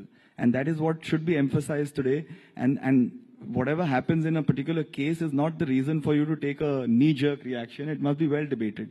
So I'm not for a particular system. I think the current system must be reworked, tweaked, but you cannot go to NJAC, definitely. No, but has that been a knee-jerk reaction, what we saw earlier, when Prime Minister Modi during the 2014 tenure brought it in? That. Also, when you look at talking about a corruption-free India, is the onus just left on to the executive? We expect each and every organ of the government to be corruption-free. Why should the judiciary be granted this kind of impunity? So let me put it a little bit differently. So your daughter is 13 years old and she wants to know more about the judiciary.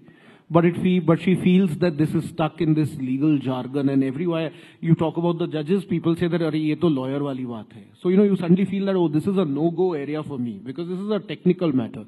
Now, this is the mindset that we need to change, because law is not something that is filled with mystique. Law is an instrument that is meant to order society and meant to make our lives easier. This seems a laughable proposition today in India, right? Because if anything, law doesn't make your life easy. No one wants to go anywhere near a court of law if they can have their way.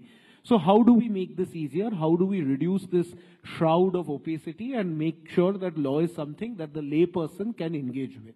Three things, which is related to appointments and accountability. I mean, there are many more. But on appointments, I mean, I have a different view from Avishkar. I think the collegium system started with all good intention, but is completely discredited at this point of time. And the reason is that it is a closed system. There is a view that it's only people appointing themselves, and there is a kind of closed brotherhood that is appointing people. Some merit to it, maybe not entirely. But I think every system has its time. This had its time. This is a system that needs to go. There needs to be a bipartisan commission of some kind. As Ashish was saying, we could think of the NJC with some tweaks. It doesn't have to be exactly the same composition, though I must point out that the eminent persons were not appointed by the government. They were appointed by the Chief Justice, the Prime Minister, and the leader of the opposition. But we can still tweak it. But we need some kind of system that is neither the government nor the judiciary on its own. On accountability, as I said, that this appointments commission also needs to be an appointments plus accountability commission, so that inquiries are held in a manner that doesn't feel like judges are only judging themselves. So you feel like nothing will come out of it. If you looked at the Chief Justice of India, Gogoi, had a 3-member inquiry committee that was set up against him. No one really believes that that was a credible process. I mean, whether it is credible or not is a different matter. It's a great disservice to the judges also who did that, because no one believes that it was credible. So we need to ensure that this commission, which is in charge of appointments, also takes into account accountability. And the last point on transfer, transfer should not be done in these kinds of situations. I'm taking it those cannot as be closing punitive. thoughts. Yes, that's fine. See, please keep in mind, I think there's been independence of judiciary is, I think, one of the core factors which should be respected. There is the three pillars of the Constitution, as we say it. We have the executive, the judiciary, and the legislature. We all the three pillars have their own roles for the governance. The fourth pillar, of course, being the media. Now, when there will be an interference between one pillar and the other, that itself will create a chaos. Any kind of a control over one over the other will go to the very premise of creating a situation where things may not work independently. If there is an involvement of the government in judiciary in any manner, whether be it appointment or in any other manner, towards the end, would that not influence judiciary? Then we are depending again on an external factor. And you think that today, if there are incidents, which are of course being taken care of, but if there are incidents, will the involvement in the appointments by the government in any manner, do you think it will create a purest form of system? No. There is a system which is created and created in a manner to protect the very institution itself. But why hasn't the judiciary been able to ensure that, if the collegium was so reliable? Yes, so investigation is being taken place, at least in this case. But then again, we are questioning how reliable are the in-house judicial processes I'll answer themselves. that. I'll answer that. Why? Because see, everybody deserves a fair investigation. There are accusations, of course. In this case, there was allegedly what we call a purple banana being found in one of his rooms. And of course, that bag full of money, should be, just because it was found there, no investigation should be made at all. Secondly, who came out with that video? Towards the end, it came from judiciary itself. They said, yes, let this come to the media. There have been calls for a CBI or a TD investigation. Why not go ahead with that? Exactly. So executive is already doing the investigation. Judiciary is, of course, keeping a check on what the investigation is. There are judges from different states who have been appointed for the purpose of this investigation. Okay. I'm running short of time, so I have to quickly wrap that. Ashish, I want your closing thoughts, but as we discussed earlier, Mr. Chandrachud was here, and he made a very interesting point that just like the Indian Administrative Services, perhaps he's in fact one of those proponents who believe that it should also be applied to judiciary, that we should have a national level examination which is as stringent in perhaps ensuring that the best of the talent is the one that qualifies, and that he believes that it's not happening at a state level so far. See, I'll just make one comment on NGSC. We must understand that the biggest litigant in this country is the government of India. So if you want a litigant to have a complete say in the appointment of judges, do we expect a fairness or a procedure where the good judges will be appointed? That's the thing which we have to see. No one is against the government in a consultative consultative mechanism. But whether the government should have the final say in the appointment is the part where, for the sake of independence of judiciary, we all have to oppose it. Now, coming to this larger issue of having the All India Judicial Service Examination, this idea has been mooted for long. As of now, the examinations are conducted by the High Court. Because the district judiciary is subordinate to the High Court of that state, the examination is conducted by the High Court. And High Courts have resisted this thing because eventually it is the High Court who is responsible for the implementation of law and the manner in which the cases are decided. When we say that there is a huge pendency, government is not blamed. It is the judges who are the blamed. So they have to see whether which kind of candidates are appointed. Justice Chanchud has a view. He did say that yes, there should be a commission, there should be a exam. And I must tell you, the examination which is done by the High Courts is equally tough, if not more. So it can be said that there can be a different mechanism, but I think as of now, the High Courts are doing a good job. The results are there. We are finding new judges. There is so much of diversity, and so many women have come forward in the district judiciary. 30 to 40% we see that there are women judges in the district judiciary. And High Court is also cognizant of this. I'd like to give you 15 I'll just seconds. say that if independence of the judiciary is part of the basic structure of the Constitution, then no matter what law Parliament brings, the Supreme Court will always have the right to strike it down if that law falls foul or impinges on the independence of the judiciary. And that was the precise reason for striking down NJAC.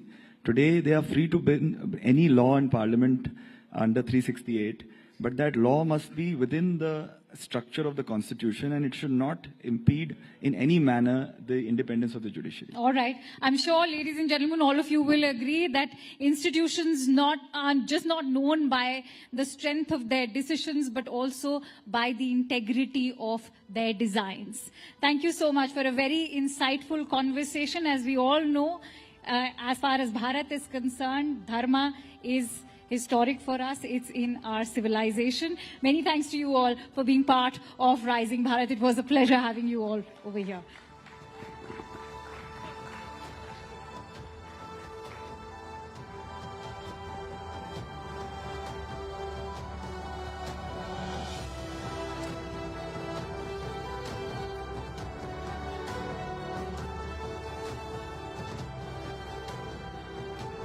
And I'm back.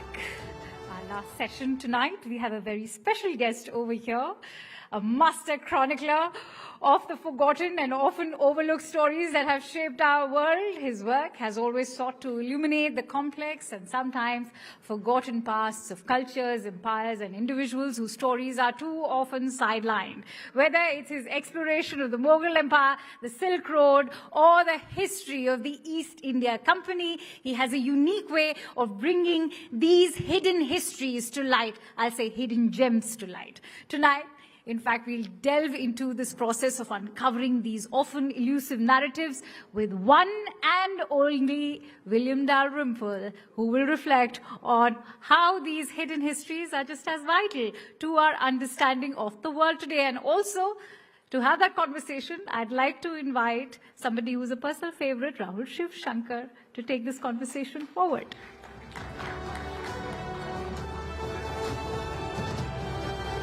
Yeah, enough.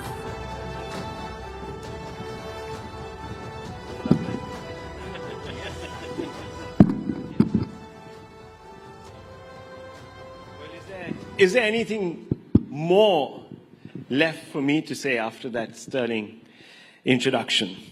Let's get straight to it, William Dalrymple. We've, of course, spoken right after the release of your book, and that was quite a well-heralded podcast with you. You've long chronicled British and Mughal India. But now you've come up with the golden road that pivots back to ancient India. Why? And what's the central thesis here? So, I spent 20 years working on the East India Company, 4 books: The Anarchy, White Mughals, Return of a King, The Last Mughal. And I think everyone, particularly my family, had thought that was enough East India Company and Mughals for one lifetime. Also, my beloved translator, Bruce Wannell, who worked very, very closely with me, had a spectacular ability to read any Persian text, any Mughal text, as easily as you and I can read the Times of India, died of cancer in 2019. And in some ways, I felt I'd sort of lost the key to Narnia. I could no longer just walk into libraries in Tonk or in Patna and access the texts which we've been looking at. So I went back to the subjects which had interested me as a teenager. I was originally keen on archaeology and ancient history. And it was very exciting after 20 years, really, working the same world, to completely discover a new world, the world of early India, of this extraordinary period when India was completely the center of Asia. It was the center initially of the trade and the economy. The monsoon winds blowing in one wave 6 months and back again for the next 6 put India very literally in the center of things, connected to the Roman world, where it was Rome's principal trading partner, but also connected to Southeast Asia and to China. And one of the main ideas in the book is that the Silk Road has come to dominate our understanding of ancient Asia. The idea that there was this sort of motorway overland running from the Mediterranean to the South China Sea. But the idea of the Silk Road is entirely Sino-centric. It connects everything with China, and the idea that silk was the principal trading commodities is nonsense. It isn't reflected in any of the sources. And in fact, the idea of the Silk Road was invented in 1877 by a German geographer called von Richthofen. It's an entirely modern idea. No ancient source talks about it. What the ancient sources say is that India is the center of things. Pliny talks about a major balance of payments problem, just like Trump today worrying about America's balance of payments and inflicting tariffs. In the Roman period, Pliny is worried because he says India is the drain of all the world. Great Indian exports like pepper, cotton, ivory, nard, and silk, because actually Chinese silk came to Rome via India, were major exports, and they suffered a 30% tariff at the border, not so different from what Trump is proposing for this country now. And this provided as much as a third of the entire Roman imperial budget. So the idea in this book is that the Silk Road never actually existed before the Mongol period, when Genghis Khan's conquest did create a motorway that linked Mediterranean with the South China Sea. Before that, maritime routes rather than overland routes, and India rather than China.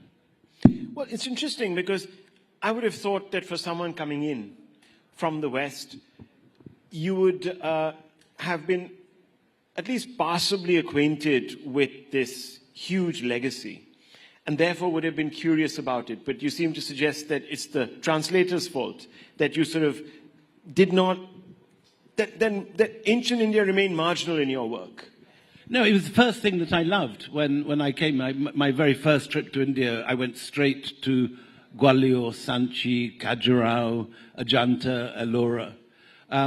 But over the course of time, got obsessed with the East India Company. The idea that a corporation could take over a continent seemed to me an extraordinary thing. And of course, it's something that's happening at the moment. We're worrying about this, the oligarchs in Trump's world, the way all the tech moguls were there at the inauguration. These huge companies like Amazon and Meta, and Apple and Microsoft, all of whose annual profits are greater than the GDP of most continents.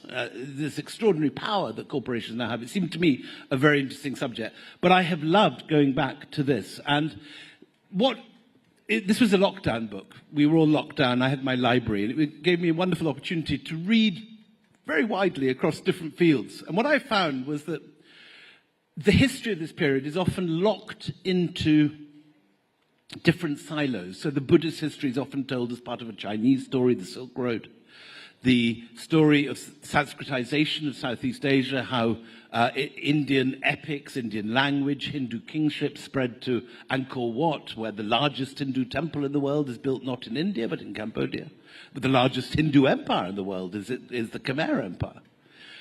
The way that Indian mathematics spread through the Arab world to to give us the number system we all use, the nearest thing we have to a universal language. These seem fascinating ideas, and what I was trying to do was bring them all together under one roof and connect the dots, which I think people haven't done. The last time a book like this was written is probably A.L. Basham's Wonder That Was India, which is written in 1954. Of course, we've had some historians that have looked at that, but at that period. But wanted to ask you, because it's an interesting thought experiment, and it points to the rising Bharat that we see today. So it's not an accident, is it? So my view is that, I mean, if you look at Angus Maddison is the historian who studied trade figures historically, GDPs per head, and tried to work back from present figures to the sort of thing that was going on in Mughal India or medieval Ming China, for example. And it's unequivocally the case, although you can quibble details in these figures, because obviously ancient economic figures are hard to come by and don't have the same veracity as modern figures. But nonetheless, it's completely clear that for most of history, maybe as much as 70, sometimes 80% of the world economy was generated by the lands that are now India and China. That both of these had terrific trading traditions, both over land and by sea. Both of them had extremely advanced credit systems, groups in society who dominated the mercantile world. And this was the case not just in ancient India, but as recently as the Mughal period. When people discuss the Mughals, they often think of, Aishwarya Rai and Hrithik Roshan lying back in the palace, dropping mangoes into each other while white pigeons flutter around. What people forget is that those sort of riches, that incredible wealth, was generated, as anywhere else, largely by trade and industry. And so in the Mughal case, it's the incredible textile trade. Something like 1 million handlooms in Bengal alone, which is why the Portuguese and the Dutch and the British and the French and the Danish all turned up in the 17th century, because India was a major manufacturing center and was making the greatest, for example, cotton in the world. And the East India Company realized that the Mughals didn't have a navy, that they could be the exporters. So for most of history, India has been the richest region of the globe. Sometimes China pips it to the post, as in the Ming period. Sometimes India is ahead.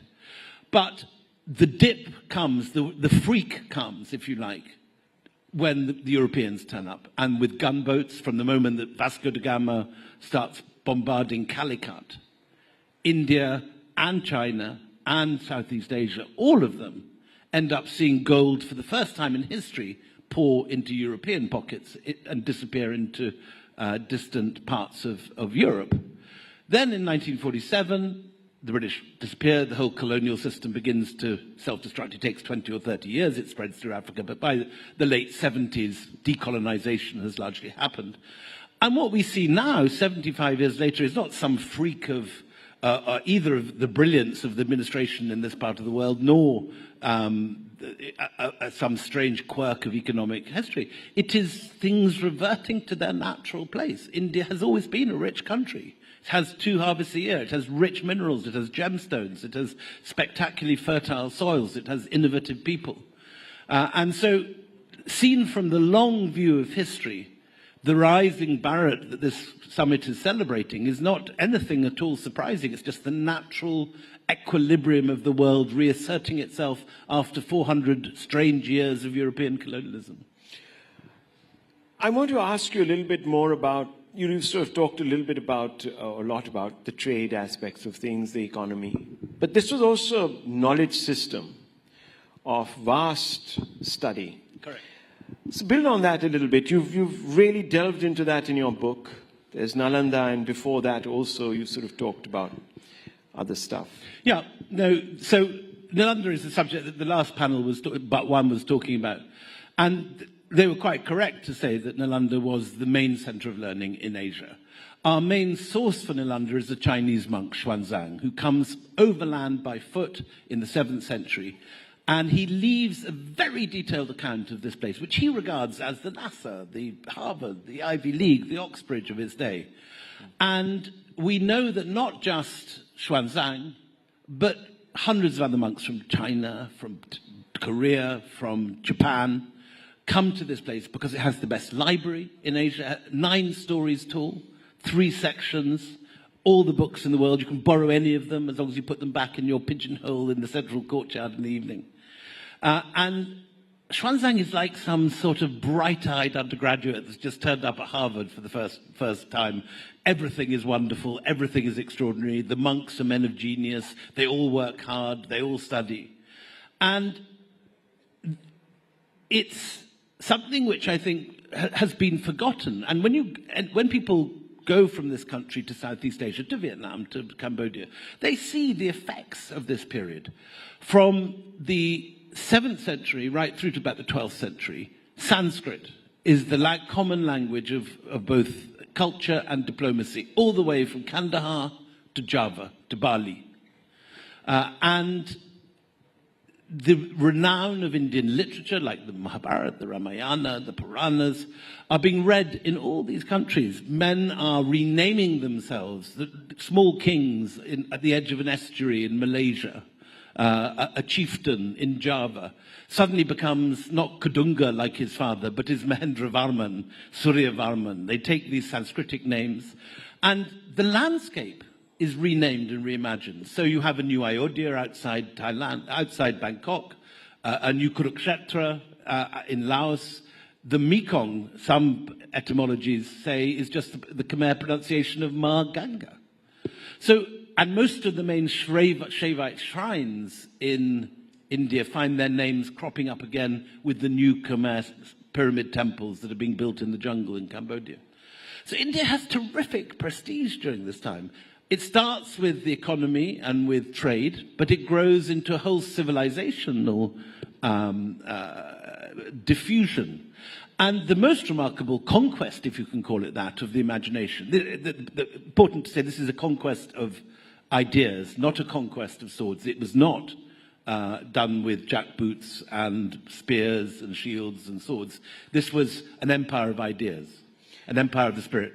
The most remarkable conquest is China. And under China's only woman empress, called Wu Zetian, Wu brings in monks and scholars from Nalanda, some of them Chinese, some of them Indian. You have an Indian called Gautama Siddhartha running the Bureau of the Astronomy and Astrology and Mathematics. You have other Indians in senior places of government. And this is the high watermark of Indian influence. China becomes, for this one reign, a Buddhist country. It becomes the state religion. Confucianism and Taoism are both demoted. And again, I don't think people in this country are quite aware of the extent to which, often China and India are seen as rivals with, 2 different spheres of influence. I don't think many people have taken in the fact that an Indian religion born in Bihar becomes the state religion of China for a period of history. And I think it's hugely important now, as India is perceived now, rightly, as a rising economy, as a rising force, and will be, whatever happens, one of the 3 main economies of the world by the end of this century, if not sooner. It's very important to understand that it's not something that's sort of freak or kind of some weird quirk of modern politics. This is the natural order of things reasserting themselves. Well, the economic miracle that was India was put to the sword, literally, or crushed under the jackboot of the Brits. But the knowledge system that it was also crushed, some people say, by the sword. Nalanda, for example, was sacked. And that led to what many people today describe as the great vandalism of what was an Indic culture, which predated Islam and, of course, then the Brits. How is it that we have not looked back and examined that sort of got lost in time?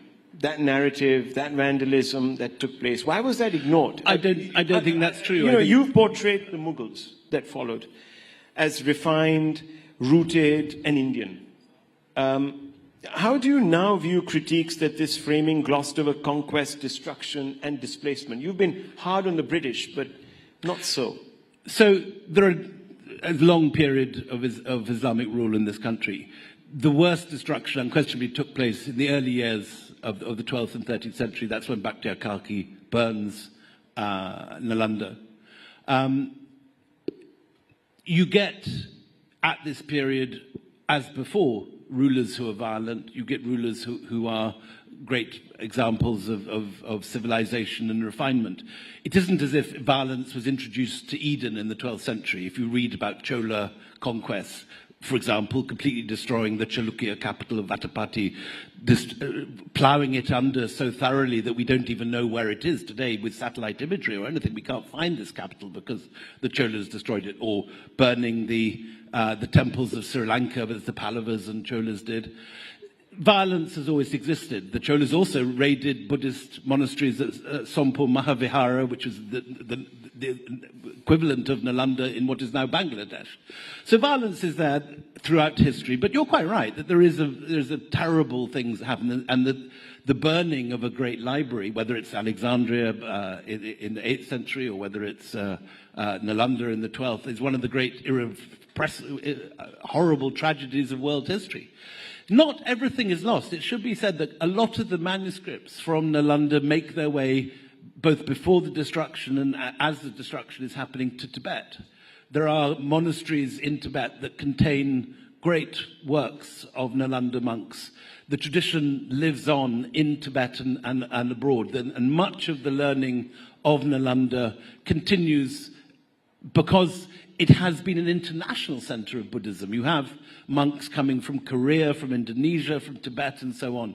So while what happened is one of the great tragedies of world history, and I would entirely agree with you, it isn't that it's totally extinguished. There is a great deal which survives, and we actually know a great deal of Indian history from Chinese manuscripts translated out of Sanskrit into Chinese, and we have to translate back, like with Xuanzang, in order to understand our own history here. Would you agree with some of those who say that while the Hindu kings that you describe who went about invading other kingdoms, other Hindu kingdoms, they weren't necessarily supplanting a way of life?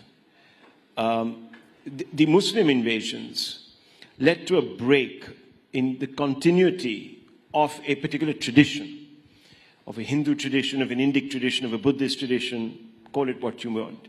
So there's a distinction. Would you agree with that? I say it's more complicated than that. It isn't as if Sanskrit is wiped out. You get the great epics surviving. They are translated into Persian and into other languages. A lot is lost. I'm not for a minute denying that, and I think a great disservice has been done to history by anyone that has ever denied that destruction. But India remains a great center of learning. People come to study in the centers of learning in India. And when, for example, Genghis Khan destroys the great universities of Central Asia, it is here in Delhi that new universities get built. When you go to House Khas village, that is the great university of Firoz Shah Tughlaq, which was full of scholars, refugees from Central Asia. So there is a long tradition of scholarship continuing in this country under all sorts of different religious and linguistic banners.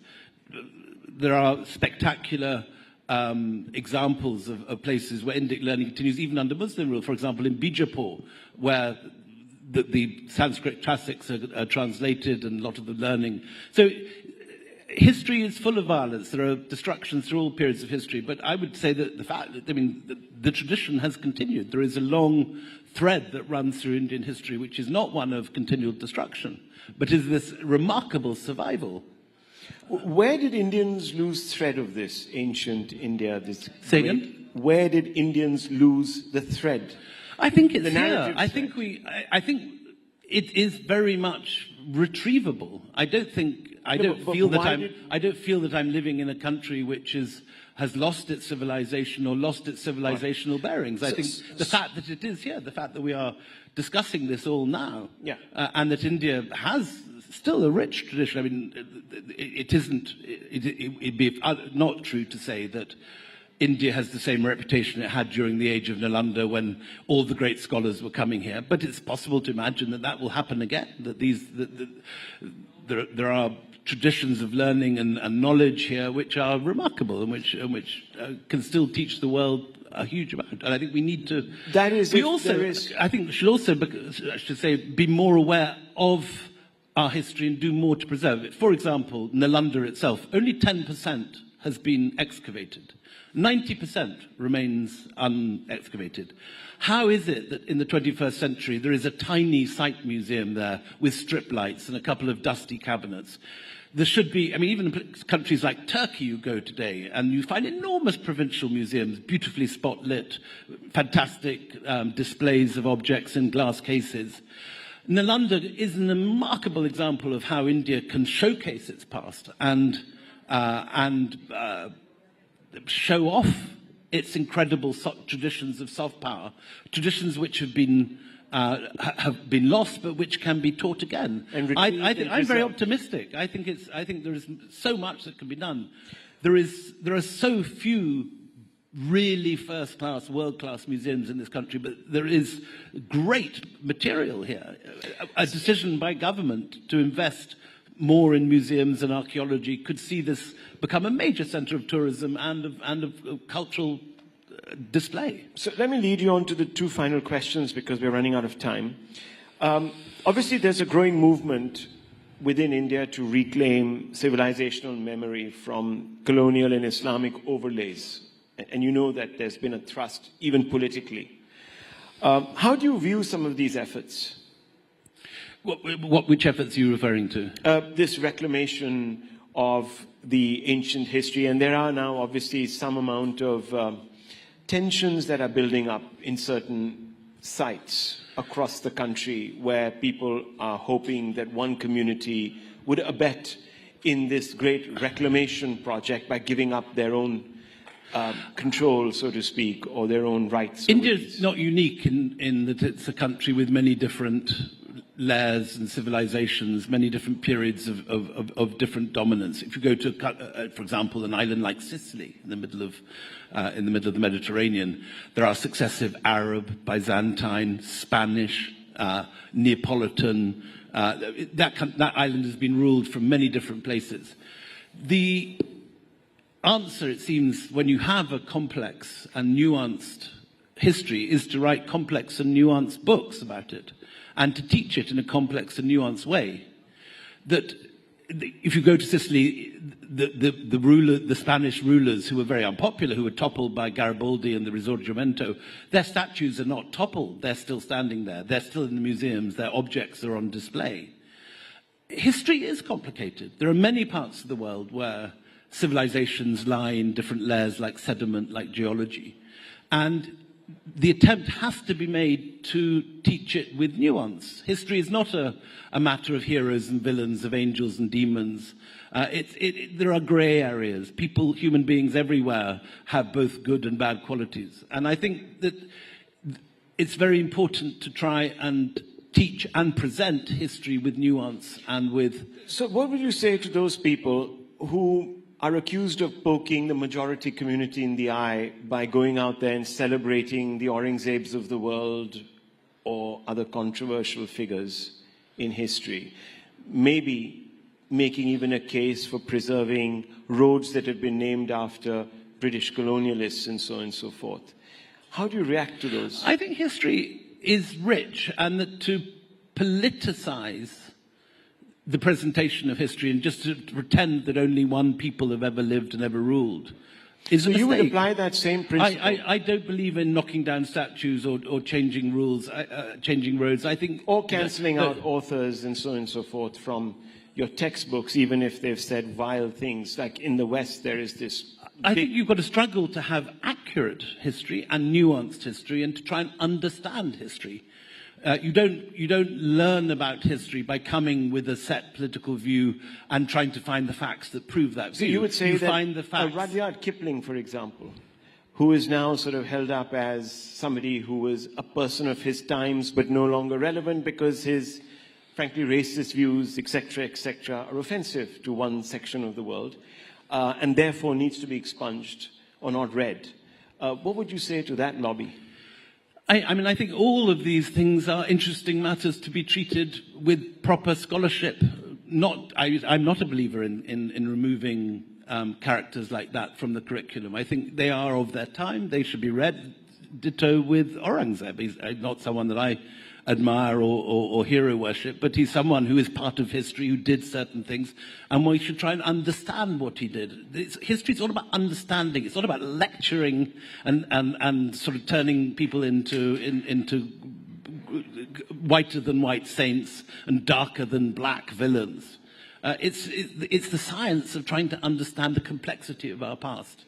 And so to cancel people, to knock down statues, to remove things from a complex history which is full of complexity and variety and many grey areas seems to be completely the wrong way to approach these matters. Well, William Dalrymple, thank you for resurrecting the Golden Road, and a road that takes us back to the glories of ancient India and hopefully runs right through and connects us to the present. As a foreigner coming to this country, I am in awe of the variety of the different periods of history. In the sense, I don't have a dog in this race. I don't support one team or the other. And I can get as much pleasure from visiting the Taj Mahal or watching a Mughal manuscript as I can from visiting Vijayanagar or going to the Tanjore Great Temple and being amazed by the Buddhist frescoes of Ajanta. It's all a very rich history, and it should all be celebrated. We leave it at that. Thank you very much. Thank you very much.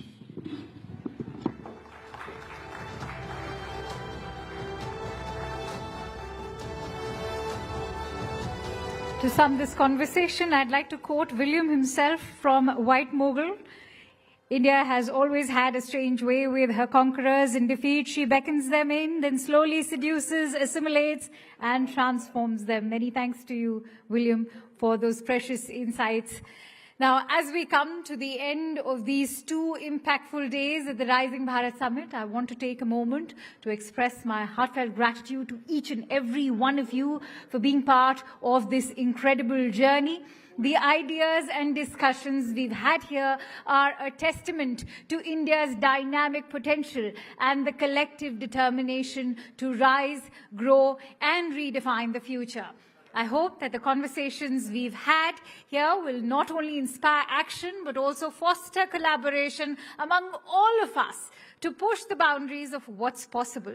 The Rising Bharat journey doesn't end here. Let's take the momentum, the partnerships, and the ideas from this summit and turn them into real-world impact. As we conclude this enriching summit, we would like to reiterate our heartfelt appreciation to our partners. Your unwavering support has enabled us to bring together the brightest minds and most innovative ideas. Thank you to our co-presenting partner, Dream Sports Associate Partners, Max Estates, Vikram Solar, Suntel and Reliance Industries Limited, Workspace Partner, IndiCube, our exchange partner, National Stock Exchange, Logistics Partner, DTDC, Energy Partner, Crown LNG, Insurance Partner, Insurance Dekho, and State Partners, Uttar Pradesh and Madhya Pradesh. Thank you everyone for making this summit a grand success. It wouldn't have been possible without your support. Thank you so much.